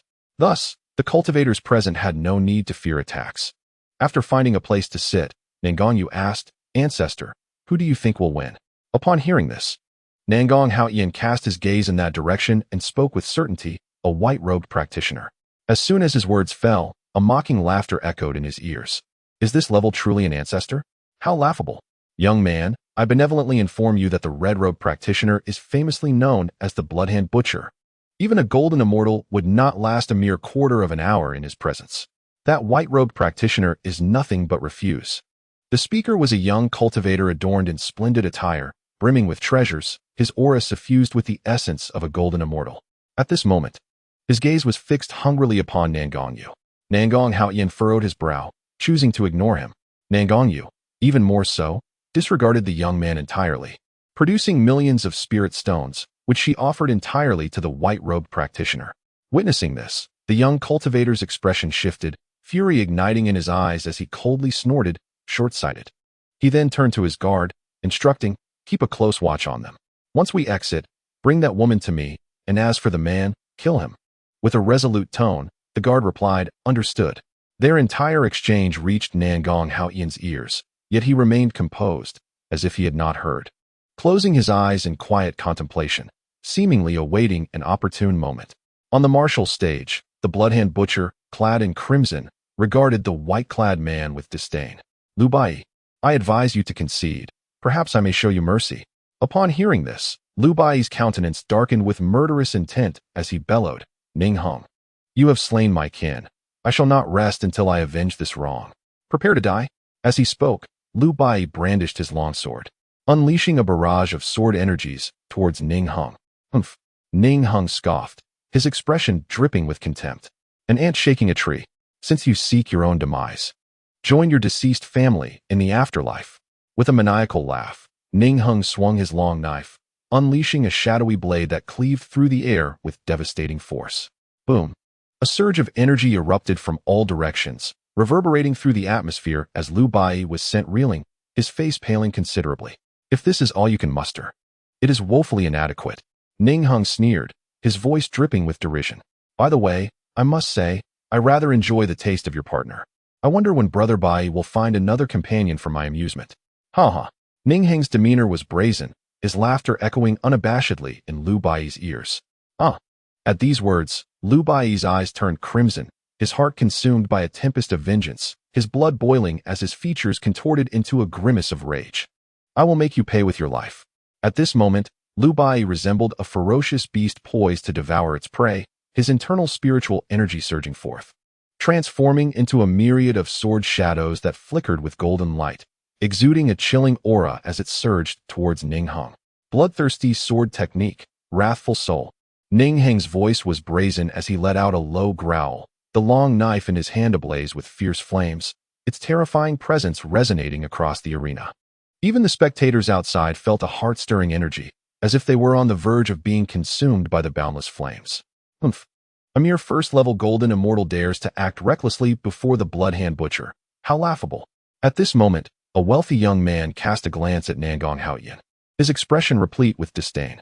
Upon hearing this, Nangong's countenance turned icy as she coldly retorted, "If you dare make another sound, I shall sever your tongue."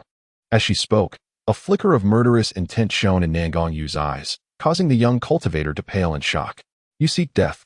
The young cultivator's face flushed with rage, his muscles quivering violently as murderous intent coiled within his gaze.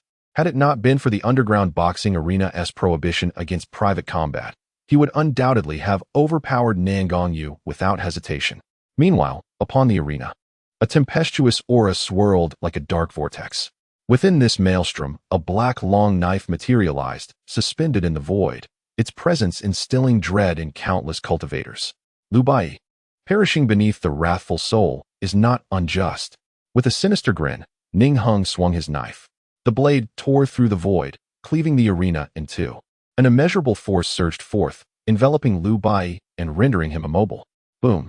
In the next instant, torrents of power cascaded down upon Lu Bai. Instantly, a wave of energy erupted, dust swirling chaotically. The ocean of endless spiritual energy roared, producing a sound that shook the heavens. Even with the formation in place, the audience felt an overwhelmingly fierce energy crashing over them, compelling them to shut their eyes. In this world, no one can withstand my wrathful soul. As he gazed at the billowing dust, Ning Heng murmured softly. His eyes shimmered with light, as if he could already envision Lu Bai dissipating into nothingness.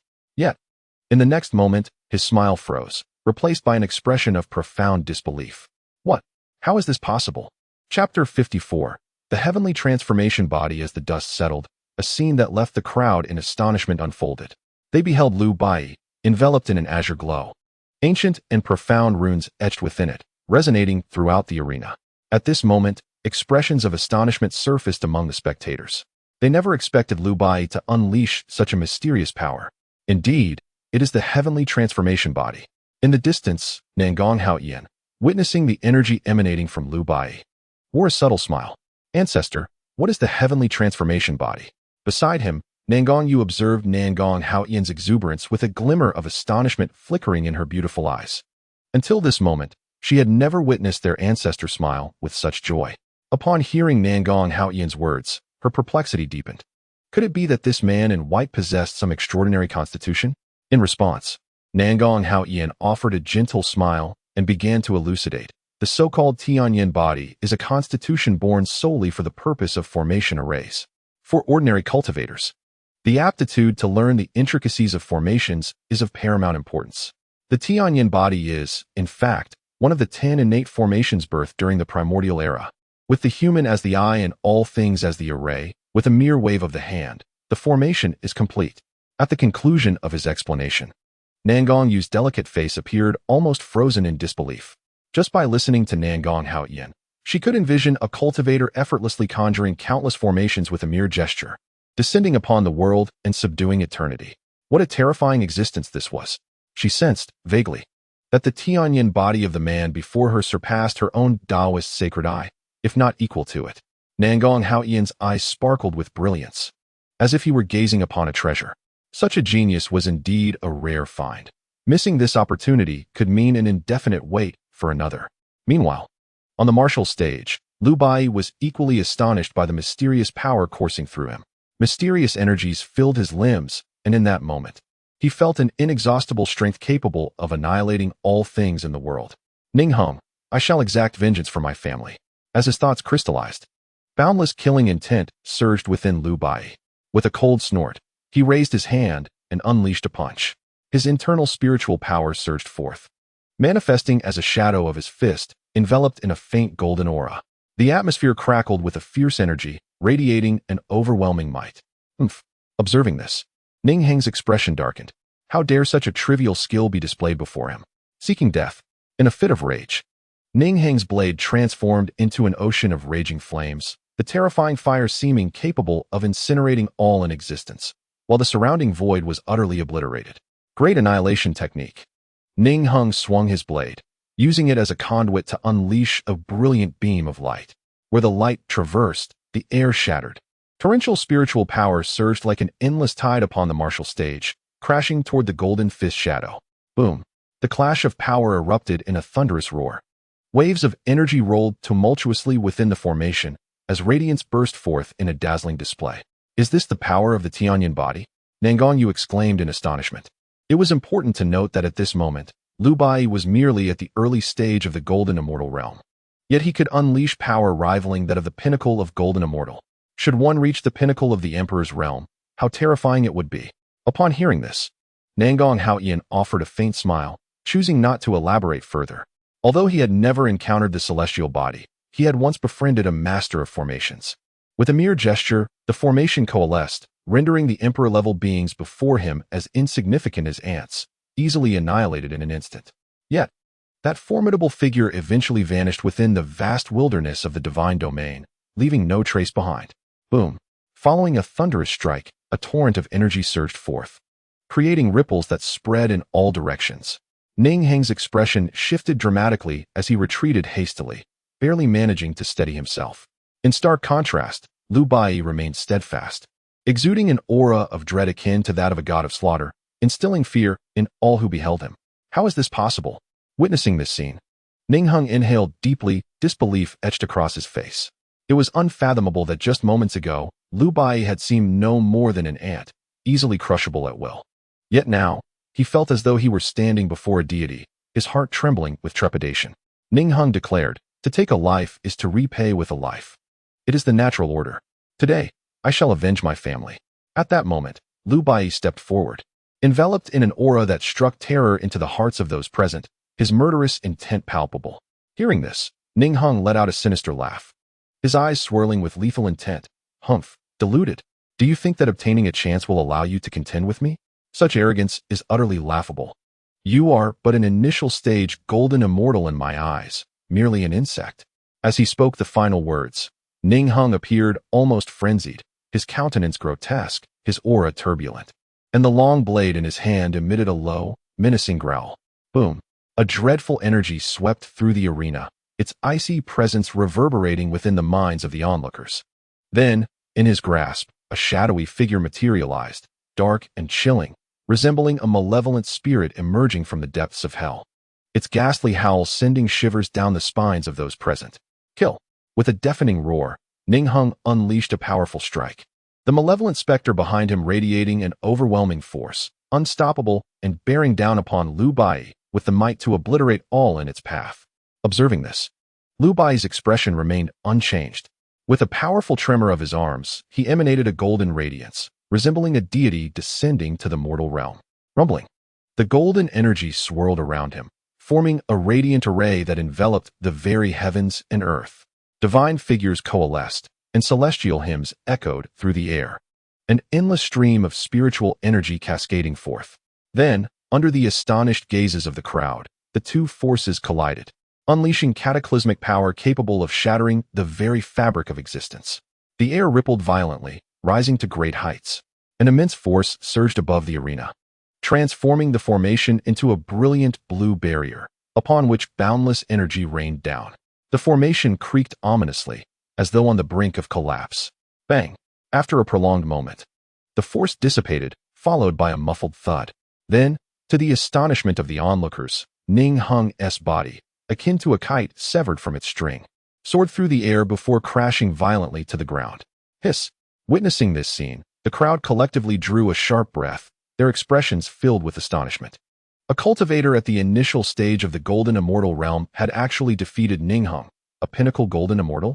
It is well known that the latter is a notorious figure, the Bloodhand Butcher. Even a half-step emperor would find it challenging to contend with him. In this moment, such a result left the onlookers in disbelief.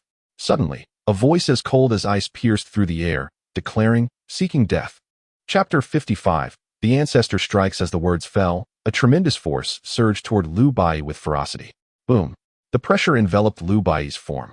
His complexion turned pale as the ground beneath him collapsed, flesh and bone mangled. Yet, his eyes sparkled with an indomitable spirit. Oh! After the initial strike, seeing Lu Bai's unyielding stance, the figure let out a soft gasp of surprise. As the dust settled, a silhouette emerged before the crowd. It was the Blood King. Upon sighting this figure, the expressions of the onlookers shifted dramatically, some gasping in shock. The Blood King. This individual is indeed infamous. It is said that he has long dwelled amidst bloodshed, his cultivation reaching unfathomable heights, making even the most formidable emperor a mere rival. Furthermore, it is rumored that behind the Blood King lies a force that instills terror throughout the western regions, the Sky Butcher Pavilion. The world speaks of the Harmonious Cultivation sect as the most nefarious power in the western regions, yet before the Sky Butcher Pavilion, they are but minor players. Although the members of the Sky Butcher Pavilion are few, each one is a figure that sends shivers down the spines of the entire western region. The Blood King, in fact, is the eldest disciple of one such member. Thus, when the crowd beheld the Blood King, panic washed over them. Wherever he tread, blood stained the earth, and corpses lay strewn about. As they anticipated, when the crowd realized what was unfolding and sought to flee, the space around them seemed to be sealed. Not even golden immortal cultivators, let alone emperor-level powers, could break free. In that moment, the crowd's faces turned ashen, their eyes filled with terror. It was over. Everything was finished. The young cultivator who had previously mocked Nangong Haoyan and his companion now bore a look of dread, fully aware of the Blood King's formidable nature given his own status. To think the Blood King would appear here, he would never have come under any circumstances. To dare slay my furnace, how audacious! As he spoke, the Blood King's body trembled, a chilling aura of blood emanated, engulfing the entire underground arena. The formation that had shielded the arena shattered in an instant. The oppressive aura descended upon Liu Bai. He winced in pain, his complexion growing even paler. Yet he remained steadfast, his eyes ablaze with battle intent, inciting the Blood King's wrath. Since you are so resolute, I shall refine you into a furnace. Then all the secrets you possess shall be mine. As the words fell, a glimmer of greed ignited in the eyes of the Blood King. He had witnessed the fierce battle between Liu Bai and Ning Heng, astonished by the terrifying power residing within Liu Bai. However, the more formidable the being he refined, the more potent his own strength would become upon absorption, potentially surpassing even his master. With this thought, a fleeting glint of murderous intent flashed in the Blood King's eyes, quickly replaced by a maniacal grin. Become my sustenance. He cackled, striking forth with a palm. The terrifying shadow of his hand surged forward, imbued with overwhelming force, aimed directly at Liu Bai. Sensing the imminent danger, Liu Bai's heart trembled, prompting him to channel his energy and unleash a sword strike. The flickering sword shadow manifested, consuming the air around it. When the two forces collided, a deep, thunderous sound erupted. The Blood King's palm shadow, colossal and imposing, overshadowed the feeble blue sword shadow, which disintegrated into mere dust, vanishing into the void. Yet, the palm shadow's momentum remained unyielding, crashing forward with an overwhelming ferocity. Liu Bai's expression shifted dramatically as he unleashed several palm strikes, enveloped by a blue shield that flickered around him. However, these defenses proved futile against the onslaught. In an instant, his barriers shattered, and he was sent careening backward, bloodied and nearly devoid of strength. Such arrogance. The Blood King cackled with disdain, his aura instilling terror in all present. The Blood King was a force to be reckoned with. Even the assembled Empyrean experts could not contend with him. In that moment, their only hope was to preserve their own lives from his grasp. Fortunately for the Blood King, the prospect of Liu Bai's body serving as a furnace brought him great joy. He proclaimed loudly, "Today, I am in a generous mood. I shall spare your lives. Now, be gone." His voice resonated from all directions, echoing in the hearts of the crowd. Upon hearing these words, the spectators felt as if a weight had been lifted from their shoulders, unleashing their utmost strength to flee in every direction. The Blood King reveled in their panic, relishing the scene before him. Suddenly, amidst the chaos, a figure moved against the tide, swiftly alighting upon the arena. Nangong Haoyan stood with his hands clasped behind him, his demeanor indifferent as he declared, "Release him, and I shall spare your life." As his words rang out, an eerie silence enveloped the space. Disbelief filled the eyes of all, their escape momentarily forgotten, faces etched with horror. At these words, the Blood King was momentarily taken aback, before erupting into a chilling smile. The entire realm trembled as dark clouds gathered overhead, and thunderous beasts emerged from the depths of the storm. Ethereal figures manifested, as if colossal eyes were materializing from the ominous clouds. "You dare to speak to me in such a manner?" he thundered, his voice resonating like a storm, his power surging to unprecedented heights, causing the very air to shatter around him. Nangong Haoyan's demeanor remained tranquil. In his eyes, the Blood King, whom others feared, was akin to an insignificant ant. Come to your demise. As he spoke, the Blood King swung his hand, casting a shadow that blotted out the sun, surging from the void towards Nangong Haoyan. As the palm descended, everything in its path was reduced to nothingness. The crowd, realizing the peril, gasped in horror and hastily scattered in all directions. The young cultivator, trembling with fear, abandoned even his own guards and fled frantically into the distance. Undeterred, Nangong Haoyan responded with a strike of his own. As his palm swept forth, myriad phenomena erupted in the void, radiant golden light illuminating the heavens. While the ominous clouds above dissolved into nothingness, vanishing into the air, the force of his strike resonated with earth-shattering power, transforming the surrounding expanse into voids of emptiness, each one manifesting like gaping chasms. Boom! A deafening roar echoed, shaking the very fabric of this realm, as a colossal mushroom cloud surged from the ground, expanding outward as if it connected the entire universe. For a long time, tranquility eluded them. The might of the ancestor was indeed terrifying. Witnessing this spectacle, Nangong Yu trembled, her eyes filled with astonishment.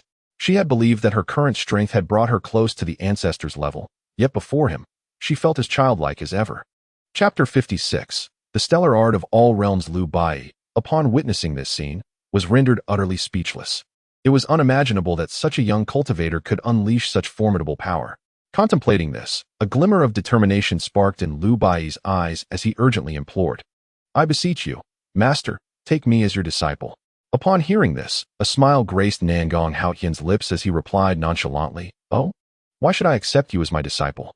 Without a moment's hesitation, Lu Bai boldly asserted, "If you did not wish to take me as your disciple, you would not have intervened to save me." At this, Nangong Haoyan chuckled softly, recognizing the young man's perceptiveness. Truly, one with a heavenly transformation body possesses an extraordinary talent. "What is your name?" he inquired, casting a glance at him. "Lu Bai," came the response. Nangong Haoyan nodded thoughtfully, observing the fearful gazes of those around him, as if they beheld a monster. After a moment of reflection, he suggested, "Let us speak elsewhere." Thus, Nangong Haoyan led Nangong Yu and Lu Bai away from the scene. Along the way, Lu Bai and Nangong Yu engaged in lively conversation, quickly finding common ground. This sight brought a sense of satisfaction to Nangong Haoyan. As time flowed by, it wasn't long before the trio arrived within the inner sanctum of the imperial city. "Master, are you from the kingdom of heavenly flames?" Lu Bai asked, his eyes reflecting a complex mixture of emotions as he observed Nangong Haoyan's unimpeded passage. He initially believed that his master and another individual had come here for leisure, but to his astonishment, they were pivotal figures within the divine kingdom of Tianyan. It is essential to understand that entry into the imperial city is strictly forbidden to anyone other than the core members of the divine kingdom. Otherwise, one would be deemed an enemy of the entire kingdom and pursued relentlessly. Upon hearing this, Nangong Haoyan shook his head and subsequently revealed their purpose for being here to Lu Bai, who then appeared to grasp the situation at last. This ruler of the divine kingdom had, for his own selfish desires, mercilessly slaughtered countless citizens, all in pursuit of the sacred fire blood to initiate the sacred fire ladder. Upon learning of Nangong Haoyan's intentions, the complexity in Lu Bai's eyes finally dissipated. Nangong Haoyan frowned upon realizing there was such a story intertwined within the events. Meanwhile, Nangong Yu, upon hearing this, was filled with indignation, wishing fervently to raze the Tianyan imperial city to the ground. As they conversed, the group arrived at the royal chambers. Nangong Yu took the lead in resting, while Nangong Haoyan prepared to address the unique physique of Lu Bai, the Tianyan body. "Since you have addressed me as your master, I shall bestow upon you a grand gift." With that, Nangong Haoyan waved his hand, and a void materialized within the space. When Lu Bai regained his senses, he found himself in a mysterious realm, the Nine Heavens. This was an independent space established by Nangong Haoyan a millennium ago, consisting of 9 distinct worlds. Each layer represented a unique principle. As he listened to Nangong Haoyan's narration, Lu Bai felt as if struck by lightning, utterly astounded. And it took him a long while to process the information. In the depths of his being, Lu Bai sensed that he had aligned himself with the right individual. Perhaps, the path to his imperial ascendance would commence today. This thought filled Lu Bai with immense excitement. You should still recall the mysterious power you felt today. Nangong Haoyan spoke softly. Upon hearing this, Lu Bai promptly replied, "Disciple remembers. Were it not for that power, I would have perished at Ningheng's hands. Strangely enough, I had some understanding of formations before, but since awakening that power, my comprehension of formations seems to have deepened significantly." Lu Bai, filled with curiosity, waved his right hand, conjuring a palm-sized golden formation that radiated an aura so formidable that even late-stage golden immortals would dare not approach. Nangong Haoyan nodded, uttering, "This is because you possess the Tianyan body." He then proceeded to explain the origins of the Tianyan body to Lu Bai, who became overwhelmingly excited. His eyes brimming with longing, and quickly implored, "Master, please impart to me the supreme techniques regarding the Tianyan body." Conjuring formations with a wave, vanquishing the emperor. These mere 8 words nearly overturned his understanding of martial arts. However, Nangong Haoyan cautioned, "Remember, on the path of martial arts, avarice is the greatest taboo. One must understand that to row against the current is to advance or regress. Haste makes waste. Disciple shall heed your teachings." Upon hearing this, Lu Bai reined in his emotions. Yet an overwhelming joy surged within him. Nangong Haoyan observed this but chose not to elaborate, merely stating, "Though you have awakened the Tianyan body, your current realm is insufficient to harness its power. Should you manage to transcend to the Array Emperor realm through the Tianyan body, your martial prowess shall inevitably ascend to the level of the Emperor. At that juncture, you will be able to wield the might of the Tianyan body. In the great wilderness divine realm, practitioners do not solely cultivate martial arts. They also specialize in various disciplines such as alchemy, artifact forging, and array formations. Mastering these arts is often more arduous than martial cultivation, particularly in the case of array formations, which demand exceptional mental fortitude and spiritual strength from the practitioner. Even a novice array master must possess spiritual strength several times that of an ordinary cultivator at the same level. The spiritual strength required for the Array Emperor is comparable to that of an Emperor-level adept. At that moment, Nangong Haoyan suddenly spoke. In the vast expanse above, countless stars shimmer, their brilliance permeating the ether. As he spoke, he waved his right hand, and an ancient tome materialized in his grasp. He continued, "Eons ago a sage, through daily observation of the stars and moon, devised an unparalleled mental technique.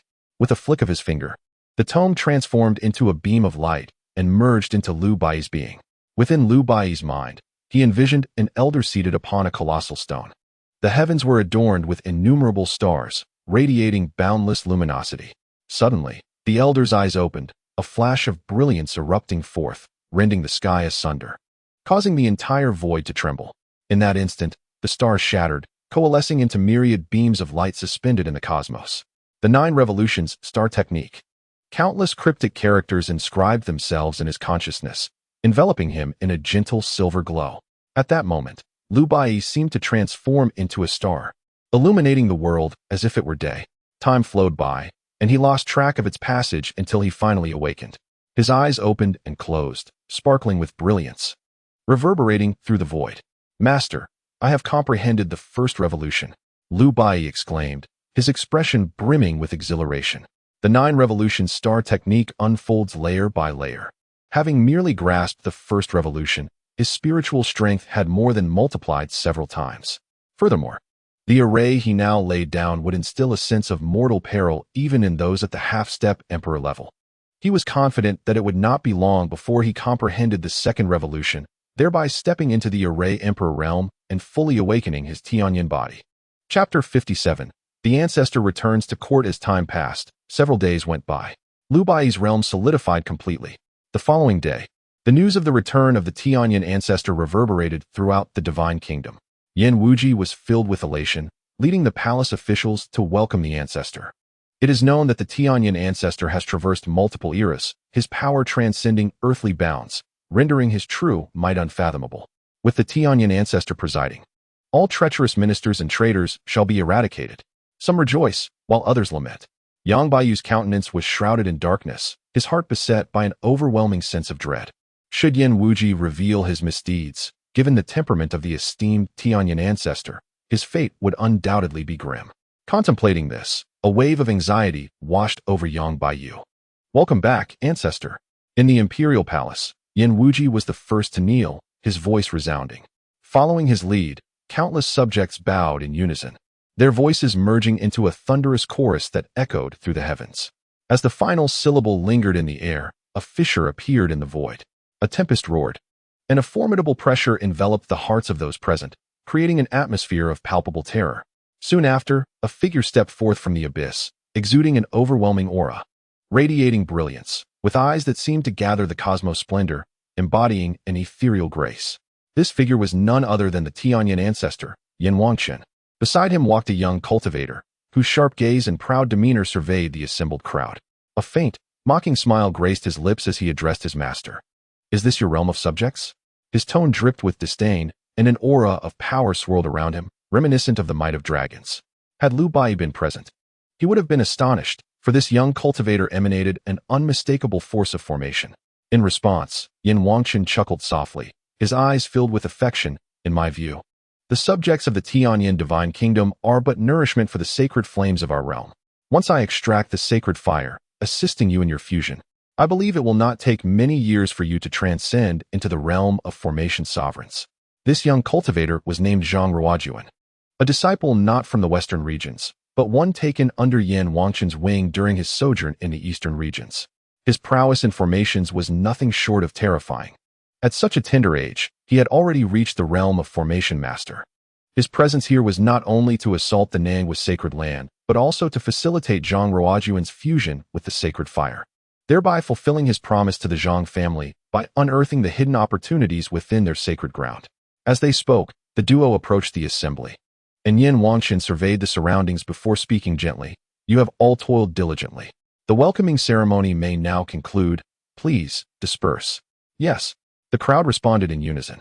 In the blink of an eye, the throng of subjects, once as dense as locusts, had thinned to a mere handful.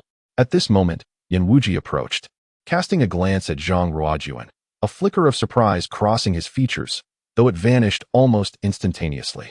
He had heard the ancestor mention acquiring a remarkably gifted disciple. Surely, this was he. "Ancestor, Wuji has urgent matters to report." After a moment of contemplation, Yin Wuji spoke earnestly. "Indeed." Yin Wangchen nodded, gesturing that they move to the main hall for discussion. "Understood," Yin Wuji replied, leading the two into the grand hall. Yin Wangchen sat upon the dragon throne, while Zhang Ruojuan took her place beside him, her gaze sweeping the surroundings with an air of disdain. Indeed, this western region was a land of savagery, characterized not only by its murky spiritual energy but also by its dilapidated state. Had it not been for her master's intent to bestow upon him the sacred fire of the divine kingdom, he would never have ventured into such a desolate locale. Observing the young cultivator's contemptuous demeanor, Yin Wuji's eyes darkened momentarily before he concealed his feelings and spoke in a grave tone. "Ancestor, the sacred fire has been fused by outsiders." "What?" Upon hearing this, Yin Wangchen's expression shifted dramatically, and with a resounding crash, the armchair before him disintegrated into dust. Fury surged within him, casting an icy pall over the entire hall. Witnessing this scene, Yin Wuji trembled, his face filled with terror as he recounted the events of the previous days. As his words fell, Yin Wuji felt an invisible force constricting his throat, rendering him breathless. It was unimaginable that a sovereign of the divine kingdom would appear so lowly, akin to an ant, before Yin Wangchen. "Such incompetence, I am already aware of this matter. You may leave now," Yin Wangchen scoffed, granting Yin Wuji a reprieve with a wave of his hand. Relieved as if granted a pardon, Yin Wuji hastily departed. Once he had gone, Zhang Ruojuan spoke coldly. How dare these lowly commoners covet the sacred fire of the divine kingdom? They are truly courting death." In her eyes, the sacred fire already belonged to her. Any who dared to touch what Zhang Ruojuan desired was equivalent to seeking their demise. After her words, Yin Wangchen did not rush to respond. Instead, a glimmer of brilliance flickered in his murky eyes. After a long silence, he finally spoke. "There is no need for haste. The ability to fuse with the sacred fire of the divine kingdom, coupled with a body unscathed, indicates that this individual possesses divine artifacts within. If that is the case, it presents a significant opportunity for you." "What do you mean by that, master?" Zhang Ruojuan inquired, her eyes betraying her confusion. Yin Wangchen chuckled softly and replied, "As far as I know, there exists a pearl within the Nangong's sacred land that can separate a cultivator's power. If this individual indeed harbors strength equal to or surpassing that of the sacred fire, then the power within her will become yours. Upon hearing Yin Wanqin's words, Zhang Ruojuan's eyes brimmed with excitement. If this were truly the case, achieving the status of array sovereign within a year would be unnecessary. He was confident that a single year would suffice. At that moment, Yin Wanqin continued solemnly. Moreover, according to Yin Wuji, that Yi Haoyan brought along a disciple who possesses considerable skill in formations. I surmise that this individual may be an array body. If you confuse with them, it would lay a solid foundation for your future in the realm of formations. As Yin Wanqin spoke, Zhang Ruojuan's eyes gleamed with avarice. The sacred fire of the divine kingdom, the array body, and the treasures within the Nangong secret realm, he desired them all. Thank you, master, Zhang Ruojuan exclaimed eagerly, her face alight with exhilaration. Ah, there is no need for thanks. We are bound as master and disciple. It is only natural for me to assist you in overcoming the obstacles on your path to cultivation, Yin Wanqin replied with a smile. Yin Wanqin chuckled softly, his tone imbued with affection. Yet, beneath the surface, a glimmer of sharp insight flickered in his eyes as another thought crossed his mind. If you do not step into the realm of the Array Emperor, how shall I penetrate the sanctum of the Zhang family to seize what rightfully belongs to me? Given a century, I shall undoubtedly transcend that limitation and become the legendary sage. Chapter 58. Rune Master. Meanwhile, the venerable Tianyin returned to the court, and Nangong Haoyan had caught wind of it, though he paid it little heed. The moment Yin Wanqin arrived, Nangong Haoyan sensed the formidable power he emanated, an apex sovereign of the great Tao.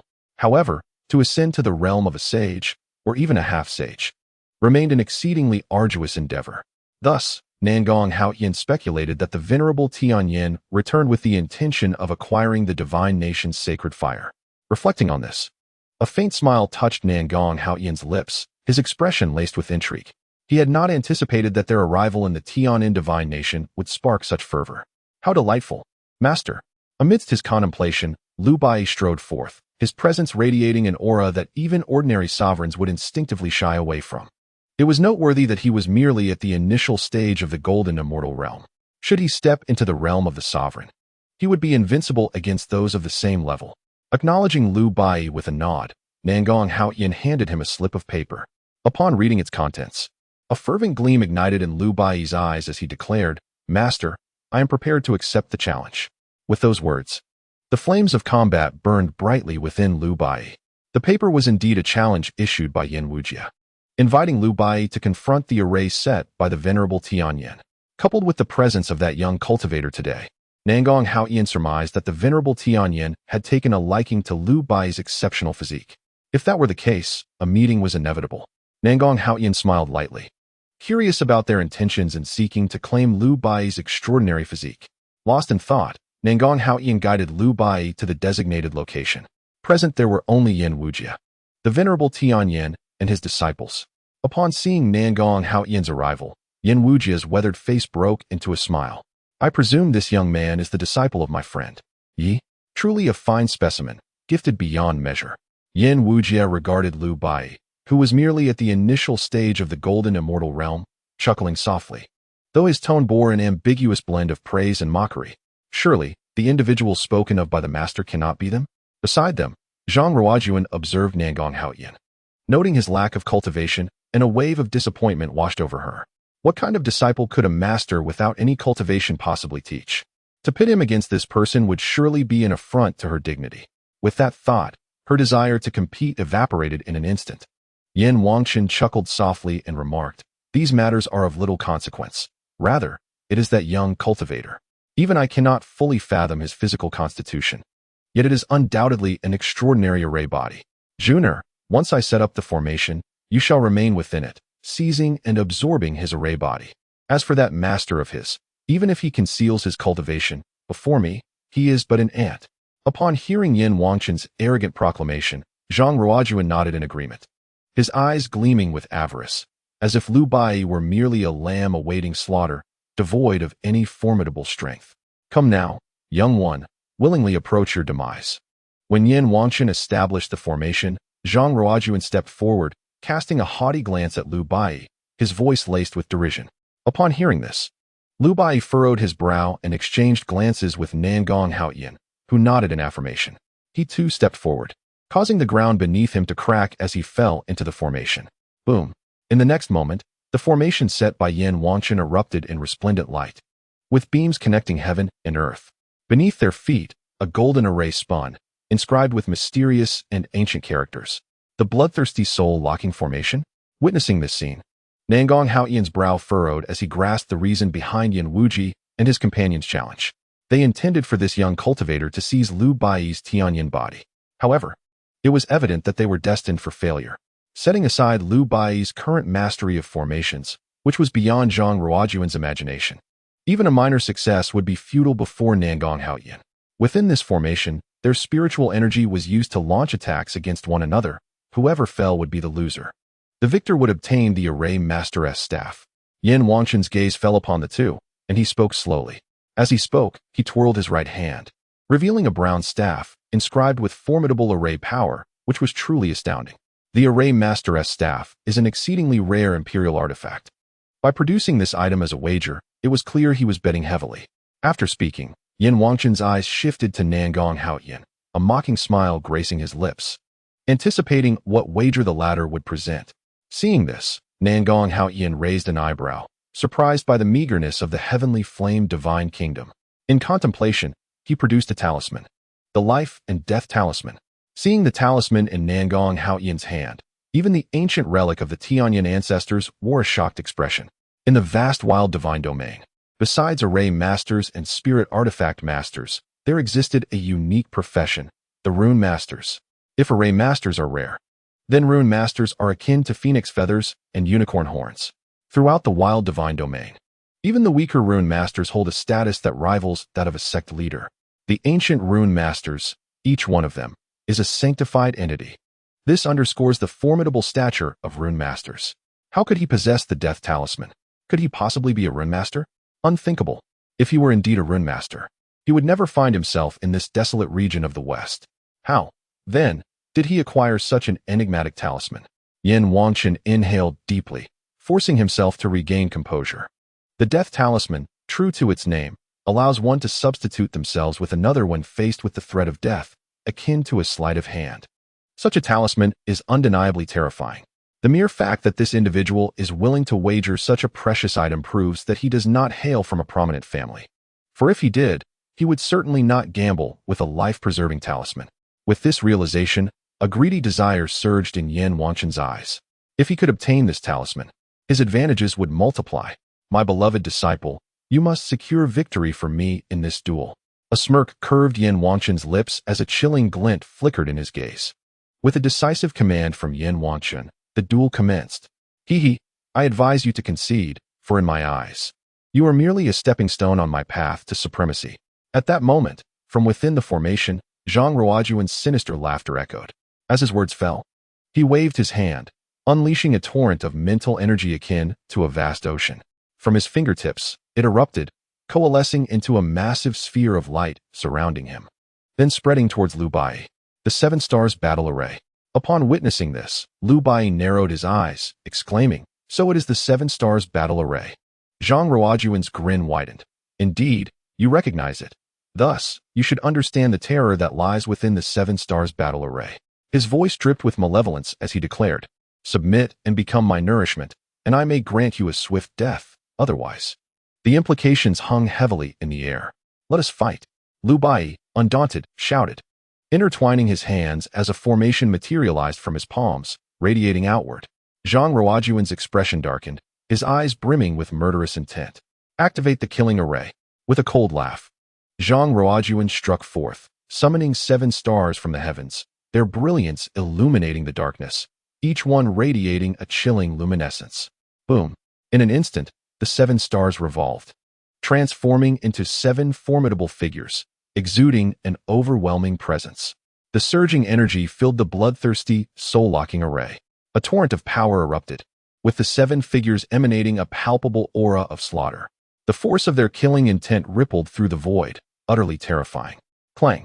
The sound of clashing weapons rang out as the 7 figures moved, weaving a tapestry of power that enveloped the sky, resembling a convergence of galaxies, countless stars twinkling. Boom! Amid Zhang Ruojuan's sinister laughter, an onslaught of energy surged towards Lu Bai, ready to obliterate him. The heavens were adorned with a multitude of stars, seemingly cascading downwards. Their brilliance was dazzling, a force capable of obliterating the very fabric of the void. In an instant, the entire formation trembled, engulfed in a blinding white haze, obscuring all visible scenery. After a prolonged silence, as the radiance gradually subsided, Zhang Ruojuan's smile abruptly froze, her eyes filled with disbelief. How could this be possible? Upon witnessing that Lu Bai remained unharmed, Zhang Ruojuan could not help but exclaim, her countenance clouded with dismay. A smirk curled at the corner of Lu Bai's lips, his voice dripping with disdain as it rolled forth. Is that all you have? As his words fell, the formation around him shimmered with resplendent golden light. The golden gleam in his eyes intertwined, exuding an air of divinity, imperious and unassailable. Your 7-star dual-killing formation? Merely a third-rate array. At this juncture, Lu Bai spoke again, his tone laced with further ridicule. Today, I shall unveil to you the true power of the stars. With that declaration, he unleashed a palm strike, his spiritual energy surging forth like a flood breaching its dam, overwhelming in its might. An infinite tide of spiritual force coalesced in the heavens, simultaneously enacting the 9-turn star technique. In that moment, the tumultuous spiritual energy transformed into a celestial panorama, an expanse of brilliance interwoven with blinding radiance. A resounding cascade of silvery light descended, adorning the ground with a crystalline luster, forming a silver array. It enveloped the entire bloodthirsty soul-locking formation, its terrifying power far surpassing that of Zhang Ruojuan's 7-star dual-killing formation. The force of slaughter rendered the very space around them seemingly frozen in time. How could this be? Zhang Ruojuan was rendered speechless, struggling to fathom Lu Bai's capacity to wield such horrifying strength. Meanwhile, Yin Wangshan outside the formation wore a grim expression, his eyes filled with perplexity. The Tying 9-star technique. How could he possibly master the Tying 9 formation? The Tying 9-star technique comprised 9-star formations, and the 7-star dual-killing formation employed by Zhang Ruojuan was derived from the 7th star of the Tying 9-star formation. Most crucially, the Tying 9-star technique was one of the 3 supreme arts of the Tying sacred land. How could he possess the complete version of the Tying 9-star technique? Could it be that he was a disciple of the Tying sacred land? Yet, the Tying sacred land was not located in the western regions. The various domains maintained a delicate balance between them. If he were to wreak havoc in the western regions, he would face a collective assault from the sacred lands there, along with the sanctions from the divine domain's sacred pavilion. But if he was not a disciple of the Tying sacred land, how could he wield the Tying 9-star technique? Lost in contemplation, 7 stars materialized within the formation. Upon witnessing this scene, Zhang Ruojuan's expression was one of utmost shock. There was no mistaking it. This formation was precisely the 7-star dual-killing formation she had just employed. How could this be possible? In that moment, Zhang Ruojuan was overwhelmed with astonishment, her voice trembling. How could he utilize the 7-star dual-killing formation? It was a technique imparted to her by her master. Moreover, Zhang Ruojuan could sense that Lu Bai's execution of the 7-star dual-killing formation was exponentially more terrifying than her own. Most importantly, the individual before him was merely at the initial stage of the golden immortal realm. Boom. Amidst his astonishment, 7 figures blotted out the sun, akin to deities descending from the heavens, their brilliance flickering and boundless power engulfing all, submerging the past within the bloodthirsty soul-locking array. After a considerable duration, the cataclysmic force dissipated, and Zhang Ruojuan was hurled backward, his body a gruesome sight, his breath shallow, and his eyes filled with terror. Witnessing this scene, Yin Wangshan outside the array bore an exceedingly grim expression. Through a mental transmission, he urged, Junior, I shall now mobilize the power of the killing formation. You must cooperate to strip this individual's strength from within. As for his master, leave that to me. As his words fell, a ray of light erupted from Yin Wangshan's fingertips, merging into the formation. Subsequently, streams of crimson energy enveloped the entire bloodthirsty soul-locking array like endless pillars of blood. A torrent of murderous intent surged forth, akin to a flood breaching its dam. A chilling aura reverberated throughout the space. Boom. In the next moment, the blood pillars surged into Zhang Ruojuan's body, and his injuries miraculously healed in an instant. His eyes glowed a deep crimson, reminiscent of an ancient beast poised to devour its prey, emanating a terrifying aura. Kill. A smirk tugged at the corners of Zhang Ruojuan's mouth as a hoarse voice resonated from all directions.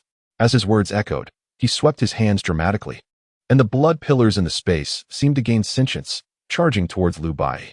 Seeing this, Liu Bai's expression darkened. He summoned his mental energy, and the 10,000 realm star technique surged into action. The heavens were filled with stars radiating brilliant light. Soon, a golden bell materialized before him, enveloping him within its protective embrace. Beneath his feet, a golden formation intertwined, exuding overwhelming power. Boom! The vast blood pillars, like arrows, pierced through the air and struck against the golden bell, producing a deafening sound that caused the entire bloodthirsty soul-locking array to tremble, as if it were on the verge of shattering. Buzz! On the surface of the golden bell, mysterious runes flowed, radiating boundless brilliance. As if a sacred chant echoed through the air, and the stars above sparkled with resplendence, each seemingly possessing overwhelming might. The 9 stars of the Taiyin technique. The Great One's bell array. Outside the array, Yin Wangchen could no longer remain composed, his eyes gleaming with insatiable greed. At this moment, his breath quickened. In the next instant, Yin Wangchen was certain that the white-robed man before him had mastered the complete 9 stars of the Taiyin technique. Should they acquire it, paired with the opportunity from the Zhang family's sacred grounds, he believed it would not be long before they could touch upon the legendary Saint realm. It seemed that this visit to the heavenly flame divine nation had brought immense delight to the old man. Murmuring to himself, Yin Wangchen had already devised a strategy to obtain the 9 stars of the Taiyin technique. Chapter 60. He still lives after a single strike. Radiant light erupted, and the array's power surged through the air. The bell resonated, its sound transcending the void, breaking through the ancient and echoing from primordial times. Boom! Amidst the shimmering golden light, the stars glistened brilliantly. A sacred aura surged forth from the resounding bell, manifesting into a figure that obscured the heavens and veiled the sun. The formation world, emanating an inexhaustible essence, as beams of light intertwined and cascaded within the array. The figure surged, the overwhelming might of the formation coalescing into a single palm, striking towards Zhang Ruojuan with unstoppable force. With a thunderous roar, a sound that reverberated through the heavens and earth erupted, the ground beneath cracking into countless fissures as the bloodthirsty, soul-locking array trembled and numerous blood pillars collapsed, releasing a dense aura of blood that enveloped the sky. Zhang Ruojuan's figure was propelled backward, soaring through the air, drenched in blood. The blood essence within the formation seemed to influence Liu Bai's consciousness, causing a flicker of murderous intent to flash in his eyes. With hands forming a seal, he struck the ground with immense force. A tempest arose from the array, the silvery formation expanding outward. Subsequently, a colossal sword materialized at the heart of the array. The immense silver blade, bathed in starlight, refracted a faint glow, as if capable of rending the very fabric of heaven and earth. Execute, Liu Bai declared, his long hair billowing in the tempest, his eyes ablaze with killing intent as he swung his hand. The silver longsword resonated with a cry, channeling the power of the formation, illuminating the sky with a resplendent glow as it hurtled towards Zhang Ruojuan. Witnessing this, Yin Wangchen's countenance shifted dramatically as he bellowed. How dare you! In an instant, he unleashed a palm strike, the force immeasurable. The collision with the silver sword erupted into a cataclysmic sound. With a gasp, Liu Bai's complexion paled, his body retreating violently as he spewed a mouthful of reverse blood. Kneel before me, Yin Wangchen declared, his fury mounting. Zhang Ruojuan, the son of the Zhang family from the eastern domain, could not afford to be harmed. Otherwise, he too would bear the consequences, and the coveted opportunity would slip from his grasp. Thus, Zhang Ruojuan must not encounter peril, at least not until he had secured that opportunity. Suddenly, a figure emerged, intercepting Yin Wangchen's formidable strike. Nangong Haoyan stepped forth, hands clasped behind his back, his gaze as tranquil as a still well. As a peak emperor, it was irrational to target a mere initial stage golden immortal. His voice was devoid of emotion, revealing neither joy nor sorrow. With these words, Yin Wangchen's eyes narrowed, astonished that this seemingly ineffectual master could withstand his attack. It appeared this individual possessed strength at least at the pinnacle of the golden immortal realm. Nonetheless, a smirk crossed Yin Wangchen's face. He was a peak emperor, having comprehended the path of fire. To him, a mere golden immortal at the pinnacle was akin to an ant seeking death. Yin Wangchen sneered, his right hand flipping to summon a spiritual sword. The jet-black blade, illuminated by the sun, reflected a chilling gleam. The piercing sword intent seemed capable of slicing through the very fabric of the void. The sound of the sword resonated, reverberating through the air and tearing apart the heavens. Yet, in the presence of Nangong Haoyan, Such displays were far from sufficient. Just as he prepared to take action, the figure of Yin Wuji unexpectedly approached. Lowering his voice, he whispered something to Yin Wangqin, who then visibly relaxed. Retrieving his long sword, his gaze darkened, and he turned to assess the injuries of Zhang Ruojuan. We have triumphed. The formation's essence should rightfully belong to us, Nangong Haoyin declared suddenly. As his words echoed, the entire palace fell into a profound silence. Yin Wangqin's chest heaved, his fists clenched tightly, and a murderous intent flickered in his eyes. Taking a deep breath, he forced himself to regain his composure. He tossed the formation's essence aside, lifted the unconscious Zhang Ruojuan, and departed. Yin Wuji did not linger, following closely behind. Let us go, Nangong Haoyin said as he handed the formation's essence to Liu Bai. Meanwhile, upon returning to the grand hall, Yin Wangqin cast a cold, piercing glance at Yin Wuji and asked icily, "Are you certain of your claims?" "Absolutely." Yin Wuji responded hastily, not daring to conceal a single detail. It turned out that just as Yin Wangqin made his move, Yin Wuji had received news from his subordinates. The supreme elder of the Nangong sacred land had appeared. Days prior, in a desolate region of the Western Territories, a sword mark had been discovered. Yin Wuji could ascertain that this mark had undoubtedly been left by the supreme elder of the Nangong sacred land. That individual never anticipated still being alive. The mere thought of the supreme elder sent a wave of discomfort through Yin Wangqin. Having traversed several eras, he understood the sheer terror embodied by that elder. Although not a saint, even saints treated him with utmost reverence, not daring to defy him. If he were indeed to manifest in the great wilderness divine domain, the assault on the Nangong sacred land would likely need to be postponed. However, Yin Wuji interjected, "Ancestor, in my humble opinion, this presents an opportune moment to strike at the Nangong sacred land." "On what grounds do you assert that?" Yin Wangqin inquired, furrowing his brow in confusion. Yin Wuji chuckled softly, but his expression suddenly shifted as he uttered a few words. "Saint Fire Steps.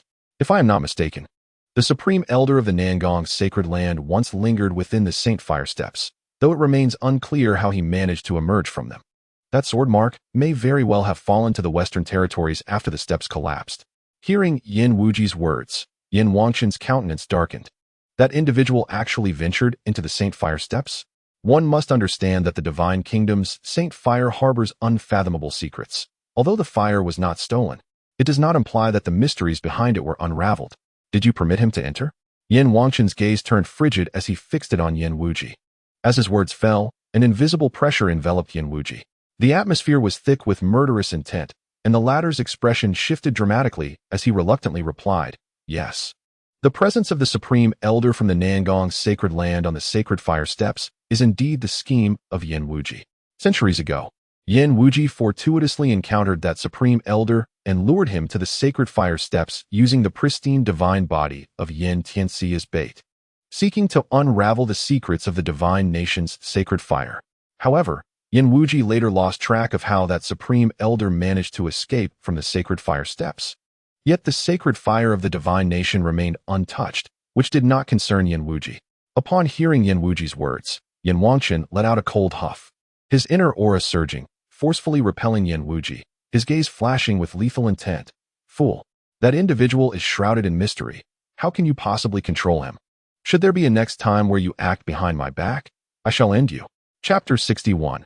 Assault on the Sacred Land. Yin Wuji dared not speak further. Bowing his head, a flicker of murderous intent crossing his eyes. Now that the Supreme Elder has made his appearance, why does it present an opportune moment to assault the Nangong Sacred Land? As his fury subsided, Yin Wangqin slowly began to speak. As his words fell, Yin Wuji cautiously replied, reporting to the ancestor, "The sacred fire steps connect countless realms. Although he escaped from the steps, it does not necessarily mean he resides within the vast wilderness divine domain at this moment." Upon hearing this, Yin Wangqin pondered for a moment before nodding in agreement with Yin Wuji's assertion. The sacred fire steps are incredibly enigmatic. Despite his experiences across multiple eras and perusing countless ancient texts, he had yet to uncover the origins of the sacred fire steps.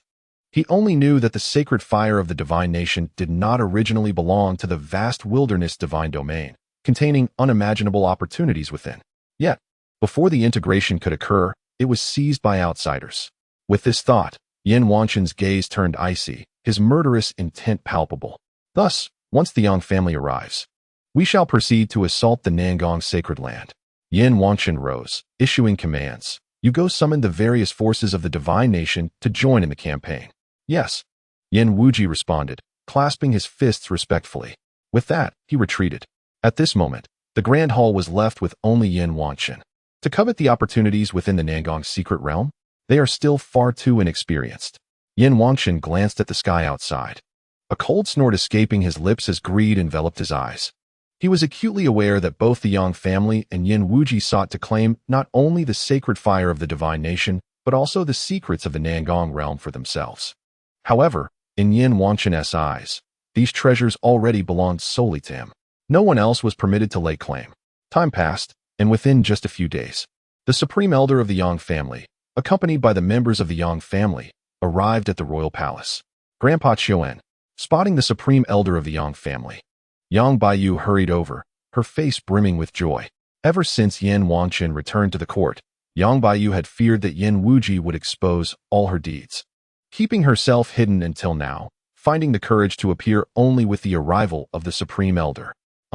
Yang Xuan nodded slightly, his gaze then settling upon Yin Wanchen, followed by a faint smile.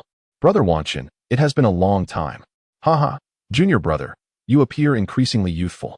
Today, Yin Wanchen was clad in a black robe, exuding a formidable aura, causing the surrounding space to tremble with his words.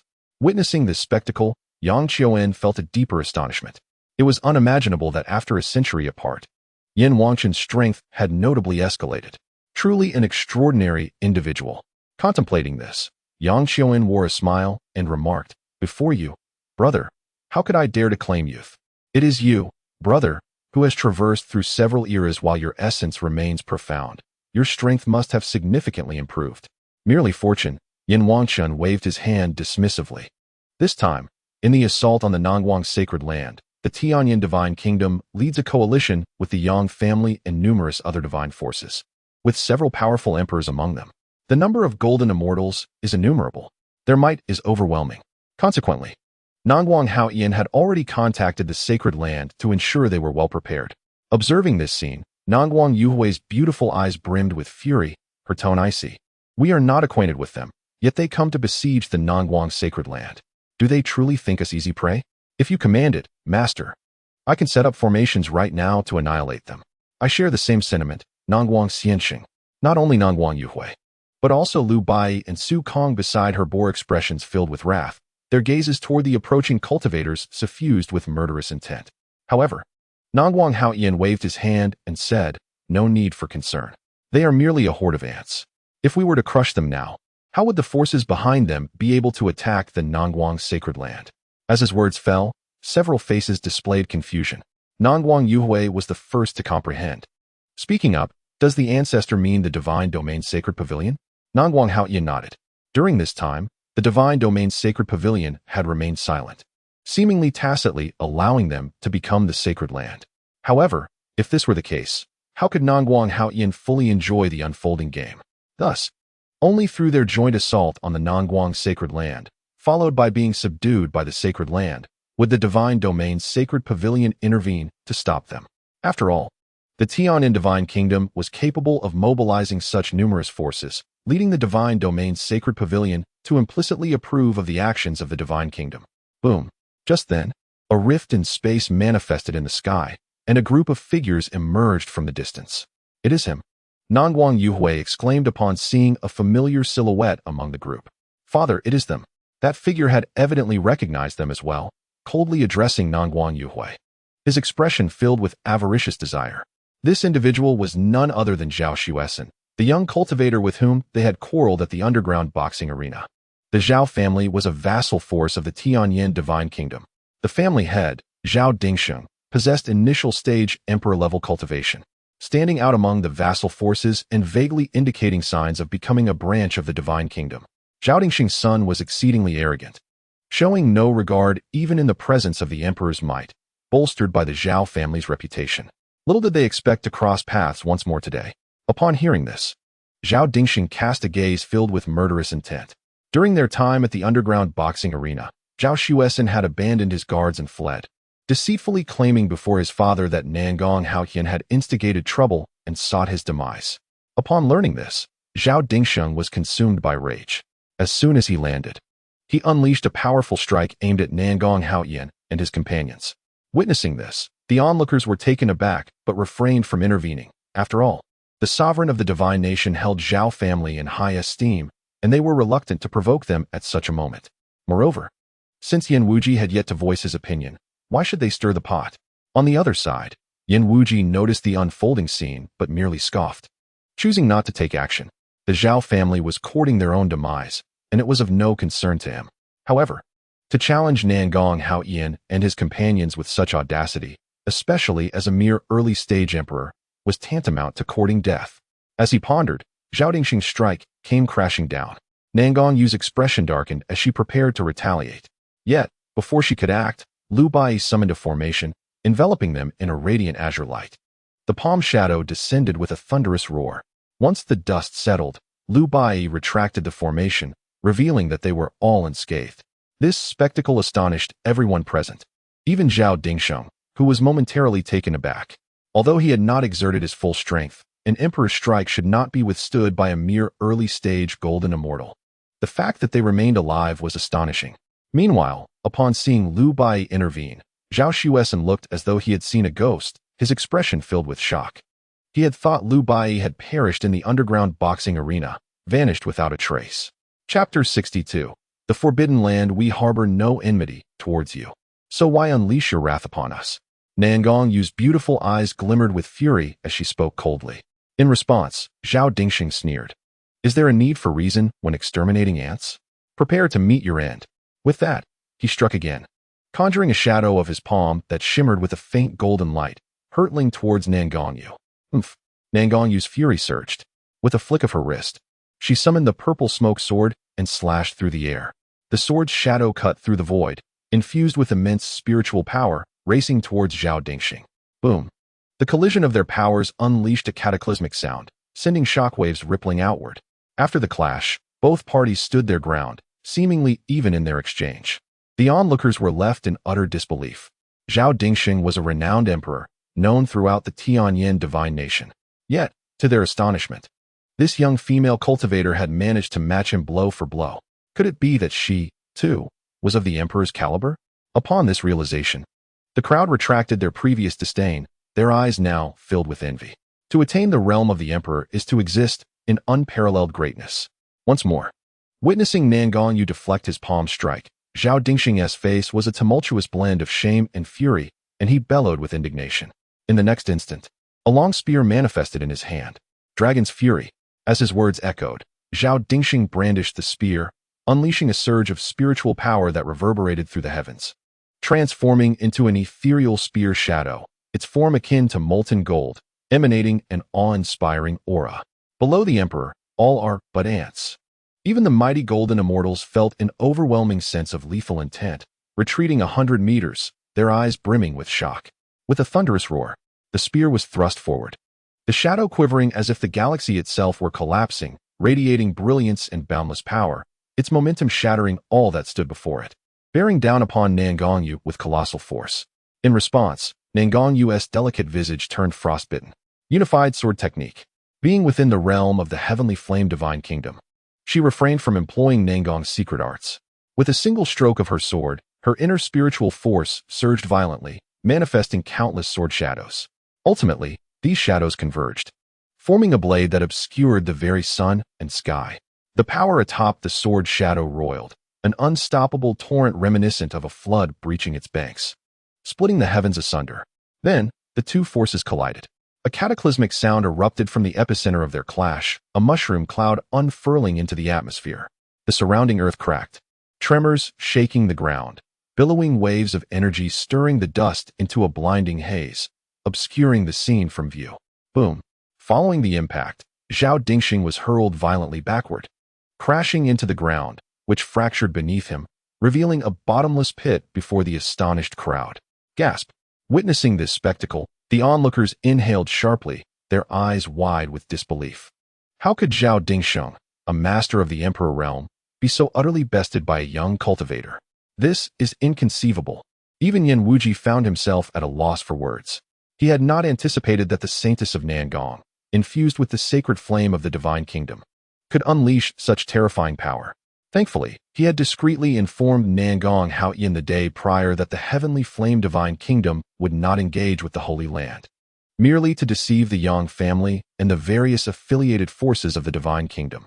Currently, those affiliated forces were rich in resources. Now that the heavenly flame divine kingdom had lost the sacred flame, should they continue to indulge in such recklessness? It was only a matter of time before these factions would rebel against the divine kingdom. At that point, the heavenly flame divine kingdom would likely find itself unable to withstand the impending storm. Thus, seizing this opportunity served as a means to settle accounts with the affiliated factions, ensuring the supremacy of the divine kingdom. However, he had not disclosed this to Yin Wanqin. Should the latter choose to act recklessly, it would not concern him. Moreover, Yin Wanqin was at the pinnacle of the Emperor realm, having comprehended the essence of the great Tao. Yin Wuji did not believe that anyone in the Nangguang sacred land, aside from the Grand Elder, could be compared to the ancestor. As he pondered, Nangong Yu stepped forward, her beautiful eyes brimming with murderous intent. She had long harbored a tempest of rage with no outlet, and now presented with a target, she unleashed it. With a swift motion, she drew her sword, unleashing a brilliant blade of light that surged forth with overwhelming force, aimed directly at Zhao Dingxing. This strike was executed with merciless precision. Zhao Dingxing's expression shifted dramatically. He attempted to resist, yet under the shadow of her sword, his power felt feeble and inadequate against Nangong Yu. A dull thud echoed as Zhao Dingxing's body was reduced to a mist of blood. Witnessing this scene, the onlookers were rendered utterly speechless, their shock profound. It was only after a considerable pause that Zhao Xuesen's frantic roar broke the silence, his eyes ablaze with fury, his reason lost to an overwhelming desire for vengeance. He launched a fist towards Nangong Yu, who furrowed her brow in preparation to counter. However, before she could act, a force surged forth to dissipate his attack. The sovereign of the divine kingdom. The crowd gasped in astonishment upon recognizing the figure who had intervened to block the blow. Yin Wuji regarded Zhao Xuesen with an indifferent gaze, slowly uttering, "Enough." As his words fell, a torrent of mental energy descended upon Zhao Xuesen. The latter's expression changed in an instant. Clarity returned, only to be replaced by pallor and cold sweat, fear etched in his eyes. In that fleeting moment, he had glimpsed a horrifying vision of a sea of corpses and rivers of blood, a figure slaughtering all in its path, terrifying beyond measure. This was the manifestation of Yin Wuji's mental arts. At his level of power, a mere thought could conjure such illusions. "My lord, forgive my rudeness." The sovereign of the divine kingdom realized that no amount of anger would change the situation, especially since his father had perished in this chaos. Finding the long-lost ancestor of the Zhao clan was the only path forward, otherwise, all would be in vain. Indeed, Yin Wuji nodded, saying no more, though a glimmer of keen insight flickered in his eyes. While he was a sovereign with countless vassals, they did not heed his command. Instead, they listened to the Tianyin divine kingdom, or rather, to Yin Wanqin. With the loss of the sacred fire, he understood the necessity of forming a faction that truly belonged to him, a means to ensure survival within the divine realm. It was said that the Grand Elder of the Zhao clan had vanished, perhaps having fallen. Yet Yin Wuji knew the truth. The ancestor of the Zhao clan had not perished, but was imprisoned within a forbidden domain. Moreover, locating him was deceptively simple. It required only the blood of their descendants.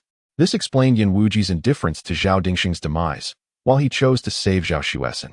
Lost in thought, Yin Wanqin suddenly declared, "Let us march against the Nangguang sacred land." With his words, the crowd regained their focus, following the Tianyin ancestor into the teleportation array. Chapter 63. The unprecedented battle at the southern palace. A dense curtain of black clouds loomed over the city as Nangong Junyi stood resolutely before the southern palace. The southern palace, sword manifesting in his grasp. His eyes narrowed slightly, and his robe billowed as if stirred by an unseen wind. Suddenly, figures emerged behind him, Nangong Chenyu and his companions from the Valley of Demons, exuding an overwhelming aura filled with fierce battle intent. Though no words were spoken, Nangong Junyi understood their unspoken resolve. With a faint smile, he chose silence. At that moment, a deep, resonating sound shattered the heavens, and a colossal rift in space appeared above, teeming with figures akin to a swarm of locusts, radiating an overwhelming and chilling presence that reverberated throughout the realm. They had arrived. Witnessing this scene, the eyes of the assembled narrowed, cold glints flashing within, as murderous intent surged forth. South Palace Junyi. A voice, frigid to the core, echoed from all directions. Yin Wanchen was the first to speak, his peak emperor-level aura pressing down upon the entire southern palace. Boom. In the next instant, the southern palace erupted in a blaze of light, countless formations intertwining to form a silhouette that obscured the sun, an endless ambience collapsing and permeating the skies. Sensing this aura, Yin Wanchen's brow furrowed. He had not anticipated the southern palace's formations to be so formidable, and this essence felt vaguely familiar, as if he had encountered it before. Without further contemplation, Yin Wanchen's icy voice resonated once more. Let those from my divine nation kill, without mercy. As his words fell, Nangong Junyi stepped forward, his black hair cascading midair. His words dripped with sarcasm. That Yin Tianxi is merely a pawn of your heavenly flame divine nation. If you wish to challenge my southern palace, feel free to try. During this period, Nangong Junyi had ascended to the 5th layer of Emperor Realm, his cultivation boundless. Even in the face of the ancestor of heavenly flame, he remained unafraid. At these words, fury ignited in Yin Wanchen's eyes. Just as he prepared to strike, Yin Wujie beside him suddenly proposed a strategy. Ancestor, why wield a sledgehammer to crack a nut? The Yang family has been excessively arrogant lately. Let them take the first move to temper their fervor. Yin Wanchen paused, a glimmer of brilliance igniting in his eyes. Nodding, he turned his gaze to Yang Xuanhuan and remarked coolly, Junior brother Yang, I have heard that decades ago, the Yang family produced an invincible emperor-level powerhouse of the same realm. I hold great admiration for that. With a light chuckle, Yin Wanchen's eyes sparkled with meaning beyond words. Upon hearing this, Yang Xuanhuan's face darkened considerably. However, he understood the terrifying might of Yin Wanchen. Not only he, but the entire Yang family stood no chance against this formidable opponent. Mu Feng, Yang Xuanhuan called out solemnly. Here, father. At that moment, a man approached from behind the crowd, enveloped in the aura of the 3rd layer of Emperor Realm, his presence imposing and his gaze somber. Yang Mufeng, the current head of the Yang family. Rest assured, uncle, a mere southern palace is no match for me. Yang Mufeng cast a sidelong glance at Yin Wujie, who reveled in his misfortune, and spoke in a deep voice. Upon hearing this, Yang Xuanhuan nodded and cautioned, exercise caution. Indeed, Yang Mufeng replied, and as his words fell, he appeared before the sacred land of the Nangong. His somber gaze fixated on Nangong Junyi, and a chilling voice rumbled from his throat. Do you remember me? Nangong Junyi chuckled lightly, stepping forward with confidence. Of course, a defeated foe. A century ago, the two clans had clashed over a spiritual stone mine, resulting in the loss of many clan members, culminating in Yang Mufeng's defeat at the hands of Nangong Junyi. For this reason, Yang Mufeng harbored a seething rage for 100 years, and today he had come to exact vengeance. After a century, I am no longer the same. Today, I shall use your blood to honor the spirits of my fallen kin from a century past. With a cold snort, Yang Mufeng struck first, his longsword whirled, and with a single sweep, a radiant sword light erupted forth. Is that all you've got? Nangong Junyi smirked disdainfully. He horizontally wielded the Nangong sacred sword, its blade shimmering with an icy brilliance. Bang! The clash of their swords erupted in a cloud of dust. The ground around them fractured and spread outward. After the initial exchange, the two stood evenly matched. Yang Mufeng's eyes blazed with fury as he swung his sword again, a sword that pierces the heavens. As the words left his lips, a dazzling beam of sword light, akin to stars illuminating the world, surged forth with devastating power toward Nangong Junyi. The force of the sword was overwhelming, cleaving the very air in its path. Dragon Elephant Suppression Technique. Nangong Junyi remained unfazed, retracting his longsword. His eyes sparkled with intensity as he unleashed a powerful palm strike. A torrent of spiritual energy surged forth, coalescing above into the ethereal forms of the dragon and elephant. The two divine beasts were awe-inspiring. The elephant's trunk stirred the heavens, shattering the vast space around them. The dragon roared mightily, casting a shadow over the land, dimming the entire realm. As the sounds of the elephant's trumpet and the dragon's roar reverberated, an inexhaustible force descended. The void shattered beneath this immense power, and the sword's shadow, fragile as parchment, was obliterated in the emptiness. Meanwhile, the ethereal forms of the dragon and elephant maintained their formidable might, crashing down upon Yang Mufeng with relentless force. The overwhelming strength was too much for him to endure. After a single strike, Yang Mufeng was sent hurtling through the air, crashing violently to the ground, his body a mangled mess, his breath shallow. Nangong Junyi withdrew his hand, his expression one of indifference. Then, with another swing of his sword. A torrent of power erupted upon Yang Mufeng, reducing him to a mist of blood. His consciousness attempted to flee, only to be struck down by Nangong Junyi's blade. Thus, Yang Mufeng was extinguished, his essence dissipating into the ether. Gasp! Witnessing this scene, the forces that had come to assault the sacred land of Nangong drew in a sharp breath, stunned by the spectacle. The esteemed Yang Mufeng, at the pinnacle of the third realm, fell at the hands of Nangong Junyi. How could this be possible? In an instant, doubt began to creep into the hearts of many. Yet those who entertained such thoughts were met with a swift demise at the hands of Yin Wanchen, their souls extinguished. How dare you? In the void, Yang Qiuan's eyes blazed with fury as he bellowed, delivering a powerful strike. A shadow of his palm, vast enough to obscure the heavens, surged forward with unbridled might toward Nangong Junyi and his companions. Nangong's secret technique, the divine sword of heavenly punishment. Witnessing this spectacle, Nangong Junyi refrained from arrogance. A torrent of spiritual energy surged into the Nangong sacred sword, and with a single thrust, a brilliant beam of sword light, radiating an icy luminescence, emerged from the void. Boom! The cascading sword shadows, extending thousands of feet, rendered the expanse of heaven and earth insignificantly small. With a swing of his sword, the immense shadow cascaded down like the Milky Way in reverse, cleaving the world in twain. Upon colliding with the palm shadow, a cataclysmic explosion of power erupted, threatening to obliterate the very fabric of existence. Chapter 64. Fearless in life and death, a mushroom cloud erupted, sending tremors throughout this realm. The overwhelming force connected heaven and earth. Boundless spiritual energy surged through the atmosphere, causing the very air to collapse. A tempest of energy swept forth, and in that moment, mountains reversed and the sun and moon dimmed. After a lengthy pause, as the dust settled, countless chasms appeared before the gathered crowd. Yet, what was even more astonishing was Yang Qiuan, his garments tattered, his aged face pallid, gasping for breath, his eyes wide with disbelief, unable to fathom the terrifying prowess of Nangong Junyi. In stark contrast, Nangong Junyi stood resolute, his body rooted like an ancient tree, with hands clasped behind his back. His expression remained indifferent, the glint of murderous intent flickering in his eyes as he spoke in a chilling tone. A century ago, your Yang clan conspired to harm my Nangong disciples, and now you dare to attack the Nangong sacred land?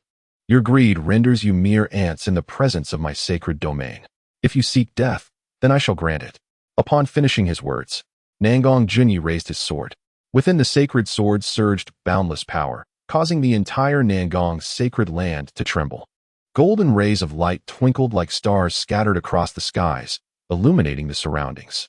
Countless beams converged upon the Nangong sacred sword, from which a terrifying sword shadow erupted. Embodying ancient might, Nangong's secret technique, the divine sword of heavenly punishment. The golden sword shadow flowed like molten gold, slicing through the heavens. With a single swing, the thousands of feet of sword shadow surged forth like a flood breaching its dam, unleashing overwhelming power that illuminated the entire world. Boom! Where the sword shadow struck, heaven and earth were cleaved apart, yin and yang separated, and all creation succumbed. This strike bore the will of the sacred land. Witnessing this scene, Yang Qiuan's face was a canvas of shock. In a flurry of panic, he unleashed several palm strikes. The might of his palm shadows surged forth like a ferocious tiger descending a mountain, an unstoppable force. Yet, before the will of the sacred land, everything appeared so pale. In an instant, the shadow of the palm shattered. Boom! The golden sword shadow fell like a starry river, its brilliance erupting forth. And a torrent of power was unleashed at that moment, crashing down upon Yang Qiuan. After a single strike, Yang Qiuan lay bloodied and breathless, crashing heavily to the ground, his fate uncertain. Witnessing this scene, the entire void fell into a profound silence. The sound of a needle dropping could be heard. The crowd was left in utter shock, their hearts stirred by tumultuous waves. It was unfathomable that Nangong Junyi's power was so terrifying. Even the esteemed elder of the Yang clan was no match for the sacred land of Nangong. With this in mind, how could they still dare to assault the sacred land? It was utterly impossible. In that moment, the crowd regained their senses. The Nangong secret realm was filled with countless opportunities, but they must have their lives to seize them. They were not fools, realizing that the sacred land of Nangong was not something they could provoke. Meanwhile, Yin Wanchen, observing this scene, wore an exceedingly grim expression. His eyes swirling with fury. A bunch of useless fools. He had anticipated that Yang Qiuwen, after a century of seclusion, would have greatly improved his strength. Yet he proved to be so inadequate. I implore the ancestor to take action. Yin Wujia, standing beside him, bowed and spoke. Yet, beneath his calm exterior, a glint of brilliance flickered in his eyes. He understood that within the sacred land of Nangong, the strongest combat power still resided among their ranks. At this rate, it seemed that Nangong Haoyin's strength was even greater. Even if the ancestor were to triumph over Nangong Junyi, facing Nangong Haoyin. With this thought, Yin Wujia couldn't help but sneer inwardly. Though he maintained an air of tranquility, his expression exceedingly sincere. Humph. Hearing this, Yin Wangshan scoffed coldly, stepping forth, causing the entire void to warp. In an instant, dark clouds gathered, thunder rolled, resembling the end of days. Upon witnessing this, Nangong Junyi narrowed his eyes. Knowing that the true threat was approaching, the sacred sword of Nangong emitted a resonant clang, brimming with battle intent. The others behind him showed no fear, brandishing their weapons, preparing to confront him in a decisive showdown. Boom! Yin Wangshan landed, the void around him fracturing, the ground beneath him collapsing, transforming the surroundings into a realm of silence. With a chilling gaze fixed upon the crowd, Yin Wangshan contemptuously declared, "You all, come at me together." His words echoed with extreme arrogance. Yet they knew, this man had reached the pinnacle of the emperor's realm and had vaguely stepped into the semi-holy domain. They could not afford to underestimate him. Together, we will strike. Nangong Junyi's eyes shifted, his sword piercing forth with a sharp gleam. Invoking the sacred technique of Nangong, one sword shakes the heavens. The sword's shadow surged through the heavens, its might overwhelming. Following this, Wan Longyuan also unleashed a palm strike, dragon elephant suppression technique, 10,000 calamities whip technique. The holy sword chi, Gui Gu's calamity and Nangong Chenyu also made their moves, and in that moment, the shadows of swords trembled through the void. Divine beasts breaking through the ancient barriers, howling forth. The entire world seemed to tremble as if caught in a convulsion. The heavens shook, the earth quaked, mountains crumbled, and an overwhelming surge of spiritual energy permeated the firmament. Countless forces surged forth, aimed at Yin Wangshan with lethal intent. Weak, too feeble. Yet, these formidable powers, which could instill fear in the hearts of many, appeared utterly trivial in Yin Wangshan's eyes. With a maniacal laugh, he unleashed the torrent of his own power. As if an overflowing river rushing toward the sky, with his words barely uttered, he struck forth with a single hand. A terrifying force surged incessantly, tumultuous and fierce.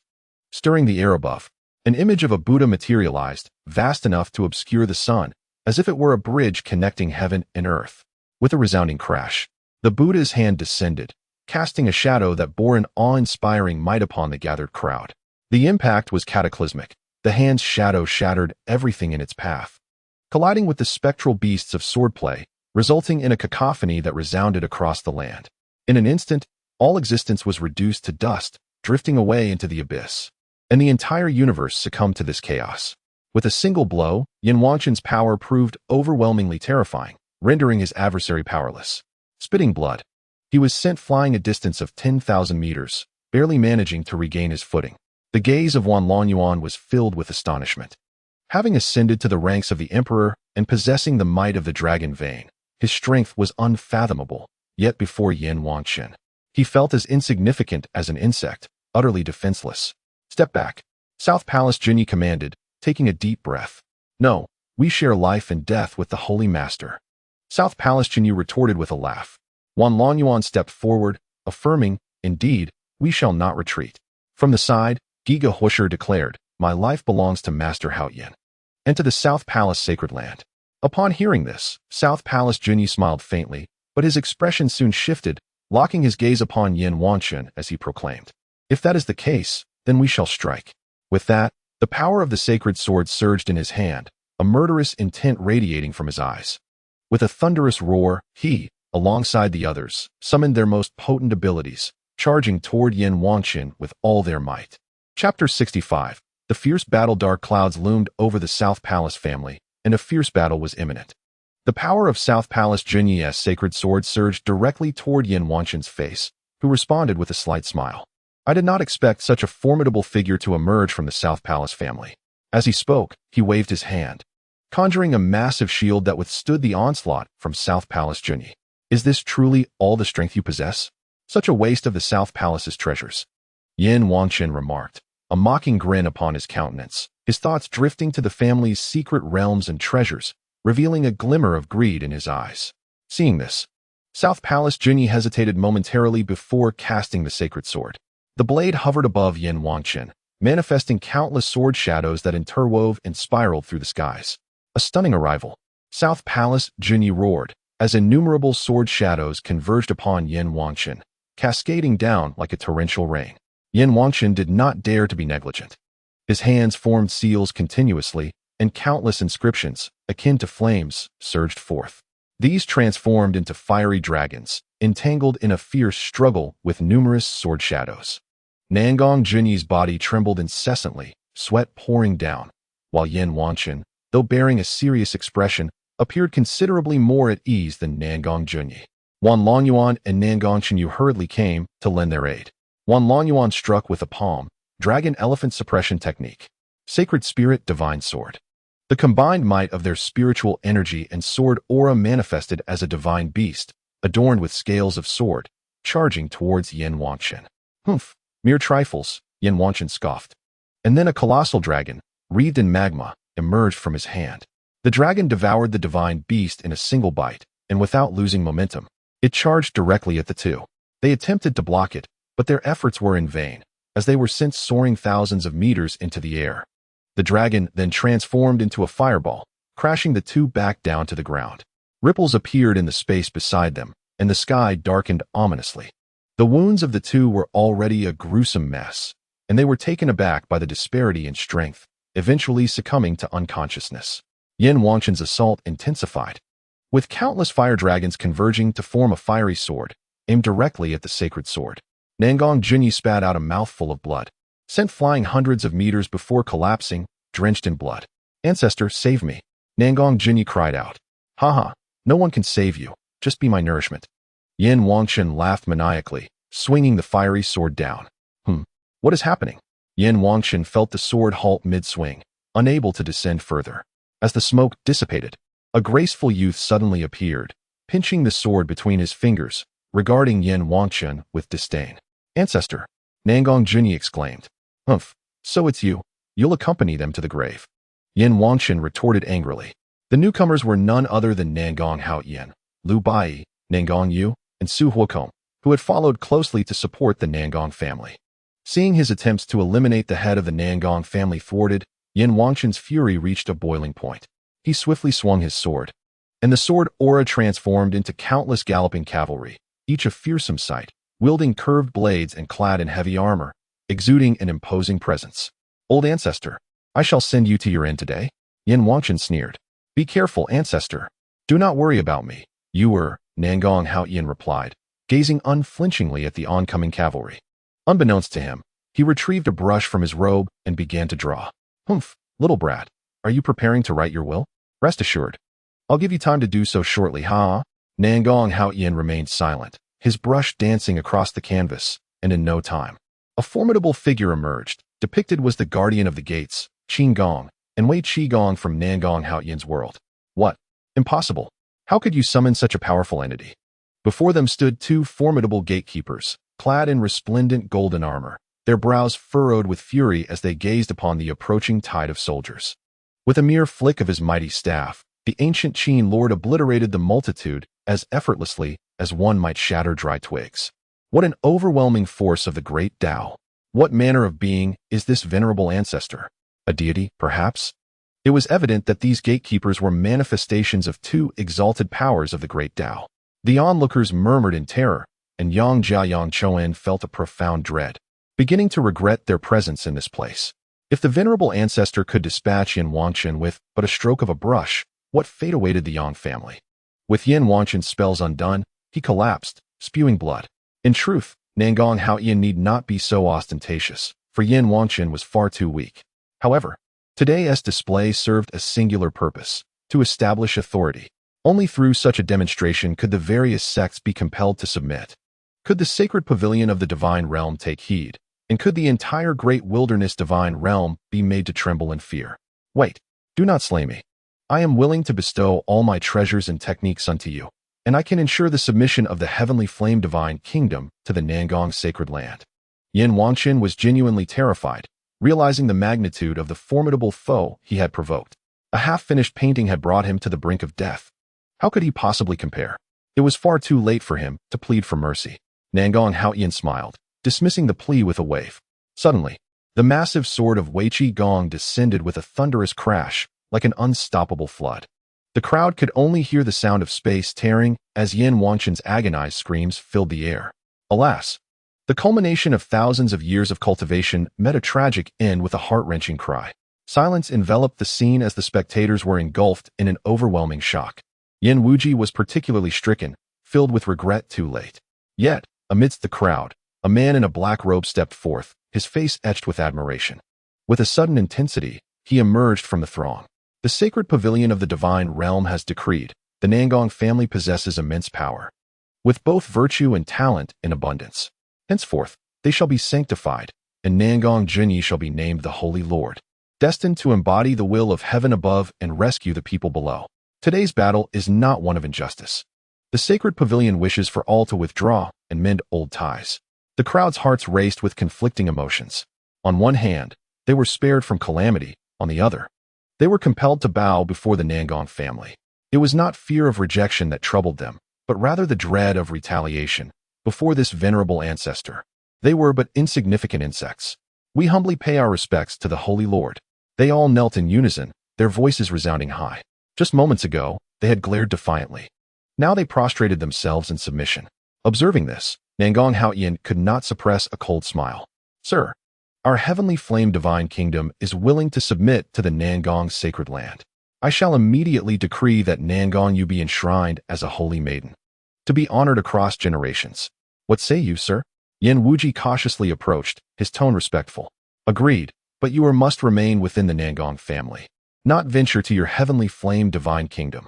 Of course. Today's events are indeed the result of that old fool, Yin Wanqin. I shall bring no gifts today, but I will make amends on another occasion. Y and WJ, upon noticing that Ning Hodn did not express any reproach, was overwhelmed with joy and hurriedly returned with his companions. The others bid their farewells one by one, leaving only the Ying family to glare in anger for a prolonged moment before departing. The two guardians transformed into paintings affixed to the gates of the North Ng family estate, destined to become the protectors of the great wild divine domain in the future. As snowflakes danced in the air, within a secluded loft, an elderly man savored his tea with deliberate slowness. Xiao Mei, simmer it longer. Haste will ruin the flavor. It seems a storm is brewing in the western regions. Chapter 66. Departure to the eastern continent. At last, tranquility returned. Following the upheaval, the disciples matured significantly, diligently training without the slightest hint of negligence. They aspired to be of service should any future calamities arise, as the celestial rankings shifted daily. The recruitment office for the Ning family's outer disciples was nearly overwhelmed, as the family's reputation in the western regions flourished, attracting the admiration of countless young aspirants. The disciples' cultivation required further enhancement, alongside the procurement of resources and equipment for the Ning family. Moreover, it was essential to renovate the estate. For the last group of ruffians had caused considerable damage, and we needed to enroll new disciples. After all, we are a sacred ground. Ning Hodn meticulously conveyed instructions regarding the affairs of the sacred ground to Ning New York. Report. What is it? To inform the sacred lord, emissaries from the northern Wu dynasty of the eastern continent have come to visit. Ning New York cast a surprised glance at Ning Hodn. The eastern continent was vast and abundant, with a multitude of sects wielding far greater influence than those in the western regions, and their foundations ran deep. It was the most prosperous area of the great wild divine domain, historically looking down upon our humble states. Even among sacred grounds, we were regarded with condescension. Why would they initiate a visit? The eastern continent, indeed, mused the elder. What are you saying, ancestor? Oh, nothing of consequence. Come, let us meet the northern Wu emissary. With that, Ning Hodn rose slowly and made his way to the council hall. The northern Wu envoy Lu Helling pays his respects to the sacred lord. A slender, snow-haired elder gradually stood and performed a deep bow. There is no need for such formalities, dear sir. The distance from our western regions to the eastern continent spans 1,000 miles. Your journey has been arduous. Pray tell, what brings you here? Ah, venerable one, I am here on behalf of His Majesty, who has long held you in high esteem. This visit is to invite the sacred lord to our Northern Wu dynasty for a discussion with His Majesty.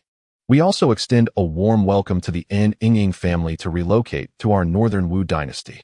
N. Ying J. New York was taken aback by the revelation. Feeling a twinge of temptation, for the eastern continent indeed offered far greater prospects than the western regions. Let us not rush to a decision. Allow me to ascertain the veracity of this proposal. It is the ancestors' communication talisman. N. Ying J. New York steadied his thoughts, preparing to speak. But N. Ying H. Odin interjected. Sir, you may not be aware that with the establishment of the sacred ground, my father is preoccupied with affairs and may not have the time to venture to your esteemed nation.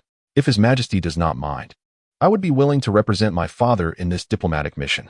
N. Ying J. New York was momentarily stunned, uncertain how to respond, and glanced towards his son.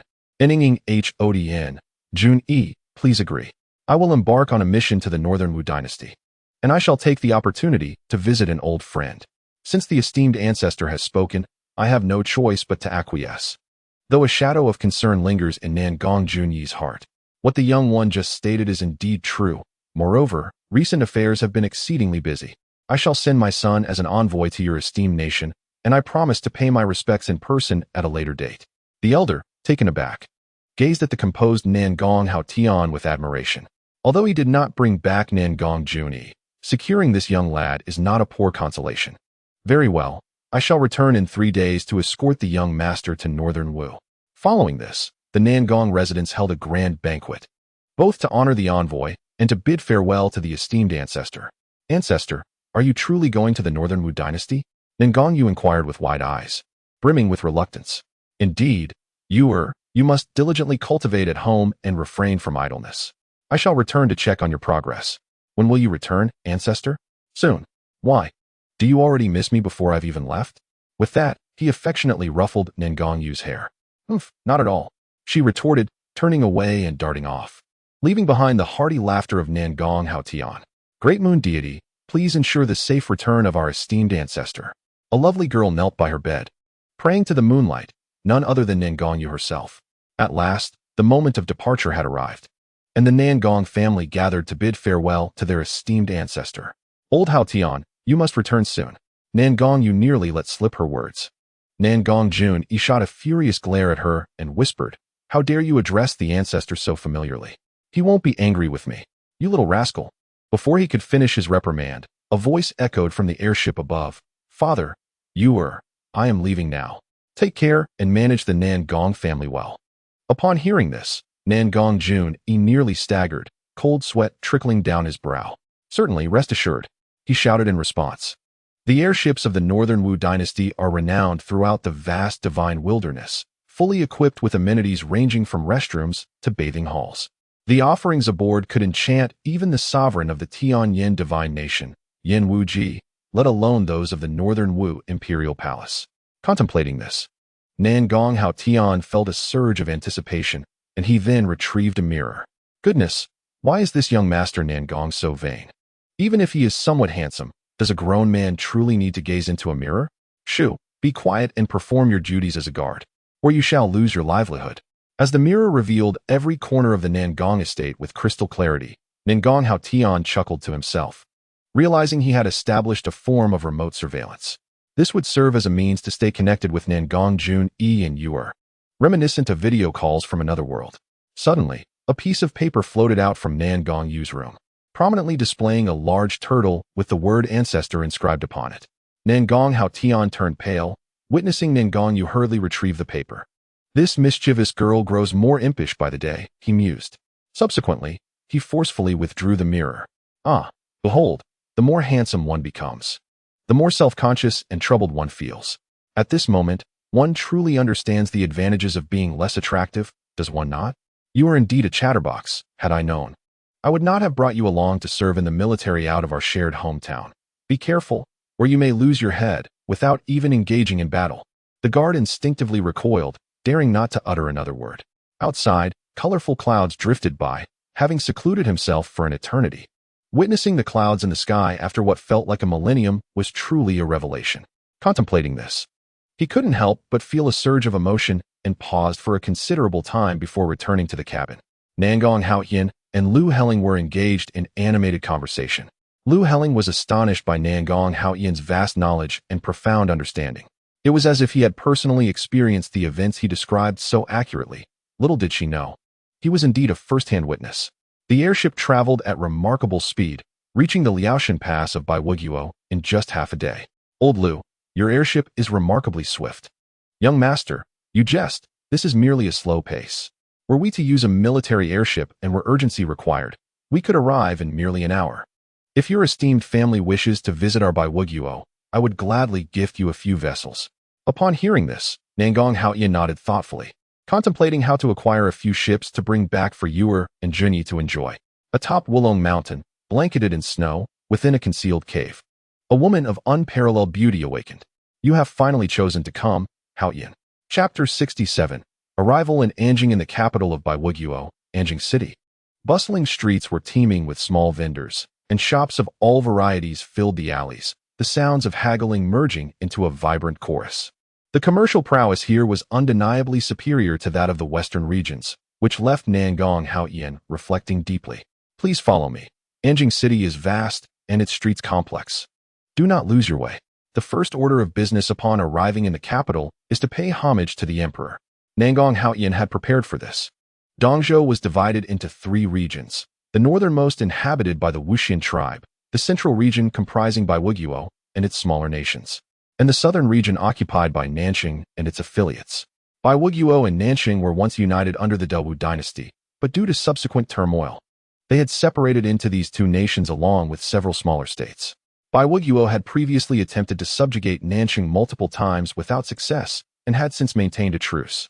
It was likely that the emperor of Baiwuguo intended to rally forces for another southern expedition against Nanxing. If that were the case, Nangong Haoyin would not acquiesce to the emperor's request. Finally arriving at the royal palace, upon entering the grand hall, civil and military officials were already lined up on either side, waiting patiently. From the Nangong family of the western regions, I, Nangong Haoyin, pay my respects to your majesty. After speaking, Nangong Haoyin knelt and performed the customary gestures of reverence, exclaiming, "Long live the emperor." The emperor, named Yuan Ci, appeared remarkably youthful, with a striking presence. His gaze often drifted into the distance, revealing glimpses of restlessness and arrogance. Pleased by Nangong Haoyin's display of decorum, the emperor nodded in satisfaction. It is indeed commendable for the envoy to travel such a great distance to visit. The young man dared not express his thoughts. He had long heard of the Northern Martial Emperor's remarkable talents, and upon meeting him recently, he was indeed impressed. Being summoned personally by His Majesty left him in awe, and he felt undeservedly honored. Haoyin did not dare to voice any complaints. Yuan Ci smiled and nodded, evidently pleased with the envoy from the western regions. Following this, some polite exchanges ensued, and a grand banquet was held to welcome Nangong Haoyin.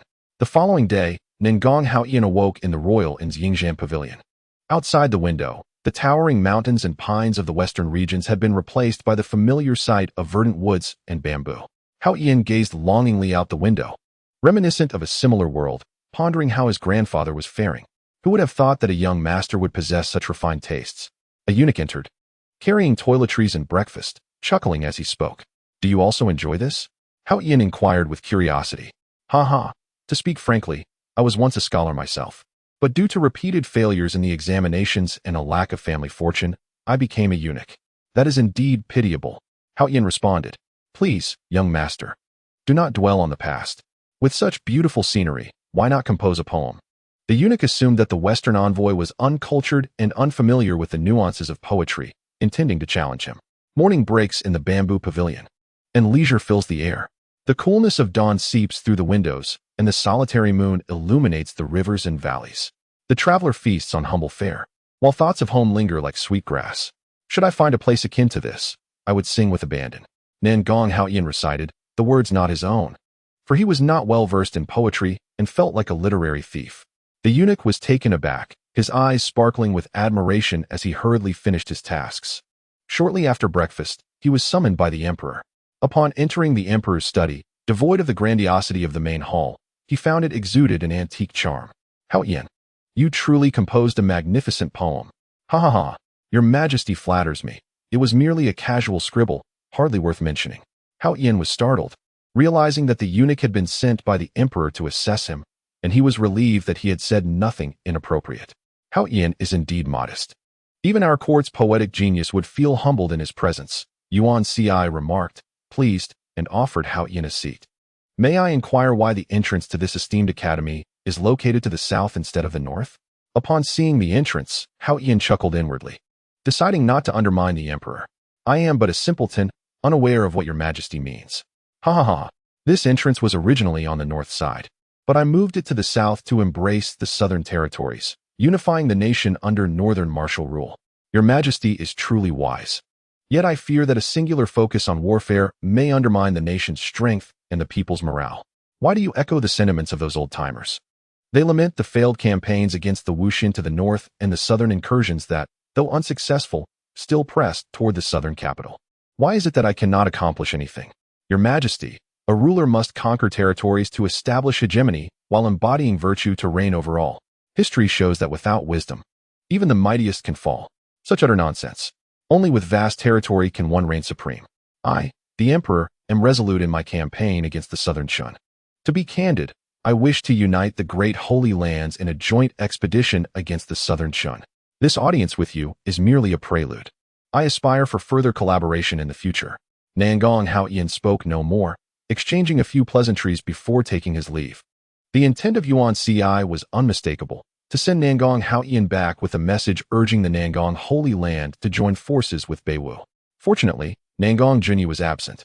Nangong Hao Yin paid little heed to this matter, eager instead to explore the bustling streets and savor the limited opportunities for leisure. The streets were still vibrant with life. Yet there were dissonant occurrences. Step aside. Do you not see it as the Heavenly Will sect? A group of men clad in Eastern Continent martial attire approached with an air of dominance, brazenly shoving others aside, their attire emblazoned with a fiery red wheel. Nangong Hao Yin sighed internally. Such individuals could be found anywhere.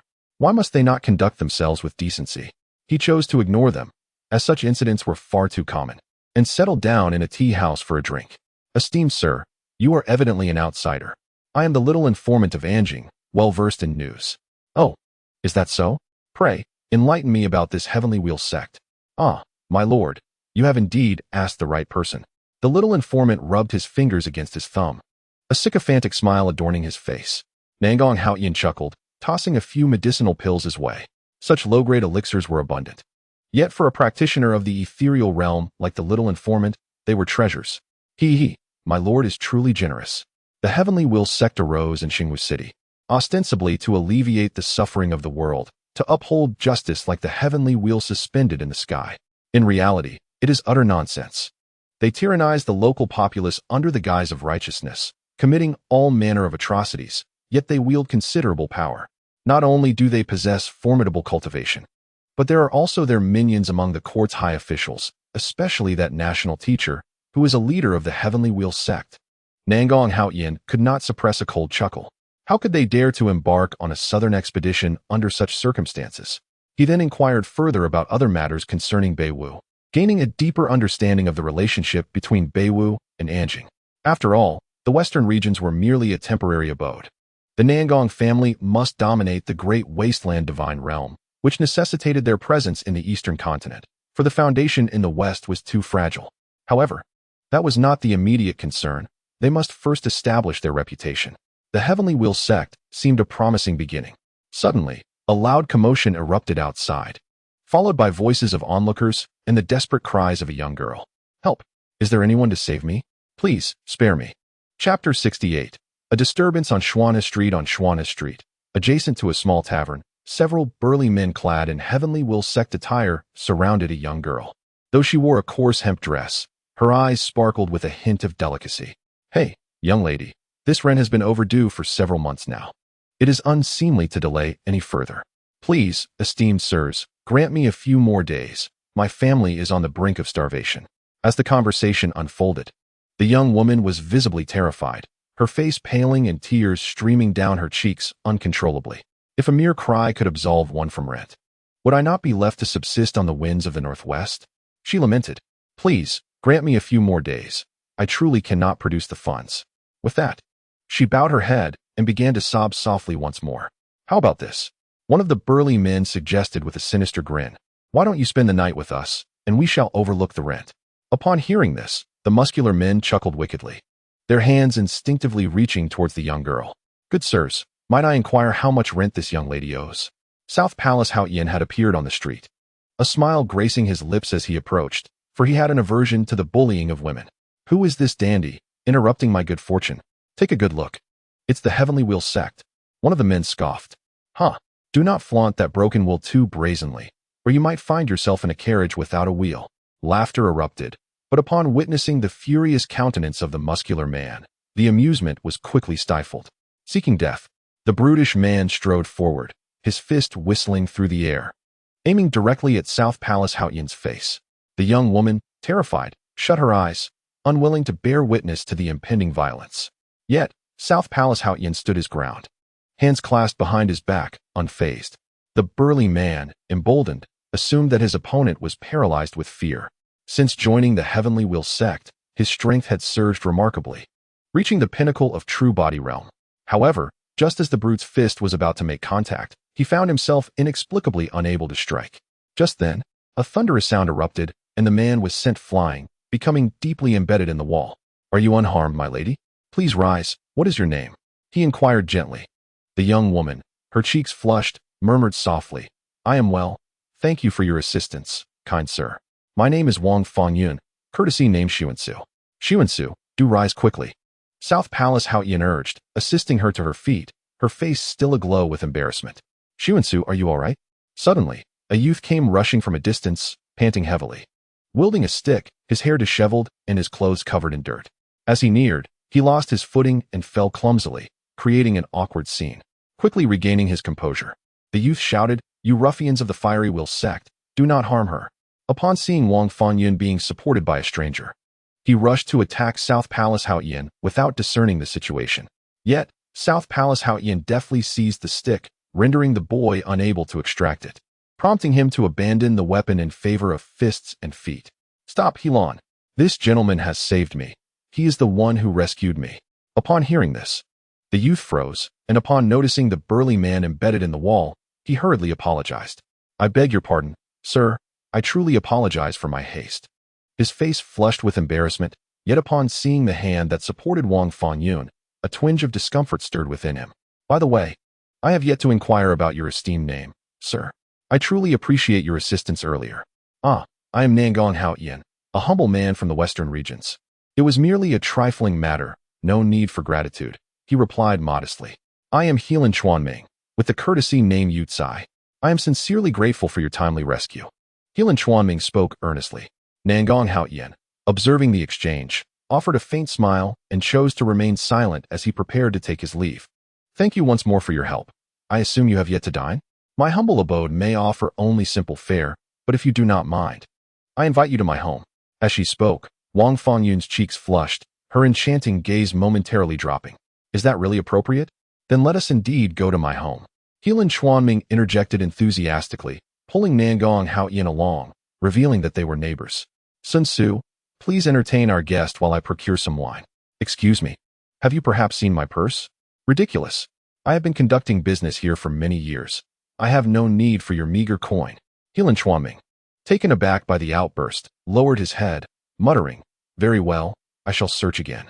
In truth, Helan Chuanming was a rather naive individual, somewhat timid. He had never denied a request from his fellow villagers. Yet, when it came to matters concerning Wang Fangyun, he found a reservoir of courage and conviction within himself. Having failed to locate his purse, Helan Chuanming dared not return home, instead sitting dejectedly by the roadside. Sir, what is this? Nangong Haoyan, who had appeared unbeknownst to him, retrieved a purse from the shopkeeper's cabinet. My purse. How was I to know it belonged to you? Oh, you claim ignorance? Humph, what concern is it of yours? I simply do not know. Nangong Haoyan, having already heard of the incident, had rushed over, employing his keen perception to discern the truth. Let it be, Brother Haoyan. Let us depart. Helan Chuanming led Nangong Haoyan back, while the shopkeeper's eyes glinted with malice behind them.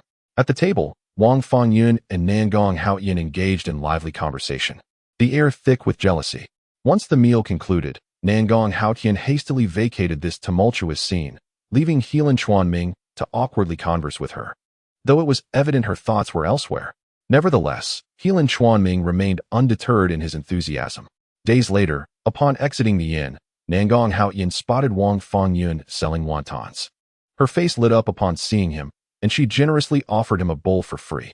Just as he was savoring his meal, the sound of drums and gongs suddenly resonated from behind, heralding the approach of an imposing procession. A grand banner fluttered in the breeze, emblazoned with Lu, leader of the Tianluan sect, Anjing branch. The entourage showed no regard for the common folk beneath their wheels, threatening to trample anyone in their path. Step aside. The esteemed leader graces us with his presence. Any fatalities will not be our responsibility. A nearby lackey echoed this arrogance, brazenly seizing goods from the populace. Even during breakfast, we are plagued by flies. With that, he brazenly positioned himself before the oncoming carriage, yet Nangong Haotian stood resolute, unyielding. Suddenly, with a swift motion, he overturned the carriage, which crashed to the ground, shattering into pieces. The onlookers were frozen in shock, while Wang Fangyun stood there, utterly dazed. You seek death. The individuals within the carriage swiftly emerged, forming seals with their hands, behind them gradually manifesting a blazing fire wheel. Holy flames, incinerate! The captain bellowed, as countless fire serpents erupted from the wheel, hurtling towards Nangong Haotian. Humph! Mere trifles are still trifles. Your strength pales in comparison to that old man Yin. With that, he struck out with his palm, and a colossal dragon surged forth, devouring the fire serpents and the captain himself. Thus, this golden immortal captain met his demise. Chapter 69. Journey to headquarters. None had witnessed such a scene before. They had only heard tales of celestial beings battling with lightning speed, unaware of the peril that loomed. My lord, are you unscathed? Wang Fangyun cautiously inquired, her heart filled with uncertainty. Do I appear to be harmed? Nangong Haotian replied with a smile. Making his way to the carriage, which contained the credentials and tokens of the Firewheel cult. Is that truly the case? In the Imperial Academy of the Northern Wu Palace. What? Such a matter transpired under my very nose? Yuan Ci expressed disbelief, struggling to comprehend how his authority could allow the populace to be endangered, and how the Firewheel cult could be so vile. If your majesty doubts me, please observe. Nangong Haotian produced the items belonging to the captain. When did I grant them imperial credentials? The situation was graver than Nangong Haotian had imagined. He promptly retrieved a mirror to display the events on Xuanhuan Street. A dark hand slammed onto the table, reducing it to dust in an instant. This is intolerable. Summon the court, issue an edict for a nationwide curfew, and apprehend the scoundrels of the Firewheel cult. Your Majesty, wait. I have heard there are ministers of the Firewheel cult within the court. This emperor is only too impulsive and indolent, neglecting the plight of the people and failing to investigate their conditions. Alas, it is my folly to have believed those treacherous words. I trusted them too readily. It became evident that the Firewheel faction within the court was indeed a pro-war faction, favored by the emperor. I, though lacking in merit, wished to personally visit the headquarters of the Firewheel cult. Such a venture is perilous. Moreover, as a distinguished guest from the western regions, it would be wiser for the Sanxi Wei to undertake this task. No, if the Sanxi Wei intervenes, it will surely alert the enemy. Though I lack prowess, I hail from a sacred lineage and am willing to share your Majesty's burdens. Very well, yet I have an ungracious request. Your Majesty, please speak freely. Might you allow me to accompany you? Upon returning to the inn, Nangong Haotian began to pack his belongings, realizing he would be bringing another along, and feared it may prove challenging to attend to. As he gathered his things, a mischievous smile played across his face as a plan materialized. It was time to bid farewell to Wang Fangyun, but upon arriving at her residence, he found her also preparing for departure. Miss Sun Su, what are you doing? I must return to my hometown, Keiling, for a few days. The Firewheel cult is simply too terrifying. Wang Fangyun's eyes brimmed with reluctance. It seemed she had already developed feelings after these few days of interaction. Oh, I too have matters to attend to at Keiling. Shall we journey together? She jested. But Keiling is the headquarters of the Heavenly Wheel sect. A visit there could spell disaster. Yet, she added, you must wait for me a moment. I still need to pick someone up. By the way, where is Helan? I don't know. Perhaps he has matters to attend to as well and has returned home. Upon hearing that she could spend more time with Nangong Haotian, Wang Fangyun's face brightened, her previous gloom dissipating, replaced by anticipation and dreams. Nangong Haotian, without further thought, went to fetch Xuanhuan, knowing that the Heavenly Will sect had already taken note of both Wang Fanyun and himself. In the cerulean sky, a large wooden board soared freely, the wind whistling around them. Hao Yan truly excels. He flies both high and fast, an eye-opening experience. Indeed, Xuanhuan had been unable to find a reliable giant sword and, on a whim, decided to dismantle the door of a grand hall. If Kuka thinks it's too high, he can lower it a bit. Kuku, an ancient term from the western regions, also means Your Majesty, but considering Wang Fanyun's presence, he opted for a different title to avoid startling her. Wang Fanyun perceived this handsome, yet pallid young man as a friend of the gentleman. Brother, you are afraid. Look at your trembling legs. After saying this, Wang Fanyun couldn't help but giggle, covering her mouth. Not at all. Xuanhuan shot her a glare, choosing not to engage further with a simple village girl. After all, an arduous battle awaited them at the Heavenly Wheel sect headquarters. Suddenly, the clear azure sky darkened with ominous clouds, and fierce winds whipped the wooden board up and down. In a moment of carelessness, Xuanhuan fell off. But Nangong Haoyan remained unfazed, continuing onward. Young master, your friend has fallen. Wang Fanyun exclaimed in alarm. No worries, he has reached his destination. This is his unique way of disembarking. With that, Nangong Haoyan gave a thumbs up. Wow, your friend is truly remarkable. A celestial being indeed. Wang Fanyun gazed enviously below, her face alight with expectation, for the journey ahead would be shared solely between them. Meanwhile, Xuanhuan landed directly in a river, his emperor-level cultivation unexpectedly restrained. This was the doing of Nangong Haoyan. The despicable Heavenly Wheel sect. They dared to ambush even me. Enraged, Tianci lost consciousness. Devoid of spiritual power to protect himself, Nangong Haoyan and Wang Fanyun chose not to enter the city directly. Instead, they settled into a modest inn in Huanqing. Is there truly only one room left? Dear guest, please refrain from asking. This is indeed the last room available. Unlike the imperial city, this is the only inn within 100 miles. You should stay. Young master, we might as well stay. It is quite late, Wang Fanyun suggested. Resigned, Nangong Haoyan conceded to sleeping on the floor that night. Upon reaching their room, he took the initiative to request a blanket from the innkeeper, spreading it on the ground. He then cast a protective seal on the door to prevent any thieves from disturbing their rest, and only after all arrangements were made did he allow himself to sleep. Young master, did you descend from the celestial mountains? Are there dragons atop the mountains? Can one ride a dragon? Do ghosts exist in this world? Wang Fanyun, having flown throughout the day, was now on the verge of slumber, yet her mind was still brimming with questions. Nangong Haoyan had never been so vexed even during his cultivation in the secret realm of no thoughts. Had he known, he would not have brought her along. With a casual gesture, a paper figure soared forth, transforming into the likeness of Nangong Haoyan, subsequently taking the place of the real Nangong Haoyan. You are so eager to converse. Go ahead and talk to him. I shall step outside for some tranquility, Nangong Haoyan mused. He then leapt into the darkness, disappearing from sight. Eventually, the incessant chatter of Wang Fanyun waned as she succumbed to fatigue and drifted into a dream. This Huanqing is truly small. Nangong Haoyan stood on the city wall, hands clasped behind his back, gazing down upon Huanqing and beyond to Keiling. Oh well, it has been ages since I last slept. I shall return to rest. The moonlight cascaded like water, illuminating Wang Fanyun's delicate features. Yet it could not obscure her tendency to kick off the covers. Alas, this girl, Nangong Haoyan muttered to himself, before tucking her in and returning to his own slumber.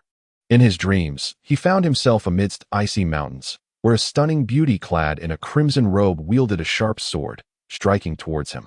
Nangong Haoyan awoke abruptly, sighing deeply. Hey, keep your voice down, or we shall be discovered. I reckon that pretty boy inside is quite wealthy, hee. Brother, once we enter, you take care of that pretty boy, and I'll handle the woman, hee. Two small-time thieves whispered conspiratorially outside the door, stifling laughter as they grew increasingly animated, completely disregarding Nangong Haoyan. Truly, trouble seemed to befall him. With a sudden whoosh, the door swung open, and the two thieves stood in stunned silence before Nangong Haoyan. Hands up, hand over everything, or else we shall make you regret it. Nangong Haoyan simply chuckled, feeling a twinge of pity for the foolish pair. In the court of Huanqing, two thieves found themselves bound together, shedding tears of remorse. A figure clad in black lurked in the shadows, chuckling ominously before vanishing without a trace. Chapter 70. The misfortunate Emperor Yinzi awoke from a deep slumber to find himself in a humble abode with earthen walls. Upon touching the surface, he felt the coarse straw beneath his fingers. "You are awake." A voice, as melodious as silver bells, echoed near him, though Yuanci remained in a semi-conscious state. "Bring me my garments and prepare my wash." "Alas, poor soul, your mind seems to be muddled. Quickly, drink your medicine." A girl, clad in rough hemp attire, stood at the window, holding a steaming bowl of medicine. "Where am I? And where is that boy, Haoyan?" Yuanci glanced at the filthy bowl, feeling reluctant to accept it, and inquired further. "This is Piaomiao town, and I know not of any Haoyan. How did I end up here?" "Enough questions. Drink the medicine first, and then I will explain." Initially resistant, Yuanci ultimately succumbed to his parched throat and reluctantly drank the medicine. He recalled that it must be the wheel sect, and a surge of quiet anger welled up within him, only to be swiftly replaced by the realization that his spiritual power had been shackled. In a state of panic, he inquired about the distance to Anjing. "Anjing? Where is that? I am unfamiliar with it. I shall ask the village chief and others." Yuanci wished to go, but discovered that his clothes were missing. Flushing with embarrassment, he then noticed his garments were drying nearby, and beside them lay a suitable coarse cloth outfit, which he clumsily donned before rushing outside. The girl dashed out, and Yuanci followed, soon realizing that they were in a village nestled amidst mountains. His heart steadied upon seeing the flag of the Northern Wu Kingdom. There are wolves, tigers, and leopards on the mountain. Without cultivation, crossing over would be fatal. The elderly village chief cautioned. "How dare you? I am the current emperor of Northern Wu. Command your local officials to dispatch guards to escort me back to the capital at once, and swiftly kneel to receive my decree." "My apologies, village chief. This person has just awakened and suffered a head injury. I shall take him back immediately." The young girl, frightened, hastily pulled him back. "Wait, release me. I possess the imperial seal," he exclaimed, searching for the seal, only to realize he had deemed it too heavy before and had placed it in his storage pouch. Now, bereft of spiritual power, he could not access it. What a calamity! Without the imperial seal, he was nothing more than a commoner. "Hey, fool. My name is Lo. What is yours?" "I am no fool. A commoner is unworthy to know my name." "Are you truly foolish or merely pretending?" Lu observed the obstinate youth of her age. Feeling a deep sense of helplessness, she sighed and returned to her tasks. Before long, Yuanci's stomach grumbled in hunger. He realized that merely sitting there was not a viable solution and ventured outside. The enticing aroma of rice wafted into his nostrils. "Ah, how delightful. Fool. Do you wish to eat? Tell me your name, and if you obediently call me sister, I shall grant you some." Looking at the rice porridge, he pondered why he felt drawn to such simple fare. Yuanci began a mental struggle. "Humph, my name is Yuanci. And what else?" "Sister." "Ah, quickly drink up." Yuanci grasped the bowl and began to devour the food ravenously. Stripped of his spiritual power, he had become an ordinary person. "And what is your surname?" "Sister's fate is unfortunate. The wheel sect proclaimed that in my previous life, I committed numerous wrongs and am unworthy of a surname. I must toil for a lifetime to atone." Suddenly, Yuanci set down the bowl, his eyes aflame with indignation. He was filled with fury. The Northern Wu dynasty governed the realm with filial piety, placing great emphasis on the transmission of bloodlines. To strip someone of their surname was to undermine the very foundation of the dynasty. "How dare you? You need not worry. I bestow upon you the imperial surname. From now on, you shall be known as Yuan Lo." "Ha ha ha ha ha. You are truly amusing. Do as you wish, but do not refer to yourself as I when we go out. You may call me Us. After you finish your meal, return to work." Yuanci scoffed internally, yet Us did sound rather pleasant. For now, he had no choice but to acquiesce.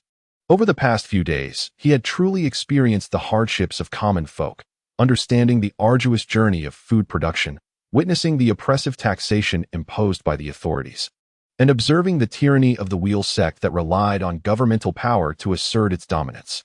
In recent days, Yuanci has scolded many, including himself.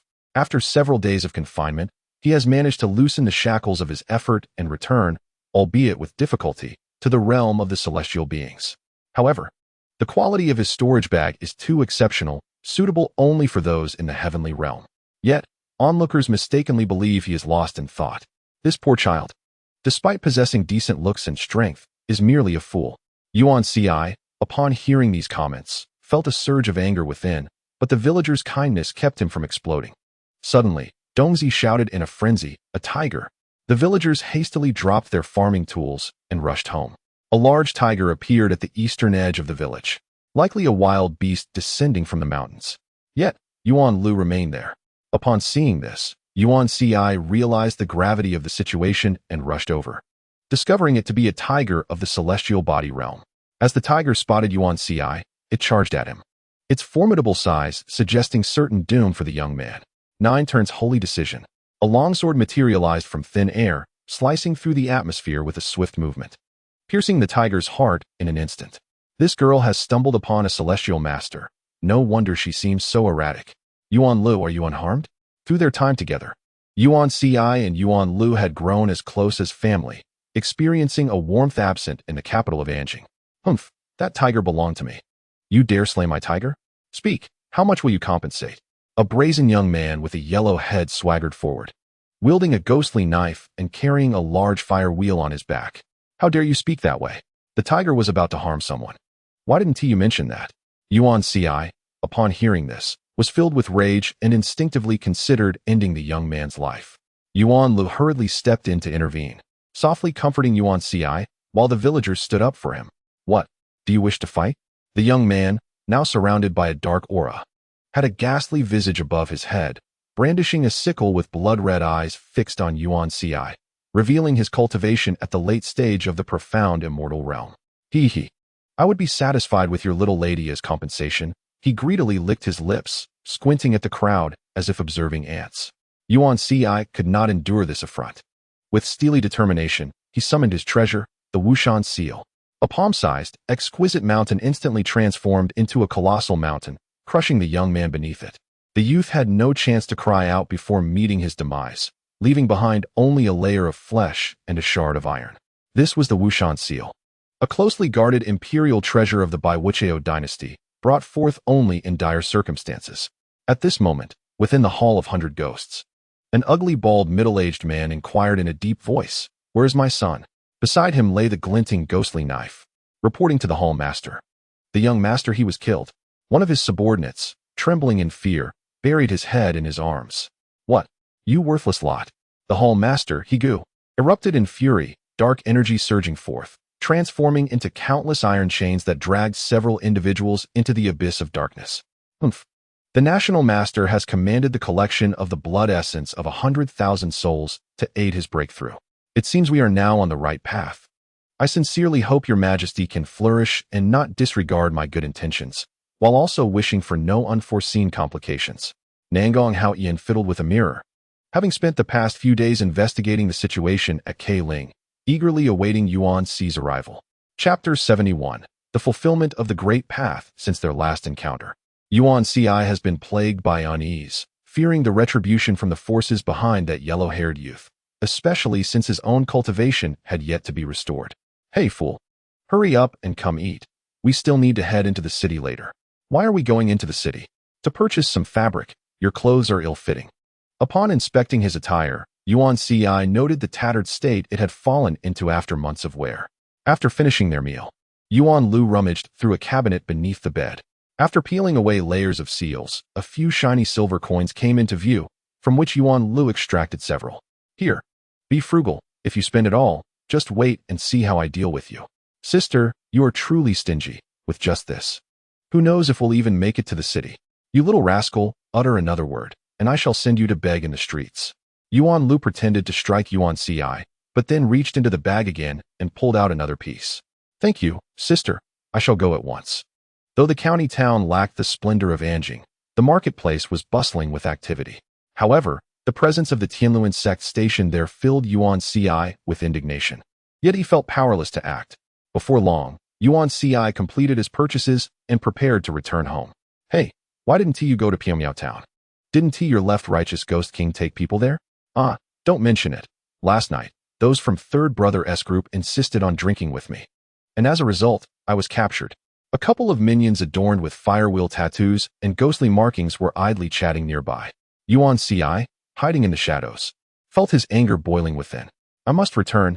Yuan Lu and the others are in danger. Without hesitation, Yuan Ci raced toward Pyongyang town. Upon reaching its outskirts, he was met with a small town shrouded in ominous black clouds.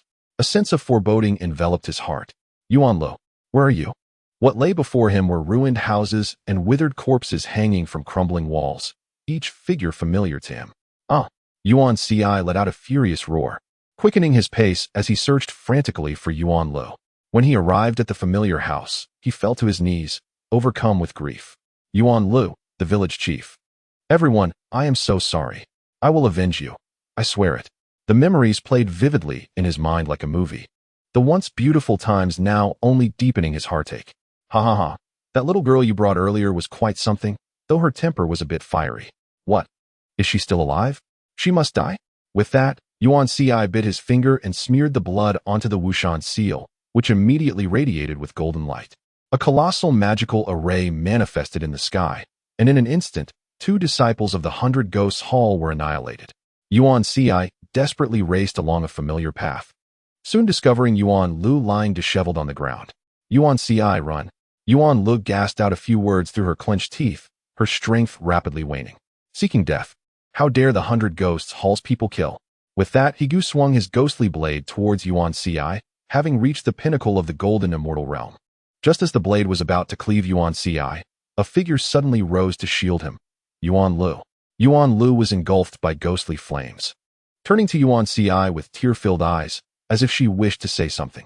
Yet, before her words could escape her lips, she was reduced to ashes, perhaps a farewell. Or perhaps a cry of vengeance. I shall slay you all. Xuanhuan completely lost control, invoking the power of the Wu Mountain Seal to retaliate. Oh, what a precious treasure, yet its master is a mere wastrel. Humph, the weak are unworthy to possess it, let alone to live. Higu deftly evaded the beam of light from the Wu Mountain Seal, seizing it in his grasp. Thank you for your treasure. Now, you shall perish. With that, he struck out, sending countless specters to hurl him away, crashing into a mountain. Xuanhuan spat blood, collapsing to the ground, on the brink of death, his head lolling to one side. Suddenly, he glimpsed a stream, the very place where he and Xuanhuan had once washed clothes and frolicked. The moonlight shimmered upon the water, revealing a peculiar stream with countless branching paths, each adorned with a bright moon. Xuanhuan gazed at the scene in a daze. Is it truly so? Is there really only one moon? Understanding dawned upon him, and the energy within him surged wildly. It was the power of the Tao. The shackles binding him were lifted. Yet he felt dizzy and disoriented. No, I must save Xuanhuan. Xuanhuan abruptly opened his eyes, finding himself once again by that river, unchanged. Yet he had ascended to the status of Tao Emperor. The Xuanhuan who might have rescued him was nowhere to be found. Was it all a dream? Hastily, he flew towards the ethereal town, where he found a group of people dismantling a ruin. Elder, where is the ethereal town?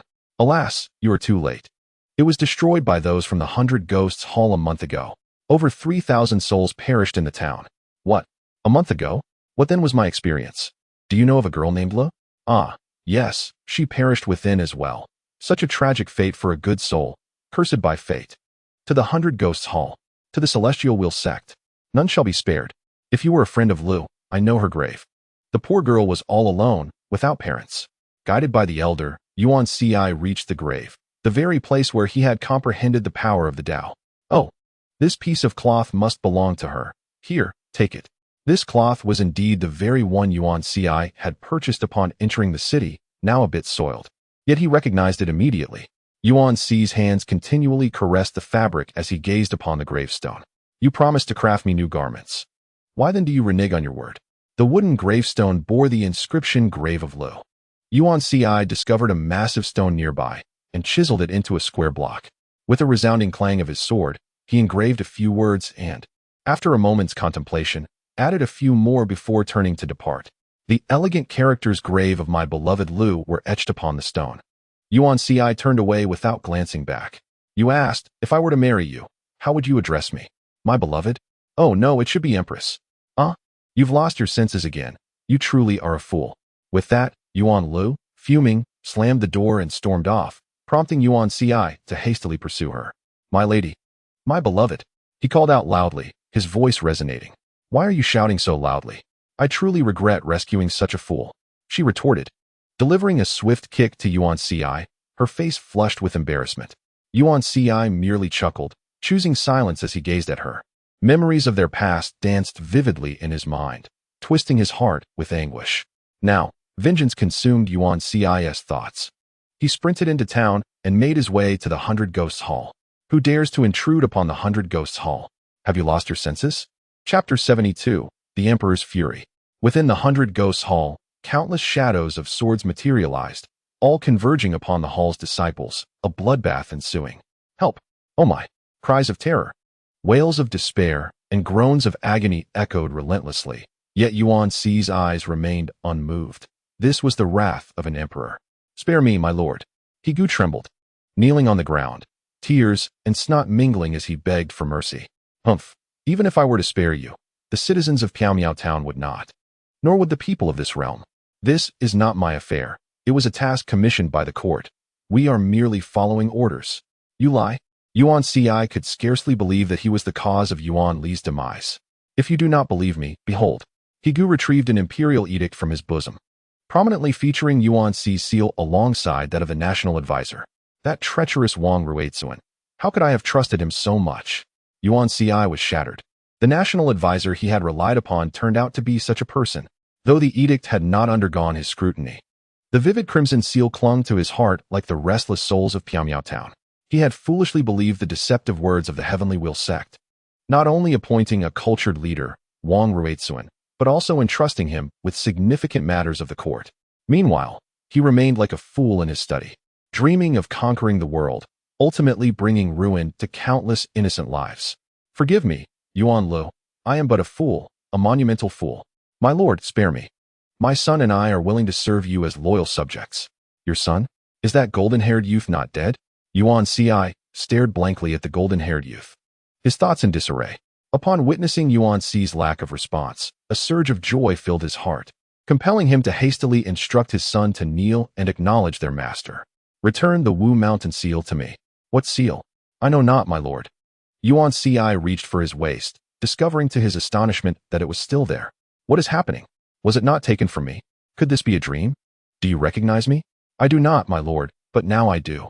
You are my master, and I am your most loyal servant. Before he could finish his words, Yuan Ci swiftly silenced the father and son with a single strike to their throats. Something was amiss. The constraints and experiences he endured could not have originated from the Celestial Will sect. Could it be the handiwork of the young master Haotian? Yuan Ci hastened towards Kei Ling, determined to seek clarity from Nangong Haotian. My lord, are you certain your friend will return today? Indeed, his tasks are complete. He shall surely return. So soon? Hasn't it barely been a day? He possesses remarkable efficiency.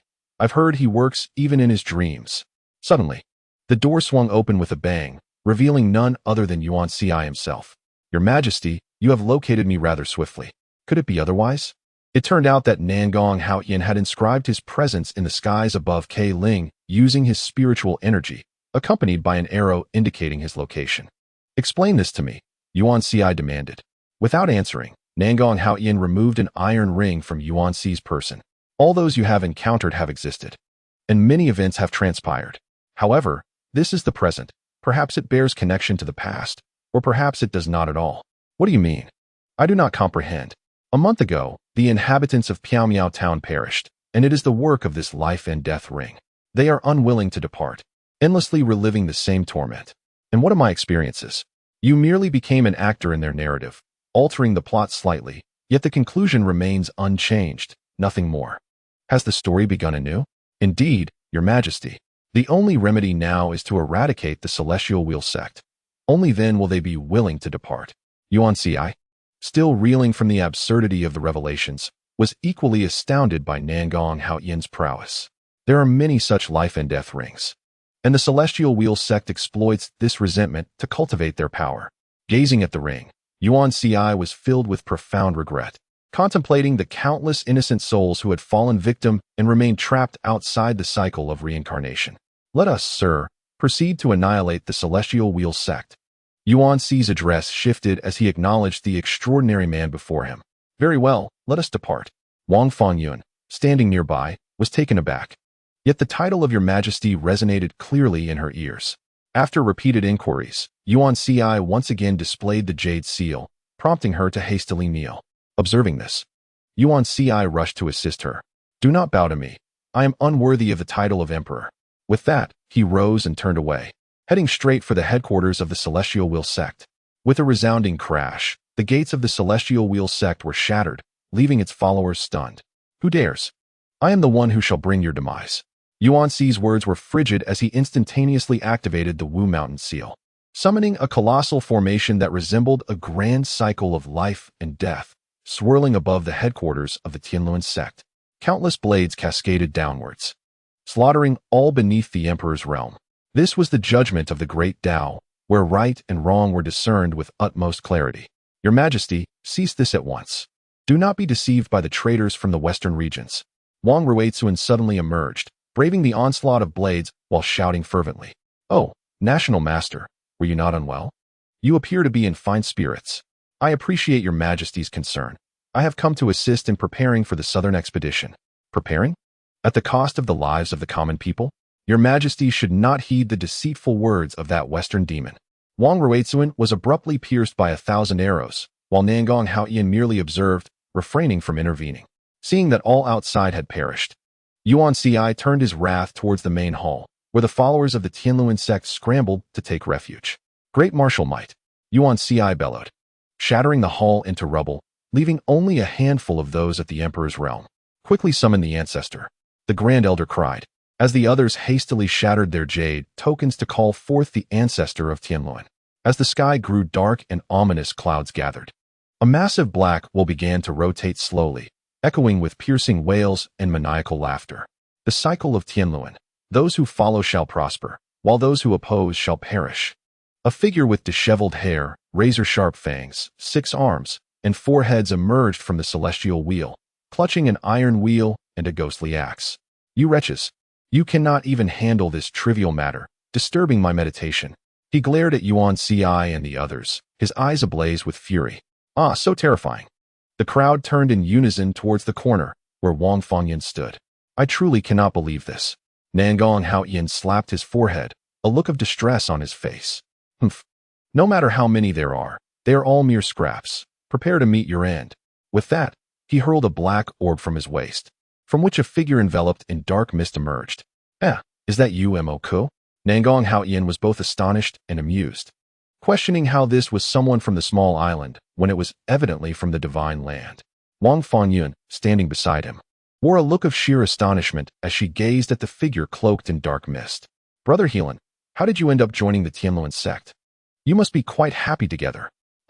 It truly is Brother Helan. How have you transformed into this? Emerging from the black orb was indeed Helan Xuanming, whom they had not seen for several days. Chapter 73. The turmoil persists. Ling, headquarters of the Tianluan sect. Helan Xuanming, clad in armor and wielding a spear, was surrounded by swirling black mist, his expression a complex blend as he regarded Wang Fanyun. Brother Helan, how did you come to join the Tianluan sect? Wang Fanyun asked, her face a canvas of shock and confusion, ready to inquire further when Helan Xuanming suddenly lunged into combat with Yuan Si. I have no desire for idle chatter. Let us engage in battle. Helan Xuanming was revealed to be yet another master of the great Tao. Just days prior, he had been a mere mortal. As the 2 Tao emperors clashed, the heavens and earth shifted in response. Helan Xuanming's spear thrust forth with a ferocity akin to a phantom, creating ripples in the air as it moved. The celestial wheel turned boundlessly, and the dragon roared. With that, the shadows of the spears transformed into countless dragons, entangling with the sword shadows of Wu Shanyin. Suddenly, Wu Shanyin fell, for Helan Xuanming had directly pierced the eye of the formation with his spear. Yuan Si showed no sign of retreat, grasping firmly as Wu Shanyin morphed into a spear of its own. Rather than a contest of 2 spears, it resembled a duel of 2 dragons. The point of their intersection resonated with waves of spatial ripples, compelling the elders of the emperor's realm to stagger backward repeatedly. Each move and stance manifested the might of the great Tao. Yuan Si thrust forth with his spear. Helan Xuanming, intending to evade, caught sight of Wang Fanyun behind him and chose to take the blow from Yuan Si head-on. Helan Xuanming was sent flying, crashing heavily against the wall, which crumbled in response. Wang Fanyun, in a flurry, attempted to assist him but was repelled by Helan Xuanming's strike. Get away. Helan Xuanming suddenly rose, re-engaging Yuan Si in combat. You worthless fool, to be swayed by a mortal. It seems there's no need for you to continue. Perish. The grand ancestor of the celestial wheel bellowed, waving his hand, causing Xuanhuan to transform into a sphere and return to the ancestor's waist. You possess great strength. Join us, and I shall appoint you as my deputy leader. The grand ancestor spoke slowly. In your dreams. With that, Yuan Ci thrust his spear, aiming directly at the ancestor's heart. Humph, lacking discernment. The grand ancestor unleashed his aura, revealing a power approaching semi-saint level. Nangong Haoyan had not encountered an adversary of such high cultivation for quite some time, and his interest was piqued. The grand ancestor struck with a palm, shattering Yuan Ci's spear, sending him crashing to the ground, bloodied and battered. Nangong Haoyan hurriedly stepped forward, infusing Yuan Ci with a surge of pure energy. You, a mere mortal, are quite vexing. Your lack of charm has stirred my subordinates' affections. It would be best to eliminate you. With that, an iron will shot forth toward Wang Fangyun, who, terrified, shut her eyes. With a resounding clang, she did not perish. As she slowly opened her eyes, she discovered it was not Nangong Haoyan, but Xuanming. Nangong Haoyan was equally astonished, not expecting Xuanming to break the seal. What are you still doing here? Quickly leave. Xuanming spat blood, having broken the seal. He was already at the end of his strength and had blocked the grand ancestor's attack, fearing he was on the verge of demise. Brother Helan, why? Humph. You too are a fool. Have you forgotten how she treated you? The grand ancestor seethed with rage, delivering a lash toward Xuanming. Suddenly, the lash was caught by someone. It was Nangong Haoyan. You little brat, you are truly bothersome. Your noise is most irritating. Nangong Haoyan's form rapidly expanded, transforming into an elder. As he swung his sword toward the grand ancestor of the celestial wheel, the heavenly wheel ancestor wielded his axe in defense, yet, astonishingly, it shattered like paper upon impact. He was cleaved in two, and the immense force of the blow instantly annihilated the nearby elders. In the sacred land of Nangong, all knelt in reverence towards the east, while Nangong Yu murmured gazes towards the north, as the great wilderness divine realm trembled. The heavenly wheel ancestor had fallen. His final breath surged forth towards Xuanming, who was sent sprawling to the ground, reverting to his former self. After expressing his gratitude, Yuan Ci took his leave, hastening back to the capital to orchestrate the eradication of the remnants of the heavenly wheel sect. However, Nangong Haoyan, clutching a pearl that had fallen from the heavenly wheel ancestor, found himself in a state of profound unrest. Young master, please save him, Wang Fangyun cried. As Xuanming lay motionless in her embrace, his arms severed and blood oozing from his lips. Quickly, take him to the inn. Nangong Haoyan wished to heal him, but was thwarted by an enigmatic force. Upon returning to the inn, he endeavored once more, yet to no avail. It was the power of the laws of heaven. Nangong brother, cease your efforts. I am content merely to glimpse her once more. I have strayed from the path. Xuanming recounted his harrowing experience that day. It turned out that Wang Fangyun had returned to her stall the day after meeting Nangong Haoyan. Unexpectedly, the scoundrels of the Heavenly Will sect, unrepentant, assaulted her in the streets. Just as her life hung in the balance, a cloaked figure appeared, claiming he could save her. However, the price was her allegiance to the Heavenly Wheel sect, and Xuanming's arm would be required as a catalyst for the remedy. In that moment, consumed by rage, I acquiesced to his demands. As he spoke, Xuanming coughed up blood once more, while Wang Fangyun wept uncontrollably beside him. He deceived you. Those of such cultivation can accomplish this without such measures. He merely sought to turn you into a puppet. Soon after, Sun Tzu recovered, yet incessantly called out your name. Overcome with indignation, I contemplated leaving, but instead left behind a note falsely claiming I had returned to my homeland. Ah, if heaven grants me another chance, I would do the same.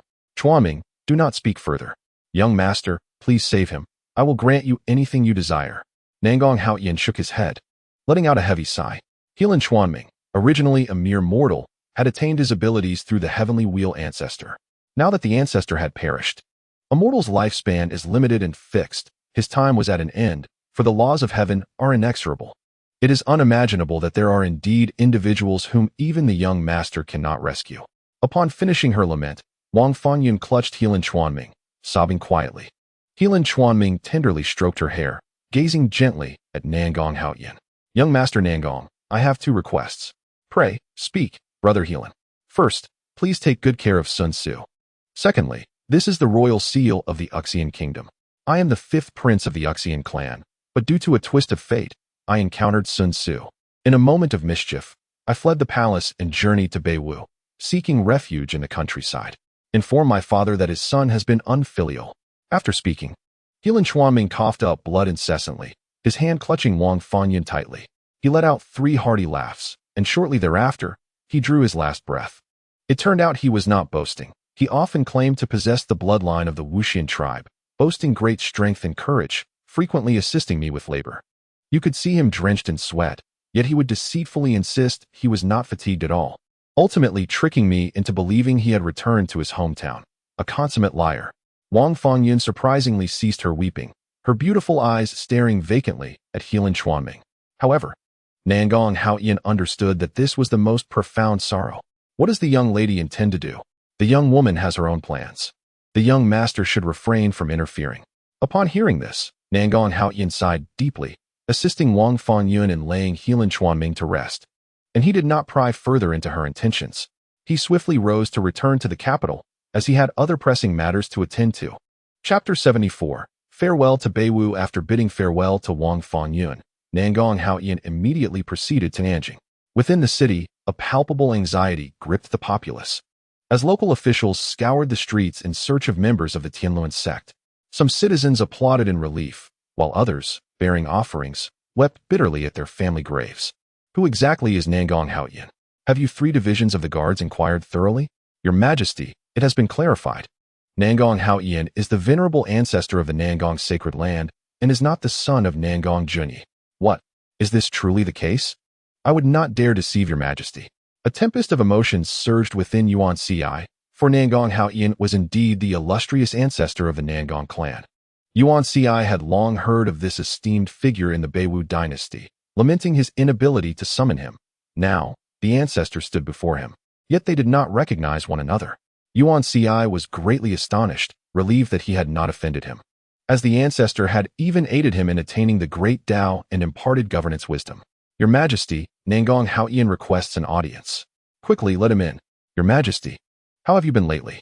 Have you thought of this humble one?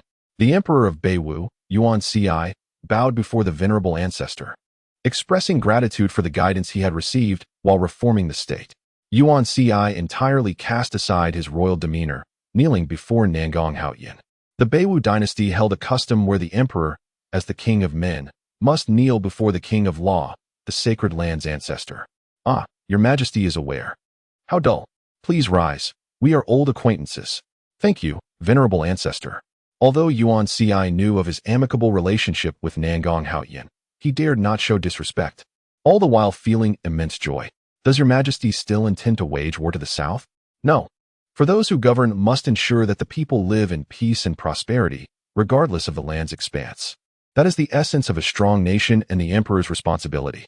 Your Majesty possesses truly profound insight. However, I have come to bid you farewell. What? Is it due to our inadequate hospitality?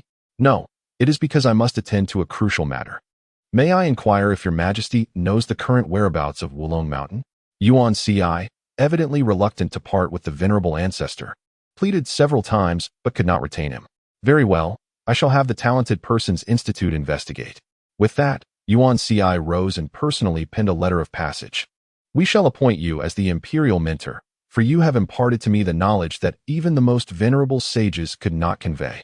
Nangong Haoyan did not decline, for this matter pertained to whether the Nangong family could ascend to the eastern continent. The ancestor held the tome, exclaiming that it was as if we were present in person. Your Majesty, it is I must refrain from using we, as that is the language of a rustic peasant. What of the rustic peasant? Are they not our subjects? In the illusory realm of Piaomiao Town, Yuan Ci, who referred to himself as I, faced an onslaught from Yuan Lu and ultimately became we. A smile tugged at Nangong Haoyan's lips, though his heart brimmed with joy. The emperor has matured. Your Majesty, before I depart, I have a gift for you that you are certain to cherish. Nangong Haoyan produced a life and death ring from within his garments, which emitted a resounding roar upon encountering Yuan Ci. Ancestor, the Tianluan sect has been vanquished. Retaining this item would be a calamity, so I implore you to destroy it swiftly. Do not rush, your Majesty. Please observe. With a flick of his hand, the iron ring rotated, revealing a person, none other than Yuan Lu. Sister. Yuan Ci could scarcely believe his eyes, as he had personally erected her tombstone. Nangong Haoyan offered a slight smile. Your Majesty, en route back to the capital, I encountered a soul bound by tenacity, unable to reincarnate, and learned it was connected to you. Fool, I am here to be your beloved wife, not your sister. Nangong Haoyan, witnessing the reunion of the two, excused himself to inquire about directions at the Talented Scholars Academy. I report to you, esteemed ancestor, that Wulong Mountain currently resides within the borders of the Uxian Kingdom, known as Heart Mountain. Upon returning to the inn, Nangong Haoyan began to pack his belongings but realized he had not contacted the sacred land in quite some time and decided to inquire about the situation first. Hello, Yor. What are you doing over there? Upon using a mirror to establish contact, he was met with the visage of a large turtle, its face contorted in anger. Ah, ancestor. I am merely practicing diligently. Yunnan hurriedly tucked away her drawing of the turtle, her face alight with mischief. Nangong Haoyan had no recourse but to summon Nangong Junyi to inquire about the recent happenings at the Nangong sacred land. It turns out that in recent times, all surrounding sects, sacred lands, and nations have come to pay their respects, and the Nangong sacred land has regained its former glory. I shall not return just yet. Junyi, manage the sacred land well, and Yor, devote yourself to your training. I will address you upon my return. No, ancestor, I wish to find you. Upon declaring this, Nangong Yu shook the talisman in her hand, a triumphant smile gracing her features. 1,000-mile step talisman. Nangong Junyi's expression darkened as he reached out to snatch it. But Nangong Yu, agile in her movements, eluded him effortlessly. What folly! Is this something you can possess?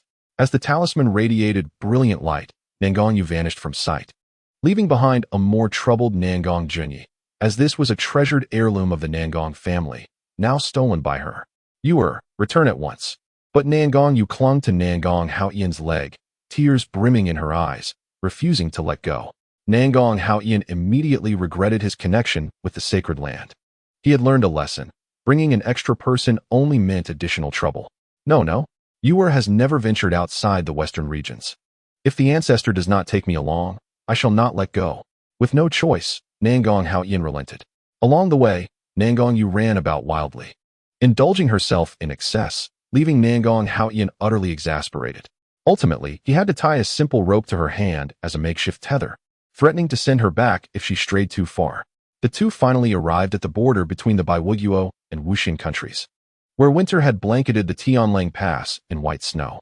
Esteemed ancestor, I can only escort you this far. Here is the map of Wuxian, said General Yan.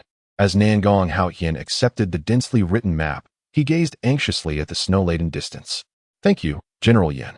This is sufficient. My granddaughter and I shall continue on our own. After bidding farewell to General Yan, Nangong Haoyan and Nangong Yu vanished into the vast expanse of snow.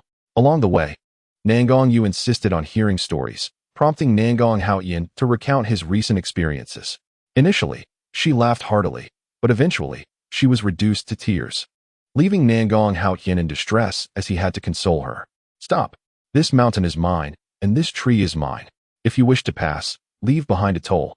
Nangong Haoyan was astonished. He had not expected to encounter bandits in such a frigid and desolate place. Brother, there are neither trees nor roads here. Silence. You talk too much. Wasn't it because of you last time? Upon closer inspection, Nangong Haoyan burst into tears of laughter.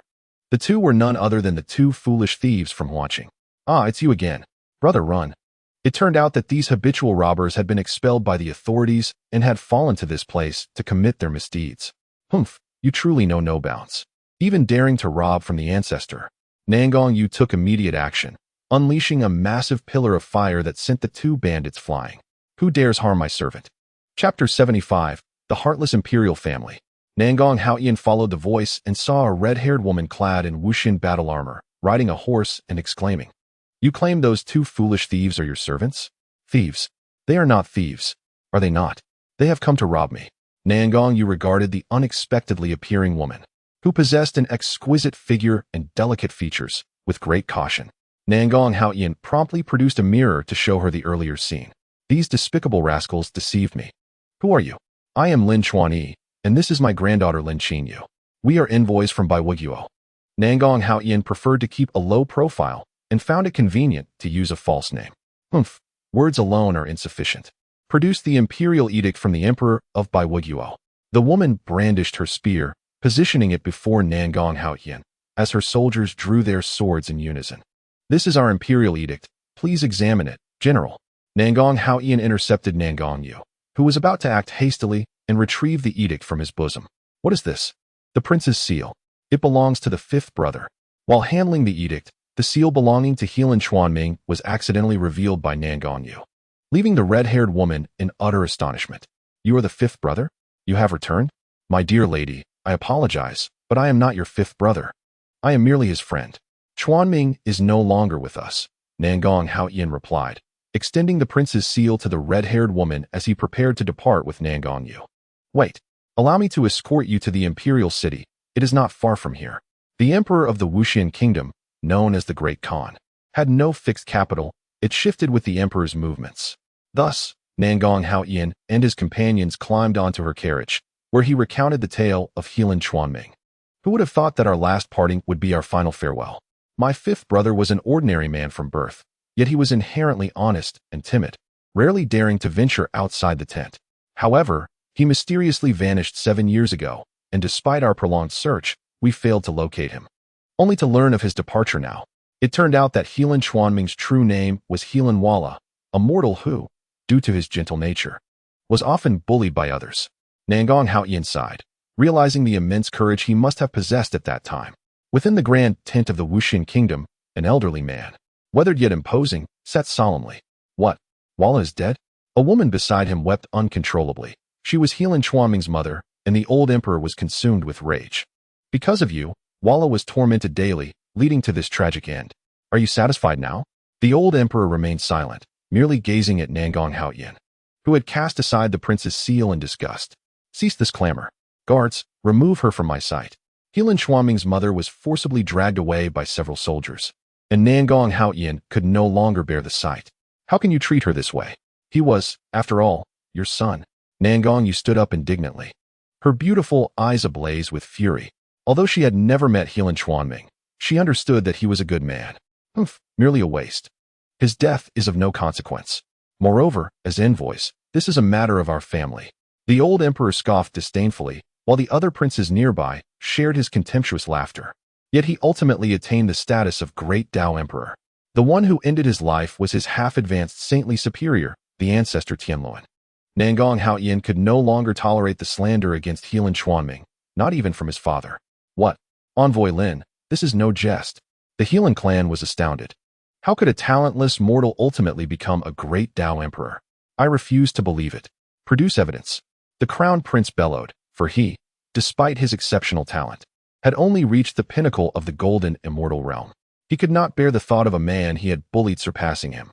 Nangong Haoyan remained unperturbed as he retrieved a fragment, the very piece of armor belonging to Helan Chuanming.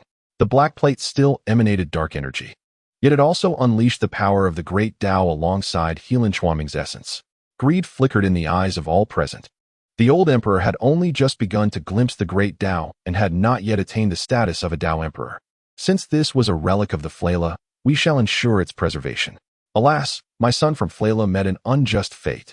Suddenly, Nangong Yu unleashed her cultivation, leaving all the Helan clan members astounded.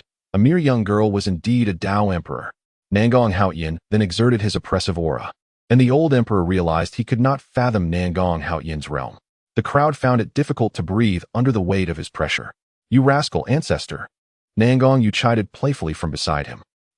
Who told you to annoy me incessantly? Nangong Haoyan retorted with satisfaction, subsequently lifting the pressure and casting a disdainful glance at the Helan family. This fragment was merely a scale from his own armor.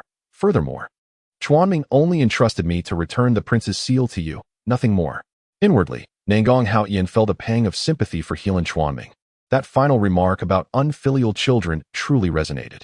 Haha, Messenger Lin, this is a misunderstanding. This armor is a treasure of the Wuxian clan. In returning, it would be a restoration of rightful ownership. Do you think you can deceive me? Do you take me for a fool? Nangong Haoyan's expression darkened. Your Majesty, this is a relic of the notorious Heavenly Wheel cult, the foremost evil sect of Beiwu. Are you, perchance, a follower of this cult? No, certainly not. I was merely muddled and mistook it. This unfilial child has joined an evil cult. He deserves no pity. What a jest! The vast wilderness of the divine domain harbors a deep-seated hatred for the heavenly wheel cult. To admit such a connection would render the Wuxian clan a target of scorn. Sometimes, hypocrites are more loathsome than true villains. In that case, we shall take our leave. Nangong Haotian grasped Nangong Yu's hand and departed without looking back, leaving the Wuxian clan in a state of trepidation. Years prior, Beiwu had utterly vanquished the Wuxian clan. Now, arousing the displeasure of a Beiwu messenger would spell disaster. You must be Helan Flaila's mother. Come with us. Nangong Haotian directly produced the echelon, noting the striking resemblance between mother and child. Yuer, take Chuanming's mother back to Beiwu and hand her over to this lady. He gestured towards Nangong Yu's head, and all pertinent information regarding Wang Fanyan flooded into Nangong Yu's mind. Yes, ancestor. May I stay in Beiwu for a few days? As you wish, be swift. I have more pressing matters. With her objective accomplished, Nangong Yu vanished in the blink of an eye, carrying Chuanming's mother with her. The red-haired woman surprisingly followed, shedding her armor to reveal an astonishing beauty. I apologize for my father's reckless behavior. I have heard that the messenger has affairs to attend to, and I, Helan Saren, am willing to offer my humble assistance. Nangong Haotian bore no disdain towards this princess. However, it seemed her aid would be of little use. Yet it could still be beneficial. Very well, prepare the carriage. We are bound for Huanqi Heart Mountain. Chapter 76. Ice sculpture. Several carriages traversed the snow-laden expanse of Uxian. As a small entourage of over 20 individuals set forth, the vehicles creaked upon the ice, while within the carriages, a furnace burned brightly, radiating warmth. What pressing matter brings forth such a distinguished envoy, one whose cultivation surpasses even that of the great Tao Emperor? Helan Saren felt a profound curiosity about what could compel this eminent messenger to make the journey personally. Do you truly wish to hear? Nangong Haotian gazed dreamily out at the swirling snow, which fell in abundant flurries. Let me first share a tale with you. Helan Saren widened her eyes, listening intently, her inquisitive demeanor endearing. The story unfolded thus. A young cultivator, in pursuit of enlightenment, ventured alone to a snow-capped mountain for arduous training. After several years, he had achieved naught. Yet he encountered a delightful spirit of the mountain, who became his sole companion amid the icy solitude. The cultivator generously imparted to her the secrets of cultivation, and while her prowess flourished, his stagnated. Soon, the cultivator realized that his thoughts were consumed by her during meditation, prompting him to seek a new locale for his practice. However, the spirit was reluctant to part ways, and he, too, found it difficult to leave her behind. Yet the desire for cultivation prevailed. He deceived her, promising that upon attaining the rank of great Tao Emperor, he would return, with no parting gift to offer. He presented her with a cherished treasure and bestowed upon her a name. From that moment forth, he never returned. What a heartless wretch he was.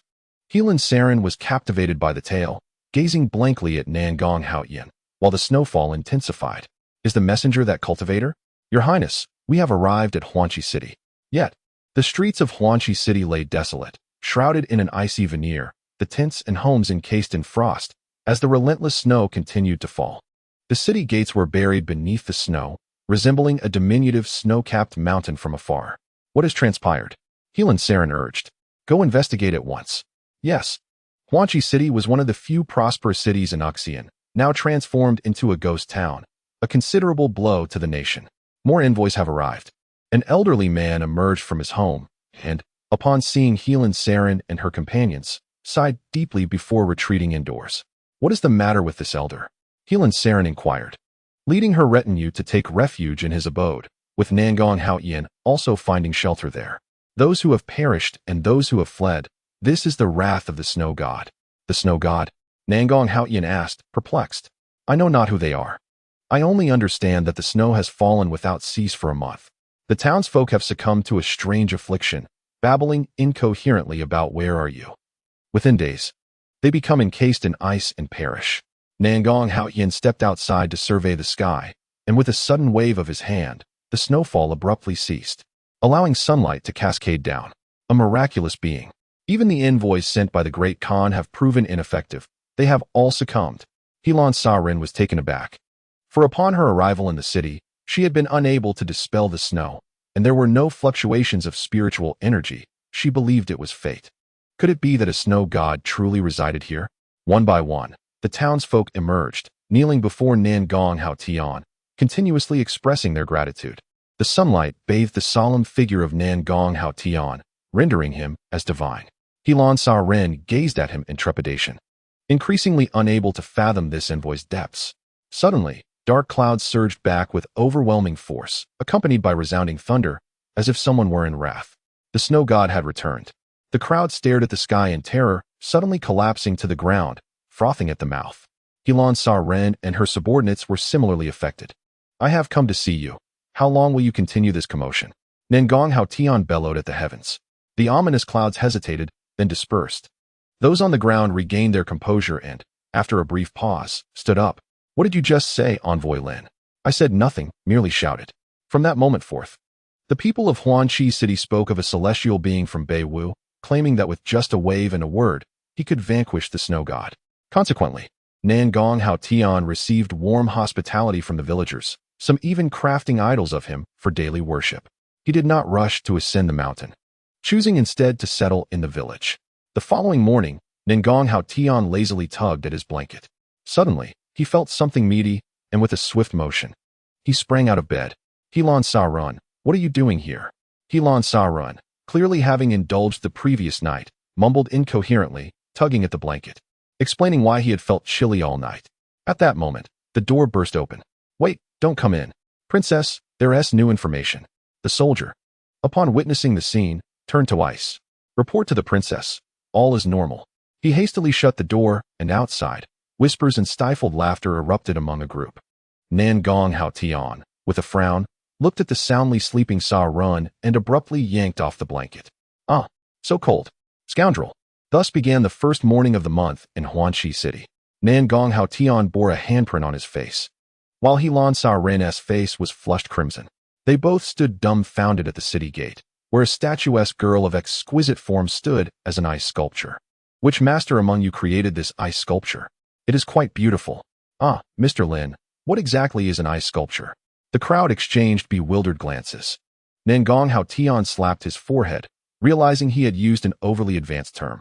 It is an art form that involves carving various objects from ice. Mr. Lin, none of us know how to do this, but it sounds delightful. After a while, there was not a single bird in sight outside Huanqi City. The warriors laid down their weapons and began to explore the joys of playing in the snow. The Uxian kingdom did not impose strict regulations on the leisure activities of its troops, for in such a harsh environment, everyone was a warrior.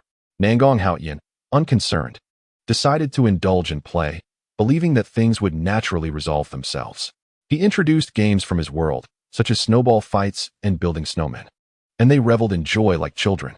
After some time of play, they discovered that their cultivation had unexpectedly improved, and they immediately knelt in gratitude to Nangong Haoyan. Suddenly, the nearby woods stirred, and a figure darted past. Nangong Haoyan quickly caught sight of it, momentarily taken aback. A gigantic wild boar abruptly leaped out, charging towards the people, while the soldiers cheered and rushed to capture it. However, Nangong Haoyan remained focused on the forest, silent and contemplative, certain that what he had seen earlier was not a wild boar. As time passed, the soldiers diligently prepared their climbing gear, ready to confront the snow god. Heart translates to Black Dragon. This place was once known as Black Dragon Mountain, renamed by the Uxian people upon their arrival. The snow on the mountain was deep, making it a strenuous climb for everyone, except for Nangong Haoyan, who moved as if on level ground, seemingly familiar with the terrain. Yet he walked slowly, lost in thought and silent. Chapter 77. The secret realm of heart. Nangong Haoyan and his companions traversed the snowy mountain. Princess, what is that? Suddenly, a beam of bright light appeared on the mountain, followed by a series of glowing lights that shone brilliantly against the dark landscape. At last, we see a settlement. Princess, the soldiers have journeyed all day. Let us rest here. Nangong Haoyan regarded the unexpectedly appearing village with a serious expression, realizing it was not an illusion. Helan Saren observed the village with keen vigilance, glancing sideways at Nangong Haoyan. It's fine.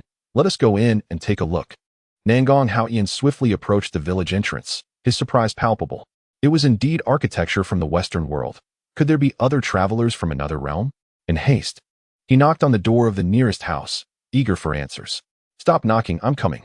The door opened to reveal a middle-aged man with blonde hair and blue eyes. Who are you?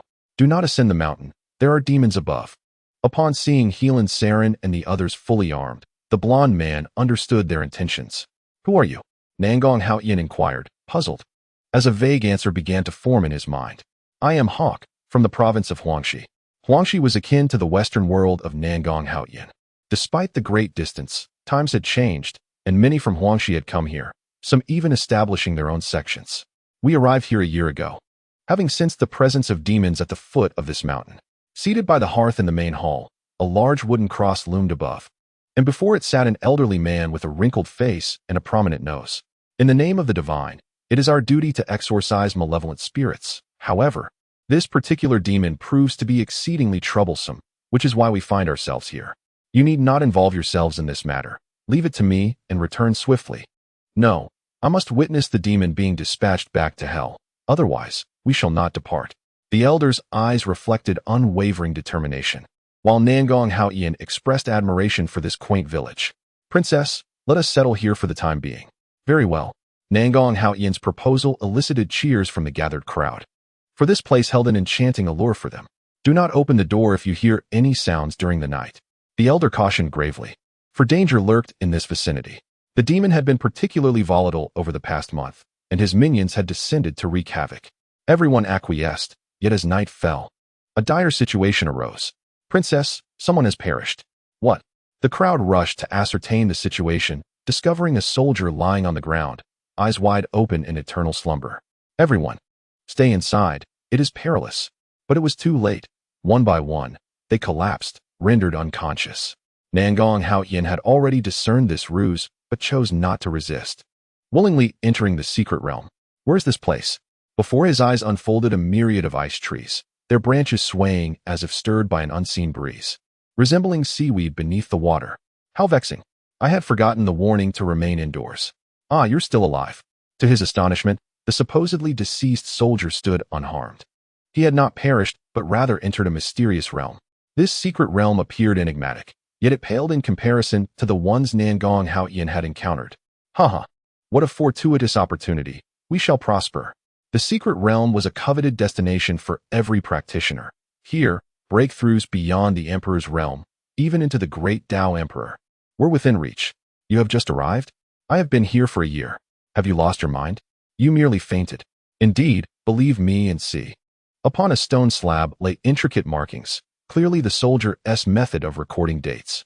Nangong Haoyan understood that this was an independent space, where time differed from the outside world, and thus he sought to reassure them. How do we exit?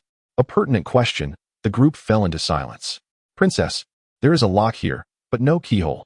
A lock hung from a door on the ground, adorned with a patterned dial, a veritable combination lock. Nangong Haoyan paused momentarily, then began to decipher the inscriptions, inwardly lamenting the elaborate design of the secret realm. Everything seemed to hang like whispers in the branches. Upon examining the trees, Nangong Haoyan's expression darkened. With so many branches, which one could it be? With a decisive exertion, he crushed the lock into scrap metal and pulled the door open, effortlessly advancing. The onlookers gazed in astonishment at Nangong Haoyan. This was ice mysterious iron, yet he had rendered it thus. Young man, are you unable to solve a riddle? A cultured youth suddenly appeared, his face marked by disappointment. You must be ill. What a pile of rubbish this is. Speak quickly about how to exit, or I shall shatter your secret realm. A soldier, filled with rage, brandished his curved blade. You are truly tempestuous. The youth waved his hand, instantly transforming the soldier into an ice sculpture that promptly shattered into fragments. Brothers, attack. Suddenly, Nangong Haoyan intervened. Messenger Lin, do not stop us. I seek vengeance for my brother. Do not be foolish. Your brother is not dead. He has merely returned, he replied. In an instant, the youth unleashed a multitude of ice arrows that converged into a colossal sword. As the sword reached Nangong Haoyan, it vaporized into steam, eliciting a smile from him. Countless icicles shot upward, piercing the youth. Stop pretending, you are not dead. The youth, hanging from the icicles, suddenly lifted his head and grinned foolishly. In truth, I did not create this heart-secret realm. It was established by a quasi-saint sister of mine, and I merely serve as the gatekeeper. Where is your sister? I do not know. I only know she has been in a foul mood these past few days, and I dared not ascend the mountain. Hearing this, Helan Saren and the others gasped in astonishment. Quasi-saint. Helan Saren was terrified. There were hardly any quasi-saints to be found in the great wilderness divine domain. Yet they had encountered one here. Messenger Lin, shall we still ascend the mountain? You need not. I shall go alone. Nangong Haoyan's heart was tumultuous, for he had distinctly sensed changes in the great wilderness divine domain in recent days. Princess, so many secret treasures. A soldier exclaimed as he opened the door on the ground. Inside lay an abundance of ice attribute techniques and treasures, perfectly suiting Helan Saren's needs. As she was an ice attribute practitioner, everyone prepared to return, laden with treasures. Nangong Haoyan, observing their bulging storage bags, felt a profound disdain, for such items were plentiful within his own secret realm. Very well, let us return. Just as Nangong Haoyan was about to leave, he noticed a red silk ribbon, which he promptly took and stored away. Hey, do visit often. I am quite lonely here, the youth shouted, while everyone looked at him with exasperation. A sphere of golden light enveloped the group, and in an instant, they transcended space and returned to the village. Oh, you have returned. Truly remarkable. Chapter 78. A conclusion. The elder gazed in astonishment at the safely awakened Helan Saren and the others, for none who had entered before had ever returned. Nangong Haoyan bid farewell to the group and ascended the mountain, for the time wasted had already been considerable. He immediately cast a spell, and the skies cleared. The ever-overcast Wulong Mountain welcomed the sunlight for the first time. Could you be an angel? The elder marveled at the sky, for they had attempted purification rituals before. All to no avail. As he turned his head, Nangong Haoyan had vanished from sight. The mountaintop remained blanketed in pristine snow, untouched by him, just as it had been when he first ascended. Indeed, the cultivator from the tale was he, and the ethereal spirit was none other than Xiaomei. Back then, he had been singularly devoted to his cultivation, deceiving her in the process. Without her, Nangong Haoyan would not have succeeded. At the summit of the snow-capped mountain, a lofty pavilion glowed with light, and Nangong Haoyan paused in his steps. He distinctly sensed two presences, one familiar, the other foreign. Are you not a formidable being of the semi-holy realm? How can you be thwarted by a mere mortal? My apologies, my lord. It is merely that the visitor is exceedingly peculiar. Nangong Haoyan overheard the conversation within the room, his heart brimming with confusion. Without a moment's hesitation, he pushed open the door. Elation and sorrow surged forth, the anguish of waiting for tens of thousands of years breaking free at that moment. You've returned. Oh, it seems not peculiar, but rather familiar. Xiaomei, I am back. Nangong Haoyan stood still, allowing her to strike and embrace him. Humph. Do not think that just because your little paramour has arrived, I will let you go. Not a chance. With that, she produced a flawless white jade, a thread connecting it to her crown. Haoyan, flee quickly. You possess no spiritual power now. Xiaomei soon realized the absence of any fluctuation of spiritual energy from Nangong Haoyan and fearfully urged him toward the exit. His eyes burned with fury, fixed intently on the intruder, none other than Helan Yongji, the crown prince of the Wuxian kingdom, holding the puppet jade, a device capable of imprisoning one's primordial spirit. Nangong Haoyan remained motionless, gazing calmly at Helan Yongji. I shall grant you a moment for contemplation. Either release her, or face your demise. Ha ha ha, Messenger Lin. I never anticipated you would come for her. I know of your prowess, yet you must also consider her. To Helan Yongji's surprise, Nangong Haoyan erupted into laughter, leaving him momentarily disconcerted, a hint of defeat creeping in. If you wish for death so dearly, then so be it. With that, Helan Yongji was instantly transformed into an ice sculpture, his soul captured within Nangong Haoyan's villainous tower, not even granted the time to cast a spell. The puppet jade clattered to the ground, and Nangong Haoyan picked it up, releasing Xiaomei's primordial spirit and shattering the jade in one swift motion. Xiaomei, I have come for our appointment. Do not be upset. Let us depart. You scoundrel, only now do you arrive, after tens of thousands of years. I shall not leave. Go with whomever you desire. Nangong Haoyan could not help but chuckle. She remained unchanged, still the same girl, a little lowly. All right, do not be angry. Let me tell you of the splendor below the mountain. He recounted the bustling life at the foot of the mountain and shared the tale of his cultivation over the millennia, having only recently emerged from seclusion. Xiaomei's eyes sparkled with interest, evidently casting aside her grievances regarding his delayed visit. It was, in fact, a month prior that Xiaomei had sensed the presence of Nangong Haoyan, which had roused her from her slumber. However, the appearance of Helan Yongji deceived her into believing he had encountered Nangong Haoyan, but demanded that she delve into the jade to assist him in locating an object. Thus, she was tricked into losing her primordial spirit, and subsequently, Helan Yongji exploited her abilities to wreak havoc, aiming to eliminate the Khan and usurp his position. Oh, such a fate is well-deserved. By the way, Xiaomei, here is something for you. Nangong Haoyin produced the pearl that had fallen from the hands of the ancestor of the heavenly wheel, along with the red silk ribbon from the secret realm of heart. How did you find these? She gasped. It turned out to be a gift left by Nangong Haoyin all those years ago, the Xuanhuan pearl and the fire-crossing silk.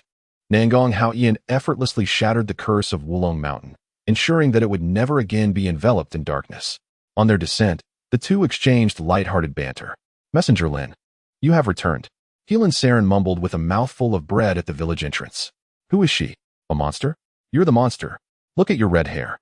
Xiaomei exclaimed, gathering spiritual energy in her hands.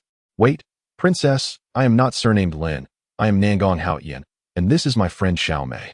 Nangong Haoyin recounted the entire situation to Helan Saren. Upon learning of Helan Yongji's nefarious plot, Helan Saren was incensed and insisted on retrieving his soul. When the soul was released from the Tower of Villains, it materialized as a bald figure in a black robe, astonishing everyone. Jack, is that you? An elder exclaimed, arriving in astonishment.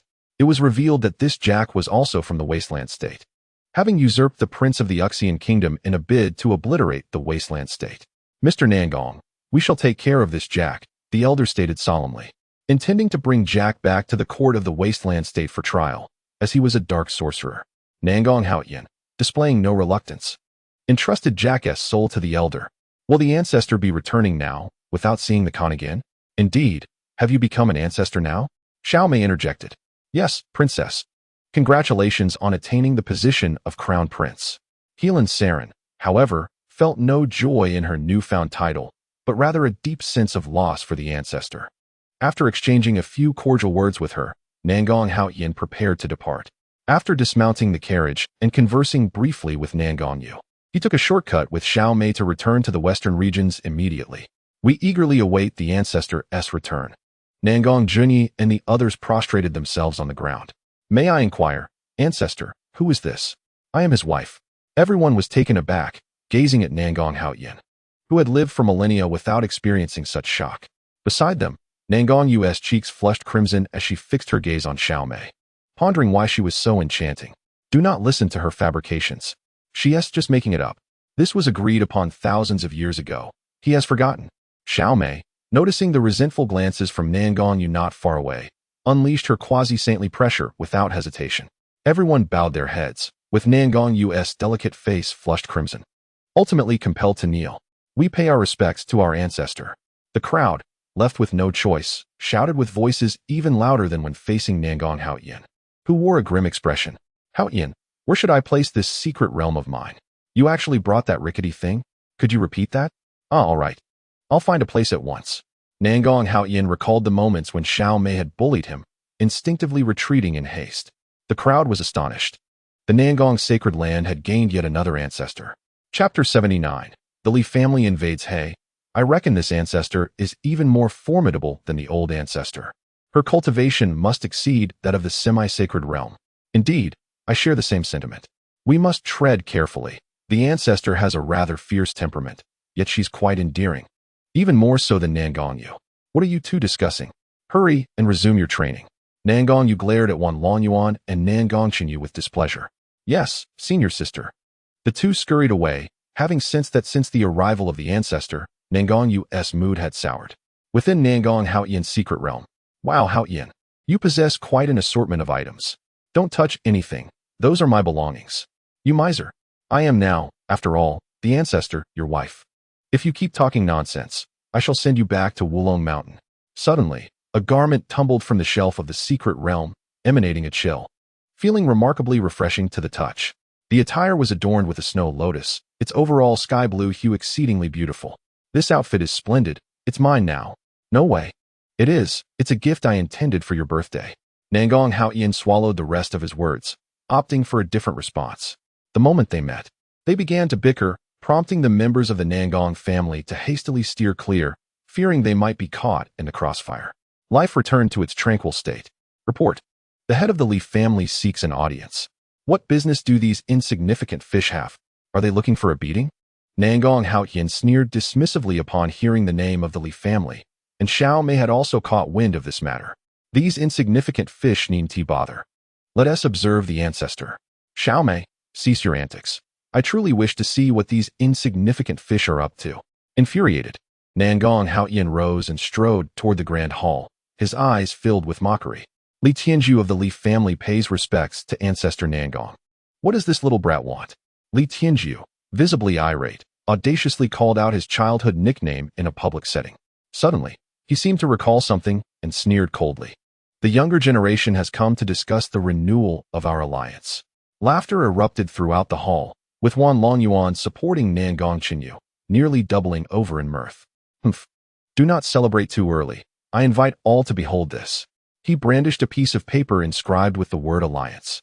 The sacred sites of the western regions have united with the southern Qin kingdom's sacred site in the east to form an alliance. I, Li, though lacking in talent, have secured membership for the Li family. The laughter of the crowd subsided, replaced by a profound silence. Ah, I see, Nangong Haoyan yawned. And Li Tianju felt a surge of anger at his nonchalance. The younger generation is also concerned for the Nangong sacred site. Dear ancestor, do not dismiss their intentions lightly. When the allied forces arrive, I fear for your own safety. Li Tianju, you might as well change your name to Li Tianju, for a little sunlight makes you bloom. With that, a flash of golden light erupted, and Li Tianju's head fell to the ground. Let me tell you about this so-called alliance and the Li family. Even if the entire great wilderness divine realm came to attack us, we would not be afraid. Nangong Haoyan said casually, as if he had just crushed an ant. Just wait. Wow, Haoyan, you are truly remarkable. Long live the ancestor. Despite his words, Nangong Haoyan urged everyone to intensify their training. Ancestor, are you sure we should place these artifacts in the novice tower? Indeed. Not a single capable individual can effortlessly slay a chicken. In recent days, Nangong Haoyan had cleared out a multitude of useless items from the secret realm, which, while worthless to him, were precious to newcomers. Nangong Junyi gazed at these artifacts with sympathy, feeling an even deeper admiration for Nangong Haoyan's generosity. He also took great care of the new disciples, devising 10 new beginner techniques, thus strengthening the Nangong sacred site. With the Li family now lacking a patriarch, all members stood in the grand hall, each reluctant to assume the role. Even the common folk on the streets cursed, calling out, "You, Li family patriarch. Clan members, the allied forces shall soon arrive. Victory is within our grasp." Li Gongqing stepped forward, willingly taking on the role of patriarch, as the allied forces became everyone's sole hope. Suddenly, with a thunderous crash, the Li family ancestral hall collapsed, as those who bore grudges against the Li family came seeking vengeance. At the Wu family's sacred site of the southern Qin kingdom, Your Majesty, how have you been these days? Has the medicine taken effect? Report to the sacred master. His Majesty has been bedridden and unconscious for several days. Splendid. A few elders whispered among themselves before erupting into laughter, their plan halfway realized. It turned out that Emperor Song Lingtai of the southern Qin kingdom had always been a thorn in the side of the southern Qin sacred site. The major sacred sites of the southern Qin kingdom wielded considerable power, threatening the court, while Song Lingtai diligently sought to reduce the fiefdoms. The various sacred entities rose in rebellion, with the Wu family sacred site being the most powerful among them, believing that a change of emperor would suffice. The political situation in the southern Qin kingdom was chaotic, yet the sacred sites were gaining the upper hand, and they sought to ally with other kingdom sacred sites. Report. An envoy from the southern Qin kingdom has arrived. Another envoy from the southern Qin? We just dispatched one. Junyi, go meet him. Yes, ancestor. Nangong Junyi entered the grand hall and encountered a young envoy. I am Han Qing, here to pay my respects to the sacred master of Nangong. Messenger, please rise. I am at a loss as to the purpose of your esteemed visit to my humble abode. Nangong Junyi was acutely aware of the adage that one does not visit the Hall of Three Treasures without cause.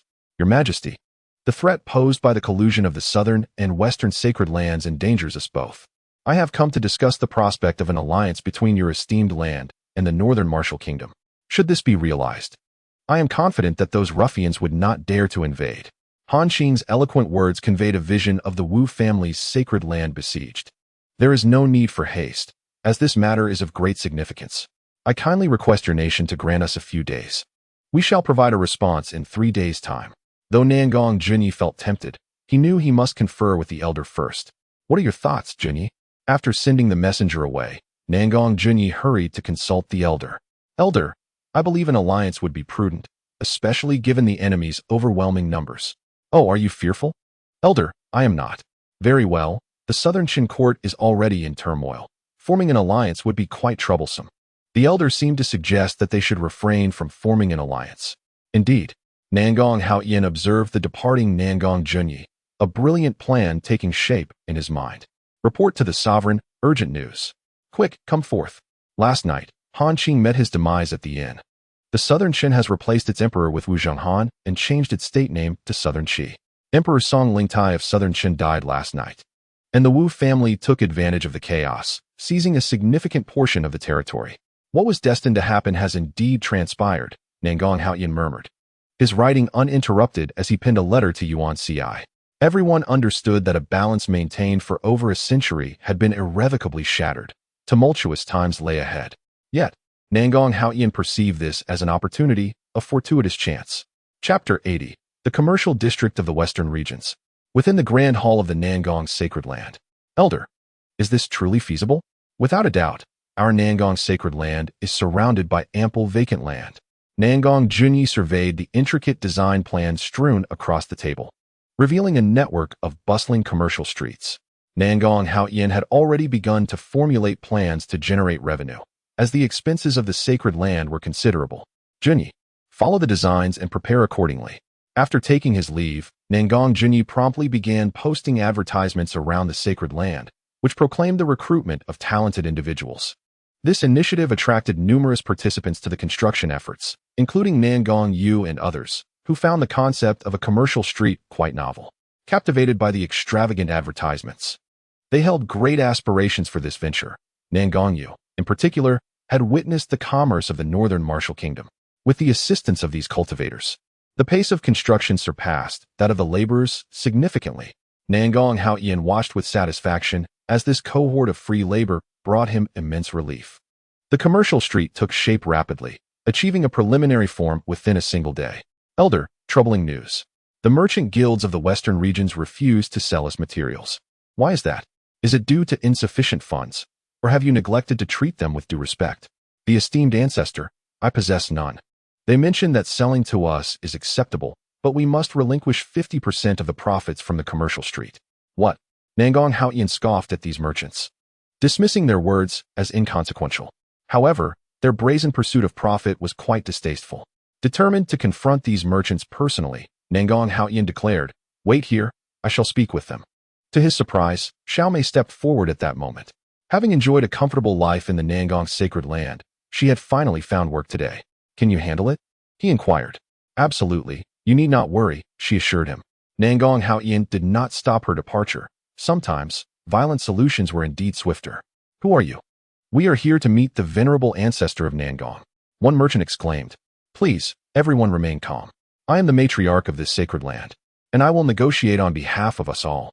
Very well, esteemed matriarch, I believe you understand our position. If you relinquish 50% of the profits, we shall risk our lives to provide. Risk your lives? You greatly exaggerate. Xiaomei retorted. Is it not true?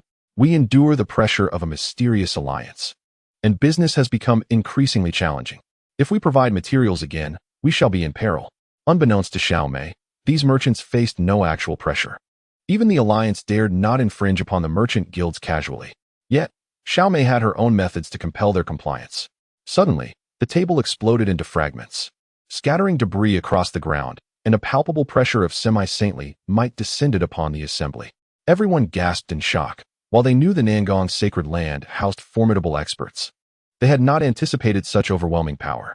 Will you sell, or will you not? Please, esteemed matriarch, spare us. We shall load the goods for the esteemed Nangong Sacred Land immediately, and we shall take not a single cent of profit, stammered the leader of the merchant group. Diao He, his face reddened with embarrassment. Before strength, all merchants were powerless. Sell? I no longer desire it, unless you offer it as a gift. Very well. We shall load the goods, considering it a donation from Diao to the Nangong Sacred Land. Once Diao He and his associates agreed to the gift, the oppressive pressure was lifted. Thank you for your generosity. I apologize for the abruptness earlier. The Nangong Sacred Land is eager to develop alongside your guild. Nangong Haoyan stated as he emerged from the shadows after having listened attentively throughout the exchange. We are grateful for your magnanimity, esteemed ancestor. We shall visit you bearing gifts in the future. Jiao He and the others hastily departed, fully aware that they had unwittingly boarded the ship of the Nangong sacred land. Haoyan, how did I perform? Xiaomei asked. Remarkably well, though you must compensate for the table, he replied with a mischievous grin. For he knew that the gold mine at Wulong Mountain had been completely excavated by Xiaomei. The grand opening of the commercial street arrived as scheduled, bustling with activity. Countless towering buildings appeared to them as celestial wonders, and all items were supplied by spirit stones. I extend my heartfelt gratitude to everyone for their care of the sacred land of Nangong. I am pleased to announce the official establishment of Nangong Commercial Street. With a collective cheer, the crowd surged forward, engulfing the street in an instant. Please remain orderly and avoid pushing. The one tasked with maintaining peace is Xuanhuan Laozu, who, due to his incessant murmuring, has been assigned here by Nangong Yu. Evidently, even Xuanhuan Laozu, a being of imperial stature, could not withstand the fervor of the eager customers, nearly being trampled in the process. Nangong Haoyan gazed contentedly at the throng, perceiving them merely as wallets arriving for a weight loss program. Hold on. The Li family is prohibited from entry. A graceful and stunning woman was halted by the newly established security team. Why? If it weren't for my lack of options, I wouldn't even consider the Li family. Wait a moment, young lady. Allow me to enlighten you about the sacred land of Nangong. It is far superior to the Li family. Nangong Xinyu, upon hearing this, rushed forward to promote the establishment. Despite Nangong Haoyan's previous guidance, he had transformed into a commercial enthusiast. Can I truly be a part of this? Indeed, the sacred land of Nangong is yours to embrace. With excitement, Nangong Xinyu led the young lady to the enrollment office, where she promptly filled out her application. You must leave all Li family belongings outside. They are not permitted within. To everyone's astonishment, the young lady discarded her Li family items into the trash and confidently stepped into the sacred land of Nangong, executing a stunning transition from the Li family to the Nangong family. Her swift action left the Li family patriarch feeling inadequate, yet trouble loomed at the spirit soul hall. What is happening? Why is this wretched stone malfunctioning? Tell the patriarch to replace it. The soul-testing stone of the spirit soul hall was unresponsive. It typically reacted even to the approach of an ant, yet now it remained silent. Please stay here for now. I will consult the patriarch about getting a replacement. With no other option, Nangong Xinyu arranged for the young lady to be accommodated in a guest room and hurried off to find Nangong Haoyan. Where is Xing Luo? You lot are utterly useless, unable to keep track of a single woman. The Li family was in disarray due to the commotion instigated by Li Gongxing over a missing crucial individual. This individual was the young lady brought back by Nangong Xinyu, a treasure to be contributed to the alliance and a vital asset for the Li family's admission into it. Master, we have searched both inside and outside the estate, but found nothing. Then continue searching. If you cannot find her, seek out another skin changer. Skin changers are exceedingly rare creatures, more akin to treasures than mere monsters, as they remain ageless and can alter their forms at will. Patriarch, she is inside. Nangong Haoyan stared at the woman, momentarily taken aback, before bursting into laughter and patting Nangong Xinyu on the shoulder. You lad, you've stumbled upon a treasure. What treasure? I refuse to engage in the trade of human lives. Speak another word, and I shall sell you instead. Nangong Haoyan regarded him with disdain, astonished by the boy's audacity and his propensity for trouble. This is a rare skin demon. I told you, you have stumbled upon a treasure. Ah, ancestor, what shall we do? Perhaps we should sell it at the auction house. Nangong Haoyan, in a fit of anger, slapped Nangong Xinyu on the forehead, lamenting the misfortune of having such a disciple. What is your name? Xing Luo. This place is truly magnificent, far superior to the Li family. Indeed, you shall reside here for now. I will make arrangements for you shortly. Follow me to the study. Nangong Haoyan led Xing Luo to the study and promptly closed the door, while Nangong Xinyu and Xuanhuan eavesdropped from outside. Why not take it off? Isn't it exhausting to wear it every day? Upon hearing this, Xing Luo remained remarkably composed, as she too was weary of this skin. What stood before them was not a graceful maiden, but a blood-soaked figure, standing there. Ah! A shriek erupted from outside the door. Xuanhuan and Nangong Xinyu, unable to bear such a shocking sight, fled in panic. Truly, they have never seen such a spectacle. Yet you, remarkably, showed no reaction. Nangong Haoyan chuckled, calmly lowering his head to toy with the ring in his hand. Perhaps you should put it back on. Xinghua looked at Nangong Haotian with disdain, promptly retracting her skin into her mouth, determined not to wear it. Under Nangong Haotian's inquiry, he learned that this skin had only recently arrived at the Li family as a gift for the alliance. However, Xinghua, being mischievous by nature, not only escaped from the Myriad Demons Valley, but also inadvertently fell into the hands of the Li family. Today, she had sneaked out again, wandering into the commercial street. Nangong Haotian was about to ask about the Myriad Demons Valley when suddenly, the door was smashed open. "What are you doing in there?" It turned out that in his frantic escape, Nangong Qingyu, muttering about ghosts, had collided directly with Xiaomei. Upon hearing that Nangong Haotian was with a skin demon who was not wearing its skin, Xiaomei was infuriated and rushed to confront him. "Oh, so that is how it is. You must put the skin back on immediately." After understanding the situation, Xiaomei's expression softened slightly, but upon seeing the skin donned again, revealing an exquisite figure, she glared at Nangong Haotian, her anger reignited. The pressure of a quasi-holy realm descended upon Xinghua. The skin demon itself was a unique creature devoid of cultivation. "Great-grandmother, I shall never do it again." Upon hearing this address, Xiaomei's expression eased slightly as she lifted the oppressive aura. "In Nangong Holy Land, I am the leader, should you dare to act recklessly. Your skin shall be awaiting me to fashion it into garments." Xinghua nodded fervently, having never encountered such a terrifying individual. No wonder her parents always warned her that the outside world is fraught with peril.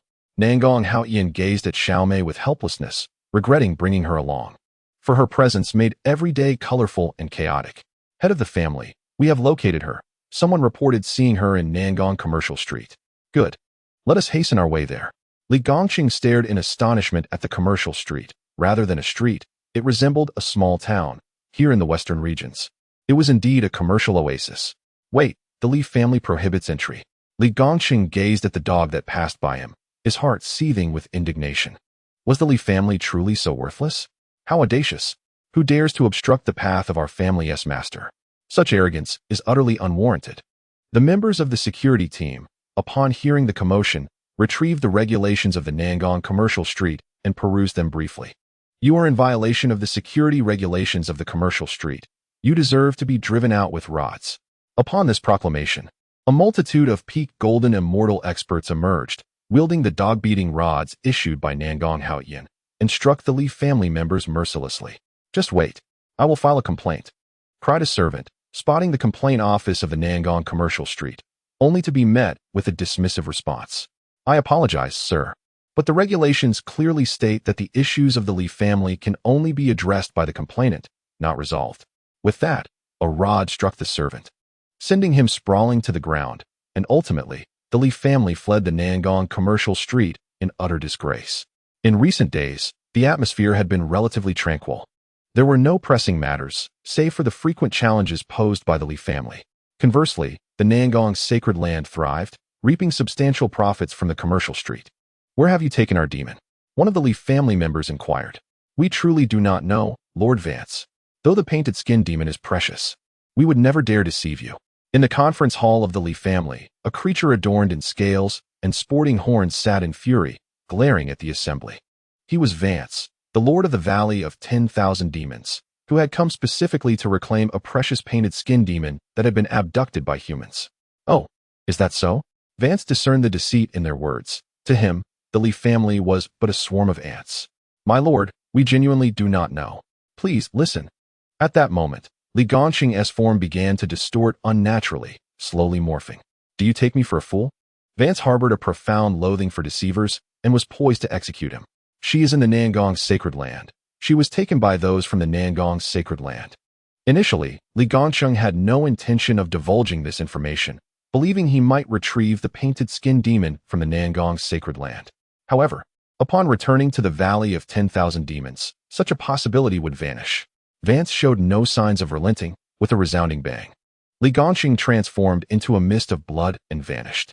Another master of the Li family had perished. "Report. I bring word, my lord. That Vance from the Valley of 10,000 Demons seeks an audience." Nangong Haotian held the starfall in his hand, having stealthily entered Nangong Yu's chamber the previous night, where he had inscribed numerous dragons and tigers upon her. This morning, Xuanhuan Laozu had awakened in terror, shouting for thieves. "What is happening these days?" People come and go incessantly. Ancestor, you cannot let her go. Wowu, Nangongyu wept bitterly, her tears like rain, glaring at Starfall. Had it not been for her ancestor's intervention, she feared she would never again step outside. Handle this painted skin as you see fit. With that, he tossed Starfall to Nangongyu, who escaped the constraints of Nangong Haoyan and resumed her artistic endeavors upon her. I'll teach you to complain. The sounds of combat erupted from the rear hall, accompanied by several shrieks. In the Valley of 10,000 Demons, the esteemed Ban Ci paid a visit to the venerable ancestor Nangong. One might wonder what brings Ban Ci here on such an occasion. May I inquire if the ancestor has captured a creature adorned in a painted skin? That is partially true. The creature came of its own accord, only to be encountered by my distant descendant, who subsequently brought it here. I beseech the ancestor to return our kin from the Valley of 10,000 Demons. We would be eternally grateful. Ban Ci's personal visit was necessitated by the customs of the demon clan. The demons are inherently less united than the human race, and thus, whenever a prominent demon goes missing, the valley's leader must take action personally. I have no intention of returning. Here, there is food and drink. What could be better? A familiar figure appeared before Ban Ci. Chapter 82. The Catastrophe of the Valley of 10,000 Demons. Xing Luo, have you lost your senses? Did I not mention that humans are treacherous? You deceive the demons, yet I am still here, thriving, even opening a shop in the commercial district. In recent days, Xing Luo had uncovered a monumental business opportunity. She realized that while others relied on various cosmetics, a single pen sufficed for her needs. Surely, humans are deceiving you. Come back with me. Your parents are waiting for you. Are you truly willing to let her return, thus ensuring her demise alongside you? Nangong Haoyan suddenly inquired coldly. He had sensed the demonic realm's gate trembling, and it seemed it would not withstand the pressure for long. The gate was established by the immortal burial emperor to safeguard the peace of the mortal realm, enduring for millennia, yet the current situation astonished Nangong Haoyan. What are you babbling about? You must be more aware of the valley's conditions than I am. How could you possibly know? Ban Ci had kept the news of the gate's instability under wraps. Firstly, the seal left by the immortal burial emperor still existed. It had merely loosened. Secondly, there was concern that others might suspect Ban Ci of attempting to manipulate the gate, thereby seeking to attack the Valley of 10,000 Demons. It is likely that the gate's loosening is more complex than it appears. It is rather improper for you to conceal such significant news. Please, esteemed elder, offer your guidance. In my view, there are individuals or demons attempting to open the gate from the outside, coinciding with a demon's efforts from within. This misalignment has caused the tremors. Ban Ci gazed in astonishment at the ancestor, her heart racing with tumultuous waves. What kind of mastery must one possess to perceive so deeply? What are you standing there for? Quickly, evacuate your kin and spread the word. The ancestor is truly unparalleled, possessing vast knowledge of both ancient and modern times. However, I have no place to shelter my people. I hope the ancestor can accommodate them in the Nangong's sacred grounds for refuge. Thank you, ancestor. Nangong Haoyan welcomed their arrival wholeheartedly, as it inadvertently drew the demon clans from the western region onto the vessel of the Nangong's sacred grounds. The next step was to expedite the expansion of the sacred grounds, for even after the demons departed, there would still be a need to recruit disciples. The news that the Nangong's sacred grounds would serve as a sanctuary for the demon clan of the Valley of 10,000 Demons spread rapidly, and excitement filled the air. In the western region, conflicts between demons and humans were minimal. The demons understood the art of harmonious coexistence with humanity. However, Nangongyu could not remain idle. Nangongyu was first usurped by Xiaomei and later teased by Xinghua. If another group were to arrive, one could only imagine the chaos that would ensue.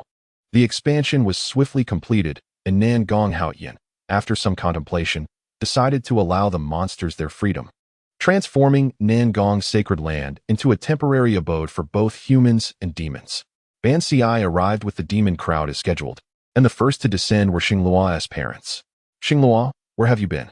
The couple sought their child in the commercial district. Upon reaching the bustling street, they spotted Xinglua diligently painting a tiger on the back of a burly man. How did you find your way here? Seeing this, Xinglua's parents immediately embraced their child. Let go. I still have work to do. Xinglua wriggled free from their grasp and returned to her task, earning a considerable sum that left her parents envious. Nangong Haoyan also made his way to the Valley of 10,000 Demons to address the issue regarding the gate of the demon realm. Ban Ci, Do you understand why I have settled your kind in our Nangong sacred land? Ban Si pondered for a moment before he could respond. But Nangong Haoyan revealed a mirror, which prominently displayed the scene of Nangong's sacred land. The primary purpose is to provide you shelter and to capture the traitor attempting to open the gate of the demon realm. Wise ancestor. Just then, a frog demon stealthily emerged, glancing around cautiously before hastily making its way to the Valley of 10,000 Demons. Despicable traitor. Calm down, Ban Si. Let us observe what he intends to do.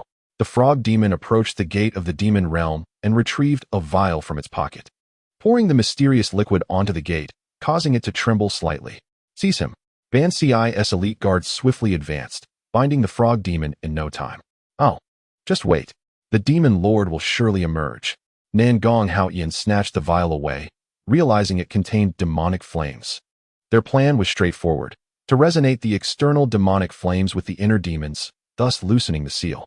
Who provided you with this vial? I will never tell you. Oh, all right, I'll speak. Ban Si, without hesitation, shot the frog demon, severing one of its legs, causing it to writhe on the ground. Suddenly, the frog demon convulsed violently before exploding into a gory demise. Nangong Haoyan immediately sensed the source of the magical energy and followed it to the demon cave in the Valley of 10,000 Demons, where he encountered a figure in black, standing with hands clasped behind their back. You possess remarkable skill. Would you consider joining us? The emergence of the demon lord would be advantageous for you. Regrettably, I have no interest. What a pity. The figure in black suddenly surged with demonic energy and, in the blink of an eye, lunged towards Nangong Haoyan. Your strength is lacking, far inferior to those within the gate. Nangong Haoyan stood his ground, delivering a punch that sent the figure flying across the cave, crashing into the ground and creating a deep crater. Wait, do not kill me. The demon lord's emergence promises untold wealth and glory. The figure immediately begged for mercy, presenting a handful of gold. Humph, who would desire such trifles? Laughter echoed through the air as the final ritual was completed. There was no one to thwart my intentions now. While Nangong Haoyan was momentarily distracted, the cloaked figure drew a dagger and plunged it into his own heart. To Nangong Haoyan's astonishment, not a single drop of blood flowed from the wound. Instead, it all streamed in a singular direction, the portal to the demon realm. Above the vast expanse of the great wilderness divine domain, a vortex began to materialize, and golden chains snapped one after another, unleashing millennia of pent-up loneliness from the demons. A torrent of demons surged forth from the vortex, yet they would not set foot in the great wilderness divine domain. With a swift motion, Nangong Haoyan extracted several strands from his garment, weaving them into a grand net that firmly obstructed the vortex. For the time being, the demons would not traverse into the mortal realm. With a leap, Nangong Haoyan plunged into the boundless darkness of the demon realm.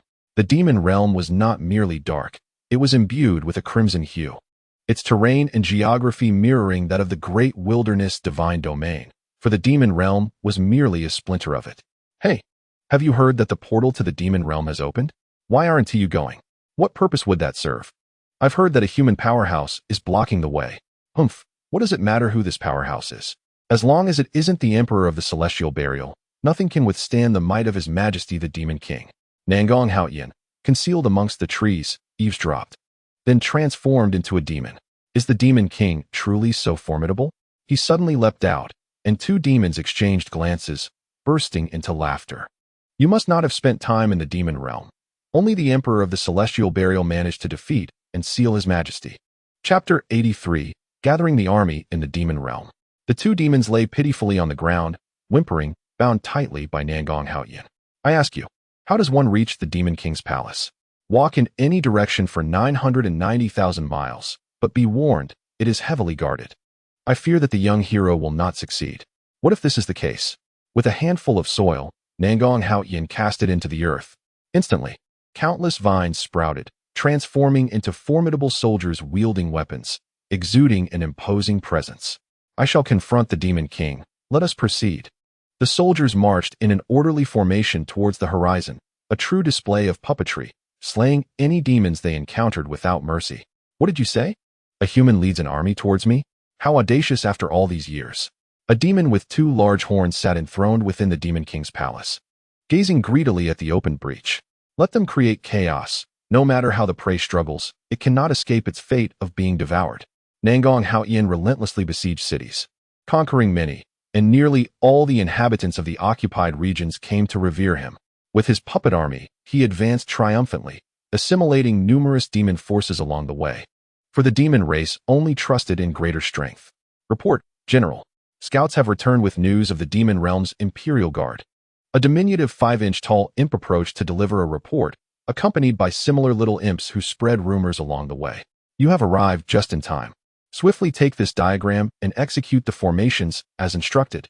Under orders.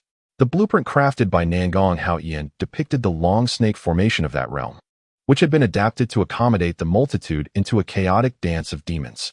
All the demons and puppets were arranged in formation, facing the fierce demon realm Imperial Guard without a hint of fear from Nangong Haoyan, who brandished his long sword and plunged into the fray. Each battalion moved like a soaring dragon, at times exhibiting the might to engulf the 9 provinces, at other moments coiling to strangle their foes. The Imperial Guard was directly scattered, with the remnants ultimately captured. General, eradicate them all to eliminate future threats. Observed Nangong Haoyan as he watched the writhing Imperial Guards on the ground. A more prudent strategy began to take shape in his mind. He approached the captives, breathed upon them, and then commanded the demons to release them. General, that would be unwise. Should they repay our kindness with malice, our position would be compromised.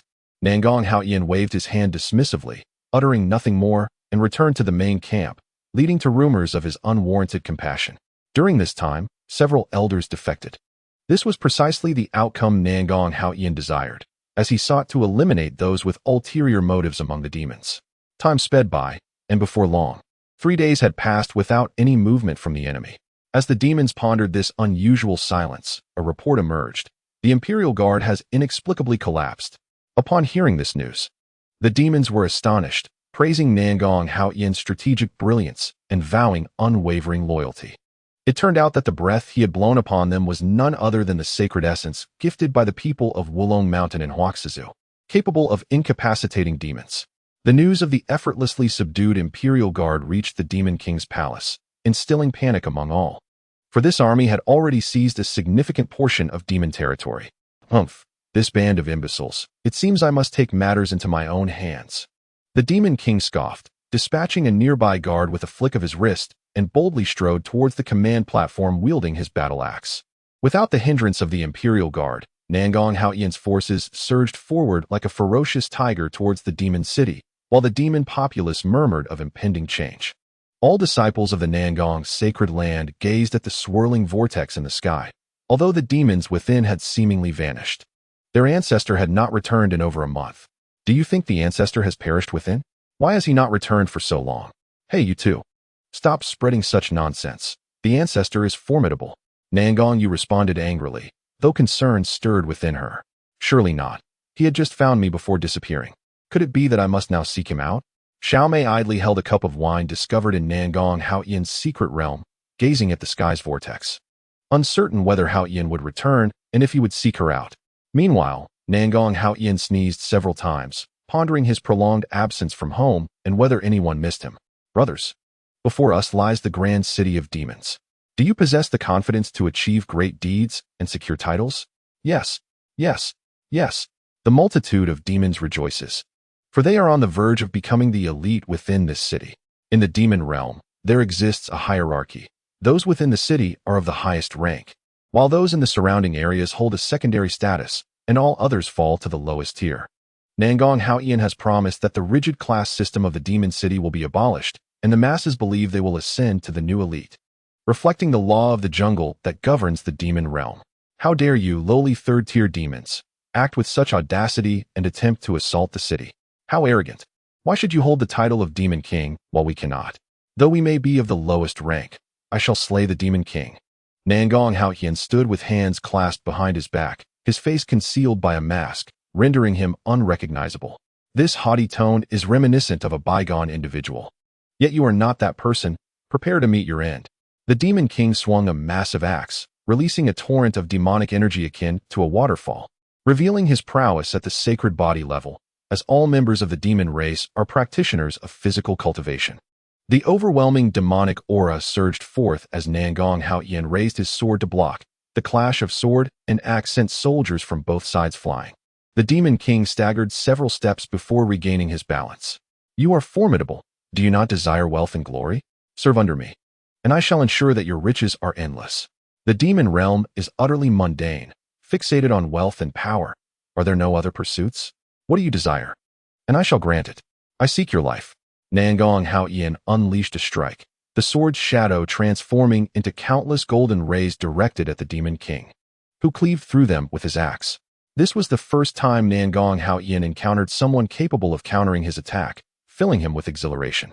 With a mere gesture, a multitude of golden dragons erupted, ensnaring the Demon King. For a moment, the Demon King was taken aback but managed to evade, albeit too late, as he was forcefully slammed to the ground. You are the Emperor of Celestial Burials. What? Are you mad, or am I? Upon hearing the Demon King's declaration, Nangong Haoyan was struck with astonishment and instinctively removed his mask. You must understand, I am not he. Ha ha. Emperor of Celestial Burials, cease your deception. It was you who sealed me here.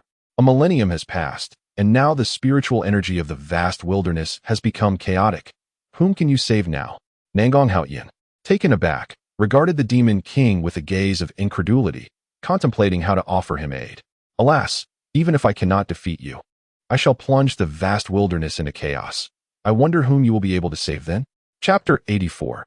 The change in the vast wilderness in the demon realm. Within the city, Nangong Haoyan gazed upon the ashes of the Demon King, his mind echoing the king's words, filled with tumultuous thoughts. The Demon King is dead. This is our new ruler. The multitude of demons witnessed nothing but the confrontation between Nangong Haoyan and the ashes of the Demon King, leading them to boldly conclude that he is indeed their new sovereign, a notion Nangong Haoyan did not seek to correct. Nangong Haoyan, adorned in the majestic armor of the Demon King, descended slowly from the portal of the demon realm, while Banz's expression was one of disbelief. Master, have you been assimilated? You are the one who has been assimilated, Nangong Haoyan retorted, striking Banz lightly on the head, casting him a reproachful glance. Why can't you wish for something good for me? The elder was indeed exceptional. While others sought annihilation, he opted for conquest. If we were to eradicate all dissenters, wouldn't that be an exhausting endeavor? Then perhaps it would be prudent for you, Master, to close the portal of the demon realm. Banz noted that while the portal appeared less ominous, it was still wise to seal it. Why close it? Our motto is, no theft, no robbery, abide by the rules, and be a good demon. All the demons echoed the slogan imparted by Nangong Haoyan. As the denizens of the demon realm, armed with their good demon certificates, could now enter the Nangong commercial district. You creatures of the are welcome as well. Look, many of your kind toiled diligently in our commercial area, undeterred by hardship. Banz gazed in astonishment at the industrious, his jaw nearly dropping to the floor. Overwhelmed by a myriad of emotions, feeling somewhat antiquated himself. Haoyan, you have finally returned. I can't believe you are alive. How do you speak so? Hee hee. Tomorrow is my birthday, you understand, right? No, I do not comprehend, and I shall never understand. Master, are you all right? Upon noticing Nangong Yu, who startled him, Nangong Haoyan was taken aback by her appearance, one eyebrow resembling a dragon, the other a tiger. Master, feel free to laugh. Ha ha ha, I don't wish to laugh, but ha ha ha. This was evidently the handiwork of Xing Luo. Nangong Haoyan quickly assisted Nangong Yu, whose face was flushed and eyes brimming with fury, in restoring her complexion. The Nangong commercial street gained further renown, evolving into a unique enclave where humans, demons, and monsters coexisted, causing considerable unease among the neighboring alliance. The alliance had never encountered such a situation, nor had they contemplated an alliance with the or the. All blame was directed towards the Li family, who had been accused of maliciously inciting discord between humans and demons, resulting in their expulsion from the alliance. The alliance understood that declaring war on the Nangong alliance would equate to waging war against both the and, a consequence they could scarcely bear. The great wilderness divine domain underwent subtle transformations. Even as they ventured into the human realm, the heavenly Tao exhibited no response. Nangong Haoyan recognized this as the chaotic spiritual energy spoken of by the Demon King. With the spiritual energy of the Nangong Holy Land and other sacred sites becoming inexplicably dense, this was not an auspicious sign, and Nangong Haoyan was uncertain of its implications. Much like he was unaware of the reasons behind his own crossing. Haoyan, Have you also noticed something amiss? You have noticed as well? Indeed. I too have discerned this grave issue. What shall we do then? That is hard to say. Accompany me to the commercial street to purchase a few items. Nangong Haoyan gazed at Xiaomei, his face a portrait of astonishment, pondering how this snow-capped mountain maiden could prove so invaluable at a critical juncture. Had she perhaps unearthed some arcane artifact? In a clothing store on the bustling commercial street, Nangong Haoyan watched Xiaomei, who was trying on garments, with a heavy heart, filled with regret for having idly ventured to the snowy peaks. Is this truly the issue you've identified? Indeed. Did you not notice that since my arrival here, I have only worn those two outfits? As he contemplated the bulging state of her wardrobe, a tempest of thoughts surged within him. After a long day, Nangong Haoyan finally returned to the sacred land, reflecting on his day out with Xiaomei. I shall establish a school, a grand edifice dedicated to nurturing talent, welcoming all species. The following day, the sacred land of Nangong plunged into a bustling month. As a school for thousands rose from the ground, the enrollment office teeming with people. Everyone, remain calm. Come forward one at a time. There is ample opportunity for all. Nangong Chenyu, wielding the trumpet gifted by his ancestor, bellowed at the top of his lungs. Yet his voice was drowned out by a grandmother accompanied by her grandson. The sacred land of Nangong was flourishing at a pace that incited envy in the neighboring alliance. Leader, do you suggest we emulate the sacred land of Nangong and establish our own school? Indeed. The best course of action is not to indulge in jealousy, but to learn. Your wisdom is unparalleled, yet this Li family, you are mistaken. They will never permit it. The Li family had descended into madness, having established 2 schools, yet none were open to them. The concept of schools had proliferated throughout the great wilderness divine domain, and its propagation to the wild rest state had been explosive. In less than a month, schools blossomed everywhere. Ancestor, we have students, but what of the teachers? Have the recruitment ads been dispatched? They have been sent out. Though the remuneration is rather high, they are merely teachers. What of it? Let us observe how greatly esteemed teachers are in the eastern continent. They are a formidable asset for our sacred land of Nangong and deserve such regard. Nangong Haoyan's gaze was resolute as he looked upon Nangong Junyi, his demeanor noble and commanding. By the way, I shall assume the role of principal. You need only manage the sacred land of Nangong. Yes, ancestor. Observing the sudden surge of spiritual energy outside, Nangong Haoyan noted the entire great wilderness divine domain beginning to tremble, the sky shrouded in darkness. At that moment, the great wilderness divine domain resembled a scene from the apocalypse, as the sacred land of Nangong illuminated its lamps in broad daylight. Nangong Haoyan anxiously scrutinized the outside world. Haoyan, do you feel it? I do. I am quite nervous. There is no need for anxiety. Come inside quickly. With a look of disdain, Nangong Haoyan regarded the frivolous Xiaomei, resolving never to engage her in conversation again. Just then, the sky cleared again, and after a brief while, it seemed as though nothing had transpired. Alas, what a pity! Ignoring Xiaomei's lament, Nangong Haoyan called for everyone to gather in the grand hall. For there were momentous matters to address, as he sensed the force of the heavenly laws. The recent events have been witnessed by all, have they not? Within the grand hall, the demon clan, human clan, and magic clan remained silent, their expressions grave as they nodded in acknowledgement. In this critical period, it is imperative that we unite in our efforts to confront the impending crisis. Now, allow me to outline the tasks at hand. Nangong Haoyan's plans were unfolding with great urgency. The first step involves the expansion of the commercial street, transforming it directly into a city, followed by the establishment of an additional commercial street outward. Next, we must expedite the construction of schools to ensure that students can enroll at the earliest opportunity. Nangong's sacred land has become busier than ever, with all of the great wilderness divine realm focused on this remarkable place. However, a visitor from afar awaited outside the grand hall. Chapter 85. Embarking on a new journey, ancestor, there is a peculiar-looking individual outside seeking your audience, claiming to know you. What is the meaning of this? Why are people, known or unknown, coming to me? I shall not meet them. Yet, the individual insisted on seeing you, stating they possess clues regarding yesterday's phenomenon. What? Quickly, summon them to me. Before long, a figure clad in a white cloak appeared. As Nangong Haoyan focused his gaze, he realized it was an old acquaintance. Mr. Nangong, we meet again. The visitor was none other than the elder from Huaxi Prefecture atop Wulong Mountain. Pray, share the clues you have uncovered. Please, Mr. Nangong, do not be impatient. I am Limon. Since last night, an additional box has appeared in our temple. What lies within the box? We do not know. We were unable to open it, which is why we sought your assistance. And the box?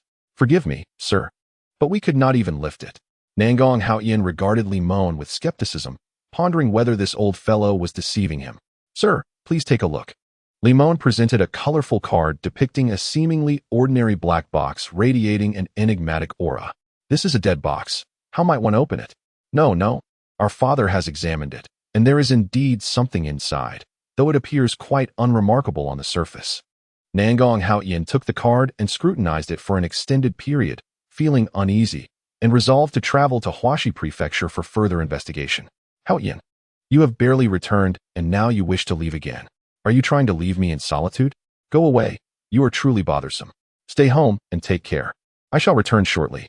Nangong Haoyan hurriedly gathered his belongings, eager to pursue the clues in Huaxi Prefecture, unaware that several shadowy figures had followed him. Are you certain you arrived by carriage? Indeed, I did arrive by carriage, but do not be perplexed. It is a celestial horse.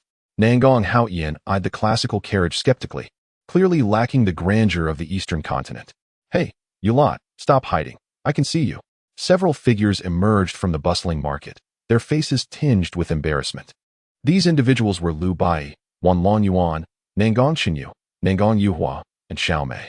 Ancestor, Haoyan, take us with you. Nangong Haoyan gazed solemnly at the group, weighing the pros and cons before finally reaching a decision. Very well, I was just lamenting the monotony of the journey. Cheers erupted as they boarded the spacious carriage. With a resounding neigh, the celestial steed sprouted a pair of wings from its back, soaring into the sky towards the land of Huangshi. The onlookers marveled at the sight, praising Huangshi for its unexpected vibrancy, leaving Limon scratching his head in bewilderment.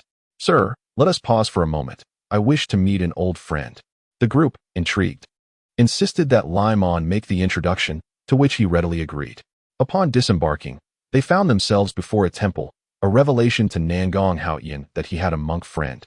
Would you kindly inform my friend that I am Limon, disciple of Master Huixiang? Oh, it is you, Limon. The master has instructed that you may meet him directly. Without formalities, Limon led the group into the temple, where a pure and tranquil energy emanated from the meditation room.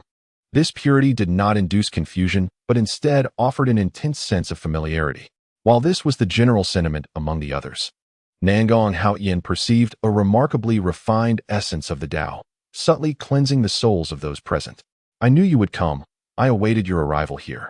A young man clad in a white monk's robe emerged, smiling at Nangong Haoyan. You awaited me? Indeed. Once this matter is resolved, I shall depart. May I inquire what brings you here, master? Nangong Haoyan regarded the young man with admiration, recognizing him as one who had truly grasped the essence of understanding. Ha. It is nothing of great consequence, merely the vast wilderness in your realm. The young man shook his head, still smiling at Nangong Haoyan. Master, how do you know this? Do you know how I may return? Do not be hasty. The end of the road will reveal itself, he chuckled. However, before Nangong Haoyan could inquire further, the young man retreated, settling onto a cushion, where flames suddenly enveloped Master Huixiang. Startled, Nangong Haoyan awoke, marveling at the peculiarity of the dream. Sir, let us halt for a moment. I wish to meet an old friend. Master Huixiang, do not go. He has attained nirvana. Impossible. He has rejuvenated. Limon hurriedly dismounted and rushed forward, only to return shortly, crestfallen. Sir, how did you know? I dreamt it. The others gazed at Nangong Haoyan in astonishment, elevating the stature of their ancestor in their minds. Throughout the journey, Nangong Haoyan remained preoccupied, as the monk's words resonated deeply, making him ponder the existence of those beyond mere mortals. In the celestial realm, there exists a path for those who soar above, while on the earthly plane, another path unfolds for those who tread below. Yet, few truly grasp their authentic selves, and among them is Master Huixiang. Why did he seek me out? What significance lies in his words? Hao Tian, what troubles you? Xiao Mei, noticing Nangong Hao Tian's silence on the road, approached him with a sense of curiosity. Oh, it's nothing, just a bit nauseous, he replied, leaning against the window to succumb to his discomfort, reminiscent of motion sickness from another world. Swiftly, he enveloped himself in spiritual energy, remaining still. Nangong Yu and the others chuckled at the sight, understanding now why the ancestor never traveled by carriage in the Nangong sacred land. Before long, They arrived at the enchanting land of Huangshi Prefecture. Stepping out, they were greeted by a breathtaking vista. Houses of various hues elegantly spiraled upon the hills, creating a picturesque panorama. Wow, ancestor, this place is absolutely stunning. Nan Gongyu exclaimed, gazing enviously at the distant scenery, while Nan Gong Haotian couldn't help but critique her narrow perspective, recalling the equally picturesque landscapes of Dongzhou. Let us settle here for the night. We shall visit that mysterious black box tomorrow. Nan Gong Haotian eagerly consented, his anticipation to disembark palpable, and soon. They all hopped out of the carriage with exuberance. They were welcomed into a grand castle where the culinary style of Huangshi Prefecture starkly contrasted with that of Dongzhou and the western regions. And everyone relished the delightful fare. As night fell, while Nan Gongyu gazed out at the flourishing dynasty, a shadow suddenly darted past. Ancestor, look! Nan Gong Haotian, too, had caught sight of it. He swiftly employed his spiritual awareness to scan the entire castle and detected something unusual about a tree on the first floor. Let us investigate. Chapter 86. Inadequate hospitality. Nan Gong Haotian hurriedly led Nan Gongyu and the others downstairs, for there was something peculiar about that tree. Outside, the moonlight cast an eerie glow, reminiscent of a film from that other world. The tree was massive, requiring several individuals to encircle it, its dense foliage obscuring whatever lay above. Yet, among them, the weakest was at the pinnacle of the golden immortal realm. Surely they could not overlook the figure dangling from the branches. Ancestor, how did he end up there? Isn't he exhausted? One inquired. Who knows? Perhaps he enjoys it. When we return, remember to secure all doors and windows. We mustn't let him in. They joked lightly about the individual suspended from the tree, for he was merely a mortal. Lu Bai casually picked up a stick and poked at the figure hanging from the tree, causing it to stir. The sight revealed a corpse, its flesh rotting, which suddenly lunged at Lu Bai. He gasped and swiftly struck it away, sending the corpse plummeting into the lake, where it fell silent. Ancestor, we should return quickly. This is truly ominous. Lu Bai urged, hurrying back to cast a protective array, enveloping the castle in a green luminescence, with sounds of Lu Bai bathing echoing within. What is that? Let us go check it out. A contingent of armored warriors, armed with sharp swords, hastened to the scene and swiftly bound the recently emerged specter. The gentleman was startled, acknowledging his lack of hospitality. Among them was Raymond, who, after settling the specter, received news of unrest at the nearby castle and rushed to investigate. We were unharmed, yet the specter raised suspicions, having recently made his appearance. Under Raymond's intense questioning, the specter finally divulged the truth. Days prior, several sorcerers had engaged him to monitor the movements of the temple, hence his presence. Where are the sorcerers? He inquired. Follow me, the specter replied. Guided by the specter, Nan Gong Haotian and his companions traversed through alleyways until they halted before a quaint cottage. Wait before entering. I must collect my payment first. Nan Gongyu and the others, evidently unfamiliar with the language of Huangshi Prefecture, forcefully breached the door and unleashed a surge of spiritual energy, rendering the sorcerers within unconscious. Nan Gong Haotian cast an apologetic glance at the specter and retrieved some medicinal pills from his pocket, offering them to the visibly aggrieved specter. I ask you, who directed your actions? No one instructed us. We came of our own accord to steal that box. Why? Because it conceals a monumental secret. One that mortals like you are not meant to behold. What secret? Had we known, we would not have sent someone to surveil you. Nan Gong Haotian scrutinized the sorcerers, his mind racing with doubts. How did they know of such a significant secret? Suddenly, several sorcerers collapsed, frothing at the mouth. A smirk crept across Nan Gong Haotian's face. They surely harbored ulterior motives. He summoned golden light to protect their vital points. After a brief moment on the ground, the sorcerers regained their composure. You despicable fiends. They spat at Nan Gong Haotian upon realizing their failed suicide attempt, to which he promptly silenced them. Raymond, interrogate these individuals thoroughly. They must possess knowledge. Understood, sir. The group returned to the castle. Master, there is a magical array here. Lu Bai, being naturally attuned to such formations, detected an anomaly with the tree. Oh, we do not recognize the characters of Huangshi Prefecture. Xiaomei uprooted the array and began to toy with it in her hands. Nan Gong Haotian felt an overwhelming surge of frustration, lamenting the presence of such inept allies, while a nearby observer watched in shock. This array has the power to summon malevolent spirits, Raymond remarked, having arrived unnoticed. He proceeded to recount the castle's storied past, revealing its intriguing history. Millennia ago, when Huaxi Prefecture was a collection of feudal states, this land belonged to the Duchy of Safu. The feudal lord had a profound fascination with dark magic, to the extent of sacrificing his own family for rituals, provoking the temple to dispatch numerous exorcists. However, one of the exorcists mysteriously vanished, soon followed by the lord, leaving everyone in search, yet to no avail. When they reappeared, it seemed they had glimpsed the secrets of the cosmos. Shortly thereafter, the lord met an untimely demise. The exorcist prophesied that millennia hence, this place would be a desolate ruin, before taking his own life. Is this related to the array? Not directly, but it pertains to the impending doom of the great wilderness divine domain. The array itself bears little significance.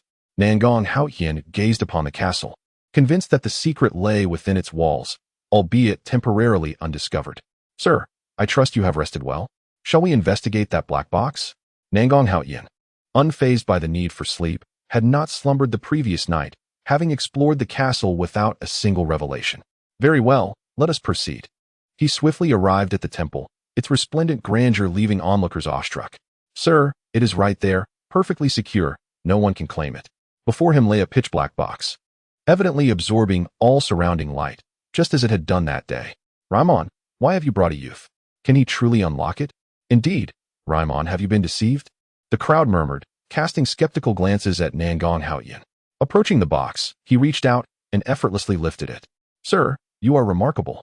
All eyes in the temple were fixed upon him, jaws agape in astonishment. All brilliance shall ultimately be extinguished. The answer resides in the shadows. Nangong Haotian recognized the ancient script from millennia past and read it aloud slowly. What? Light is omnipresent. Xiaomei questioned from the side, as all searched the surroundings for that elusive place. Ah, another riddle. It seems we must proceed this way.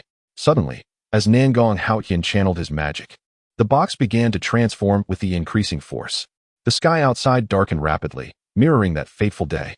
Ancestor, cease at once. Haotian, stop. Yet, Nangong Haotian persisted, exerting greater force. The sky descended into utter darkness, yet the box opened to reveal nothing, and the sky cleared once more. Another box. Nangong Haotian had already discerned the underlying mystery. The areas untouched by light must harbor such phenomena. Sir, you are truly clever, Ramon exclaimed, rushing to inspect the black box now resting on the ground. To their astonishment, the box was bound by chains, tightly secured. Do not open it yet. It could pose a problem. Nangong Haotian observed the box cautiously, sensing the power of the laws contained within. Let us take it back for further study. At that moment, an individual hastily exited the temple, seemingly in urgent need of departure. Chapter 87. The Secrets of the Castle Within the Castle. A circle of individuals gathered around the enigmatic box. Old ancestor, shall we break it open and take a look? Nonsense. I believe we should dispose of it to eliminate future troubles. The crowd chattered animatedly, yet Nangong Haotian remained silent. Suddenly, he stood up, beginning to search for clues regarding this lord. Are you seeking information about the lord of the Safa Principality? Indeed. The records are scant. Further inquiries will lead you to your castle. Nangong Haotian found the historical records vague, indicating that further exploration would need to take place within the castle itself. However, just as he was about to leave, a piece of paper fell from the book, depicting the grand furnace of the castle. Holding the paper, Nangong Haotian hesitated, realizing the truth lay within the castle. Upon returning, he swiftly located the grand furnace, the ashes within thick, yet it did not deter him. After a thorough clearing, a majestic door emerged before them, ancient and imposing. Apart from the palpable aura of darkness, Nangong Haotian felt little else. Intrigued, he pondered the unfolding events. You all should enter. Once inside, everything will become clear. Nangong Haotian glanced at the suddenly appeared elder and, without hesitation, launched into a fierce assault. You've been so secretive. Why did you wait until now to reveal yourself? After a barrage of blows, the elder whimpered in submission, promising to divulge everything. Speak quickly. This is a secret realm created by the Lord of the Safa Principality. It is said to hold earth-shattering secrets. Have you never entered? No, I am merely a servant, unworthy of entry. Gazing at the ancient door, Nangong Haotian contemplated embarking on a quest within the castle. With a resounding crash, the door toppled, unleashing an overwhelming wave of darkness upon him and the others. This time, Nangong Haotian was not on an adventure but a plunder. he swiftly plunged into the abyss. Behind him lay a heap of monstrous corpses, and his fearsome gaze sent shivers through the very creatures of the secret realm. Please, spare me. I will reveal the location of all the treasures. Oh, had you cooperated earlier, I wouldn't need to resort to force. I am, in fact, quite amicable. The creature internally scoffed at Nangong Haoyan's assertion of friendliness, recalling the brutality it had just witnessed. By the way, I only desire what your master left behind at his demise. The creature trembled at this and halted in its tracks. That place is perilous. I dare not approach. Perhaps you should seek other treasures. No, my purpose is the secret held here. Simply guide me nearby. Cautiously, the creature approached, stopping at the corner of a corridor. I can go no further. You must enter alone. Nangong Haoyan nodded, distinctly sensing a faint yet potent force of law emanating from within. Nangong Haoyan followed the corridor to a chamber, which was desolate save for a low stone pillar at its center. Draped over the pillar was a piece of silk. Upon lifting the silk, he discovered an inscription warning against opening a certain box, beneath which lay a key. In the grand hall of the castle, Nangong Haoyan sat in contemplation, abruptly lifting his gaze, his eyes glacial. Soon after, he arrived at the temple, where he positioned his sword against Lyman's throat. What is your intention? Sir, what troubles you? Humph. Ever since you brought me to that castle, I have harbored suspicions about you. The coincidences are too numerous to ignore. Since you have discerned my truth, I shall no longer conceal it. With that, Laymon removed his mask, revealing an entirely different visage. Laymon is dead. I was the one who took his life. But that is of little consequence now. You have acquired the key. What do you intend to do? I shall convey the will of the heavens. In an instant, the figure erupted in an explosion, leaving behind only the black box. Let us return. We have lingered here for far too long. With a swift gesture, Nangong Haoyan conjured a door before them. Ancestor, will Laymon not see us off? Laymon will not be coming. Having spoken, Nangong Haoyan returned to the Nangong sacred land, which welcomed a new dawn. Ancestor, you have returned. Everything has been constructed according to your directives. As Nangong Haoyan beheld the rejuvenated Nangong sacred land, he was filled with profound emotion. It had finally been realized. Junyi, how fares the sacred land of late? Reporting to you, Ancestor, it is indeed thriving, though disputes in the commercial street have been on the rise. Disputes? Nangong Haoyan's greatest concern had manifested. It seemed the patrols were insufficient. This bag of fruit is clearly not half a pound. You speak nonsense. It was measured accurately. You are undoubtedly framing me. The disciples of the patrol were flustered, for both sides seemed justified, leaving them at a loss as to how to proceed. Salutations, Ancestor. The members of the patrol knelt, their faces alight with anticipation, hoping the Ancestor would resolve the matter. Do not fret, my friends. How much do you claim to be missing? Half a pound. Just look at how much is lacking. Nangong Haoyan regarded the oil paper-wrapped fruit in the man's hands, his heart finally at ease. We shall measure out half a pound for me. The crowd was perplexed. Why did the Ancestor wish to purchase half a pound of fruit? Here, take it, and return home. After settling the payment, Nangong Haoyan handed the fruit to the man, and the crowd began to grasp the situation. Yet, if the patrol continued in this manner, would they not incur losses? It appeared Nangong Haoyan was aware of their unvoiced thoughts, as he produced a stone from his robe. This is the illusion stone I have devised. It will serve as a surveillance tool for that world, thus preventing such disputes from arising again. Curiosity enveloped the onlookers regarding the stone bound to the tree. Meanwhile, in the central control room, Xuanhuan Laozu had completely transformed into a member of the Nangong Sacred Land's enforcement team. The school in the Southern Palace Sacred Land has been established as scheduled, with the familiar teaching buildings reminiscent of his alma mater in that world. Nangong Haoyan walked along the school path, intending to conduct the first class himself.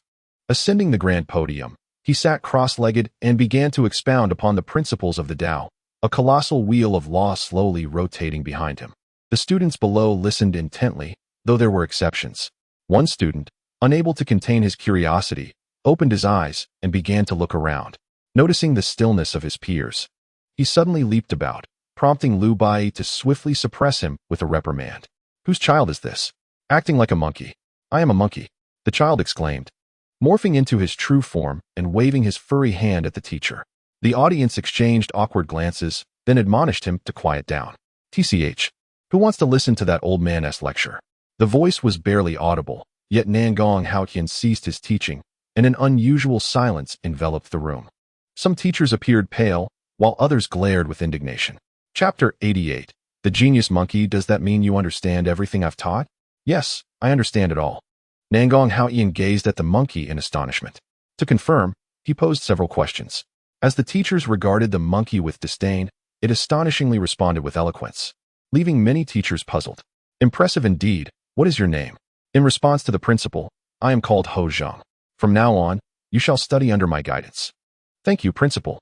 Amidst the envious gazes of the entire school, Ho Zhang hopped along happily beside Nangong Haoyan. He was a natural embodiment of the Tao. They had indeed stumbled upon a treasure. Is this true, ancestor? Of course it is true. Ho Zhang was surrounded by the members of the Nangong family, resembling a group of first-time visitors at a zoo. The next part will be considerably more challenging, so pay close attention. Ho Zhang listened intently, his spiritual power exponentially increasing. From the mortal realm to the immortal realm, true immortal realm, mysterious immortal realm, celestial immortal realm, and finally, the golden immortal realm.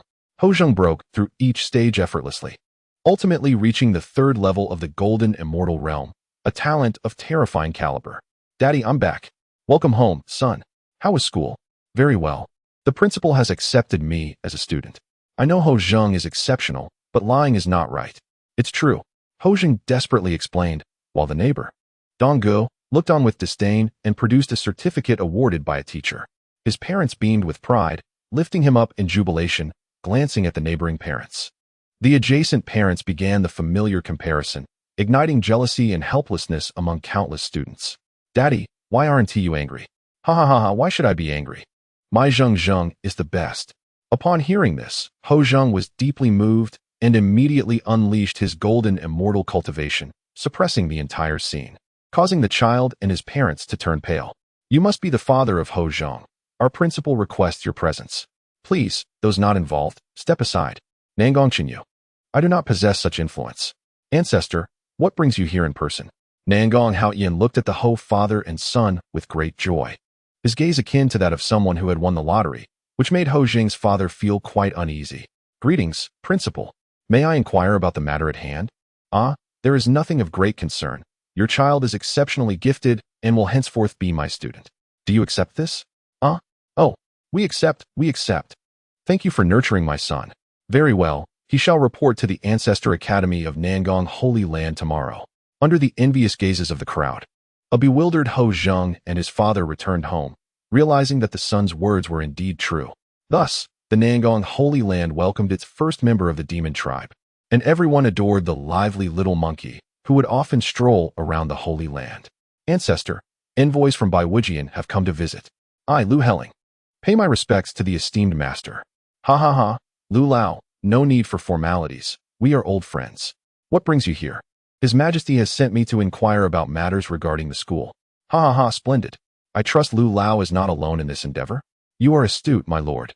This is Lu Chuanfeng, and this is Li Chong. Lu Helling introduced them one by one, and Nangong Haoyan took note. He then arranged for them to observe the proceedings. My lord, there is yet another matter. What is it? Please, speak freely. There has been a rebellion in the southern Qian, and the Wu family has seized power. However, it is said that they have acquired a mysterious black box, which has led to their rapid rise. His Majesty has tasked me with asking you about this black box.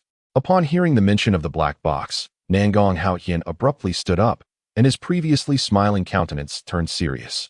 Lu Helling, noticing this, became increasingly cautious.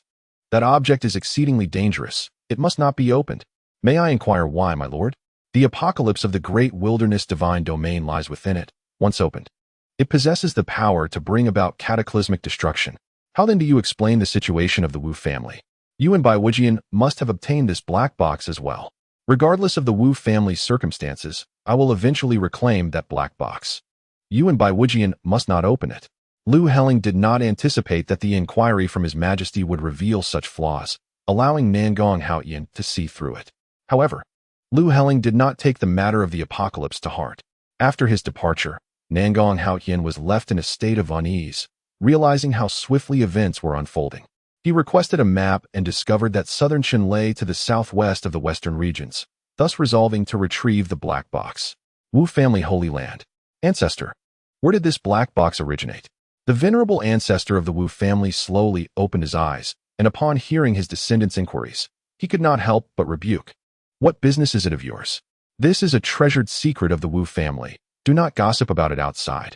Yes, ancestor, replied the Wu family head.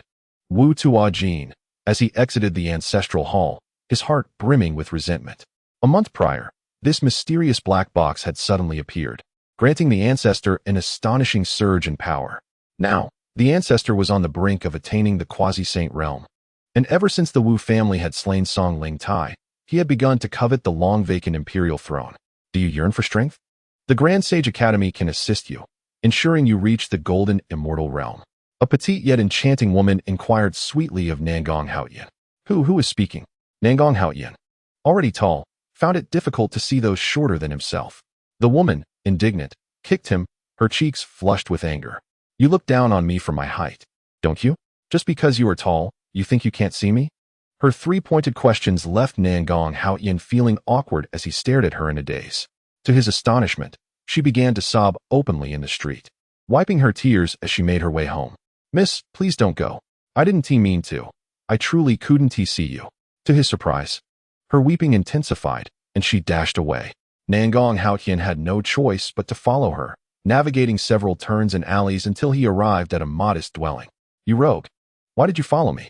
She exclaimed angrily as she slammed the door, only for it to fall off its hinges, causing her to cry even more. Upon approaching, Nangong Haoyan realized the door had merely been tied with rope, which had now broken. Wait for me. I will return shortly, he said hurriedly as he rushed to a nearby shop to purchase some sturdy rope. He also spotted a bowsy shop and casually bought a few. Slow down. Take your time eating. The woman devoured the boughs in haste, mumbling about her plight. It turned out she was a princess of the former South Chun, reduced to her current state due to the Wu family's rebellion, now surviving by hawking advertisements daily. Hey, hurry up. Your family still owes taxes from last time. Chapter 89. The orphan of South Chun. A fearsome constable stood menacingly at the woman's door, wielding a club. Nangong Haoyan peeked out, squinting as he spoke. This is bad. You should hide while I deal with him. Who are you? Her husband, perhaps? Why haven't you registered? Trying to evade taxes? Huh. I am not even from this country. Which nation do you belong to, and why haven't you paid your taxes? I hail from Northern Wu. Is there a problem? Nangong Haoyan glared icily at the constable, knowing that Northern Wu was a powerful nation within the Great Wilderness Divine Region, and every nation must show respect to those from Northern Wu. Oh, esteemed sir, could you please present your travel documents? Here you go. Nangong Haoyan casually tossed aside the official document bestowed upon him by the emperor, the weighty seal striking the head of the constable, causing him considerable discomfort. Apologies for the disturbance, esteemed sir. I hope you can forgive any oversights. With that, the constable scurried away, leaving the South Chun maiden in a state of bewilderment. So, you are an envoy from Beiwu. There is no need for such formality. I have come merely for leisure, with no diplomatic mission at hand. May I inquire your name? I am Song Ming, the princess of the South Chun Kingdom. I am Nangong Haoyan, a man from the western regions. Nangong Haoyan began to inquire about the tribulations faced by Chun Ming, who willingly recounted her tale. Once a lofty princess, her father, Emperor Song Lingtai, was relentless in his pursuit to diminish the power of the feudal lords. Initially, he waged war across the east and west, expanding the realm significantly. However, as the territories of various holy sites dwindled, animosity began to fester. During one of his western campaigns against the Zainan kingdom, the Liu family's holy site unexpectedly revolted, catching Song Lingtai off guard. In desperation, he conceded land to Zainan, only to return and retaliate against the Liu family. Though the Liu were temporarily subdued, Song Lingtai soon fell victim to a mysterious illness, rendering him bedridden. A nationwide uprising ensued, toppling the dynasty and incinerating the palace. Yet she managed to escape and find herself here. Perhaps the campaigns against Zainan and the Liu's rebellion were part of their grand design.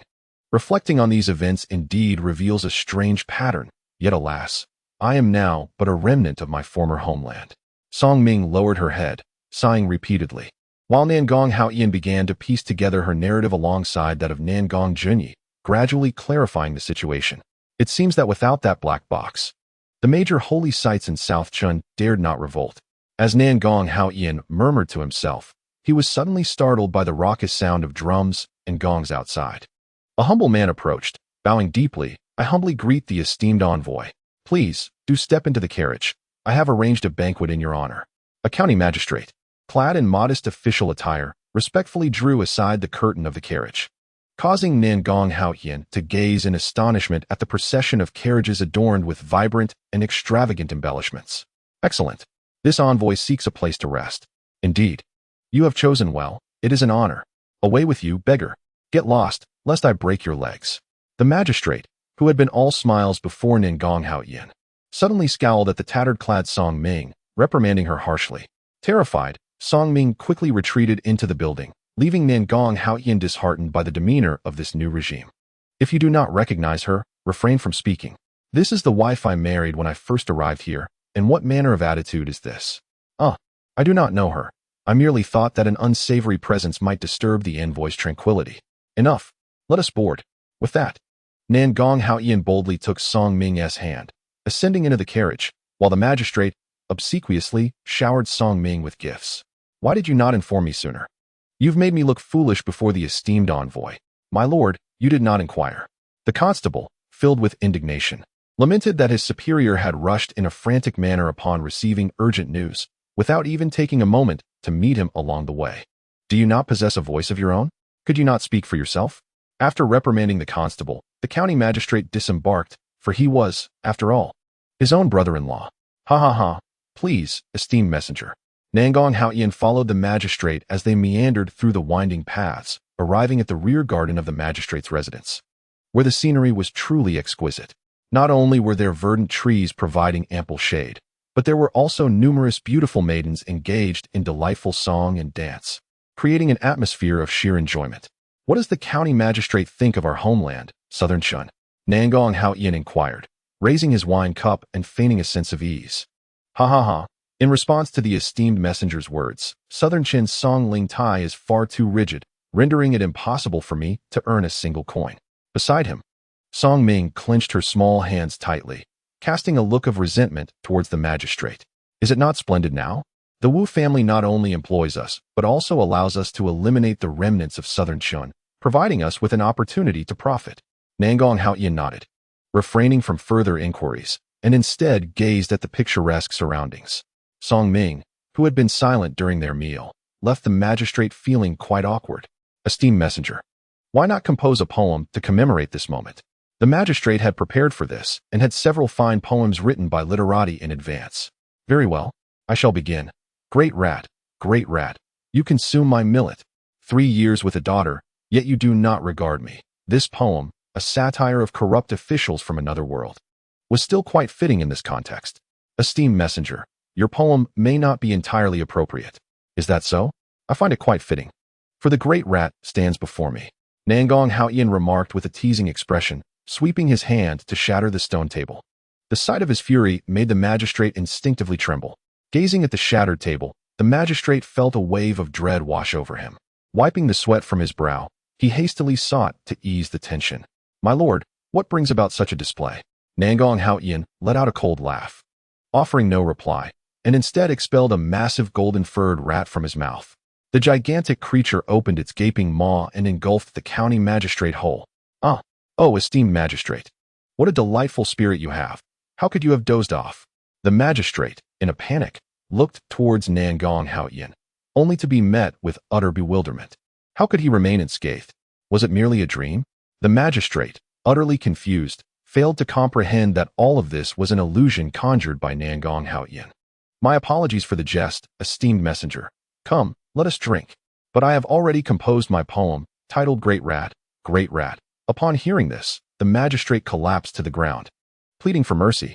Nangong Haoyan, with a flick of his sleeve, poured himself a jug of wine before departing with Song Ming. Ha ha ha, you truly are remarkable.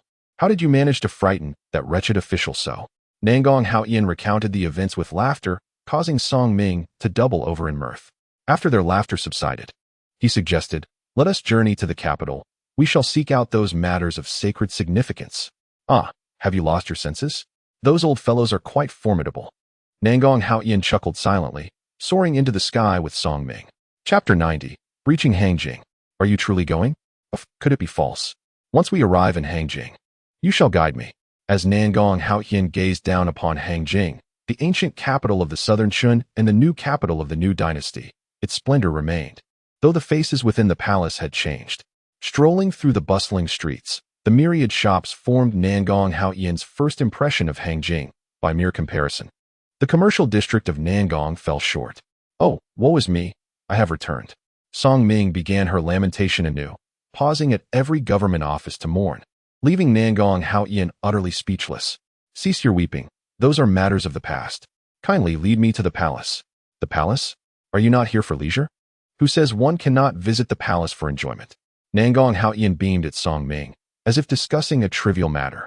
Upon turning his head, he spotted a constable. Humph. Old man, who permitted you to set up shop here?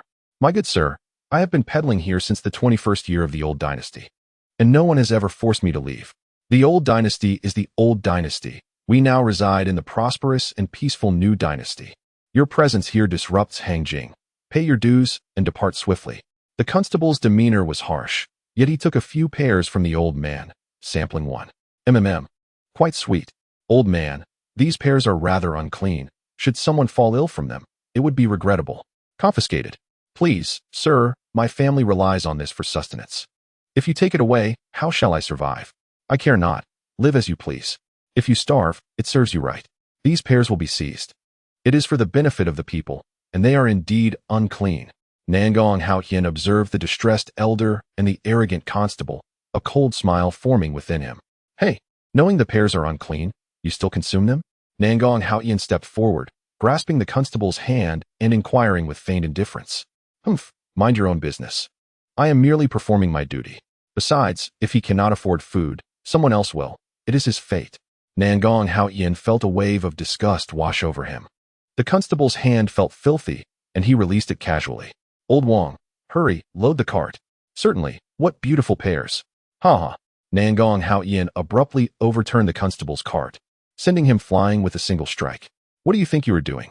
Oh, nothing, merely swatting a mosquito. Nangong Haoyan replied nonchalantly, but the constable, Wong, looked on in sheer terror, realizing that his brother, at the pinnacle of the Xianxian realm, was so easily subdued. You audacious fool, we are the Hangjing Guard. And you dare. The constable's words were cut short as he too was sent flying by Nangong Haoyan. Alas, one escaped. My sincerest apologies. All eyes were fixated on Nangong Haoyan. Expressions of disbelief etched upon their faces. The Hangjing Guard was notorious for their relentless pursuit of vengeance, and this individual had certainly found himself in deep trouble. The young master possesses remarkable courage. However, what shall we do about the impending retaliation from the Hangjing Guards? Ha ha, there is no need for concern, old sir. I have come precisely to provoke them and await their vengeance. Alas, what a pity he is but a fool. The elder sighed as he tugged at Nangong Haoyan, urging him onward. Let us take refuge at grandfather's home for a while, in 10 days to half a month. This matter shall be forgotten. Nangong Haoyan gazed at the elder in confusion, his heart warming as he fixed his determined gaze upon the horizon. There lies the place where he caused the demise of my two brothers. It was the scar-faced officer who fled earlier. The Hangjing Guards have arrived with 100 or so men, and it seems today will witness another bloodbath. Fear not, everyone. It is but one man we shall face. Ha ha ha, how naive. Do you truly believe you are but two? And what of this one? With that, Nangong Haoyan raised Song Ming's hand high, a proud expression upon his face. Hey, how can you do this? Song Ming looked in terror at the fierce guards, her body trembling like a leaf, on the verge of tears. You foolish boy. After speaking, Nangong Haoyan produced a brush from his robes. Young man, are you about to compose your last will? Ha ha. Someone once spoke similar words to you, but alas, he met his end. With the brush in hand, Nangong Haoyan skillfully depicted a scene of 1,000 troops and horses. Countless soldiers surged forth from the painting, and soon the landscape was filled with Nangong Haoyan's army, each expressionless and armed to the teeth. Quickly summon reinforcements. No need.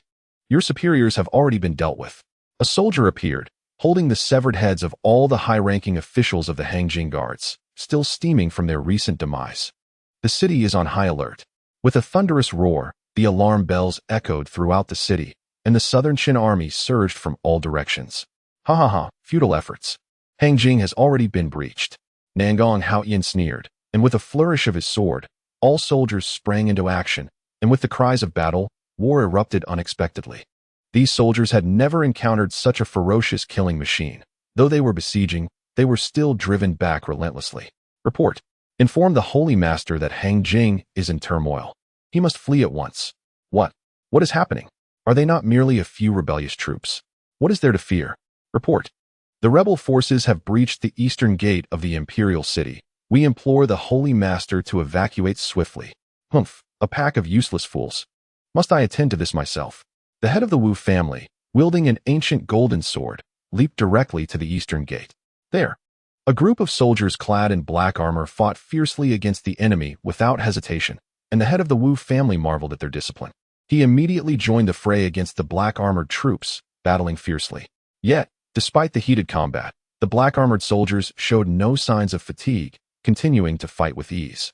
The head of the Wu family was struck with alarm. In a moment of distraction, he was wounded by the black-armored soldiers. Suddenly, a graceful youth and a shorter young woman appeared. Ha ha ha ha, you must be the head of the Wu family. I bear no malice. I merely wish to reclaim a black box that belongs to me. Humph, foolishly infatuated, a cold arrow suddenly pierced through the head of the Wu family patriarch. And to everyone's astonishment, it was shot by the Wu family's ancestor. Ha ha ha ha, the treasure is mine, and it shall forever remain so. With that, he soared into the air and swiftly made his escape. Nangong Haoyan, witnessing this, couldn't help but sigh. It appeared that power truly could cloud one's judgment. Hangjing lay in ruins, battered by storms. This should be your home.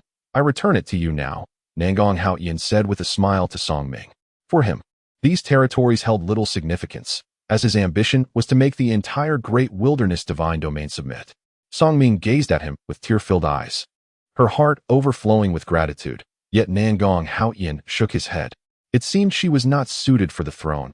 He needed to find someone trustworthy to take her place. He pondered. Whoa, father, I have finally avenged you.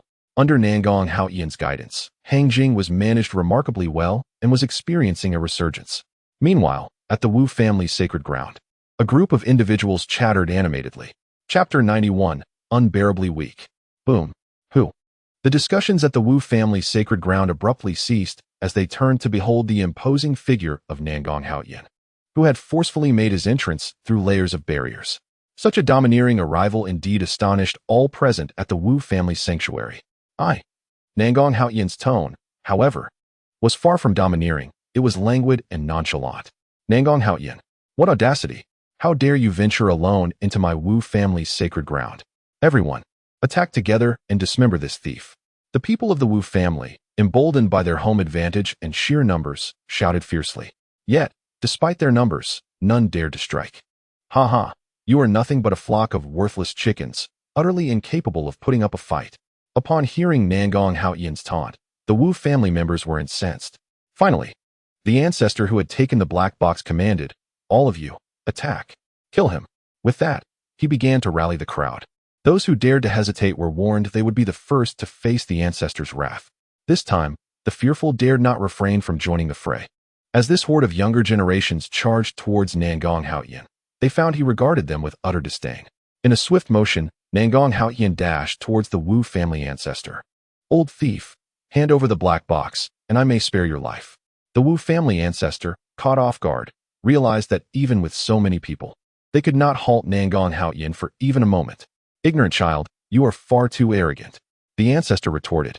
Yet, seeing Nangong Haoyan's formidable prowess, he feared his own strength might falter and hastily summoned the black box to absorb its power.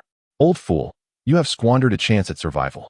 Nangong Haoyan expressed a hint of regret, yet he resolutely moved to confront the Wu family ancestor. Humph, young one, allow me to demonstrate the extent of my power. Ha ha. After absorbing the dark energy from the black box, the ancestral figure of the Wu family felt a surge of confidence. Meanwhile, the others within the sacred grounds of the Wu family were equally filled with faith in their esteemed ancestor. Our ancestor is formidable. Our ancestor is majestic. Annihilate this young fool. Boom. However, when the two forces clashed, they were left astonished to witness their ancestor being reduced to mere fragments. In contrast, Nangong Haoyan calmly picked up the black box from the ground, brushed off the dust from his clothing, and gazed at all present. The members of the Wu family's sacred grounds were left utterly dumbfounded. Stop gaping. Is there anyone else who wishes to challenge me? No one dared to respond. After witnessing their ancestors' tremendous power being obliterated by a single punch from Nangong Haoyan, they realized their own strength paled in comparison. No one would be foolish enough to seek their demise. Thus, after exchanging glances laden with understanding, the astute ones hastily dispersed. In the face of danger, all notions of dignity and pride became irrelevant. As they fled, Nangong Haoyan did not remain idle. His form became a blur, moving with such swiftness that he was nearly imperceptible. When he finally came to a halt, the sacred grounds of the Wu family lay strewn with lifeless bodies. Had the Wu ancestor willingly surrendered the black box earlier, Nangong Haoyan might have considered sparing their wretched lives. Their avarice and recklessness sealed their fate. With the black box in his possession, Nangong Haoyan initially intended to return to the Nangong sacred grounds, but a sudden thought struck him. There was another matter to attend to. Thus, he made a detour to meet Princess Song Ming of the Southern Qin Kingdom, recommending Xing Huiqiu as her advisor. After testing Xing Huiqiu's abilities, Song Ming recognized his genuine talent. She was immensely grateful to Nangong Haoyan and wished to prepare a banquet to celebrate their camaraderie. However, Nangong Haoyan declined her generous offer, hastily departing with the black box and returning to the Nangong sacred grounds. Upon his arrival, he intended to safely store the newly acquired black box alongside the two others he had previously placed. Yet, before he could do so, he was alarmed to discover that the two boxes had inexplicably fused together. Sensing something amiss, he realized with dread that the boxes were merging their dark energies. In a swift reaction, Nangong Haoyan concentrated his energy into a sword and struck at the two black boxes. With a swift slash, the boxes were severed apart. He breathed a sigh of relief, grateful for his timely intervention and formidable strength. Had another approached, even if they had noticed, they would have been utterly incapable of separating the two. To prevent the boxes from reuniting, Nangong Haoyan ensured they were kept at a safe distance from one another. He placed two black boxes atop two distant peaks in the sacred land of Nangong, separated by several dozen miles. With such a distance between them, Nangong Haoyan felt a modicum of reassurance. After Lu and Ling vanished, they hastily returned to Beiwu.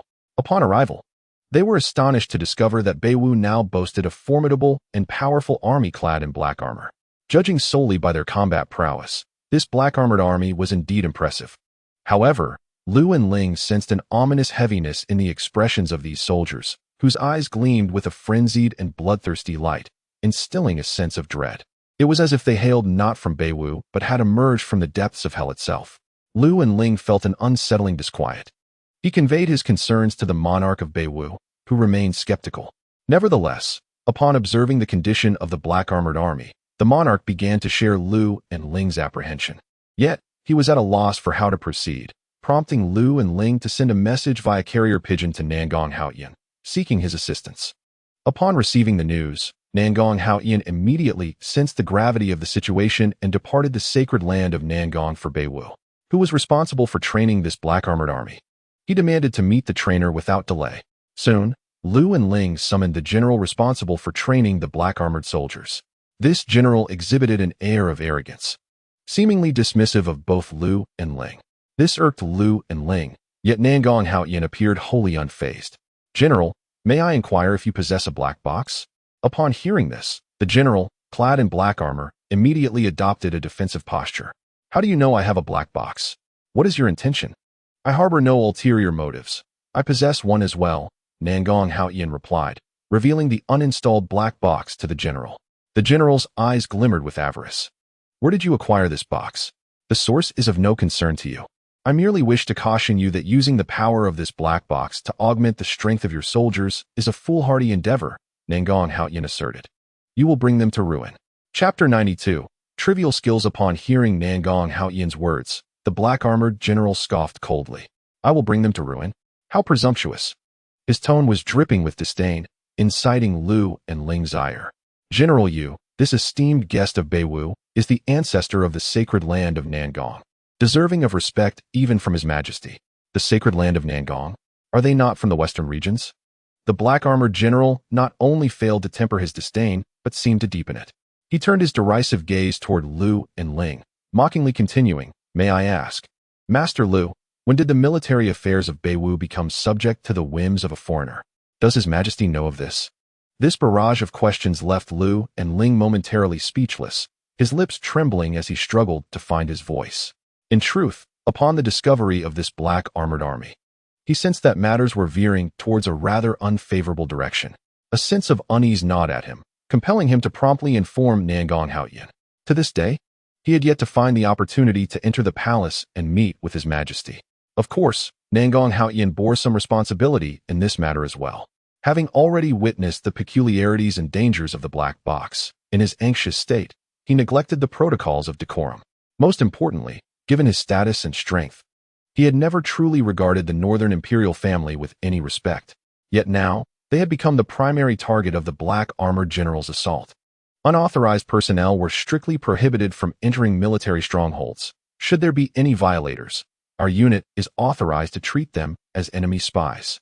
The Black Armored General suddenly asserted his authority, snorting disdainfully before casting a malevolent glance at Liu Heling, saying, "Lord Liu, as a key minister of our Northern Wu, the backbone of the nation, surely you possess this basic understanding?" General Yu, after a lengthy pause, finally spoke. "Mr. Nangong has been waiting quite some time." Liu Heling took a deep breath, but before he could finish his sentence, he was rudely interrupted by the Black Armored General. "For the sake of our decades-long camaraderie, I shall pretend not to have seen this. Gentlemen, please." Without further ado, General Yu gestured coldly towards the camp gate, issuing a dismissal.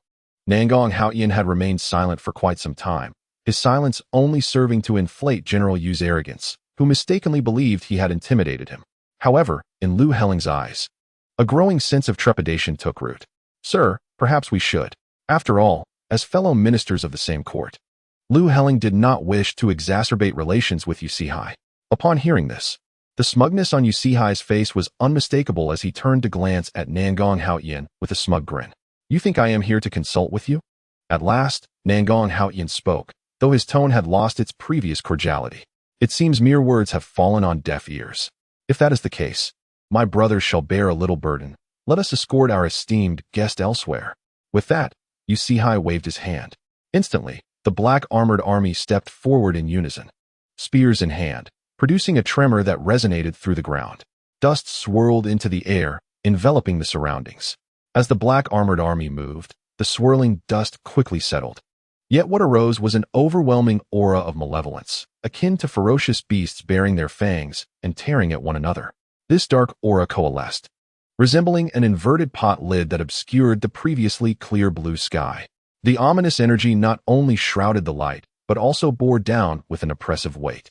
Liu Heling's complexion shifted dramatically, a combination of gravity and vigilance reflected in the beads of sweat forming on his brow, revealing a latent fear. He had never anticipated that this seemingly ordinary troop could emit a pressure comparable to that of an imperial sovereign. This realization was stifled in his throat, for the black armored army was already charging towards Nangong Haoyan.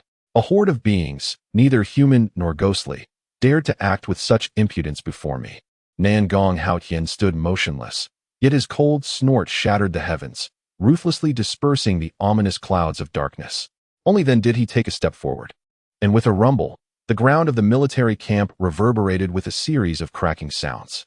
Looking down, he saw that the shattered ground resembled tree roots sprawling outward, and along these fissures, the approaching soldiers began to disintegrate, as if layers of weathered tiles were peeling away from their bodies. In the blink of an eye, an entire battalion of armored soldiers was reduced to ash. Liu and Ling involuntarily swallowed hard. While Yu Sihai's earlier smugness had solidified into a mask of trepidation as he watched Nangong Haoyan stride toward him, forcing himself to maintain composure. He then lowered his knees, his body taut like a bowstring, with his raised arm resembling an arrow drawn back. A mottled, three-headed leopard, infused with demonic and spiritual energies, mirrored his posture. As his arm struck out, the three-headed leopard lunged forward, its formidable punch creating a tempest, its form swelling mid-flight. It was as if a mountain had risen before Nangong, its three heads held high, jaws agape, poised to tear him apart and swallow him whole. A mere parlor trick. Nangong Haoyan's expression remained unchanged as he casually waved his hand. A tempest surged forth, and a whirlwind descended into the sky, causing the three-headed leopard to vanish without a trace, leaving only Yu Sihai, his face twisted in malice, yet frozen in place. "Are you prepared to meet your demise?" Nangong Haoyan's gaze was devoid of warmth, utterly emotionless. "No. I told you, I said it all. The box is not with me. It's too late." Nangong Haoyan coldly interrupted, flicking his fingers. With a deafening explosion, Yu Si, caught mid-sentence, was obliterated into a mass of flesh. What was once a thriving military camp was now drenched in blood. Lu and Ling instinctively turned pale, pivoting away to wipe his neck vigorously. Though he had witnessed bloody scenes before, the sheer brutality of this spectacle was unprecedented. "Sir," he stammered, struggling to contain the turmoil within his chest, taking several deep breaths before managing to turn his head. It seemed he wanted to muster a smile, but the pallor of his face betrayed any semblance of mirth. "Let us go." Nangong Haoyan closed his eyes, finally displaying some emotion, pain, disappointment, but predominantly a resolute determination that Lu and Ling could not comprehend. "Where are we going?" he asked, bewildered. "To the palace," Nangong Haoyan curtly replied, sweeping his long sleeves as he led the way. By now, the absence of activity from the palace was telling. The distance from the military camp to the palace was not great, but upon reaching the entrance, Lu and Ling sensed something was amiss. The heavy guard previously stationed at the gates had vanished, and not a single attendant could be seen within the palace walls. This is not good.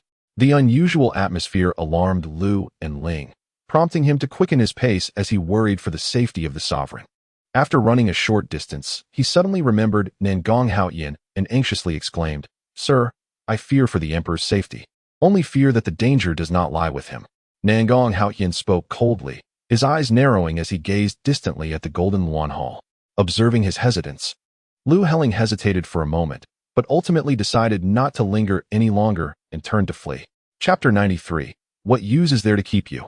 A sudden scream echoed throughout the imperial palace. Just as Lu Heling rushed to the entrance of the Golden Luan Hall, an invisible force hurled him away.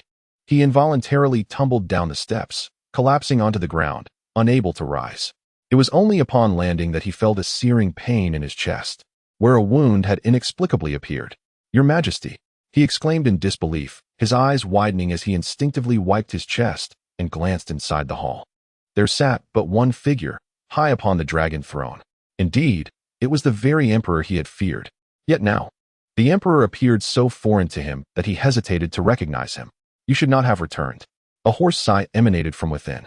The figure on the dragon throne slowly lifted his head, revealing eyes that glimmered with a crimson hue even in the darkness.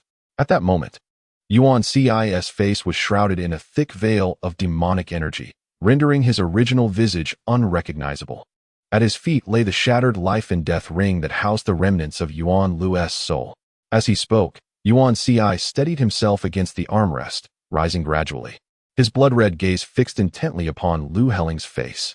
The sound of his heavy footsteps resonated, each step akin to a weight upon Lu Heling's already wounded heart.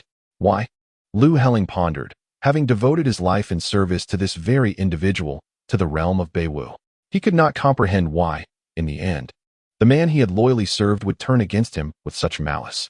"You should not conspire with outsiders to undermine the Yuan dynasty," Yuan Ci stated coldly. "I did not," Lu Heling protested, one hand bracing himself against the ground while the other clutched his chest. Yet there was no third hand to staunch the blood trickling from his lips. "Did you not?" Yuan Ci retorted, raising a hand to point outward, his icy tone laced with accusation. His sinister visage, combined with the aura of malevolence enveloping him, bore little resemblance to his former graceful self. He appeared as a ferocious beast, baring its fangs. "Sir, I called him to assist," Lu Heling exclaimed. "Am I not alive? Do I require the aid of an outsider?" Yuan Ci scoffed. "Your Majesty, what has become of you?" Lu Heling shouted, his face etched with despair. "That question is for you to ponder. I remain unchanged. I am still the sovereign of Beiwu, the future overlord of the eastern continent, the destined ruler of this vast divine realm. I shall be the sole king in this world." With arms outstretched, Yuan Ci's demonic energy surged forth, asserting his dominance. As a pair of icy bolts shot from his eyes, the overwhelming pressure emanating from him felt like an invisible hand forcefully bearing down upon Lu Heling. Yuan Ci's voice turned frigid as he declared, "And you have forgotten the duty of a subject. If so, what purpose do you serve?"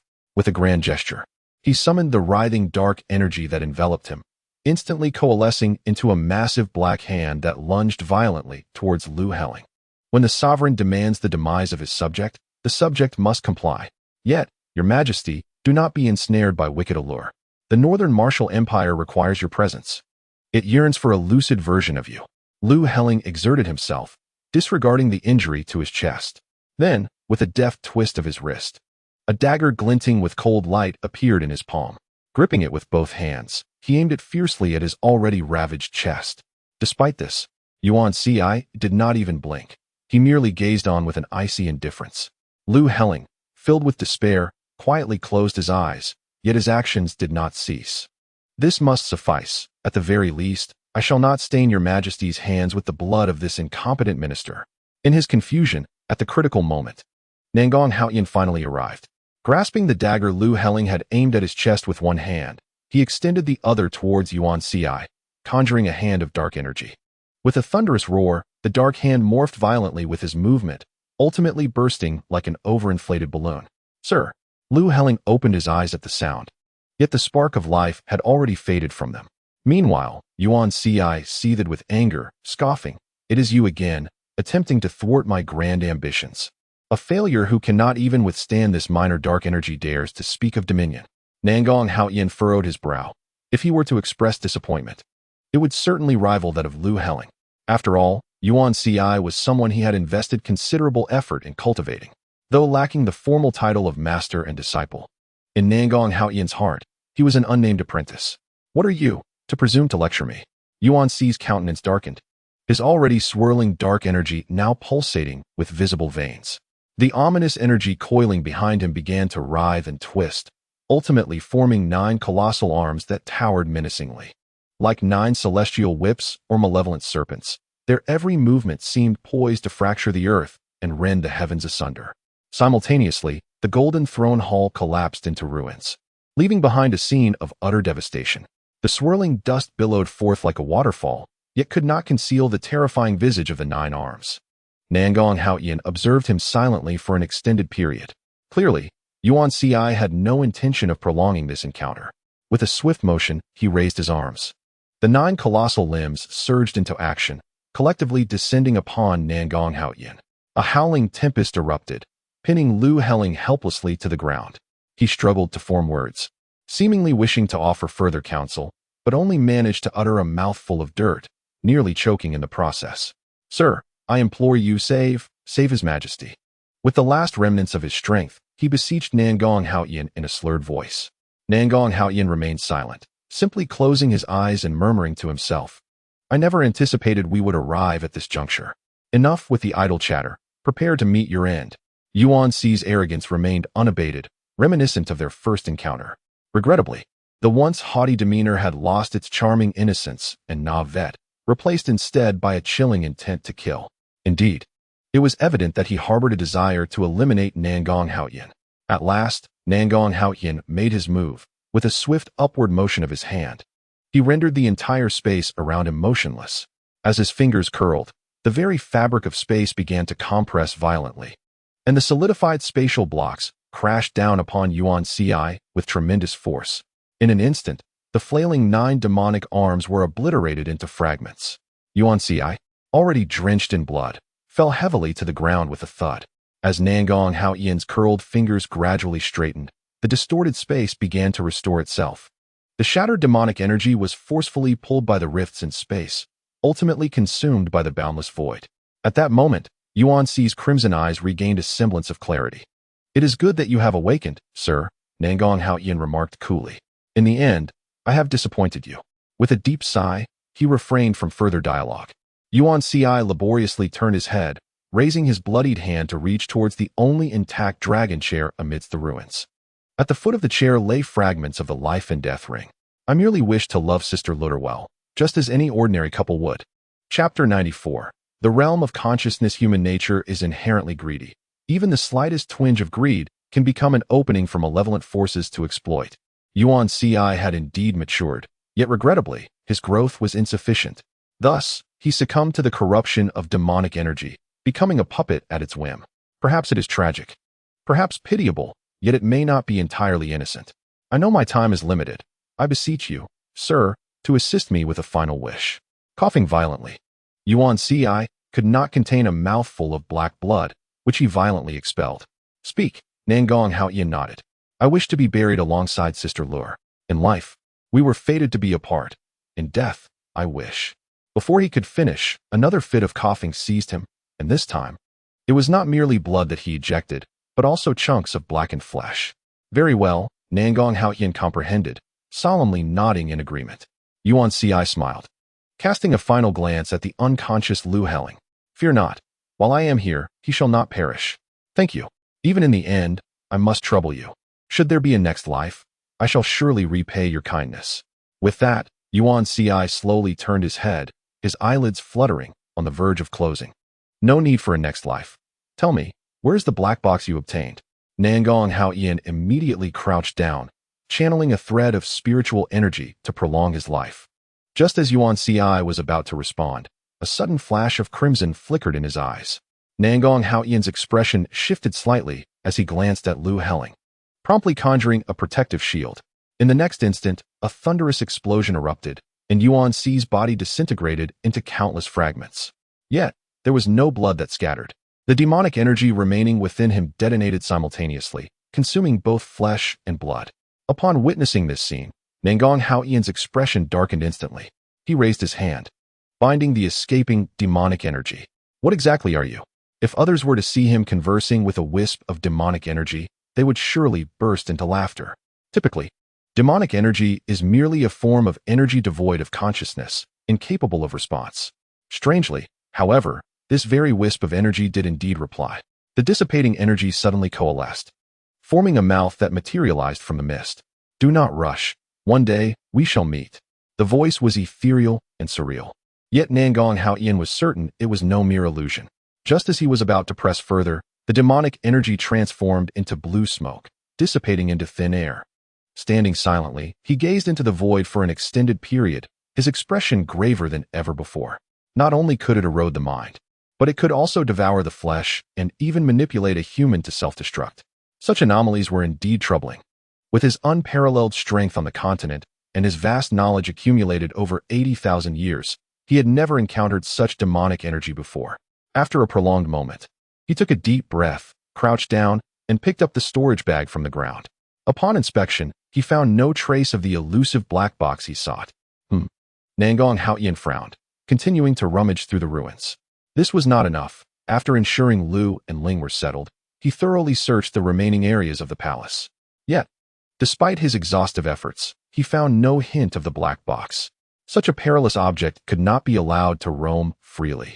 Resolute in his decision, Nangong Haoyan meticulously scoured the palace once more, but the outcome remained unchanged. Suddenly, he recalled the earlier sight of two black boxes merging, and his eyes brightened with realization. The boxes possessed a mutual resonance. Perhaps he could use the one in his possession as bait. With this thought, he swept his palm across the ground, seated himself, and took out the black box, channeling his full energy to stimulate it.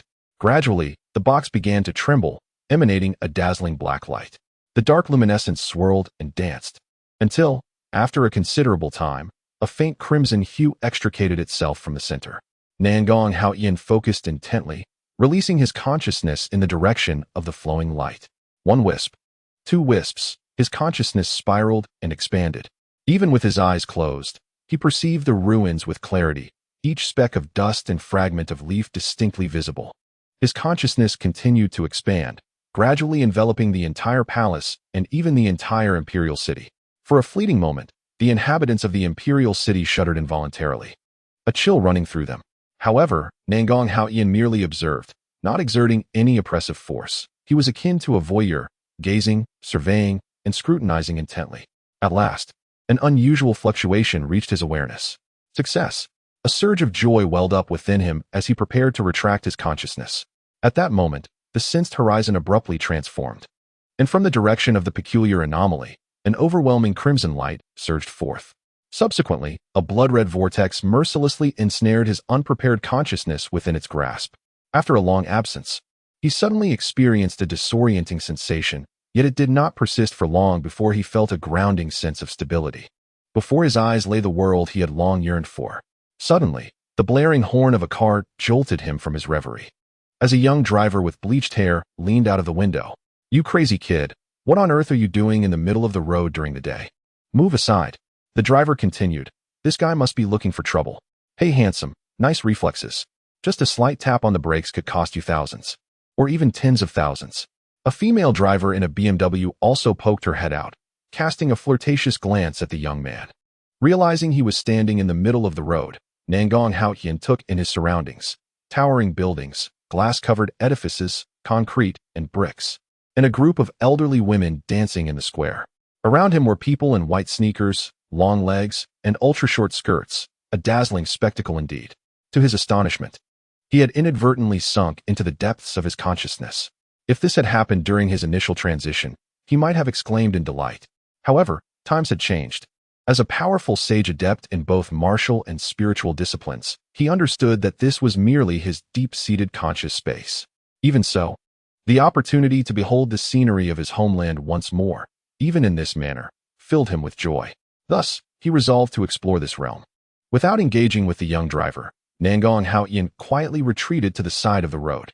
After discerning his direction, he clasped his hands behind his back and ambled towards his home. He had not wandered far when he arrived at the familiar door. Where has that brat run off to now?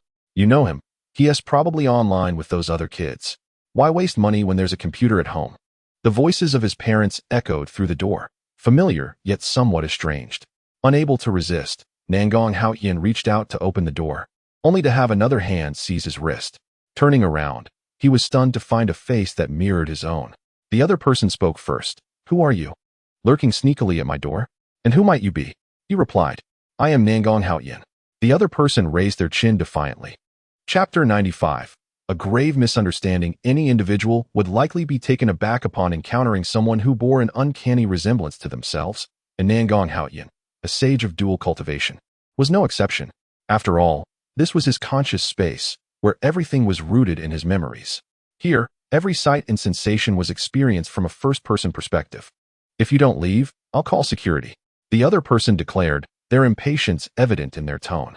However, he did not seem intent on driving Nangong Haotian away. He threw down a fierce remark and opened the door. Standing at the threshold, Nangong Haotian immediately spotted his mother bustling in the kitchen and his father seated on the balcony, perusing a newspaper. You little rascal, at your age. You still waste your days with those good-for-nothing boys. His mother, seemingly alerted by the commotion, turned around and reprimanded him. Yet her gaze was not directed at Nangong Haotian, but rather at the doppelganger who bore his likeness. I'm back, aren't I? Let me see what delicious meal you've prepared today. The imposter Nangong Haotian immediately leaned in, peering into the pot, which contained the nearly finished braised pork, once Nangong Haotian's favorite dish. Now, however, the counterfeit version wore a look of delight and promptly reached for the pot. I've told you countless times to wash your hands first and stop acting like a caveman, grabbing everything with your bare hands.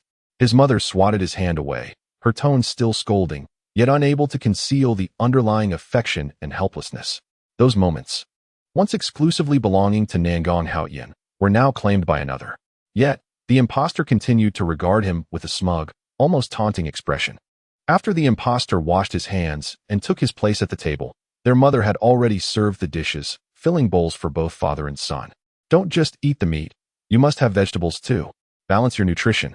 The father furrowed his brow as he observed the imposter relentlessly piling braised pork into his bowl. The three of them shared a warm meal together, while Nangong Haotian, standing at the door, felt like a stranger. The parents he longed for day and night seemed utterly oblivious to his presence. After eons of repression, he could no longer contain himself and leaped forward, landing swiftly beside them, exclaiming, Dad, Mom, you've been deceived. I am your true son. Yet, no matter how loudly he called out, his parents remained unresponsive, treating him as if he were invisible. They merely smiled at the false Nangong Haotian, serving him food as if they were puppets existing solely for his benefit. What have you done to them? Though it was merely an ordinary day for Nangong Haotian, who had yearned for them for countless years, it felt like a tremendous shock. Unable to blame his parents, he directed all his anger towards the false version of himself, to the point where he almost forgot that this was not the reality. It was you who abandoned them. I am the one fulfilling your filial duty. How dare you question me? The imposter Nangong Haotian remarked with mockery.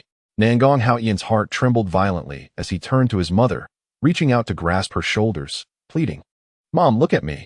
But the moment his hands touched her shoulders, her smiling face froze in place. Suddenly, the figure of her clad in an apron shattered before Nangong Haotian's eyes, transforming into a pool of blood. In that fleeting moment, Nangong Haotian stood frozen, his gaze eventually turning coldly towards the false version of himself. He remained oblivious to the fact that with his cultivation, a mere thought, or even an unconscious one, could alter reality. Indeed, as his fury and murderous intent erupted, the entire imperial palace, and even the skies above the capital, underwent a dramatic transformation. The once blue sky adorned with white clouds was swiftly veiled by heavy dark clouds, while countless flashes of lightning writhed within the depths. Vendors and pedestrians in the city hastily vacated the streets, seeking refuge in their homes or under awnings, gazing at the tumultuous sky in terror. Not me, but you. From the moment you vanished, they have already